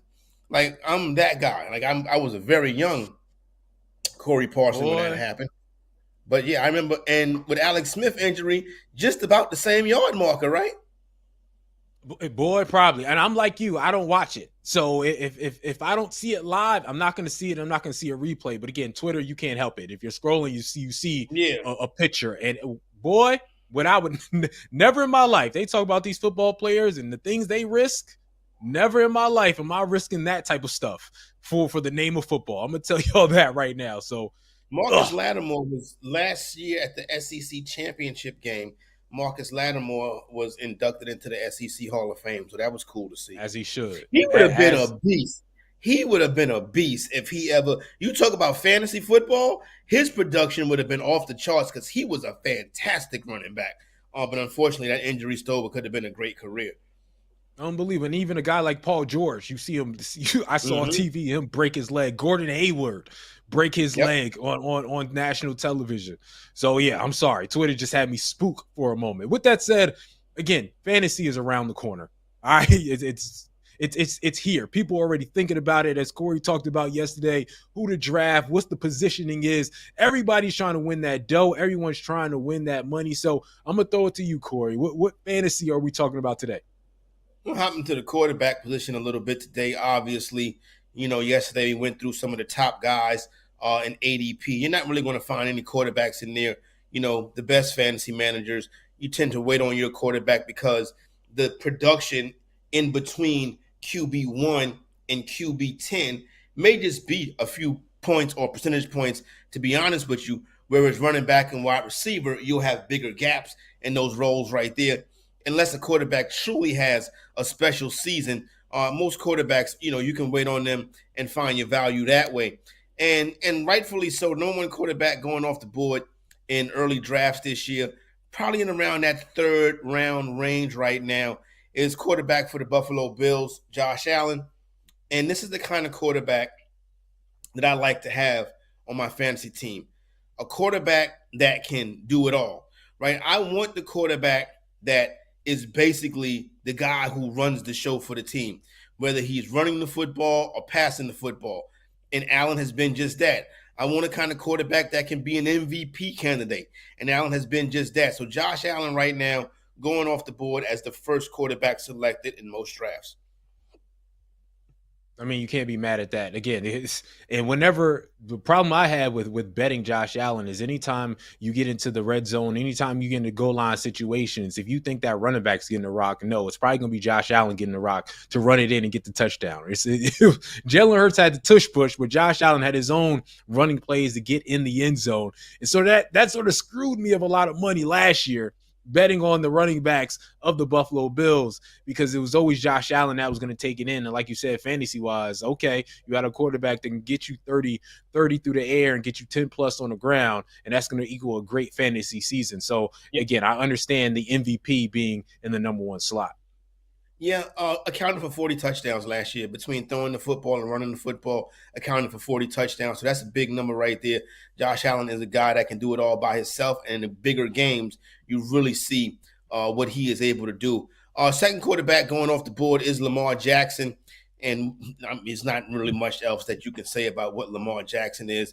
Mr. MVP, basically. Completion percentage at 66 last year, threw for over 4,000 yards.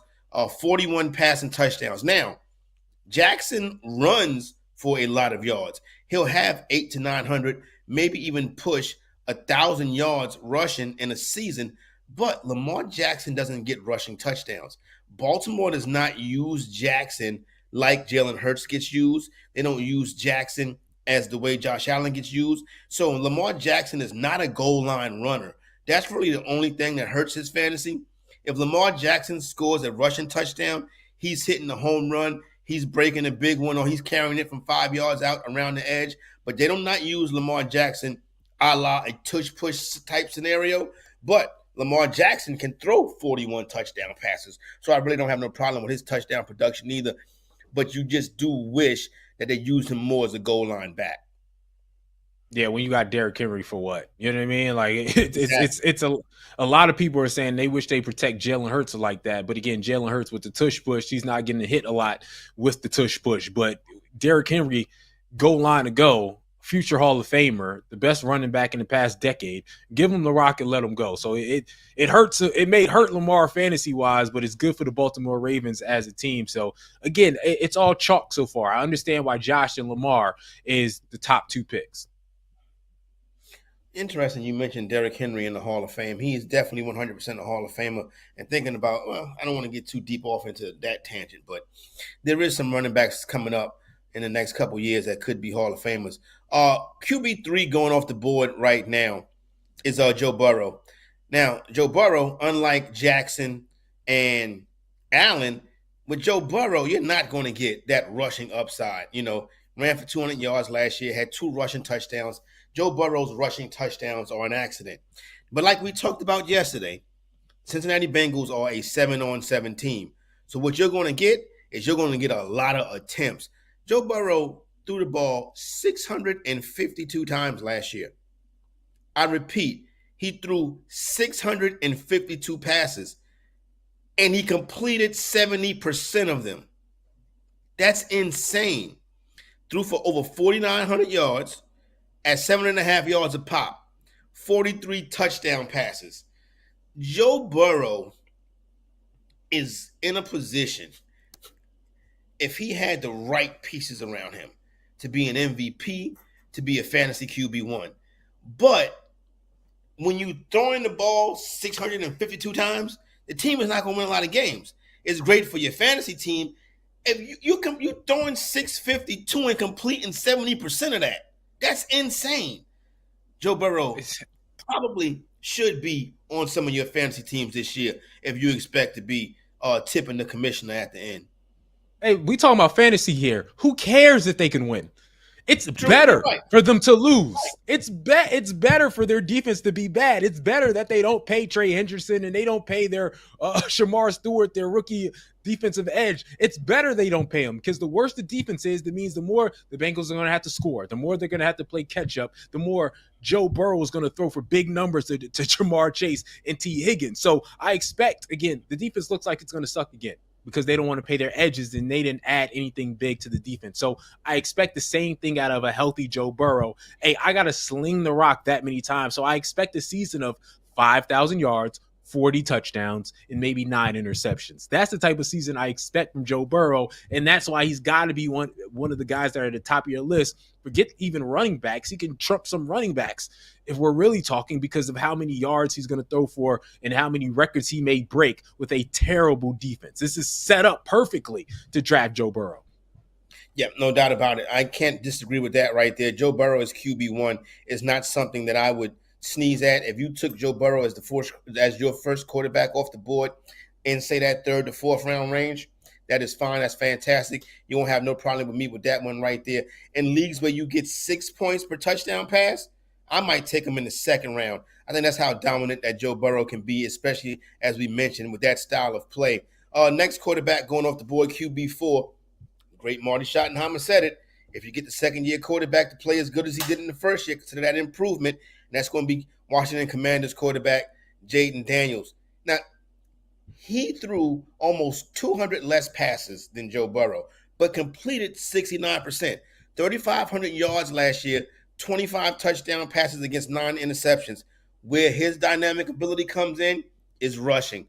Ran 6 yards a pop last year, 891 rushing yards, only accounted for 6 touchdowns. Like Jackson, they don't really use him as a goal line back. Now they'll use him more, but he is more dynamic of a runner, I would say, at this point in his career than just about any other quarterback in the league. And I like do-it-all type quarterbacks, a quarterback that the entire team relies on. We're not going to be good if you're not good. Just like how that can be said for Josh Allen, same thing can be said for Jaden Daniels. Jaden Daniels, where he's going right now, I have no problem with. I will have some Jaden Daniels shares on my fantasy teams this year. Here's where I disagree with this list. Completely disagree. And I really like Jaden Daniels. Don't get it twisted. Jaden Daniels is a baller. But you saw what C.J. Stroud went through last year. And it's not because C.J. Stroud ain't an absolute baller. It's because this is what normally happens to quarterbacks historically, right? Like you have a great season, then defensive coordinators sort of figure things out, and then you got to go through a learning process, and then you have a down year. Usually it's year 2 or year 3 that you have a down year. You learn, you bounce back, and you continue to be great. I think that's what Jaden may deal with this year. Coordinators learning him a little bit. He's good enough to get through it, but he may have some hiccups because of that. I'm going with Pat Mahomes. I feel like people have flat out disrespected Pat Mahomes, right? Like the guy, no way. Because now think about this. When he had Tyreek Hill, when he had great wide receivers, he was putting up numbers. He was getting MVPs. He was doing ridiculous things. Now he gets Rashid Rice back, and now Xavier Worthy, that speed demon, is in his number 2 year and has developed. So this will be the best wide receiver core that he's had since having Tyreek Hill. So now when Patrick Mahomes has a wide receiver core, then he could go crazy. Then he's going to have those 4,800 yards, 40 touchdowns type of seasons where he's not just relying on the defense and then making clutch plays. Patrick Mahomes not having the numbers he's had over the last couple of years, not having big numbers, isn't because of his talent. It's because his wide receivers, he had Juju Smith-Schuster one year as his best wide receiver. Yeah. Now he got 2 real wide receivers. He's going to ball out. I think he should be higher on this list. Yeah, well, listen, those receivers are not as proven as Tyreek Hill was, so we don't really know what they're going to be. And last year was under 4,000 passing yards, 26 touchdown passes, 2 rushing touchdowns. If you spent up for Patrick Mahomes in your draft last year, Patrick Mahomes was the reason why you lost. Now, don't get me wrong, still pound for pound the best quarterback in the NFL. Still pound for pound going to be playing at least in the AFC Championship game. But for your fantasy team, he's a stay away. So no Patrick Mahomes on my fantasy teams this year. But think about that, Corey. Think about the reason that is. Rashid Rice is out just before the season starts. And then you have your best wide receiver being Xavier Worthy, a rookie who don't know squat about the sport. And so now this year, Rashid Rice, who was poised to have a breakout season, is back. Xavier Worthy has another year under his belt. I think he bounced back. He bounces back numbers-wise and has that season and revenge tour. If you think Patrick Mahomes is him, like most people think, after losing that Super Bowl and everybody doubting him, fantasy-wise and football-wise, he's going to be on a revenge tour. And receivers back, I'm telling you, he's going to have numbers like he did early in his career. We'll see what happens. I'm not buying in on the unproven talent on the outside. I could see if Tyreek Hill was back there, or like a true number 1 wide receiver. If he had a true number 1 wide receiver, I'm all in. As great as Travis Kelce is and has been, Travis Kelce ain't a wide receiver. Somebody that can take the top off the defense in Andy Reid's system, I love it.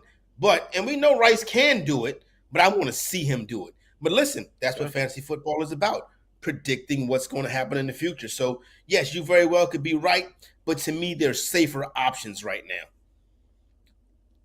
I wouldn't even say Hurts is a safer option. Hurts may only throw the ball 200 times this season, but guess what? Hurts going to have 15 rushing touchdowns. Yeah, we definitely know Hurts is going to. I think Hurts is another sleeper on this one just because defensively they're taking a step back, the Philadelphia Eagles. That's what we're saying here in Philadelphia with all the things that they've lost. So they're heavily counting on their offense to be explosive and make up that gap. So Jalen Hurts, and y'all tried to ban the tush push. So guess what we're going to do? Mow the tush push. So I can see Jalen Hurts having 12, 13, 14 on the ground and then another 25 through the air and them being like, ha ha, look what we doing with Jalen Hurts. All right, coming up next, again, still rocking and rolling with BetMGM tonight. A lot of things going with Detroit. Detroit Lions lose Ben Johnson. Are they going to be able to ignore that and still have a great season and still have a step up? We're going to check in with Dan Miller, sports director at Fox in Detroit. He's going to join us and talk about everything Detroit Lions.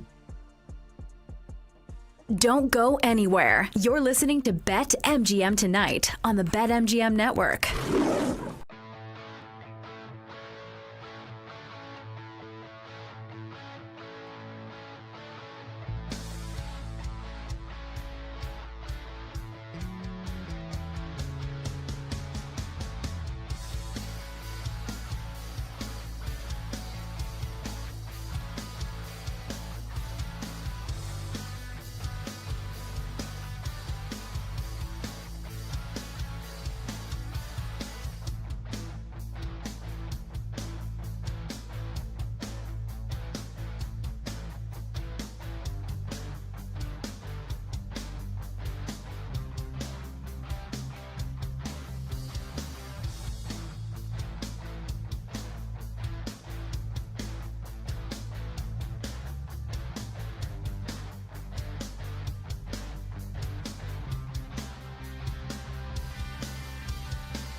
It's time to place your bets. This is BetMGM Tonight on the BetMGM Network. Once again, welcome back to BetMGM Tonight. Sean Bell, Corey Parsons rocking with you. Listen, we got a special guest, and we love to have really great guests, and we got really great guests on today. And there's a lot going on with his city. So we got to get into it. Let's bring in Dan Miller, sports director of Fox Detroit. Dan, what's going on, man? How you guys doing? Can't complain, man. Can't complain. Listen, we got to start off with big news in Detroit for the basketball team, and that's Duncan Robinson being signed. Again, he's not a major star, but Detroit is a rising team in a Eastern Conference that has a lot of injuries, so things could be wide open next year.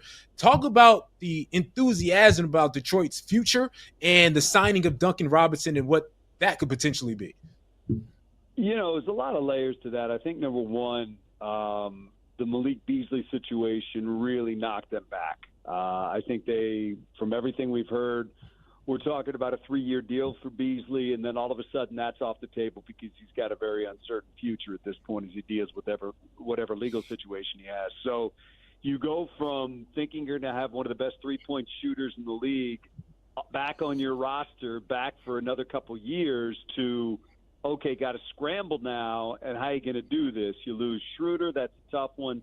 And then you bring in Robinson, and look, Duncan Robinson's a really good shooter, but he's also, we've seen in Miami, been a liability at times defensively, and you got to question at crunch time and maybe at critical times and in the highest leverage times how much you can play him. So Karis LeVert obviously can be a guy off the bench, provide a little bit of spark. But the biggest thing I think the Pistons have going for them is just, as you look at, Cade still has room to grow. You're getting Jaden Ivey back. Holland and Asar Thompson both have massive potential for growth. Jalen Duren, big potential for growth. So, I mean, there's a lot of young guys on this team that as they get better, the fortunes of the franchise get better. And Trajan Langdon, before free agency started, said, look, most of our improvement is going to come from within. But it's been an up and down couple of days, guys, I'll be honest with you, because the Beasley situation was one that I don't think anybody really saw coming.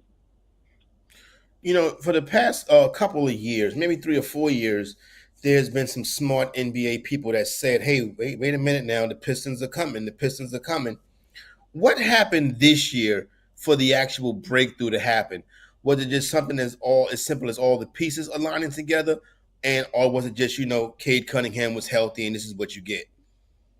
Yeah, there was a disconnect with Monty Williams with this team. I don't know what it was, but something just didn't click there. And the way that they were kind of moving Jaden Ivey in and out of the lineup, starting, then on the bench. And, it was clear he had so much potential, but their way of getting through to him didn't seem to work because it just seemed like he wasn't getting better and there was no connection between him and the head coach. And I think the change in bringing in Trajan Langdon and the moves that he made, hiring J.V. Bickerstaff, going out and getting veteran free agents and Tobias Harris and Malik Beasley and adding them to this lineup.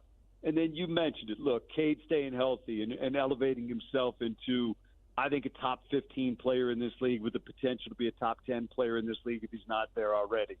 And the year that Beasley had and the growth that you saw from Duren and Asar Thompson getting back in the lineup after he had some injury situations. So I think, it was guys getting healthier, guys improving on the court, a much steadier situation in the general manager's office, a much steadier situation in the head coach's chair on the bench. And you saw the young players kind of start to develop. And I still think there's massive room for guys like Holland and Thompson, who are outstanding athletes and already really good defensive players. If they can add anything offensively, start to develop a jump shot, which both of them are struggling with right now, that's when you can really see some rocket fuel with this team.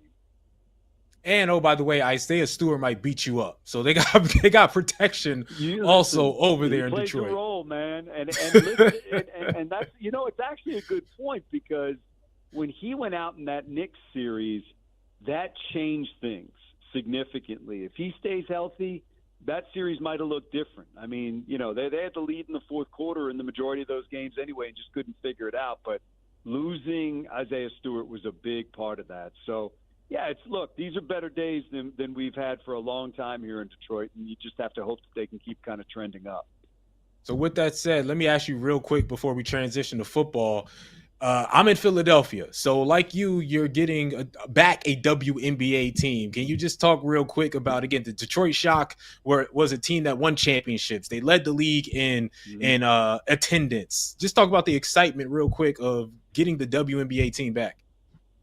Well, I think there's just more excitement listen, there was excitement around the Shock. You're right. They did have good attendance. They did win. They did win 3 championships.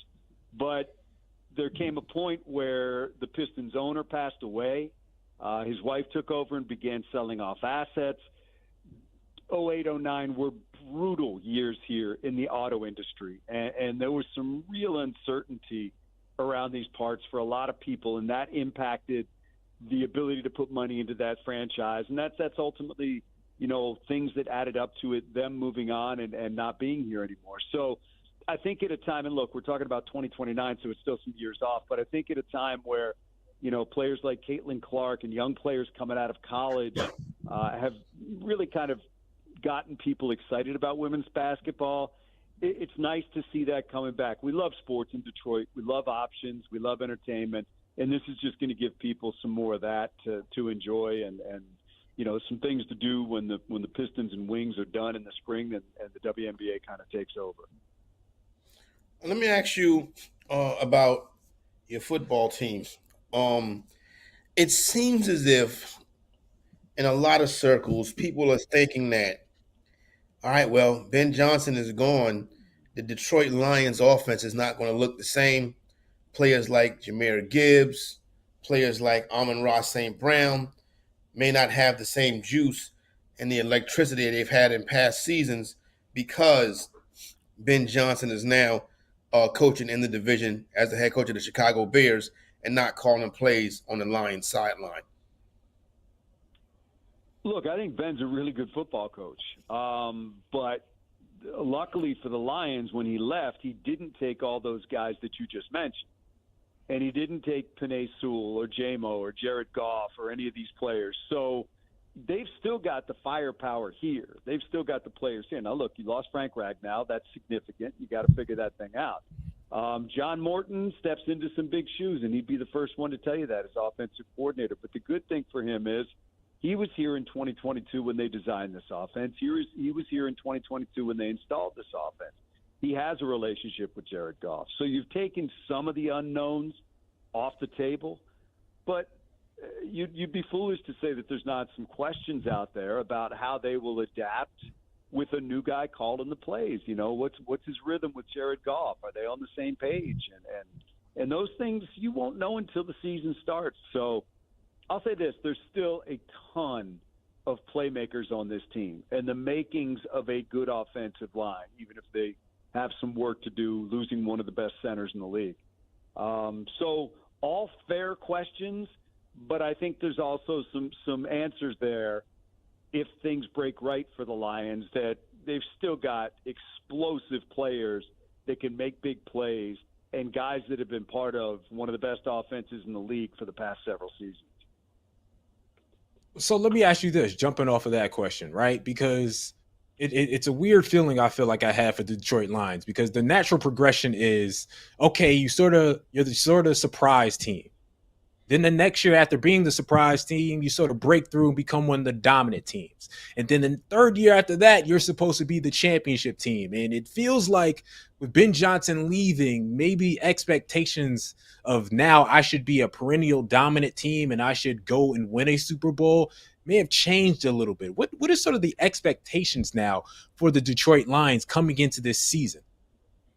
Well, I mean, we saw the Eagles do it. We saw the Eagles lose coordinators and go on to win. And look, there are definitely questions, but the expectations are, look, if you ask them, it's to win a Super Bowl. Last year, look, you hate to say injuries are an excuse, but sometimes excuses are reasons.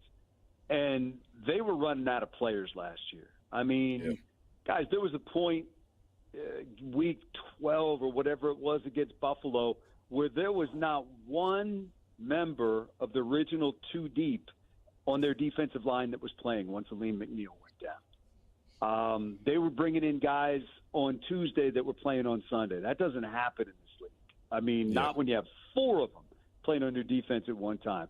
And if you look at the last 6 or 7 games of the season for the Lions, really starting with that Buffalo game, there were signs that that defense was just out of gas because you had lost your best 2 defensive linemen. You had lost your best cornerback.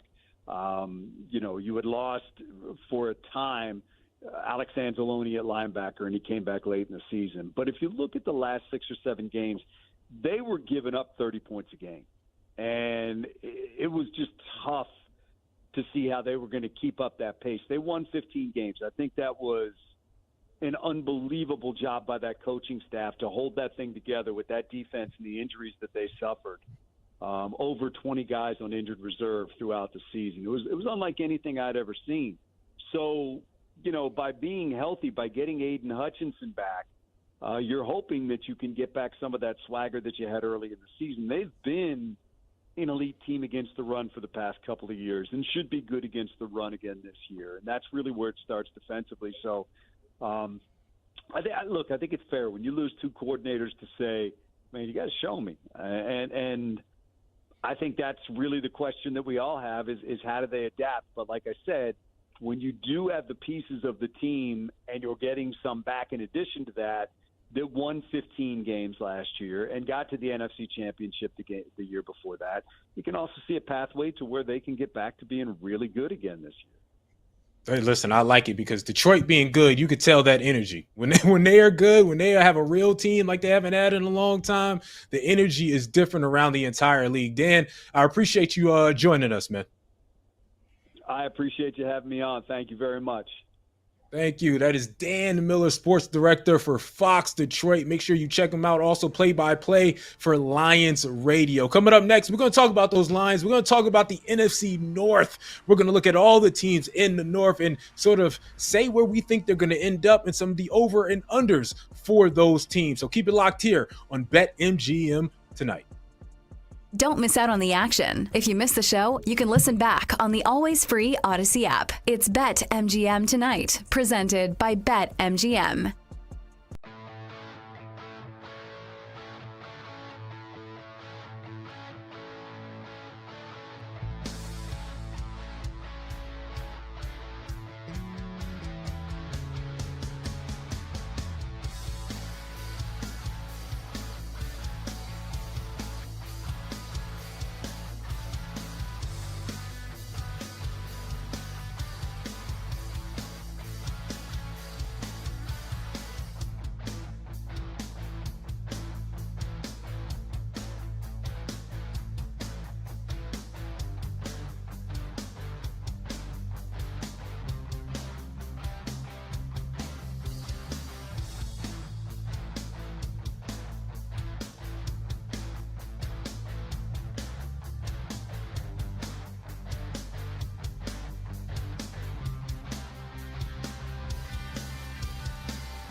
It's time to place your bets. This is BetMGM Tonight on the BetMGM Network. 3rd and 10. 4-man rush. It's Goff throwing over the middle, and it's picked off Jeremy Chin.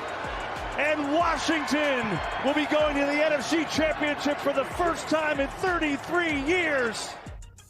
Heartbreaking for Detroit. Heartbreaking. Detroit's one of those cities where you go, you've lost so much in football, I just want you to win. But I don't know if they're going to be able to do so with Jared Goff at the helm. Welcome back to BetMGM Tonight. Corey Parsons, Sean Bell, rocking with you. And we got so many bets for you. And man, we got some tokens for you too. Listen, no matter where the action is, we'll supercharge the odds on your next sports bet. Use the odds boost token to boost your potential payout from a winning bet. You can use that in the NFC North if you want to do a future or two, or you can do that on some of the games tonight, which you sort of have to do with some of the games tonight. So let me show you what's going on around the league and some of the bets that you could potentially make.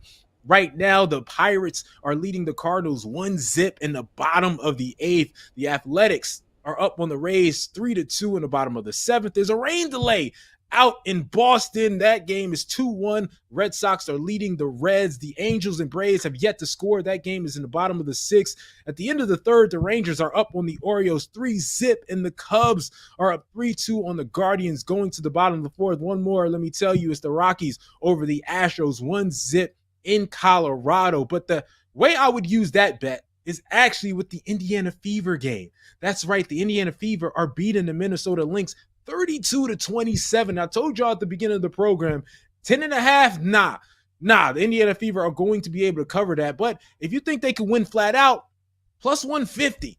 So if you add a little boost on that, you can win a nice little bit of change. Again, I know the Minnesota Lynx will probably win that game, but at this point, with the Indiana Fever up and this being a sloppy game, the game that the Indiana Fever needs you to have, might be a little nice to put a little bit of money on that game. So again, Indiana Fever beating the Lynx 32-27 with Kelsey Mitchell leading all scores with 8 points. Now, with that said, NFC North. Let's get to it. We just talked about the Detroit Lions. They were the head of the division. They were a team that had Super Bowl expectations. Now that has changed a little bit. The Bears took Ben Johnson away from Detroit, so they're expecting to be a little bit better, hoping Caleb Williams makes that leap. Minnesota Vikings quarterback, new one. They're trying to see if that's going to happen. The Packers are trying to make a leap. Corey, I'll ask you, looking at the division, what do you expect from each of those teams? I expect 3 of these teams to be in the playoffs in the NFC. I expect a 4th team to also make a push to get to the playoffs in the NFC. Now, it's going to be difficult to take the whole division to the playoffs. You have to scoop up all 3 wild card spots, and it's probably not going to happen. Highly unlikely, right? So these games between these teams are going to be very hotly contested.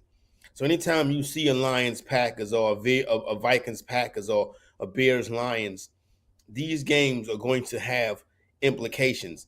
These teams play in week 1, week 2 of the season, and you already have playoff implications when you're looking at games between teams in the NFC North. You have guys in this division that, can do big things.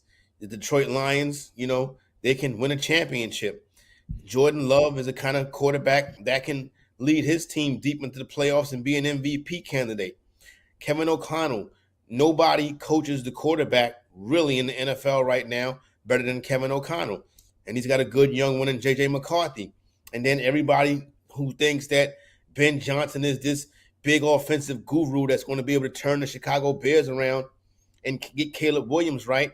And I'm a big Caleb Williams guy. I love QB1, but I didn't love what I saw last year. Now Ben Johnson's supposed to be the savior to come in there and fix this. So this is going to be one of the more intriguing divisions in football. That Lions number is too short. I wouldn't touch Lions at plus 120.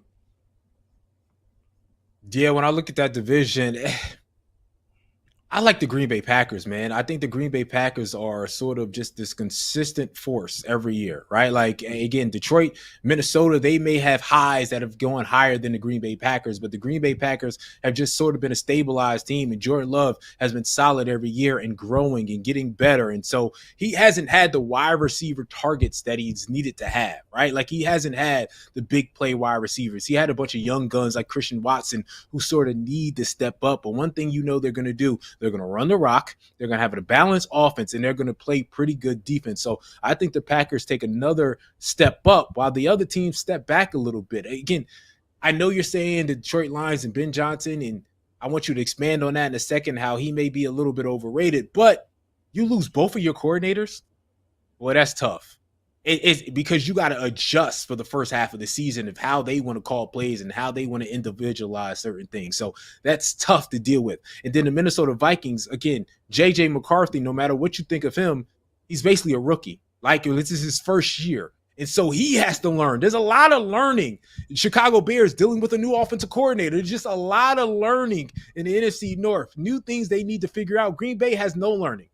They know their system. They've been in their system, and there's something to be said about teams that had the same system year after year. So if I'm looking at this, the Green Bay Packers plus 275 to win the division, that's who I'm going with. And I don't mind the Packers plus 275. Things got tough down the stretch for them last season. You know, obviously losing 3 of their last 5 games. And look who they lost to. The Lions, the Vikings, and the Bears. How about that? And then they get bounced out of the wild card round by a Philadelphia Eagle team that was just flat out better than them. Philadelphia Eagles begrudgingly were the best team in the NFL last year. So those is nothing to really shake your head at.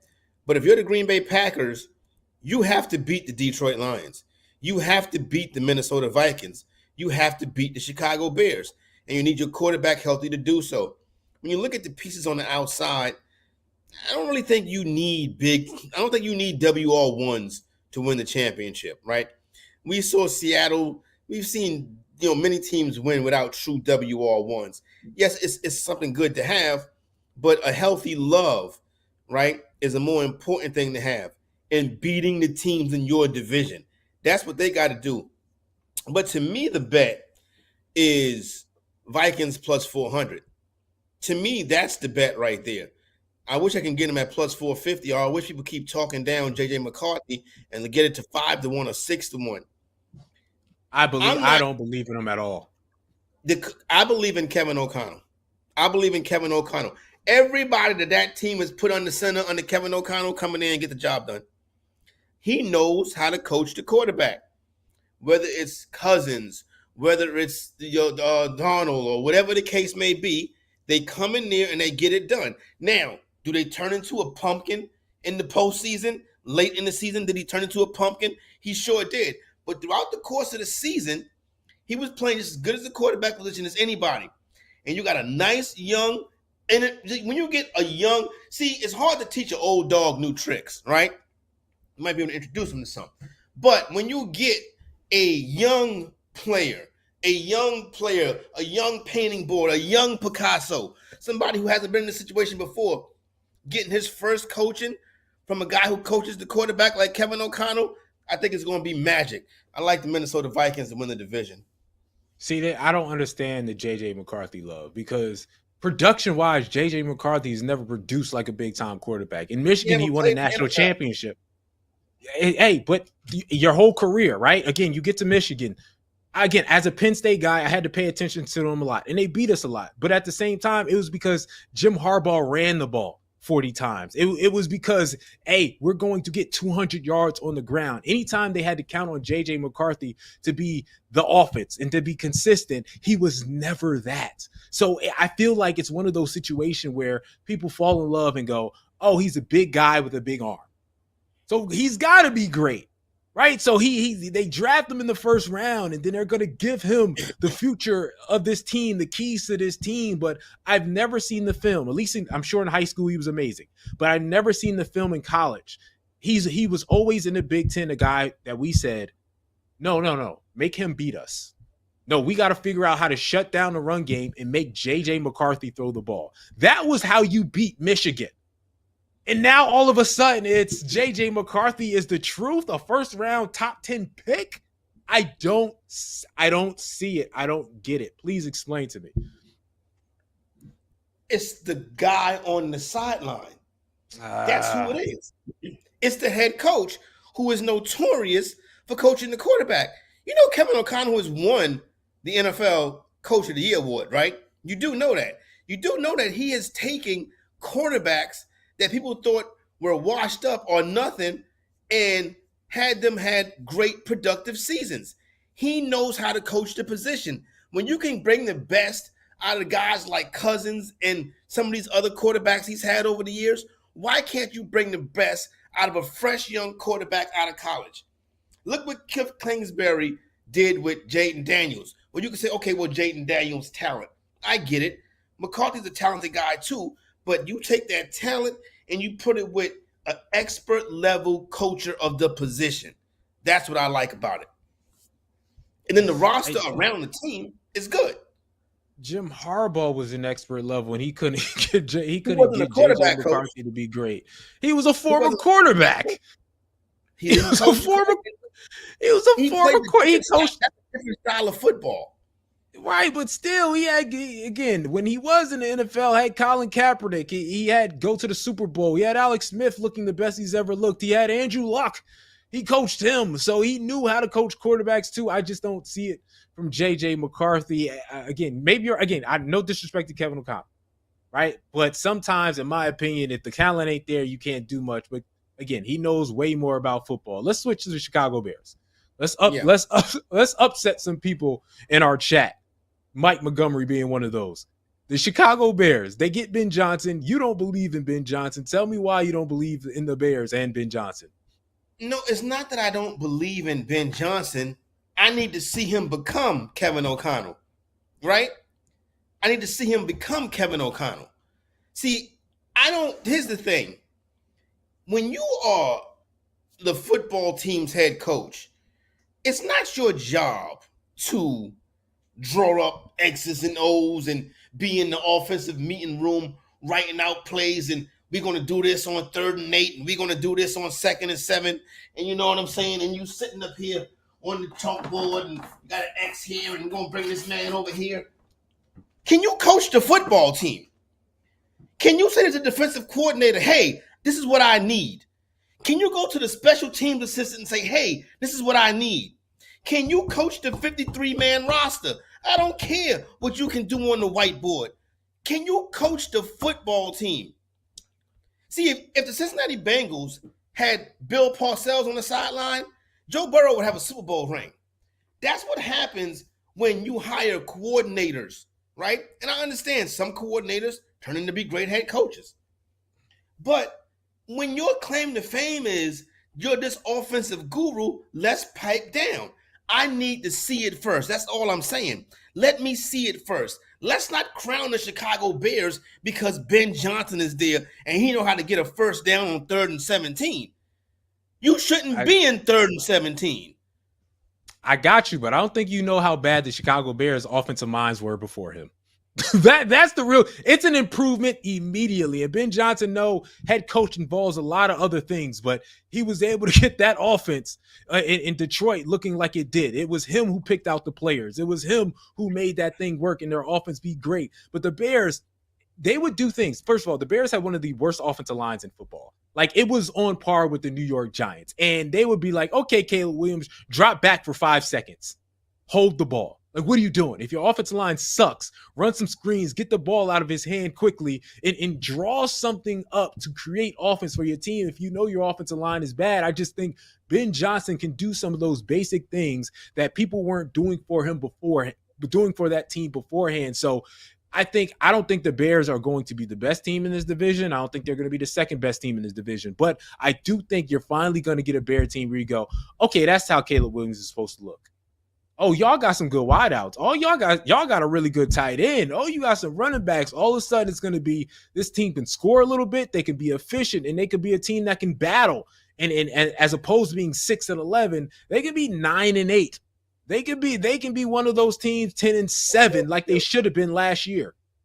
You bring in Ben Johnson in here and crown him the offensive genius, the offense Jesus with a clipboard, and you're gonna go 9-8. Let me show you something. You see that box right there next to you? It says Chicago Bears plus 500. That's the other teams in that division. Odds is better than the Chicago Bears. So let's get that right first. And the people that make those odds, they know what they're talking about.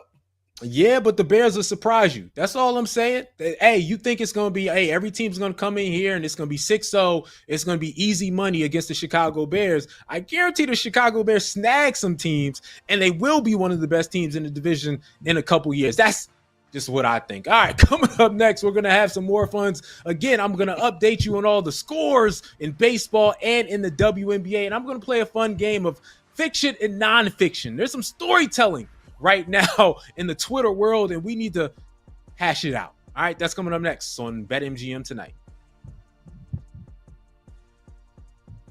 Don't go anywhere. You're listening to BetMGM tonight on the BetMGM network.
It's time to place your bets. This is BetMGM Tonight on the BetMGM Network.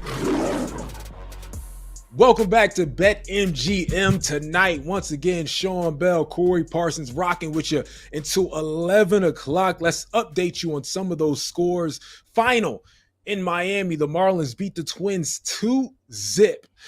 Let's go to the Cardinals Pirates. The Pirates are up 1-0 on the top of the ninth in that game. Runners in scoring position for the Cardinals. We'll see where that ends up. The Athletics and Rays, that game is tied at the bottom of the eighth, 3-3. Red Sox still in a rain delay. Like I said earlier, the Red Sox are up in that game 2-1. Angels Braves, that game is 0-0 in the top of the eighth. Still no one scoring. Rangers Orioles, the Rangers are up 3-2 in the top of the fifth. The Guardians are losing to the Chicago Cubs 3-2 in the bottom of the fifth. Astros Rockies tied at 1 in the top of the third. And we'll go to the WNBA. I told you to put some money on Fever. I told you to put some money on them covering. I told you to put a boost on them on the middle of the game to actually win the game. And right now the Fever are taking control of the game, winning 48-34 with 2 minutes left in the third quarter, up by 14. So again, you could have cashed in that bet, but the Indiana Fever looking for the upset. All right, I want to play a game of fiction, nonfiction. There's a lot of stories being told around the league. There's a lot of stories being retold in a funny way. So with that said, I'm going to play this game with Corey. Corey, again, I'm going to read out a statement or say a statement. I want you to tell me if it's fiction or nonfiction. The first statement is Tracy McGrady would have won just as much championships as Kobe Bryant if he would have been with Shaquille O'Neal. The Orlando Magic were a up-and-coming force with T-Mac and Shaq, right? It was at one point they were actually considering making T-Mac the logo. Like, he was the next guy up. Right? I don't know if the organization would have been as good as the Laker organization. I'm going to say fiction, but it's not that crazy to think that the Orlando Magic with Tracy McGrady and Shaquille O'Neal could have built a dynasty in Mickey's corporate office. Tracy McGrady, and to be fair to Tracy, he came out earlier today or earlier this week and clarified his statements and said, I don't believe I was as good as Kobe Bryant, but he still believed he could have won championships. So that is nonfiction. Yes, if he was with Shaq, he could have won a championship or two. But it's it's fiction if you think he would have won as much as Kobe Bryant, did as well as Kobe Bryant, because Kobe Bryant was a flat out better player. And then again, that's no disrespect to Tracy McGrady, but I feel like a lot of people are rewriting history when it comes to Kobe Bryant lately. Like, a lot of people are like, oh, he was a sidekick. He was a Robin. Back then, Shaq goes, no, this is the Justice League. He's Batman. I'm Superman. Because he is too good to be considered a Robin. That's a such thing. There is a Justice League. And so that's why when he went to Miami, he was like, nah, D-Wade is Flash. He ain't no sidekick. He's another member of the Justice League. Kobe Bryant was averaging in the Western Conference Final against Sacramento, averaged 35 and 8. Yeah. Is that a Robin? Is that a sidekick? Like, it's just, why are we rewriting history a little bit? Like, Kobe Bryant was him, and Tracy McGrady, for all the great things he did, he had a history. He was up 3-1 and lost that series against the Detroit Pistons. He had a history a little bit back then of not being able to finish in fourth quarters, as opposed to Kobe Bryant was Mr. Fourth Quarter. You see what I'm saying? He put his foot on your neck. Don't play with him. You know what I'm saying? So, he was definitely going to go get it done. Yeah, like I said, Orlando could have won some championships, could have built a little mini dynasty, but Kobe Bryant and Tracy McGrady, it's not the same level of player, to put it nice. It's a little bit different. Okay, Mamba mentality and Mamba was a real thing at that point, and it was a little bit different. All right, another game of fiction and nonfiction, and we're going to continue with sort of the GOAT talk, and Cam Newton talked about managers versus game managers. And some guys are game managers and some guys are special talents. And so I want to get into that a little bit in regards to great players and who was a great player and who wasn't a great player and how you compare them, because there's a lot of comparisons of trying to say, okay, all right, Jalen Hurts is this and Joe Burrow is that. And a lot of people in Philadelphia are trying to say that Jalen Hurts should be ranked higher than Joe Burrow in the list. So I want to give me, among these greats, these young greats, is it fiction or nonfiction? Jalen Hurts should be rated, because he won a Super Bowl and the Super Bowl MVP. Should be rated higher than Joe Burrow.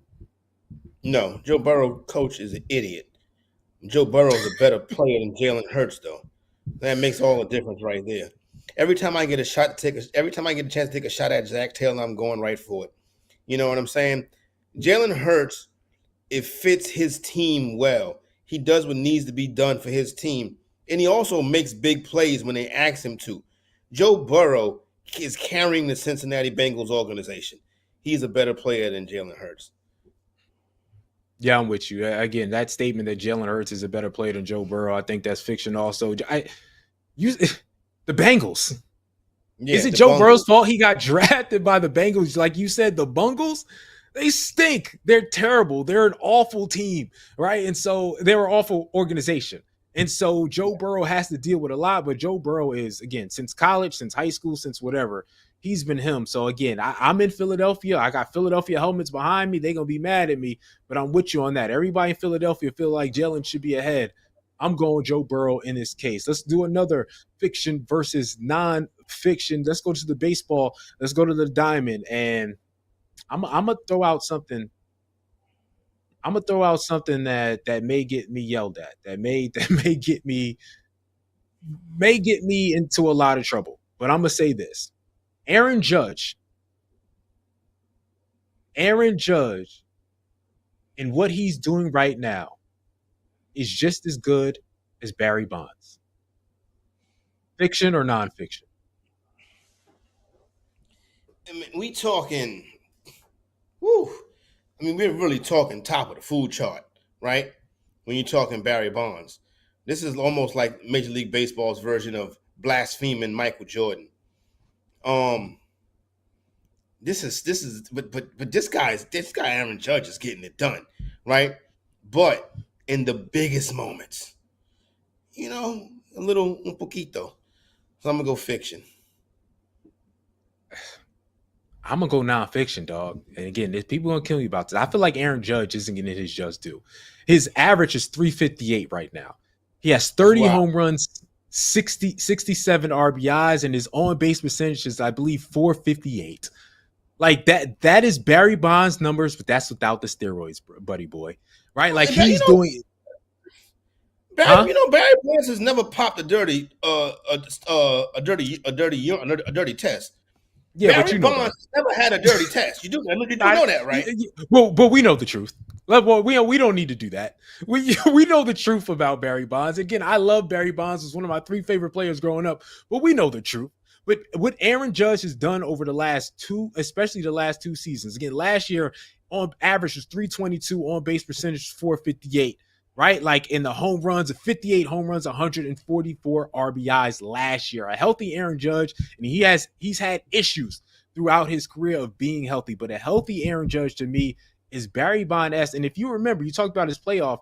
Barry Bonds was terrible in the playoffs into that one year of the San Francisco Giants where he was able to take them to the World Series. But he had a bad playoff resume. So I'm starting to think that Aaron Judge is not only on that level, he has a chance. Again, he won't have the entire career, the entire resume because of his injuries. But if you're just talking about peak Aaron Judge, I think peak Aaron Judge may be one of the best baseball players we've ever seen in our lives. And I'm talking about better than getting it done.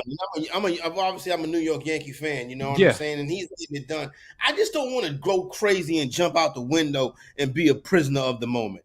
You see, I don't want to be a hostage to the moment. You know what I'm saying?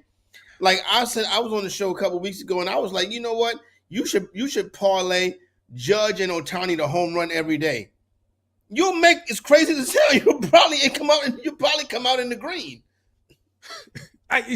Again, you are, and I did that at one point for like a 3-week stretch last year, and it worked. And again, the chat is yelling at me saying fiction times 1,000, and I get why they're saying that, but I just want to shed a light on this dude, or shed a light on Aaron Judge, because it's Barry Bonds-esque without the rumors of steroids. It's what he's doing in today's baseball, where you have like 5 people in all of baseball who bat over 300 now, right? Like just the averages are down. It's ridiculous. And you're a Yankee guy, so it's got to be like. And I'm a Yankee guy. Look at the ballparks they play in, the home ballparks too. Look at the home ballparks they play in. Aaron Judge playing on a little league field. Barry Bonds is playing in the most spacious confine in Major League Baseball. You know, and I'm a Yankee guy. I'm just saying, let's not jump out the window. I don't feel, again, I think we're going to look back and look at those years and say it's not as big of a jump. Again, he's getting better at 33 years old. I don't think it's going to be that big of a jump. Let me ask you this, and we'll stray away from the game for a second.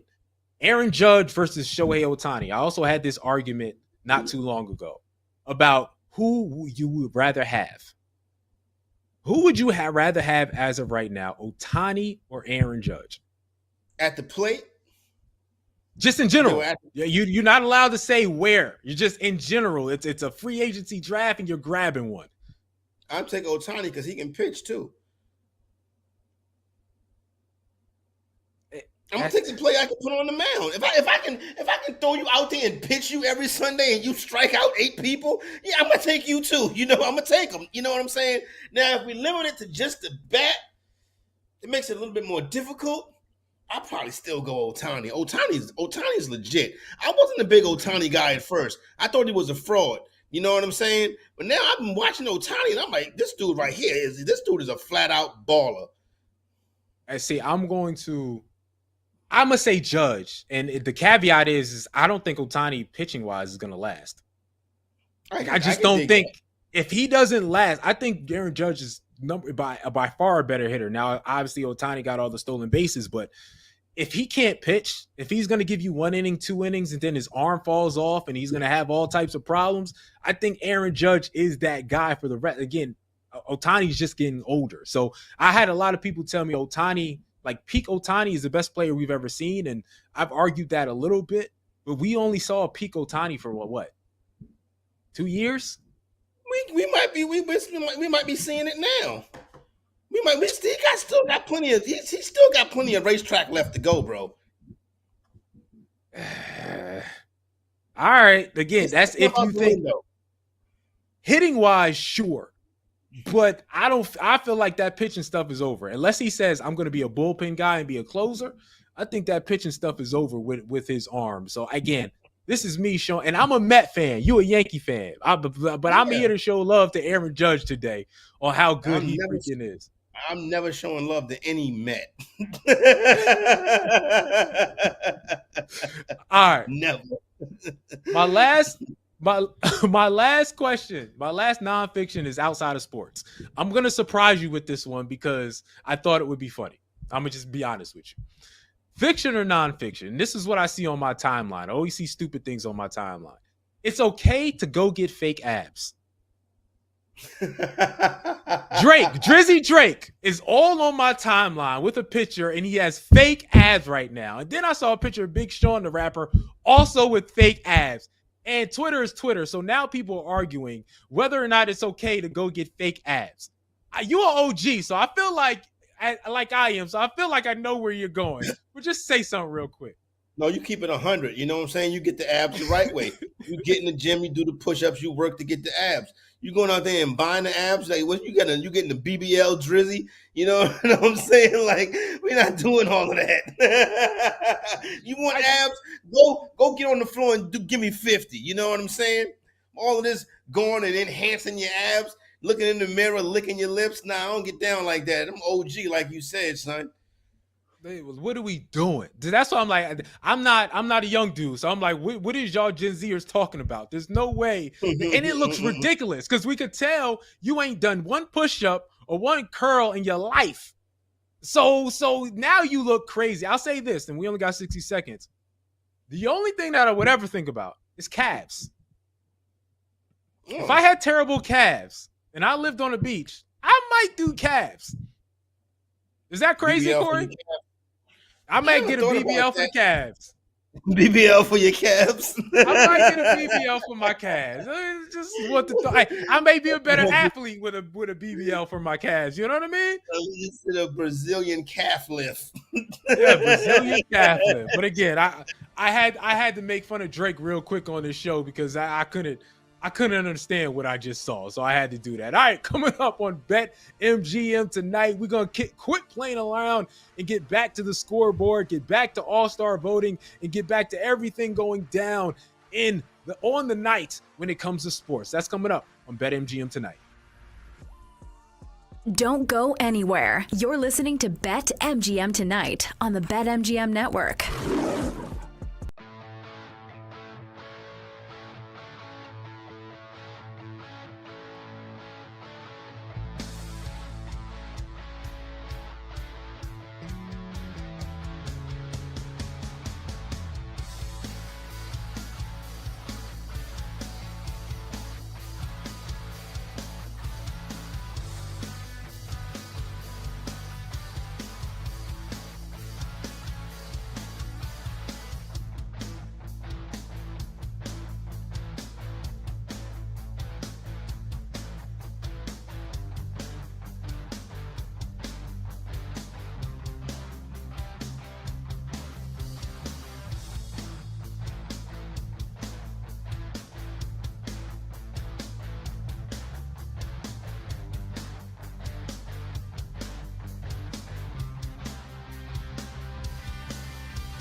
It's time to place your bets. This is BetMGM Tonight on the BetMGM Network. What's going on, everybody? Once again, Sean Bell, Corey Parsons on your program on BetMGM Tonight, giving you the latest and the greatest. Corey, I figure we talk to start off a little bit about a conversation that went over after last segment that we talked about during the break. So I figured we'd bring it on air since everybody was so passionate about it. Steroids. Right? Steroids is looked down upon. Obviously, the steroid guys aren't getting into the Hall of Fame in baseball, from Barry Bonds, Sosa, McGuire, A-Rod. All those guys aren't getting in. My standpoint is I would like to see steroids brought back. I would like to see certain steroids brought back. Also, I would like to see Barry Bonds, Sammy Sosa, Mark McGuire, and all those guys back into the game and in the Hall of Fame, because quite frankly, as a young kid, that may be some of the best baseball I've ever seen in my life. And that was the last time baseball was a A1 number one sport. What do you think about steroids in the Hall of Famers? They're putting people in the Hall of Fame. Barry Bonds was a Hall of Famer before he started juicing, or allegedly juicing, because like I said, he never popped the dirty, right? Look at you standing up for your dude. All right. Right, so never popped the dirty, legalities, whatever the case may be. Put him in the Hall of Fame. Put Roger Clemens in there. Put all of them boys deserve to be in the Hall of Fame. Manny Ramirez, everybody should be in the Hall of Fame. That was some great baseball. That was the hate. They make a 30 for 30. Every time the summer 94, 30 come on, I sit down, or whatever year that was, I sit down and I watch that joint. Bring back memories to my steroid watching, my baseball and steroid watching days. You know what I'm saying? Everybody out there looking like Popeye, hitting big, long home runs. I thought that was great. It almost made baseball like a cartoon. You know what I'm saying? Like everybody walking around looking like superheroes. I say bring the steroid ever back. You know what I'm saying? And baseball is clearly struggling with ratings and television numbers right now. It's not America's pastime anymore. But I think if you bring steroids back, and baseball needs cheerleaders too. You know what I'm saying? How come there's no cheerleaders in baseball? All right, so see, you going on? Are there cheerleaders in sports anymore? Like I know Dallas has them, but does anybody else still have cheerleaders? Just keeping it a buck. You know what I'm saying? How come nobody don't come out and dance at halftime? You know what I mean? Well, they do got the dancers. They always got the dancers in basketball. I'm listen. To me, this Barry Bonds and all those guys are being in steroids because baseball knew. Baseball pisses me off as a sport because you knew those guys were taking steroids. You benefited from it. You made money off of it, and you only said something once Canseco and a couple guys whistle blew. Like, no, you knew what was going on in Major League Baseball. Don't act like you did it. And so if you knew what was going on and you benefited from it, then allow those guys to be in the Hall of Fame. You could have nipped it in the butt early when you knew about it, but you didn't because the product was so freaking good. So that's why I'm like, let them in. It's your fault. It's just like the sign stealing stuff. You remember the sign stealing? The Astros are cheaters. And then a report came out. But the report came out. Remember, it was like, oh, the Yankees were also doing it. And this team was also doing it. And then all of a sudden they said, let it go away. No, Major League Baseball, you know people steal signs. Right? Like, Astros, so why are you mad? The Astros was really stealing. Like, I'm watching the game, right? I'm a novice fan. I'm watching the game and I'm like, the Astros is cheating, y'all. You know what I'm saying? The Astros wasn't hiding they cheating. The Astros was cheating. When the untrained eye is watching the game and like, hey, the Astros cheating. That's too much right there. They took it too far. That's my problem, right? Because to me, that's like saying, right? Because they knew people stole signs already. That's like me telling my son, oh, you can steal some Skittles out of 7-Eleven. And then when he go rob a bank, I'm like, what are you doing? You're not supposed. No, you told me. I told my kid he can steal. So don't be surprised when he takes it to the next level. Don't be surprised when all of a sudden he wants to steal a TV. Don't be surprised when he upgrades his stealing. That's all the Astros did. If I would nip it in the butt early and go, no, stealing is not something you should do, then he wouldn't be doing it. And that's how I feel about Major League Baseball. What are you doing, dog? You're allowing them to steal. And so if you're going to allow him to steal, allow everybody to steal. I mean, listen, it's always been a part of baseball strategy. You know what I'm saying? The thing about it is just don't get caught. You know what I mean? But the Astros took it way too far. And yes, they did win. They did win afterwards as well. So I get that. You know what I'm saying? Everybody knew the Astros was a good team. But don't cheat. And for God's sakes, don't cheat the Yankees. You know what I'm saying? I know. You're squad. Hey, but the Yankees were cheating too. Don't penalize me for being a... the report came out and said they were. Like, don't penalize me for cheating better than you. Like that. They wasn't cheating like the Astros. There was a little bit of cheating in the Bronx. It was a lot of cheating in Houston. Hey, man. Hey, that's why don't penalize me for cheating better. Hey, if you ain't cheating, you ain't trying. Yeah, just because I'm better than you at it, don't penalize me. The other thing I'll say about the steroid stuff is I feel like it should just be regulated better, right? Like Jose Alvarado in Philadelphia gets basically the whole season and postseason play for taking a drug that helped him lose weight to keep his weight under control. Why should that be the same amount as sticking a needle in your butt to get stronger? Like, shouldn't it be regulated some? Like, one should be 15 games, one should be 80 games. Like, it shouldn't be all the same. I don't think they do it that way no more. You know what I'm saying? You know, I don't know. Better technology now. You don't got to do it the Jose Canseco, Alex Rodriguez way. You know, you ain't got to invite one of your homeboys into your hotel room and. But no, I know. They got the clean the cream now. No. But I listen. This may be TMI, but I learned about Ozempic. They shoot in the butt. Oh, I didn't know that. So they still do that type of stuff. They shoot in they'll shoot in the butt. So it's still, you know what I mean? People still do that. So the steroid may be still that. Oh, we getting into the uncensored hours now. I got a homegirl that's on Ozempic, you know, and she look like she used to be fine, thick, you know what I'm saying? She look like Whitney Houston now. You know what I'm saying? Like when Whitney Houston was really struggling, you know what I mean? So, listen, is early Whitney Houston? Yeah, early. I'm talking about when things wasn't going so good. But listen, bring back steroids, and I do agree with the regulate. Because here's the thing: you're gonna get a man 80 games and he was taking a weight loss medicine. You know what I'm saying? I don't believe that's fair. And then it did make the game better. And then this whole thing with the Hall of Fame. Come on now. It's the Hall of Fame. You know what I'm saying? Like, this is the big deal. It's not the Vatican. You know what I mean? It's the Hall of Fame. Let's get over ourselves, baseball. That's the problem with baseball. There's too many purists. Well, with that said, let me say this. Let me yell at Major League Baseball. Addie's a purist. Addie, our producer, Addie is a purist. He's a baseball purist. Major League Baseball has been doing idiotic things for a long time right now, right? Because they've done everything not to grow the game. They've done everything not to advertise the game. You know what I was thinking the other day? How come Major League Baseball players don't have nicknames anymore? Oh, that's a good one. Right? Like, it used to be the Big Hurt, the Big Piece. There were tons of nicknames everywhere.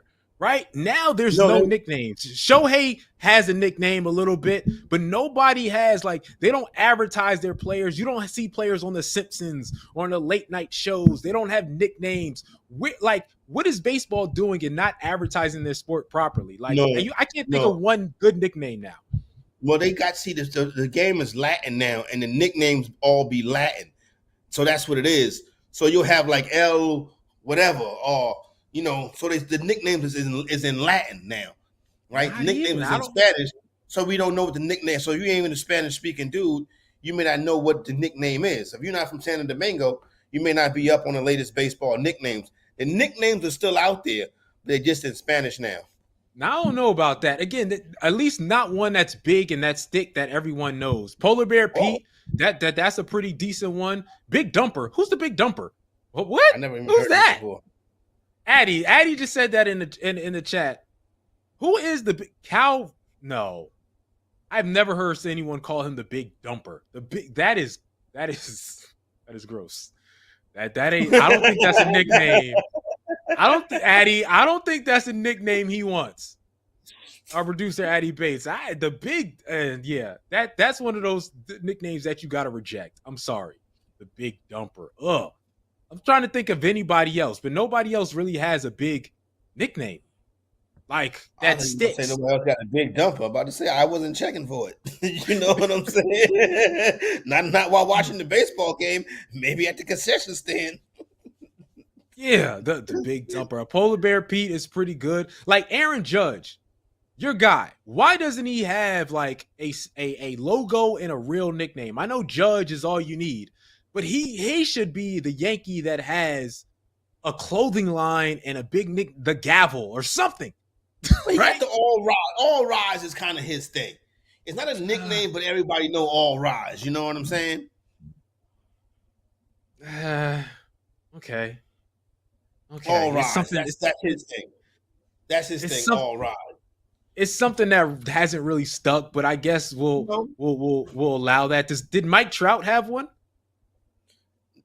Judge literally has a whole section in the outfield that is street his clothes. court, that they dress in Disabled list. Judge outfits. What does Judge have? Say that again. He has the Judge outfits. Oh, yeah. Okay. I mean, I guess. Again, back in the day, everybody had something. Big Poppy. Mike Trout, disabled list. That's Mike Trout nickname. Yeah, that's a conversation for another. The big unit for Randy Johnson. Great. That was great. Right? Bring back, and the funny thing is, we got to close it out. The funny thing is, nicknames I feel like have died in all the sports. Right? Like basketball has a few, but for the most part, football, like there's not a lot of nicknames in sports in general right now. Like we've gone away from giving guys nicknames and marketing it. Let's bring that back. That's an old school thing that I want to bring back. That's not a bad idea. You know, great is probably the best nickname of all time. This very simple one, Magic. Yeah, at the end of the day, that's just his name. It's no longer a nickname. Yeah, all his right. name is not even Irvin Johnson. It's just Magic. Probably the best sports nickname ever, Magic.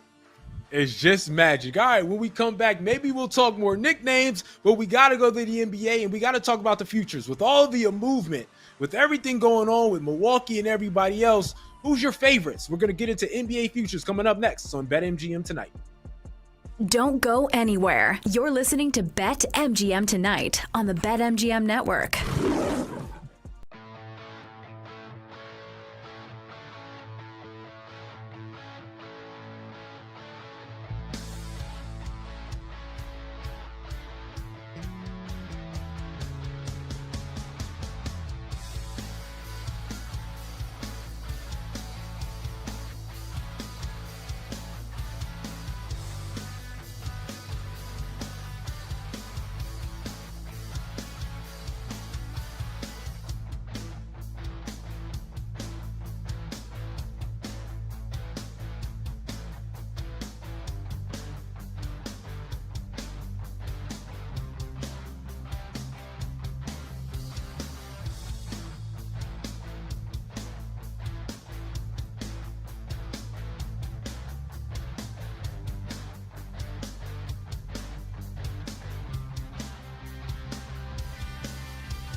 and sweat with the pros. Welcome to BetMGM Tonight on the BetMGM Network.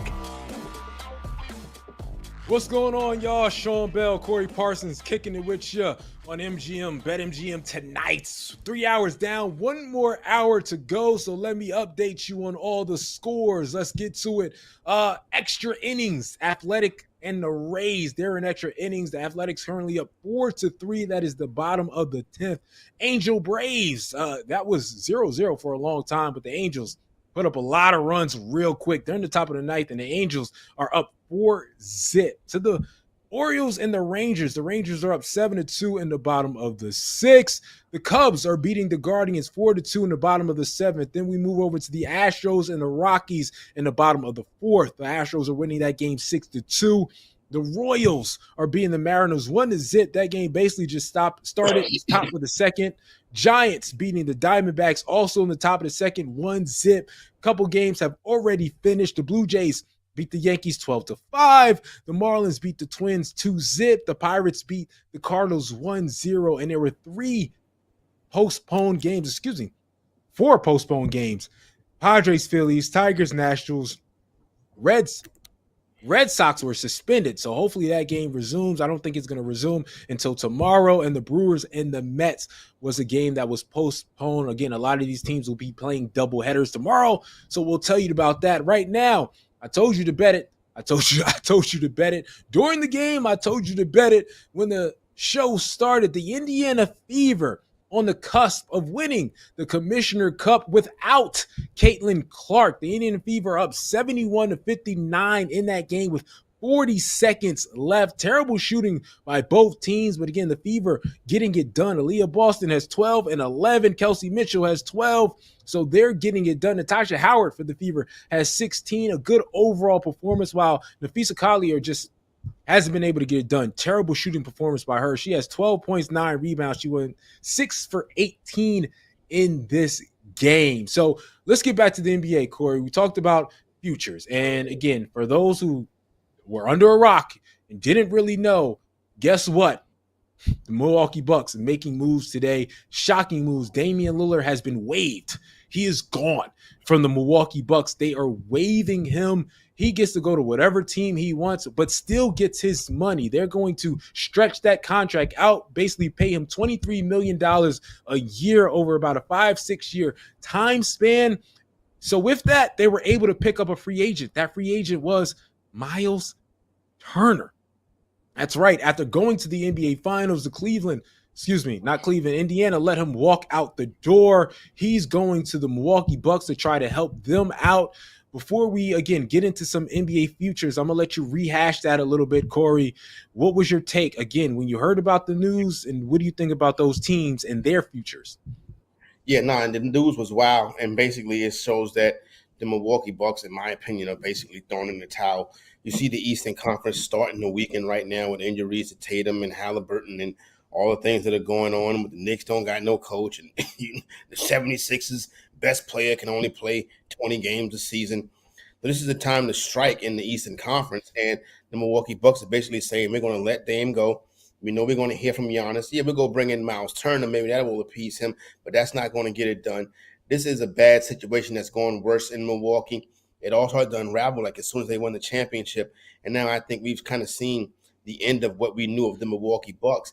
Now, Damian Lillard is the player on the wrong side of 30, coming off a bad injury. He's a guard that's really known for, Dame time and his shots and stuff like that. He ain't been that dude since 2019, 2020, to be 100% honest with you. And I'm a big Damian Lillard supporter. But when they bring me on this network, they say, Corey, you got to tell the truth. And I'm like, all right, I got to tell y'all the truth. And Damian Lillard ain't him no more. Dame time is done. You know what I'm saying? So when I look at the Bucks, it's a done dizzy. Now, he's probably going to go sign with Miami, Heat culture, and they ain't not going to be that good with him either. You know what I'm saying? They still be in the play-in tournament probably. Yeah, I mean, I think Dame hasn't been prime Dame, but he still's been pretty good. Again, you see the numbers on the screen. He was 25 points, 7 assists, still a pretty good player, but he wasn't best player on a championship team type of player. He was going to lead your team type of player. And again, Achilles, small guard. They didn't think he was going to be something after that. I think Milwaukee, this was sort of a last-ditch effort to say, hey, Giannis, please stay, right? Because Dame wasn't going to play. Even if you kept him, he wasn't going to play last year.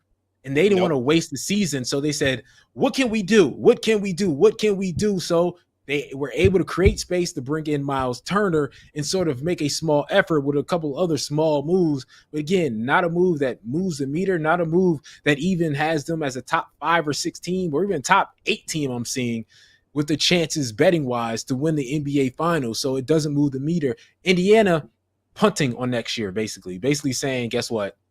You know, Tyrese not here, then we ain't doing nothing. We're not even going to try to do anything. So I'd be interested to see what Indiana does for the futures. With the futures, again, let's look at it. First thing that for us to look at, NBA Finals winner, early, super early odds, but this is probably the best time to bet. Oklahoma City Thunder, of course, leading the way, plus 275, but there's been a new champion for 7 years straight. So there's a good chance someone behind them wins next year. When you look at this list, Corey, what is the team that you would say, I might throw a dart and take a chance? Probably the Houston Rockets because I like Ime Udoka. I think Kevin Durant still got a shot. You know, the team that I would throw a dart at is probably, if you could scroll that thing down, it'd probably be the Golden State Warriors. That's who I would like. If you could put your hand here, like if this was a thing, you could put your hand here and move it. I would move it to where and say the Golden State Warriors, because that's probably the team right there. Because they got Steve Kerr. Steve Kerr's probably the best head coach in pro sports right now. Maybe I don't want to jump out there and say that, but he's probably in that conversation. Steph Curry still, I think, has one more championship in him. You know that team has a heart of a champion. So I would say that. But if I'm going off the list that's on the screen, I would say that. I know I ain't gonna pick the Knicks. I would probably say the Houston Rockets. Well, let's talk about the Warriors for a second. They have the 11th best odds to win the finals. So to go to the NBA and win the finals, they're 30-1. And I'm surprised they're that far back like you, because when they had a healthy Steph and a healthy Jimmy Butler, they were one of the 3 best teams in the NBA. At least their record with Jimmy Butler was one of the 3 best teams in the NBA, and they had the best defensive rating in the entire league when they had Jimmy Butler. So that's a different team. And I said yesterday, hey, they're awfully silent, and a move needs to be made. Something sort of needs to happen. We didn't talk about this, but DeAndre Ayton was bought out. Ayton was bought out from Portland, and he's a guy who's going to still get paid. They bought him out for $25 million. So that means they really didn't want him around. He was probably a problem in the locker room, but he's also a guy that the Lakers are going to look at, the Golden State Warriors are going to look at. And potentially he can be a guy that sways the odds, that can make a team that was on the fringe a real championship contender, which I think the Lakers and the Warriors are the 2 main teams that will throw a bag at him. What do you think of DeAndre Ayton being freed and the potential of him going to the Warriors, like you said, or the Los Angeles Lakers? The idea of DeAndre Ayton is always better than DeAndre Ayton. Like, oh, we picked up DeAndre Ayton. And then you be like, okay, it's DeAndre Ayton. Lethargic. You know what I'm saying? Play when he want to play. You got to have a championship mentality. Now, you get in that locker room and you get with Kerr and you get with Curry and you get with Draymond, and it could very well change your career. But he's got to be in the right situation. And maybe that is Golden State. But to me, he's like a good player on a bad team. But I look at DeAndre and I go, you ain't a stud. Like, you want it to be one of those type of guys. But if you are a role player, a starter on a good team, it could be a world's different. I don't know if he's ready to accept that role, because he wanted to be the guy. I think it's clear that he can't be the guy. But if he accepts the role, I think the Warriors are the perfect place. And listen, if the Warriors were to get DeAndre Ayton, I would pick them to win the entire thing next year. So I'm with you 100%, dog. I would go, hey, 30-1 right now. If they make one good move, that the odds are going to go in half, right? Like, it's going to be 15-1, 12-1. Just with that move, it would be 15-1 to be cut in half. So if you want to get ahead, what if Steph was healthy? If Steph's healthy, right? in my opinion, they're in the Western Conference Final.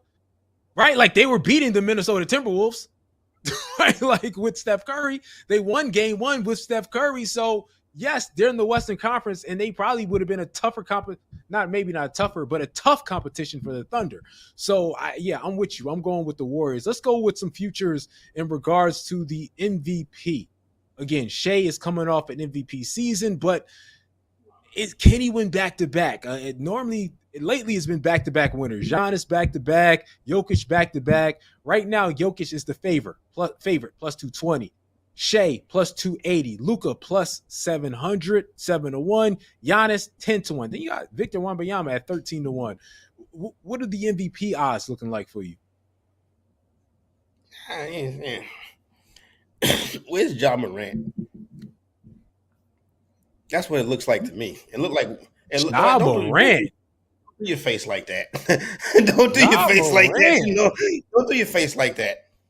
Because Ja Morant could be in the MVP conversation because he is the leader of the Memphis Grizzlies, and the Memphis Grizzlies can easily bounce back and be one of the best teams in the NBA. Now that they got from underneath Taylor Jenks and get their rotations right, the Memphis Grizzlies compete with all of these teams in the West, except for Oklahoma City.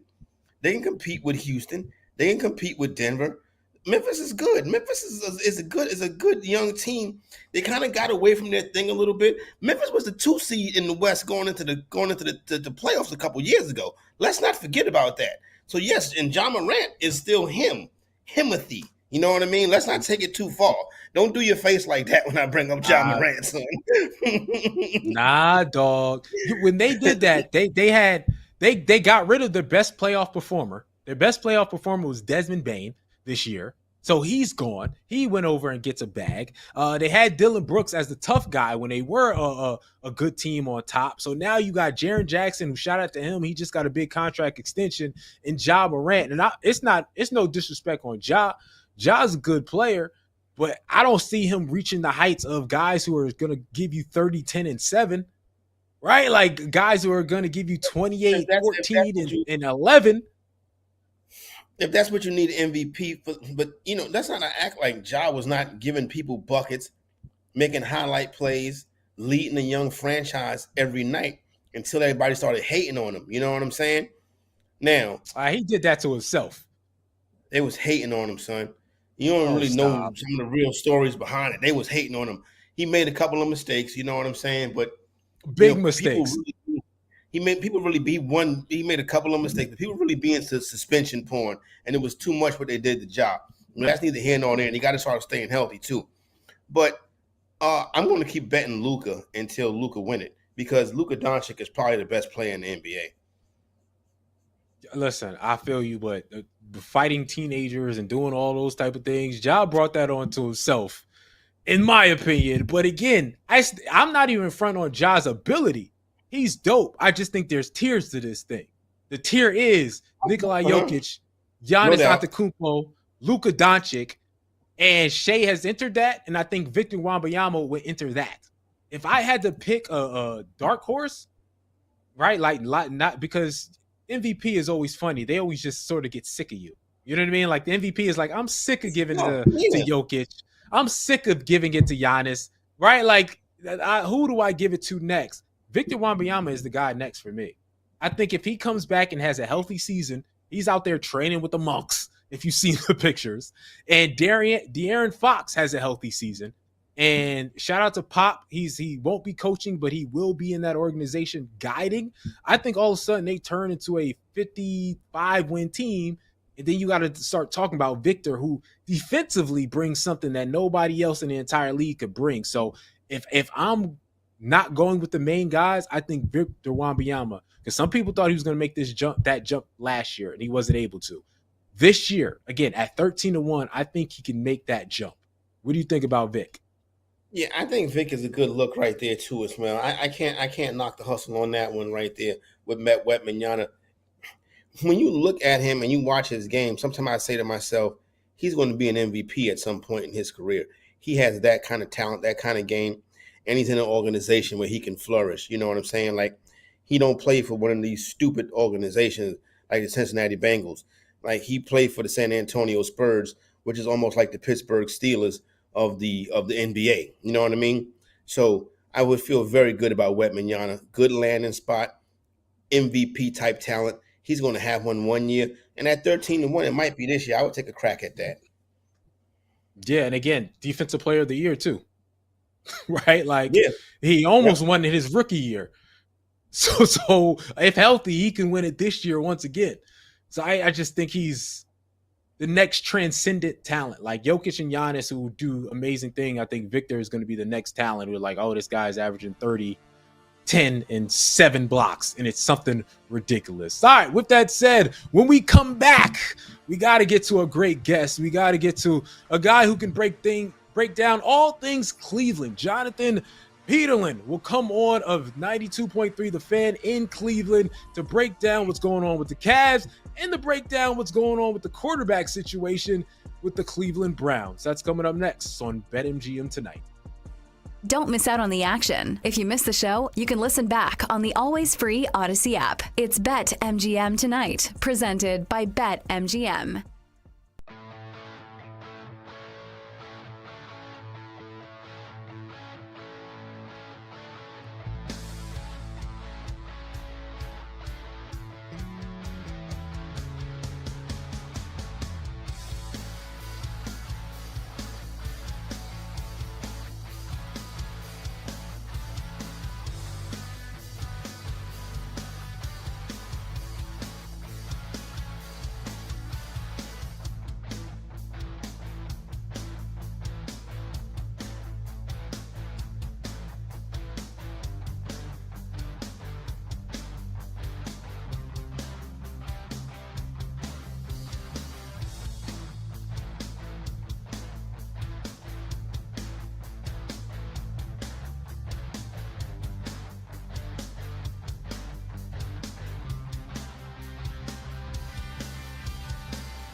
It's time to place your bets. This is BetMGM Tonight on the BetMGM Network.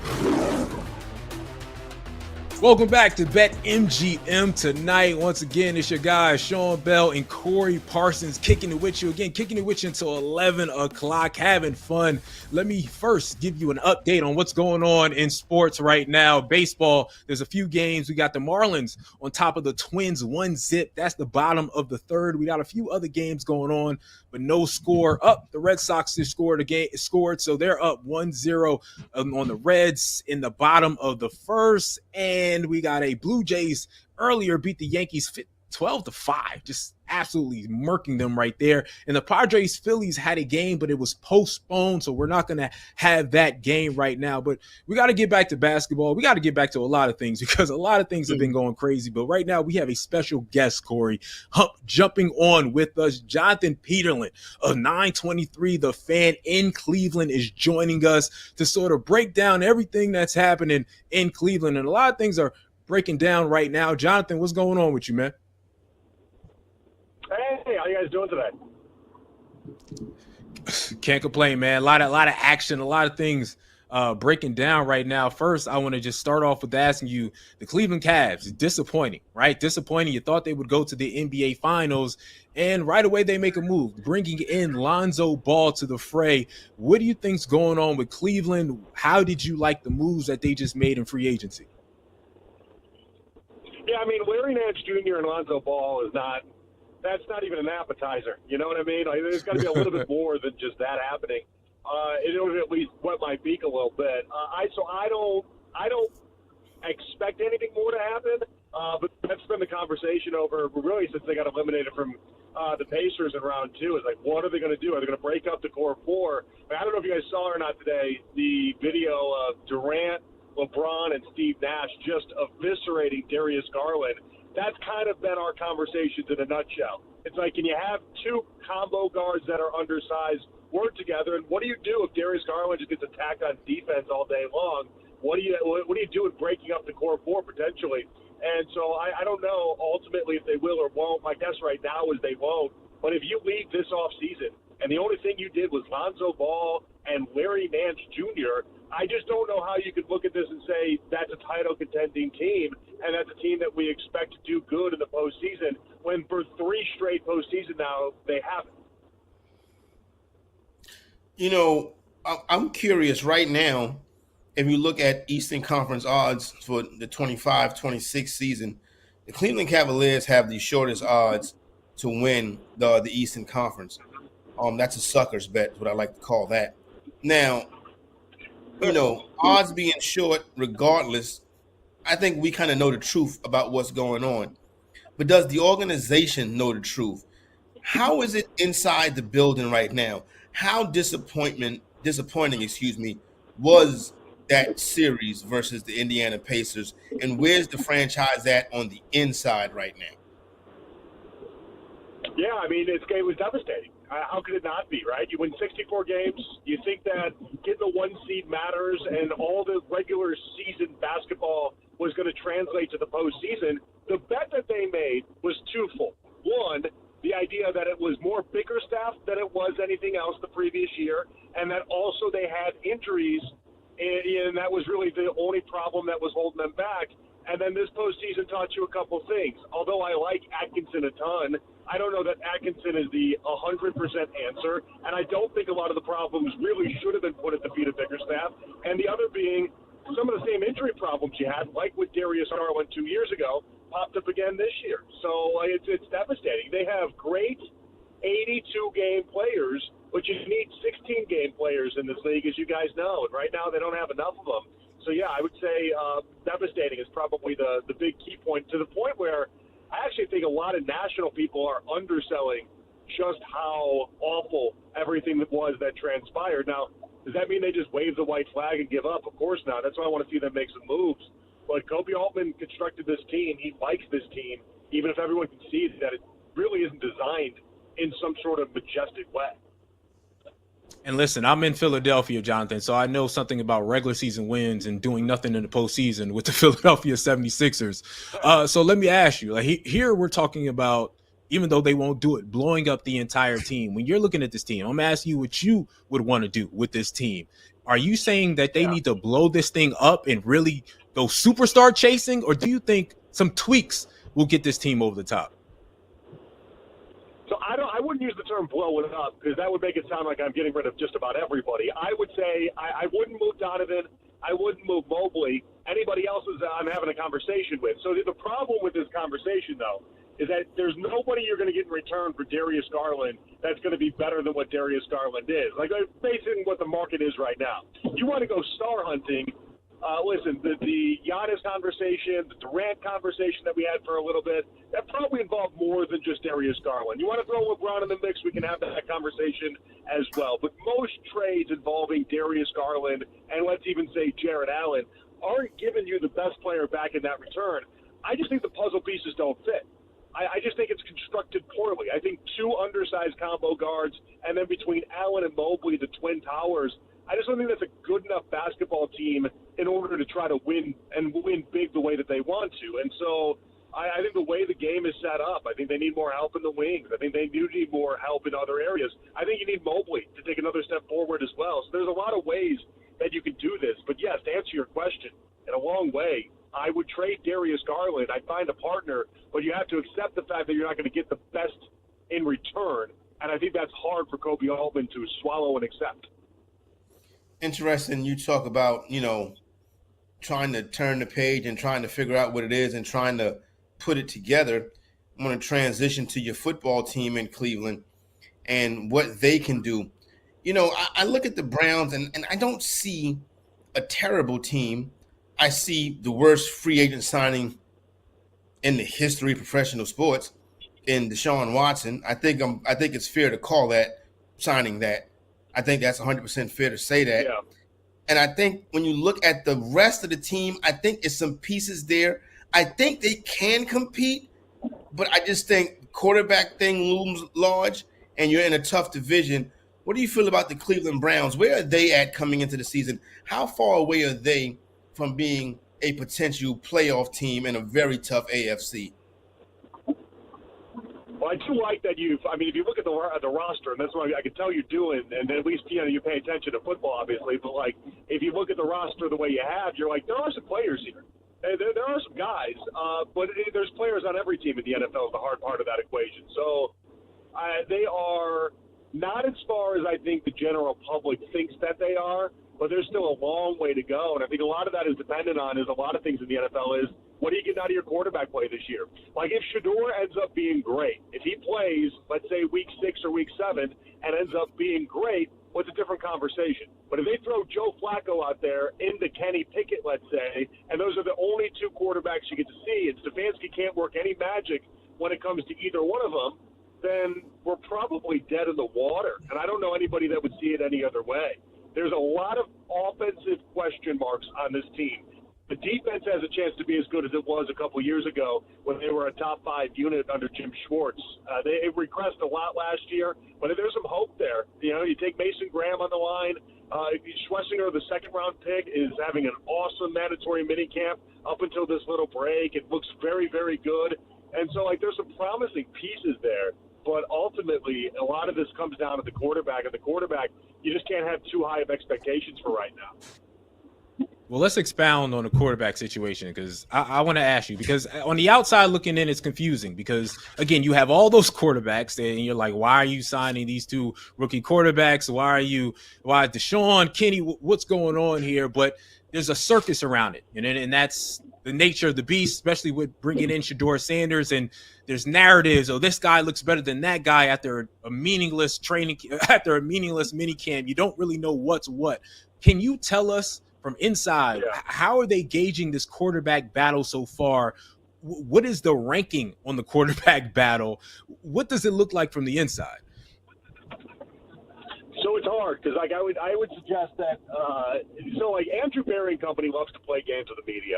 So anytime you get anything out of Cleveland from their mouths, Berry or Stefanski, just ignore it. They play a lot of games. They'll tell you one thing and do something completely different. That's just who they are. I can tell you what I think personally is happening right now, and that's I think Flacco will end up being a starter week 1. and then whichever rookie wins out, whether that's Gabriel or Shador, they're going to end up being the second quarterback out of the gate, week 6 or week 7. I would be surprised. They're talking up Kenny Pickett as if they love Kenny Pickett. Unfortunately for them, I have a cable subscription, and I watched that man play for 2 years. He's not good at football. So, I'm going to have a hard time believing that he actually wins out that job. So, the ranking that I would have it, I'd look at it in 2 different tiers. I would go veterans first, who's winning between Flacco and Kenny Pickett, and I give Flacco that nod.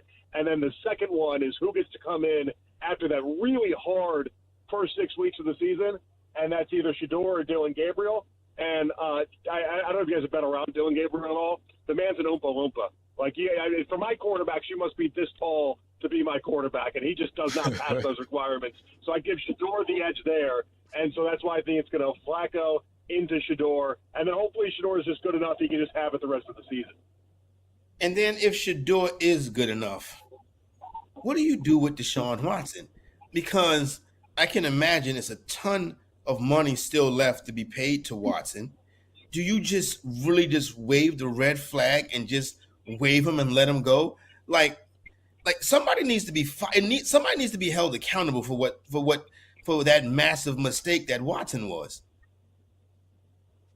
I agree with you. Somebody does need to be held accountable, but right now, the owner ultimately, Jimmy Haslam, is the one that signed off on everything. Leading up to that, though, it was Andrew Berry and Kevin Stefanski that brought that to his feet and said, this is what we should do. If it was up to me, I would have fired those guys based off of that alone, but they didn't do that. They're running it back with these guys. Haslam likes the two of them for right now, and so we're moving forward with it. I agree with you. They should have been held accountable and responsible for it. We in the media here have been trying to get that done for a while, but ultimately, Haslam's the owner. He makes the final call, so it is what it is. Now, they won't just release him outright because that doesn't really do anything for him right now. They have to pay him. By earliest calculations, I would guess it's going to be March of 2027 that he actually gets off and away from the team. So you still got a little bit more time in that regard, and we'll see how it all plays out. But, right now, the reports we have and people around the team over here are saying that he's doing a good job being a mentor to Shador and to Dylan, and he's being good around the team, so just take it for what it's worth. But they're not accounting for Deshaun in the slightest bit, as they shouldn't. It almost feels like you say, go away. Deshaun being your mentor it sounds like a scary thing to me. Okay. I'm because we only got 2 minutes left. I just want to ask you about the Guardians real quick. As a baseball guy, 92 wins last season.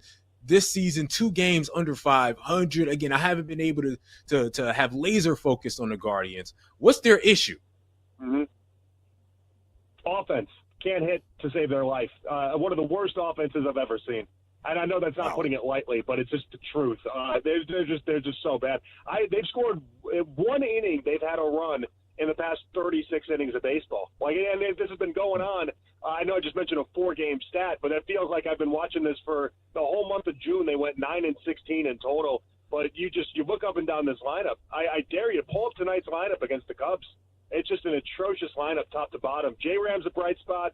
Kwan's a bright spot. Outside of that, there's just not much really to write home about. Now, they have some guys in the minors. They do. They have some bats that they can bring up. They're not doing it right now, and that's where my frustration lies. Were you guys, real quick, were you guys expecting this to be this season? Were you expecting them to go right back to the playoffs? I feel like the expectations were to go back to the playoffs. Well, playoffs were there. You go to the ALCS last year, you have to expect that. But they got rid of Jimenez, they got rid of Naylor, and they just departed a couple of different players. All the projections did not have the Guardians being anything more than a 500 team. I ignored those projections. A lot of people here ignored those projections because they always tend to pull something out in the Antonetti Chernoff era. But, yeah, we should have heard some of the warnings a little bit clearer, I guess. Oh, ouch. All right, Jonathan, man. I appreciate you jumping on the program and kicking with us, man. Have a great night and an even better tomorrow. Thanks, guys. Appreciate you. Thank you. Once again, that was Jonathan Peterlin, 92.3 The Fan in Cleveland, joining us. We appreciate that as always. All right, coming up, Corey, we got some Commissioner Cup, we got some WNBA, and we got some Caitlin Clark. Or do we have some Caitlin Clark? But we definitely got some Caitlin Clark drama, because there's always drama in the WNBA, always drama around Caitlin Clark, because that's coming up with the WNBA All-Star team. There's some controversy there. So we're going to talk about what went down with the controversy, what's going down with Caitlin Clark, and we'll preview the Commissioner Cup final with the Indiana Fever taking on the Minnesota Lynx. That's going to be a great game because, again, Napheesa Collier is that woman, and she is bound to be the MVP of this league. So that's coming up on BetMGM tonight. Once again, it's Sean Bell, Corey Parsons taking you all the way to 11 o'clock with your best bets, with your best fun, and all the things going down over the next 2 days.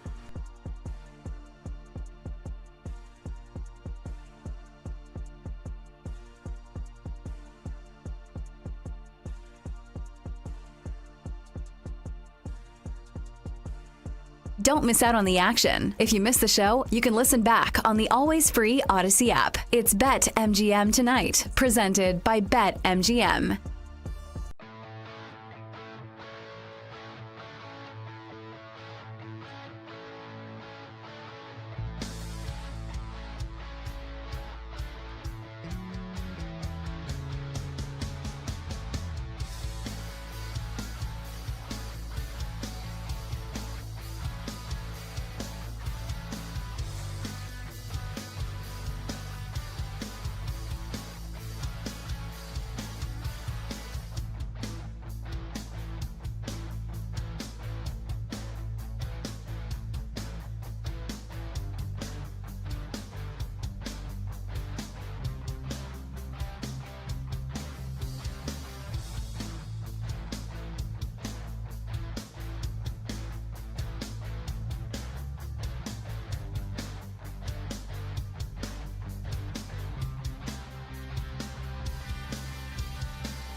It's time to place your bets. This is BetMGM Tonight on the BetMGM Network.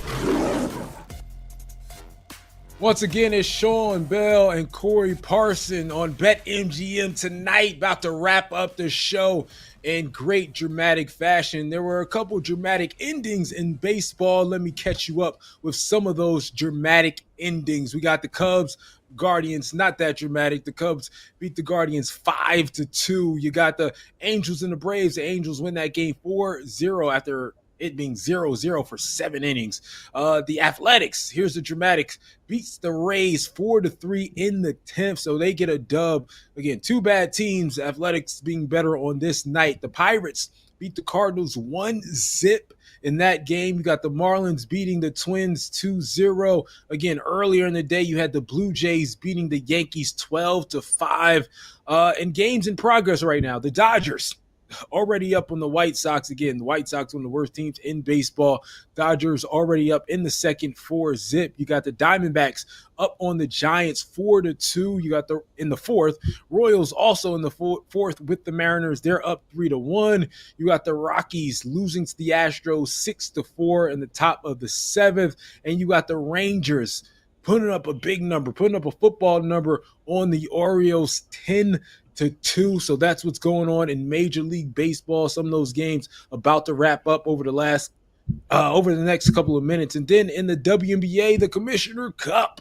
All right, you got the Fever with the upset, beating the Minnesota Lynx 74-59. Natasha Howard led all scores with 16 points. Also had 12 rebounds in the game. Aaliyah Boston also had a double-double, 12 and 11, while Kelsey Mitchell chipped in with 12. So Indiana Feetler, no Caitlin Clark. She was out once again, able to get it done, 74-59. And just to touch on that for a minute, Corey, the interesting point in this game and in what's going on just surrounding Caitlin Clark is Caitlin Clark sort of, her style of play doesn't really remind me of Steph that people compare it to. It more reminds me of a James Harden type. I got the rock and I'm going to get my assists. I'm going to get my points. I'm going to hit these threes. But everybody else isn't necessarily in a groove. You're going to get the ball when I say you get the ball. It's sort of the new style of the NBA, right? Like the NBA has that style of ball-dominant guards. That's why LeBron James can have 30 and also have 9 to 10 assists all the time, and all these different players. Trae Young is that similar type of player. Jalen Brunson is that similar player. Ball-dominant guards, but ball-dominant guards don't really win championships, at least not in the NBA. Free flow of movement. Now, Shai Gilgeous-Alexander is a little bit of a ball-dominant guard, but he's a bigger guard. He's a 6'4", 6'5", 6'6", bigger guard, so bigger guards can sort of do that. But still, ball-dominant guards, it's tough to win a championship that way. Even Kobe Bryant, people will bring him up. It was a triangle offense. He wasn't a ball-dominant guard. He just shot a lot. There's a difference. And so I wonder if Caitlin Clark can translate in this WNBA her style of play and win championships. Again, with her style of play not really being a style of play that usually wins championships in other locations. Well, first of all, we don't really have enough history with, what's going to win. I mean, we got plenty of WNBA championships, but this is a unique player right here who can do a lot, can maybe even one day flirt with averaging a triple-double. Like, that's the type of player that she can be when she's at her peak, right, in the prime of her game. I think you build a team around her. I don't think you build her to fit into the dynamics of the team. Now, team is playing very well now. You also got to understand the team is very well coached, too. This is a Final Four team in the WNBA this upcoming season, right? The record doesn't look great now, and Caitlin has missed some time to start the season. I still got a ton of faith in the Fever, and you've seen what they've been able to do. They come out here in this commission. They've beaten the Liberty. Haven't they beaten the Liberty and the Lynx this year? Pretty sure they have. Not sure. Okay. And between those teams, they may only have like 8 losses between those two teams right there.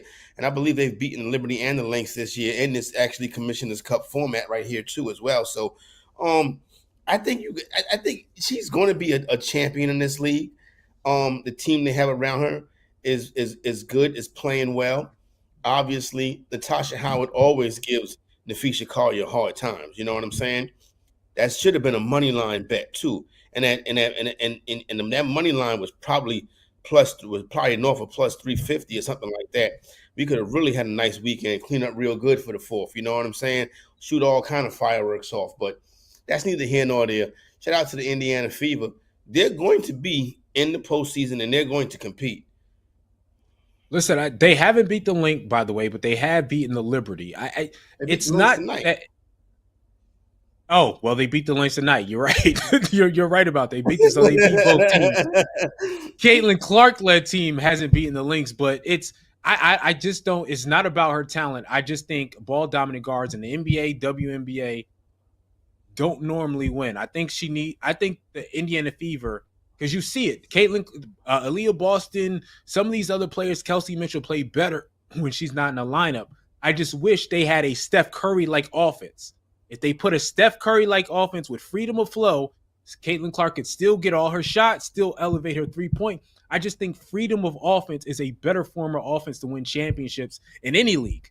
Whether it's the Spurs' freedom of offense, whether it's the triangle freedom of offense, or whether it's Steve Kerr's freedom of offense, it's a better format to actually win games and to get everyone involved. So I would love to see the Indiana Fever move to that type of offense. And I think that will maximize everybody in the team better instead of just maximizing Caitlin Clark. Understood. You know what I'm saying? I think what they did with Steph White, I think you have the WNBA has some very good head coaches with people like Cheryl Reeve and Steph White probably at the top of the list. And I think they'll figure it out and get it together. And it should be fun. Let's jump on over to the NBA and we talked about futures a little bit when it came to MVPs, when it talked about champions. Let's talk about future surprise teams, future teams that can jump up and be a problem. Again, we never expected the Indiana Pacers to be a team to jump up and sort of be in the NBA Finals. Yes, they were in the Eastern Conference Finals the year beforehand, but we still didn't expect this. What is a team that you're looking at, whether it's the Western Conference or Eastern Conference Finals, that is a team that's not one of the dominant teams, but can make a jump next year and be in the conversation? That's an interesting one right there. I've been known to poke and pick at and make fun of the Atlanta Hawks for just being mid, you know what I mean, for almost my entire existence. But truth of the matter is they did have a playoff series victory at Madison Square Garden. That was very impressive. But, when we spoke with my man yesterday, whose name skips my mind now, he mentioned some of the moves that this Hawks team made. And I'm like, kind of looking at their roster, and I'm like, they got a couple of pieces now. And if Porzingis works out and plays well, maybe they can have the start of something right here. So I definitely feel much better about Atlanta if I'm an Atlanta Hawks fan. So maybe the Hawks are a team that can make a push towards that conversation this upcoming 25-26 campaign. Yeah, I think a lot of teams in the East can't make the jump because of all the injuries in the East. So I'm with you. I'm going to take somebody we talked about earlier, the Detroit Pistons. Again, Cade Cunningham making another jump, right? Like, he made a jump this year to an all-star. Can he make another jump to – I don't think he'll make the superstar jump, but to being close to that. And with the depth that team has, Dan Miller mentioned earlier, Jaden Ivey is a really talented player. Now, he wasn't coached right, and some things weren't working for him, but he was a fast, athletic, lengthy, talented kid. So, and he was out most of the season last year. So if he comes back and adds some things to his game and maybe they put him in the starting lineup, I think he can make a jump with that team. And again, who knows, right? Like, if someone gets hurt, just like this year, someone gets hurt, something doesn't go right, you can find yourself in the NBA Finals. That's what the parity does for the NBA. Yeah, just like that. The other team, again, I said before, the San Antonio Spurs, man, they have lengthy odds to win it all, 50-1. Yeah. Right? And they're like – but De'Aaron Fox is an all-star guard. Right? Dylan Harper is not going to come in and be a superstar right away, but a really good, talented guard. Victor Wembanyama is a guy who should be Tim Duncan-like. And I'm not saying he's as good as Tim Duncan, but Tim Duncan came in and changed everything for that organization right away. we were supposed to see that jump this past year. I think we could see that jump this year in Victor Wembanyama controlling the game if healthy, especially with De'Aaron Fox along the side of him. So Detroit and the San Antonio Spurs are my two sleeper picks of teams I think that can get to the Eastern Conference Finals and then all of a sudden surprise somebody. What you think of that?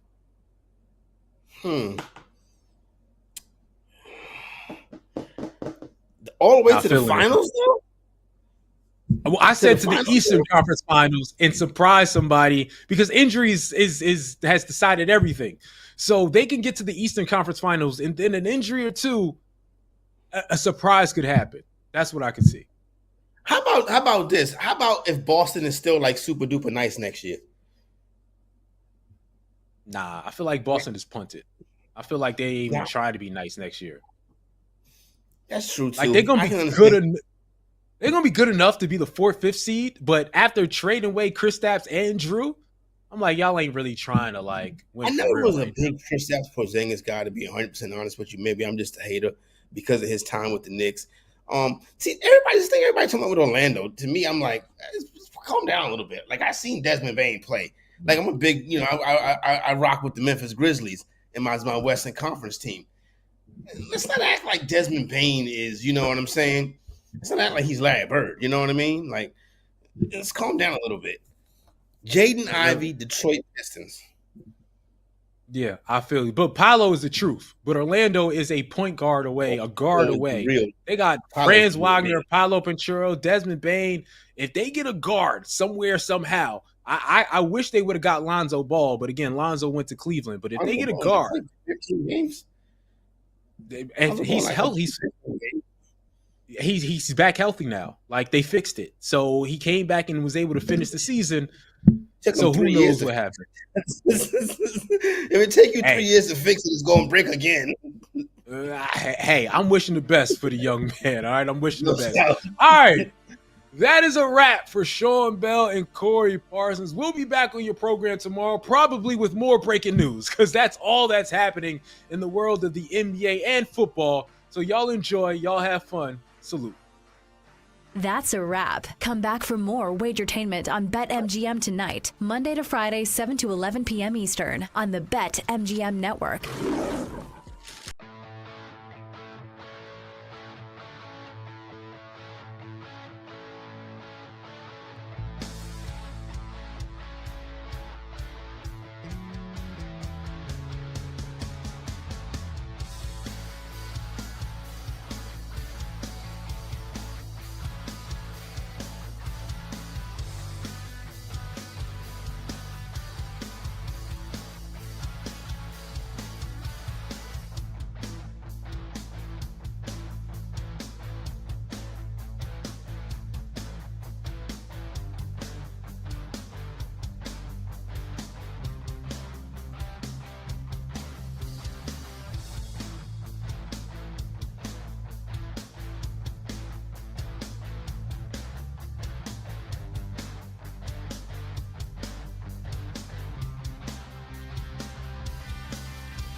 And now it's time for Back to the Futures on the BetMGM Network with Brandon Sprague and Will Ortner.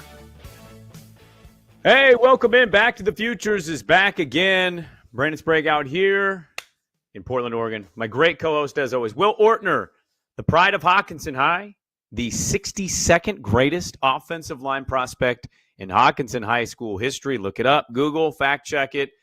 You will find that I am correct. It is good to be with you here this evening on the BetMGM Network. Will, good evening. How was the old gambling weekend? Did we partake much in the gambling? And how you doing? Not doing too bad. Got out on Saturday morning, first golf round of the new summer. Not too bad. You got to start the golf season off with a best ball. I think that's the best way to kind of work your way back in. You need spring training. You can't just go out there and try and shoot your best round ever. You need to be with the buddies, kind of ease your way in. You're going to have some bad shots. You're going to have some real bad shots, and you'll have one or two good shots. Are you disagreeing with me? I'm seeing you're making faces. You don't think best ball is the way to start off your golfing season? So you guys collectively each hit a tee shot, and then you all just choose the best tee shot and then hit from there? Well, it was a tournament. It was a best ball tournament. I think the best way to sign up. You didn't specify that it was a tournament. You said I got out from my first round of the year, and it's the best way to do it is best ball, which it's like if that's just a regular round, that's bullish, man. You got to go out there and golf for yourself, and if you shoot on 110 or you shoot a 90, your score is what your game is at. So, like, you didn't specify it was a tournament. Had you said got out, golf round, good tournament, we did a best ball style, I wouldn't have given you a face, but you made it sound like it was your first round with just your boys with no real stakes. And I'm sitting here going, why would you play best ball? What a ridiculous way to play with a round that doesn't matter. You've never wanted to go out with your boys and tried to shoot a course record? Like, every once in a while, we used to do that all the time. But it's not a record. It's cheating. It's not cheating. It's just a different way of getting to the course record. Like, let's see if we can What? if 4 of us together can beat one guy. Come on, man. If you're in That's a tournament, sure. That's how we do our radio station tournament out here in Portland. You know that at the Fan Golf Classic. Yes. But if you're just you and your boys at your local muni and it's just a regular foursome at 1 o'clock on a Saturday, I'm screaming at you guys if you're playing best ball if I'm behind you. Like, get this amateur hour stuff out of here. What are we doing? Have some course etiquette. Have some respect for your golf game. That is respect for the course, and it has great course etiquette because we're not searching for balls that are lost in the woods. We're motoring through. We're probably done in less than 4 hours. You're still looking what for the this ball. is? No. You know Everybody what looks this for the is? ball. This is the 100 men versus the gorilla, except we're just doing it 4 men versus the golf pro.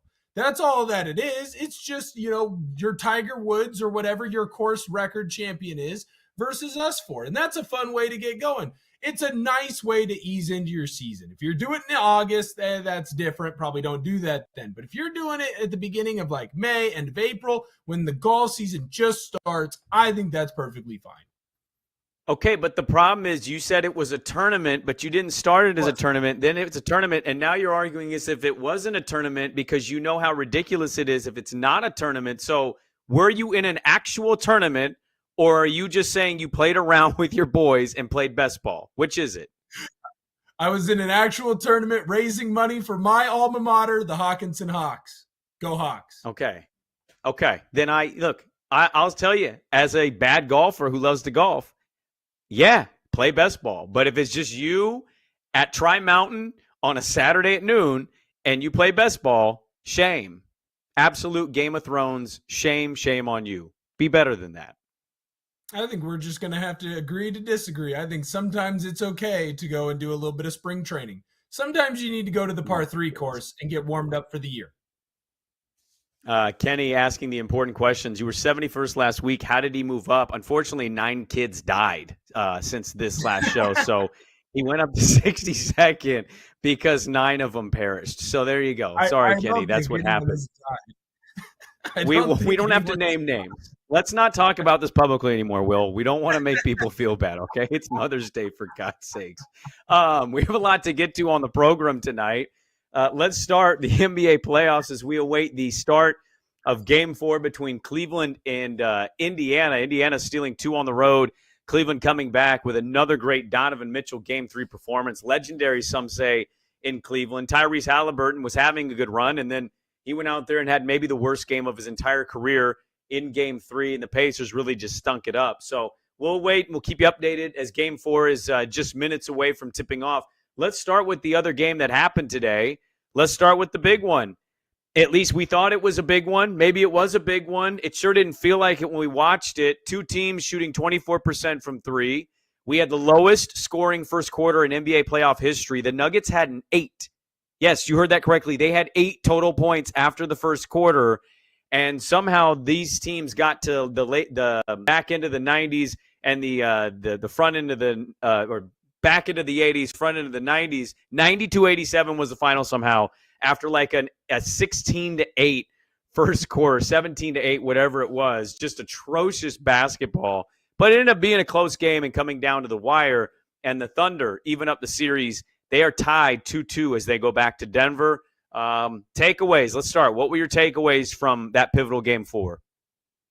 I was impressed that the Thunder kind of learned from some of the mistakes that they've made in the fourth quarter. It felt like that they didn't, come together and feel the pressure. It didn't feel like they tightened up in this one, right? It was a back and forth affair at different points early on in the fourth quarter. Even the Thunder had the lead. I mean, when Russell Westbrook is hitting 3-pointers on you, that's got to make you not feel awesome if you're the Thunder. And going into the playoffs, what did we talk about with this Thunder team? If they don't win it, it's going to be because they are inexperienced, and it feels like they've gone through some of those punches. Nikola Jokic is the best player in the world right now for a reason, and he's come out in this series and absolutely put on a clinic. Whenever they needed, the Nuggets need him to score, he's scoring. When they need him to get rebounds, he's getting rebounds. No one's better at finding open teammates than Jokic, right?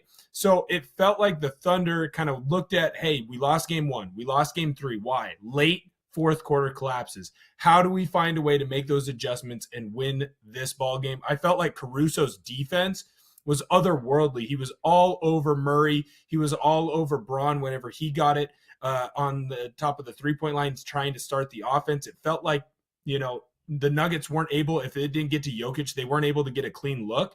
So I was just very impressed on the changes that the Thunder made to make sure that they got out of Denver tied up with this series.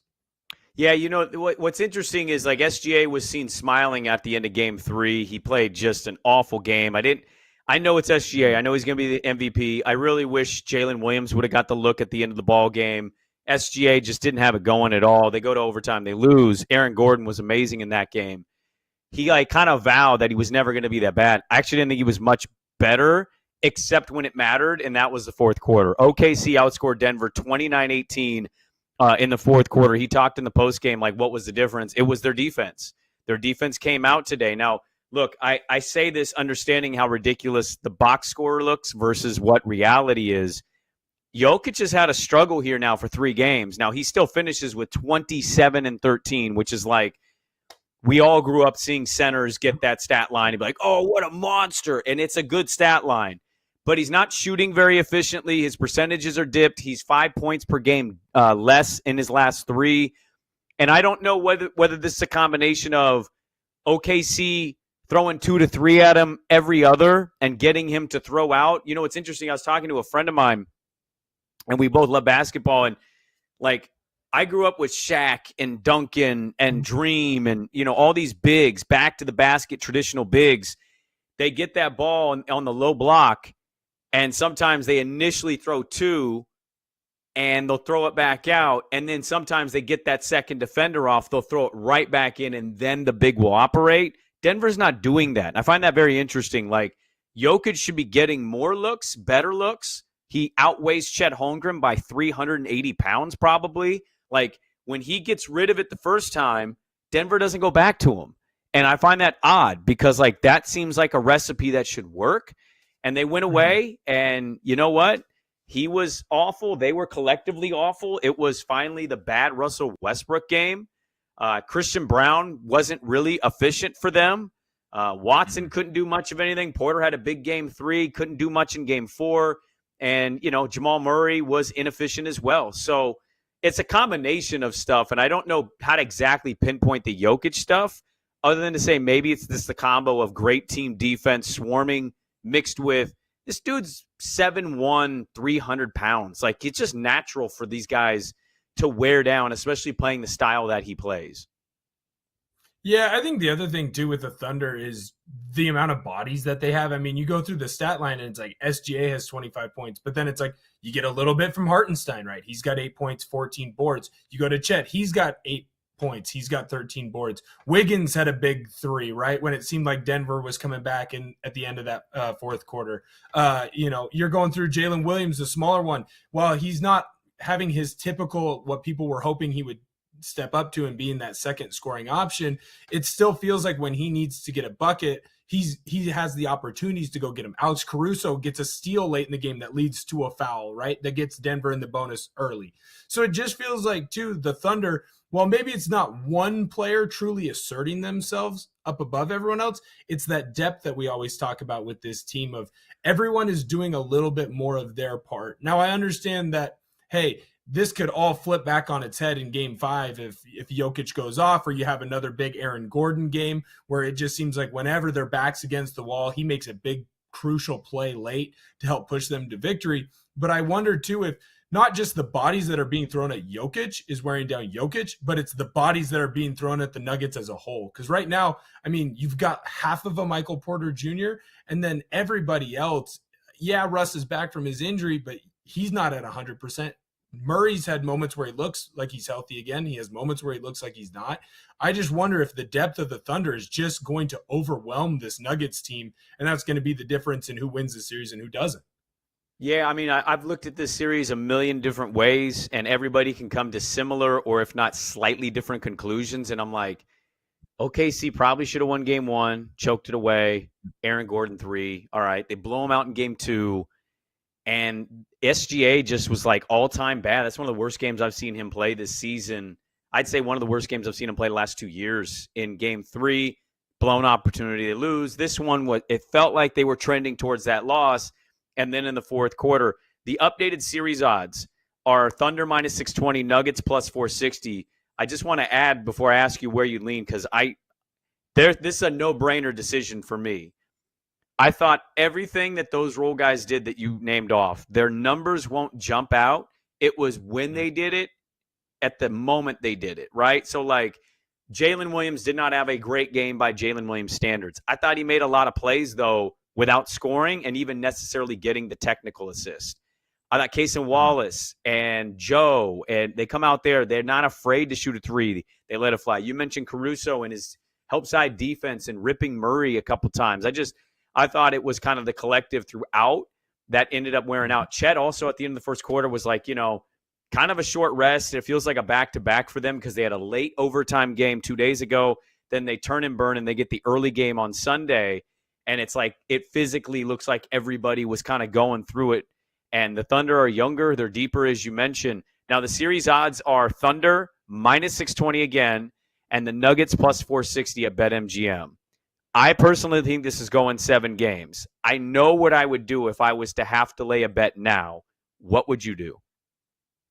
I bet the Thunder before the playoffs started to win the whole thing. I put money on the Thunder to beat Memphis, and I put money on the Thunder in a couple different parlays to beat the Nuggets, and that's where I'm going to stick with my money. I understand why the Nuggets could force this to game 7. You have the best player in the world right now on one side, and it feels like whenever there's a close game, Aaron Gordon seems to take a big step up. This is the one game in the playoffs this entire season where he hasn't taken that gigantic step up. And as far as Russell Westbrook goes, look, this is probably his first bad Russell Westbrook game in a crucial game in this playoffs. It felt like in that first series against the Clippers, like when they needed a big play, he found a way to make it. In this game, he didn't. I'm not saying that good Russ is going to come to stay and we should bet on Russell Westbrook being good. The only worse bet than that is James Harden in an elimination game being good. But I do feel like the Thunder are going to be able to get it done simply because of that depth. And yes, they are younger, so they haven't gone through some of the hardships, but they also don't have the scars. They don't have the wear and tear. They don't have those injuries that are lingering, right? They haven't been beaten up. So I think that the Thunder are going to be able to use their youth to get steals, to make big plays, to make hustle plays. And then I think with their depth, they are going to be able to overwhelm this Denver team. OKC in 7, according to BetMGM and our super producer, Zach. OKC in 7 is plus 175. I have the Thunder in this series. I took them before it started. I have the Thunder getting to the Western Conference Finals. I think they're going to take on the Timberwolves, which we'll get to because, unfortunately there's an injury in that series that's kind of changed the landscape of it. I still think Thunder can get to the finals. Now, that being said, this is a show where we talk about futures. And if you want to talk about futures and you want to talk about value, I don't know how you don't toy with Nuggets plus 460 to win the series. I just don't. I feel like those numbers are a bit high both ways. Like OKC in 7 or even in 6, maybe it happens.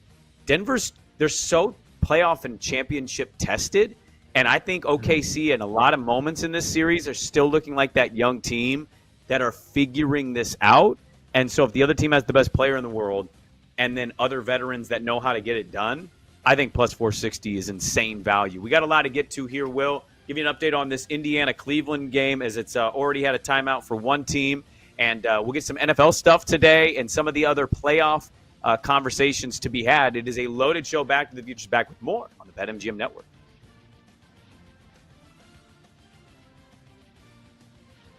Futures will be back with Brandon Sprague and Will Ortner on the BetMGM Network. Download the app today. Please gamble responsibly.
Get ready to experience the ultimate fusion of wagering and entertainment. This is the BetMGM Network. Kicking off your morning with the Daily Tip with Michael Jenkins and Chelsea Messenger. Over.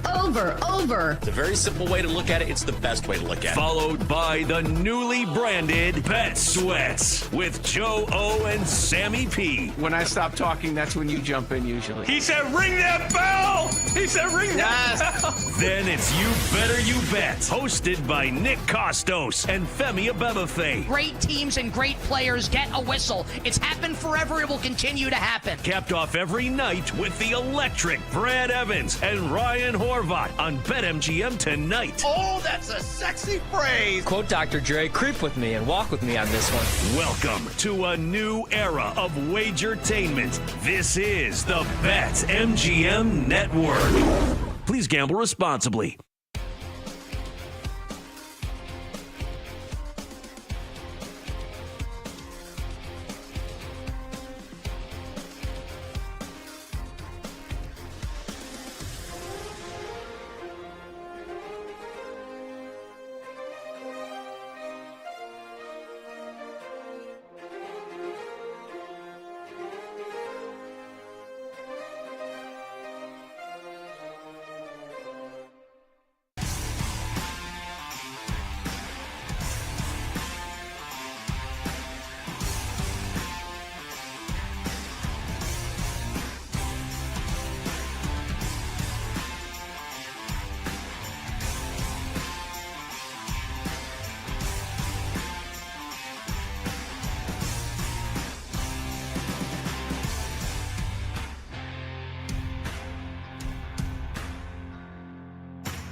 Get ready to experience the ultimate fusion of wagering and entertainment. This is the BetMGM Network. Kicking off your morning with the Daily Tip with Michael Jenkins and Chelsea Messenger. Over. It's a very simple way to look at it. It's the best way to look at it. Followed by the newly branded Bet Sweats with Joe O and Sammy P. When I stop talking, that's when you jump in usually. He said, ring that bell! He said ring that bell. Then it's You Better You Bet, hosted by Nick Costos and Femi Abebefe. Great teams and great players get a whistle. It's happened forever. It will continue to happen. Capped off every night with the electric Brad Evans and Ryan Horvat on BetMGM tonight. Oh, that's a sexy phrase. Quote Dr. Dre, creep with me and walk with me on this one. Welcome to a new era of Wagertainment. This is the BetMGM Network.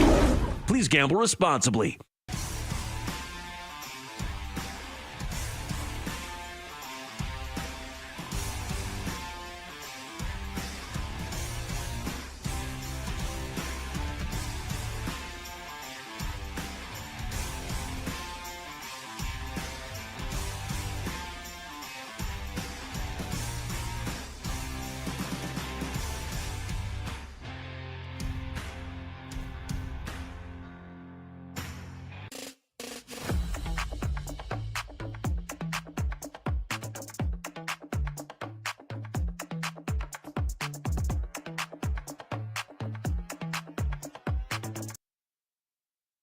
Flux capacitor, and let's go back to the futures with Brandon Sprague and Will Ortner on the BetMGM Network.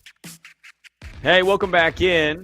Nice little off-air conversation involving Bill Belichick and everything going on there. We won't get into that today. But update on the Indiana-Cleveland game, 16-10. They're challenging an out-of-bounds call. Halliburton claims he did not touch it. They ruled it Cleveland's ball, but it looks like on the replay that Indiana should get this back. Let's dive into the Celtics-Knicks game. Game 3, they got Game 4 coming up in just a second here. Here's updated playoff series prices, okay? This is from our friends at BetMGM, because we are on the BetMGM network, and Zach Kroll. Here it is. Cavs-Pacers. Cavs going into this series, minus 160, Pacers plus 135. Knicks are a plus 260. Celtics are a minus 325. The Dubs are plus 625. The Wolves are minus 1,000. And the Nuggets, as we mentioned, are plus 460 and Thunder minus 620. Is there one that jumps out at you, like when I give you those numbers? I think it's a little interesting that the Pacers are still plus 135 with all the injury issues that Cleveland has had. And maybe it's just because the Pacers are up right now on the Cavs. But it feels like to me this Pacers team just has a bunch of different people that they can throw at the Cavs. And when you're missing Garland, Mobley's been banged up. I believe the other injury was to Allen, if I'm not mistaken, right? And so you have 3 Cavaliers who have had to miss time. That they rely on Hunter. Thank you. I knew it was one of the other key contributors, right? So one of your leaders stepping up into that shooting guard role. So you're now losing 3 players or getting a lessened version of those 3 players. And when you had all but Garland healthy, the Pacers took it to you twice on your own home court, right? And I know that they had to come back in game 2, but it feels like Tyrese Halliburton, take away game 3, to me, it feels like an anomaly, is kind of ascending, and he's making up for a lot of his early season woes and a lot of, some of his woes that he had in the offseason playing on Team USA, right? Like he comes into this year and he admitted probably 2-3 months ago, he did an interview and he says, hey, I was reading all the negative comments about myself. And so he tries to go out and show everyone how great he was. And it really detracted from his game. He got into a funk. He was in a bad mental headspace. And he finally just stopped reading all the press clippings. He stopped going through Twitter like Kevin Durant and trying to see who loves him and who hates him. And he just started playing basketball again. And you can tell that he has a lot of joy. He finds it fun. I wish the Cavs were 100% healthy. It doesn't sound like Garland's going to come back in any capacity anytime soon. When you have that type of toe injury, it sounds stupid, but it really does affect you and your game and how you move. It's constantly in pain. And if he does come back, you're going to get a lessened version. I just think the Pacers, they're ascending at the right time. And unfortunately for Cleveland, you have that injury luck that just didn't go your way. And I thought I was smart. I went in and I bet money on the Cavs after they lost game 1. I was like, I'm going to buy the dip. And instead, I'm the dip because I bought the wrong team. I think I'd put money on the Pacers. Well, yeah, no, I mean, look, Garland was not very good in game 3. He was out there, but he wasn't really effective. You could tell he bothered him. Mobley's out there.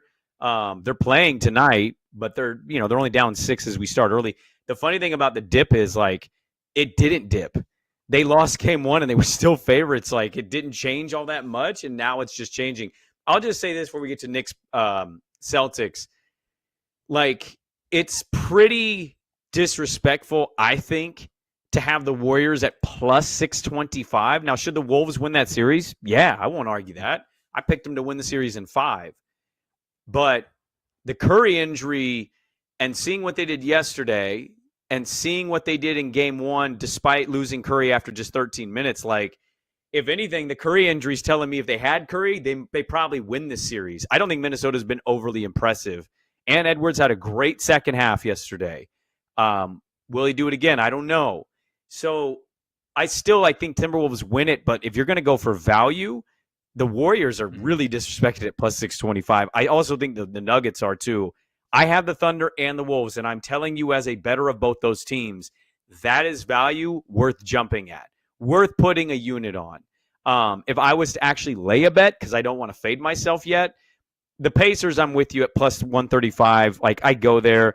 And the Knicks Celtics one's the one I feel the weirdest about, because I think to not make any changes in game 2 after how you lost game 1 is wild. I also understand the thinking of Mazzulla and the Celtics of like, no, we've been one of the best teams in the league playing this way. Like, we're not going to overreact. And they didn't, and they lost game 2. But then those threes went down in game 3, and that energy could not be matched by New York. Peyton Pritchard was awesome off the bench, 6th man of the year. And the Celtics hitting 50% of their threes or whatever the final percentages were, like, being that good from 3 is going to win you every game. The Knicks don't have the depth, I think, to compete with Boston. Now, if they're bouncing back, they win game 3 in blowout fashion, which was such a bummer to my Saturday. Like, I was so excited to watch this game, and it just never felt like the Knicks were going to seriously come back. Boston was, 50% from 3. They were 20 of 40, so that finally switched sides. And I just ask, have the Celtics regained control for you? And where are you at as a series better, as the Knicks are plus 260 and Boston right now is a minus 325? What were your takeaways from game 3 and how you feel about the series going forward? My takeaway is that Boston fans are insane, because after game 2, you would have thought that the world was falling and crumbling. You would have thought they had already gotten swept, the way that some of the big Boston proponents were kind of reacting to it. And I just felt like you've seen how this team has shot from the 3-point line the entire year. And what Coach Maz is doing is he's going by the law of big numbers. Hey, we have this amount of 3-point shooters and they shoot at this percentage. You're going to have games where you dip below that percentage. And I understand that it's a 7-game series, and so you might not have the biggest sample size to work from like you would an entire season from 82 games. But it just felt like you're in both of those games. You barely lose both of those because of historic comebacks by the Knicks and Jalen Brunson just being, a top 5 player in the world right now. And you shot less than 20% from 3 combined. You had 100 3-point shots in 2 games, and you made somewhere between 20 and 30. Like, it just felt like this is one of those where the numbers are going to go back to their average, right? So eventually the Celtics are going to shoot what they shoot from 3, and they're going to get back into this series. I don't know that I like the Celtics at minus 325, but I still think that they should be favored, right? They have more depth. I know that there's some more guys who are banged up. Porzingis is dealing with his illness than the Knicks, but right now the Knicks really have 6.5, 7 guys that they're going to throw at you, and they've played a lot this year because that's what Tibbs does. I just feel like eventually, as long as the Celtics can get back to more of what their average is from 3, and I trust that they will do that, especially since they are a former, NBA champion. They're the defending NBA champions. I think I'm still going to side with the Celtics. You just went through 2 games where you shot well below your mean. Sometimes that happens. If you have 2 games where you shoot well above your mean, guess what? You're right back to where your averages are, and this series is 2-2 going into game 5 where you're back at home in Boston. I don't think I can. Yeah, no, is it not weird though? Like, I don't disagree with you. What's more likely, I guess, is there's a little brouhaha going between Indiana and Cleveland. Sorry for looking away from the camera for a second. I just wanted to see what was happening between Hunter and Mathurin. But what's odd is, like, I have a lot of Knicks friends in my life somehow, way out here in Portland, Oregon, but I got them. And I always usually give them crap, but like I'm rooting for them more than I am Boston in this series, just because I'd rather see Brunson versus like having everybody shove Tatum down my throat as if he's the real face of the league, which is ridiculous. But like, what's more likely? Boston losing 20-point leads the rest of the way, or Boston winning by 10 or more because their threes actually go in? And like, as much as I enjoyed those first two games, I think I agree with you that Boston should be the favorite. Now, I don't know what that number should be, but it's 325 because it's like the math won't math. They're going to lose 4 games after blowing. They're going to blow 4 20-point leads. I don't know if I mathematically am in on that. So, like, it was fun. Brunson and Bridges, who was over in the first half of game 2, just absolutely ignited that flame in game 2 in the second half and got it going. And then Brunson got it going late. And, like, that was fun. But it doesn't seem likely to gamble on the fact that, like, Boston is going to blow 4 leads of 20-plus in a series, whereas, like, it feels like that's the only way the Knicks are winning because they haven't won a different way. We haven't seen it.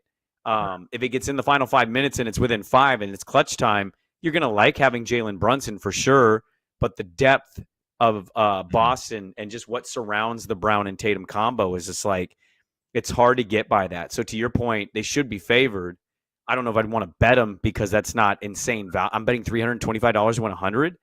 But like, you just got to take math, and just like 20-point leads blown 4 times in a series doesn't seem likely.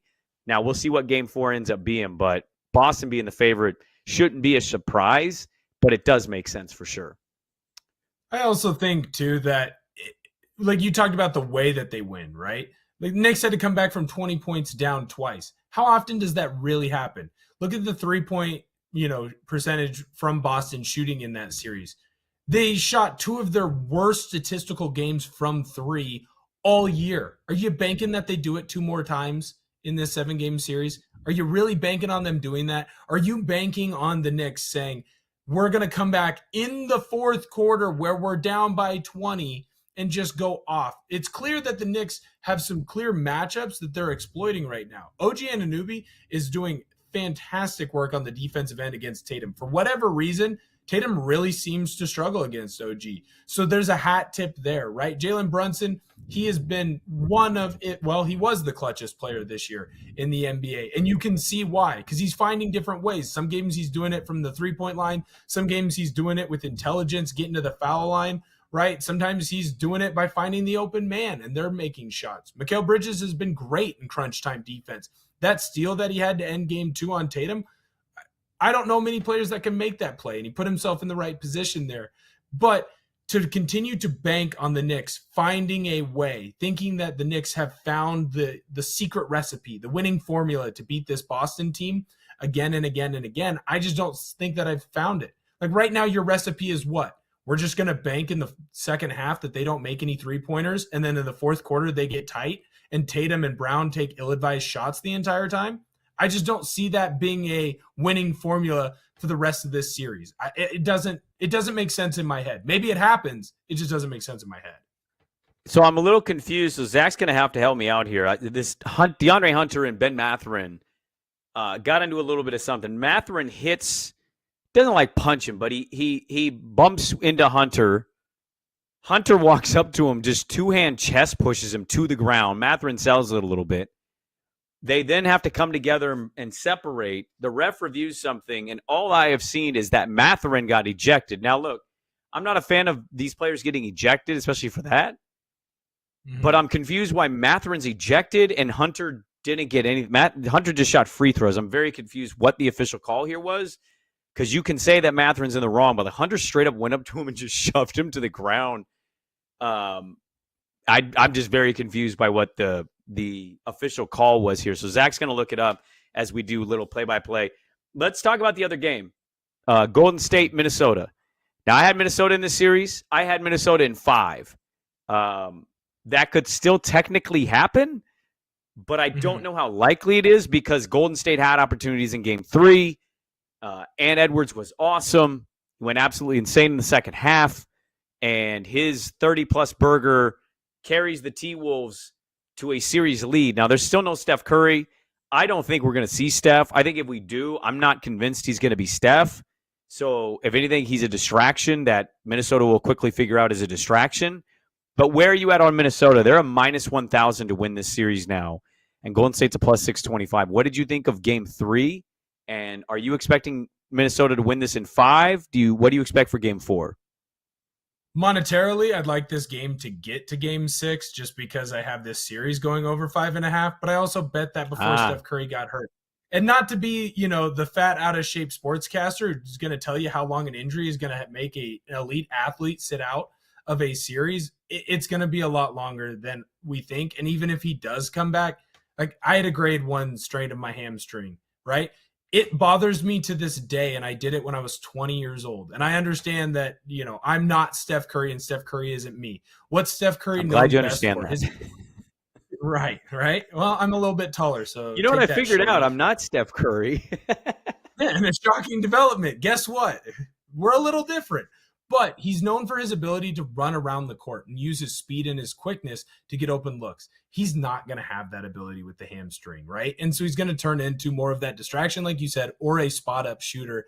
And that just completely changes what this Warriors team is. Now, I do worry about the Wolves playing with their food, right? Like it took Ant Edwards waking up and going off for 28 in the second half for that Wolves team to get going and win this game. And it was much closer than it should have been. And the Wolves seem to do this, right? They play up or down to their opponent. So I just worry about the Wolves playing with their food a little bit, making this series go long. I still think the Wolves win. I think they're the surest bet of anyone. I get why they're minus 1,000, but I worry about playing with their food.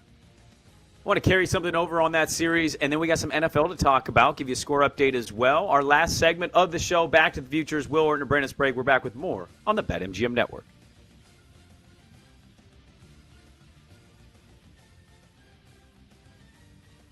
Back with Brandon Sprague and Will Ortner on the BetMGM Network. Download the app today. Please gamble responsibly.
Get ready to experience the ultimate fusion of wagering and entertainment. This is the BetMGM Network. Kicking off your morning with the Daily Tip with Michael Jenkins and Chelsea Messenger. Over. It's a very simple way to look at it. It's the best way to look at it. Followed by the newly branded Bet Sweats with Joe O and Sammy P. When I stop talking, that's when you jump in usually. He said, ring that bell! He said, ring that bell! Then it's You Better You Bet, hosted by Nick Costos and Femi Abebefe. Great teams and great players get a whistle. It's happened forever. It will continue to happen. Capped off every night with the electric Brad Evans and Ryan Horvat on BetMGM tonight. Oh, that's a sexy phrase. Quote Dr. Dre, creep with me and walk with me on this one. Welcome to a new era of Wagertainment. This is the BetMGM Network. Please gamble responsibly.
Get ready to experience the ultimate fusion of wagering and entertainment. This is the BetMGM Network. Kicking off your morning with the Daily Tip with Michael Jenkins and Chelsea Messenger. Over. It's a very simple way to look at it. It's the best way to look at it. Followed by the newly branded Bet Sweats with Joe O and Sammy P. When I stop talking, that's when you jump in usually. He said, ring that bell! He said, ring that bell!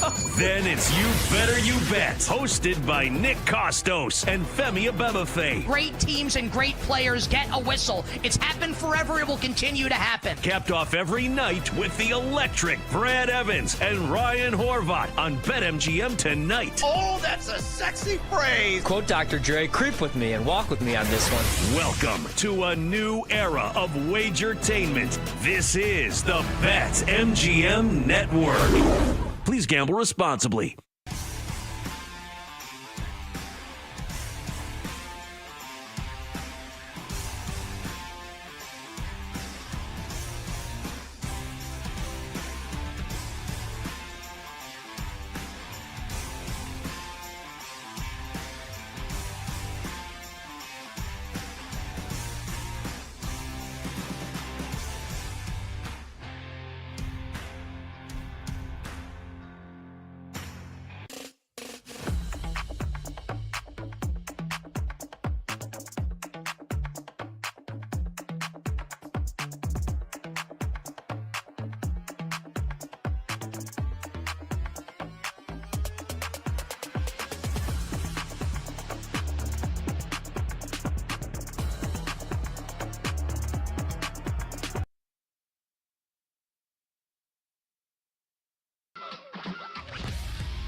Grab your flux capacitor and let's go back to the futures with Brandon Sprague and Will Ortner on the BetMGM Network.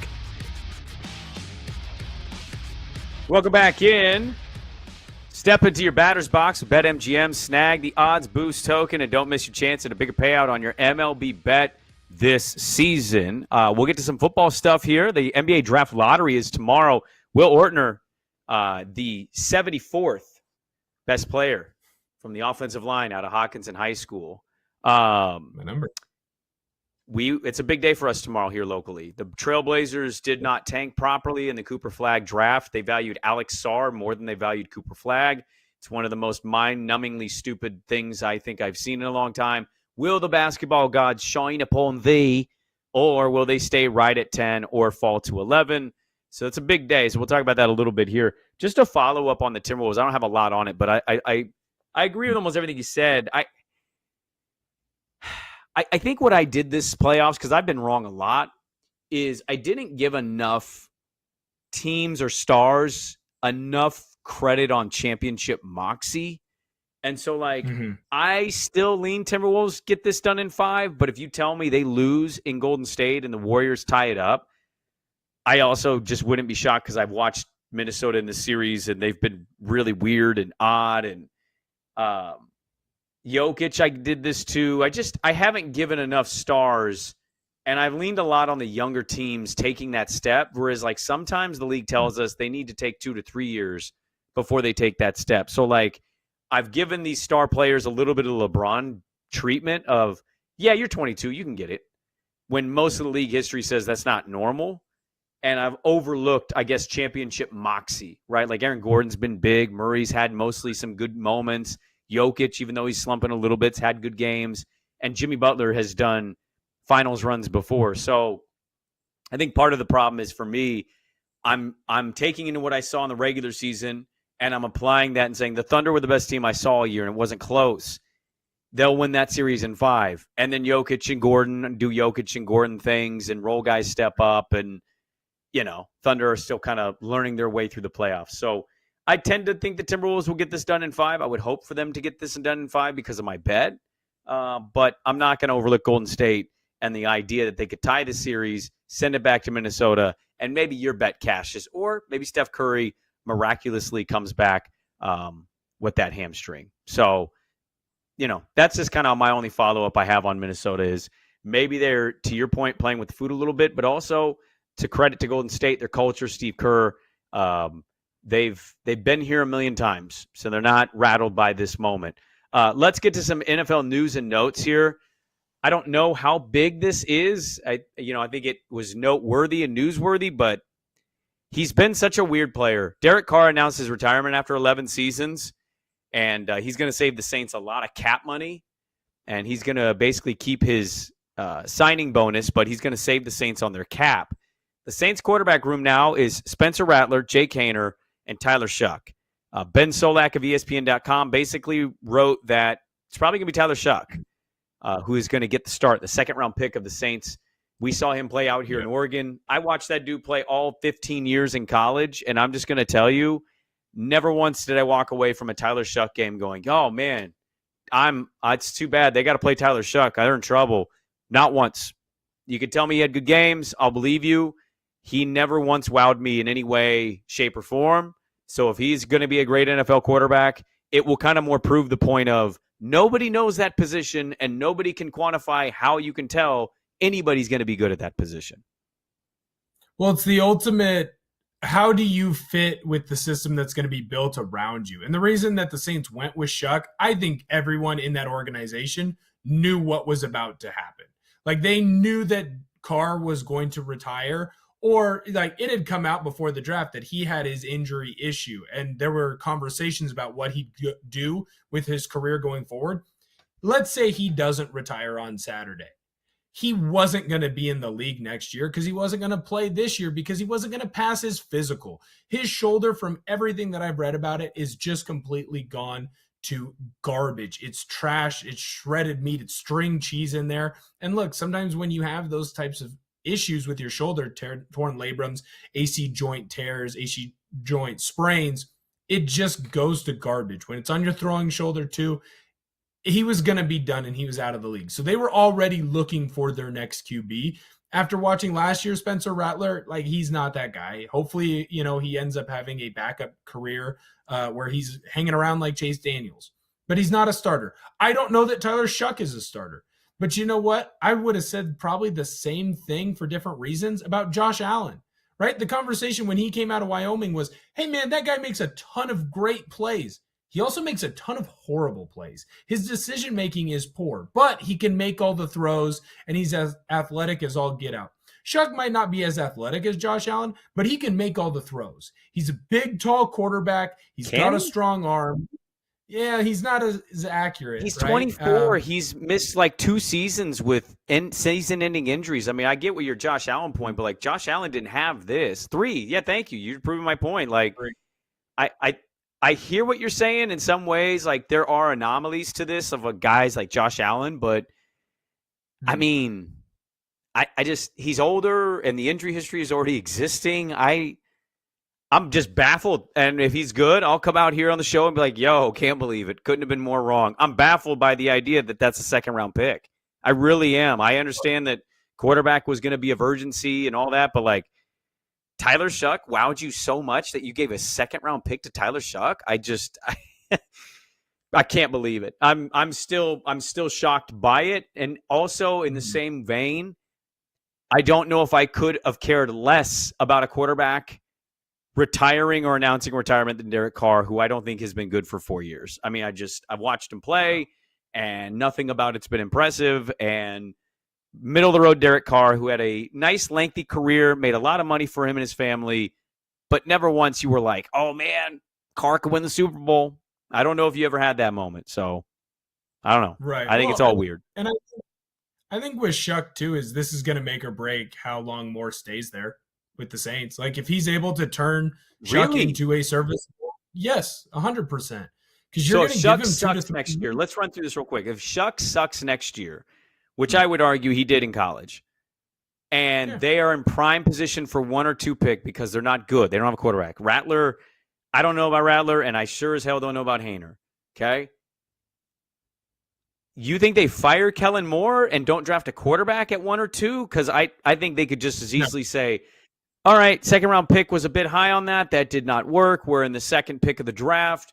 We're going to take the Norris Sellers, who I think is going to be an absolute monster. Or we're going to take Nussmeier out of LSU. Like, you don't think that they would just pivot the way Arizona did from Rosen to Murray, and you think Moore is tied to how successful Shuck is? No, not in that scenario. If your scenario is they are the worst or second worst team, then no, they're not tied. But in my scenario, they're not the worst, right? They're in the top 10 area.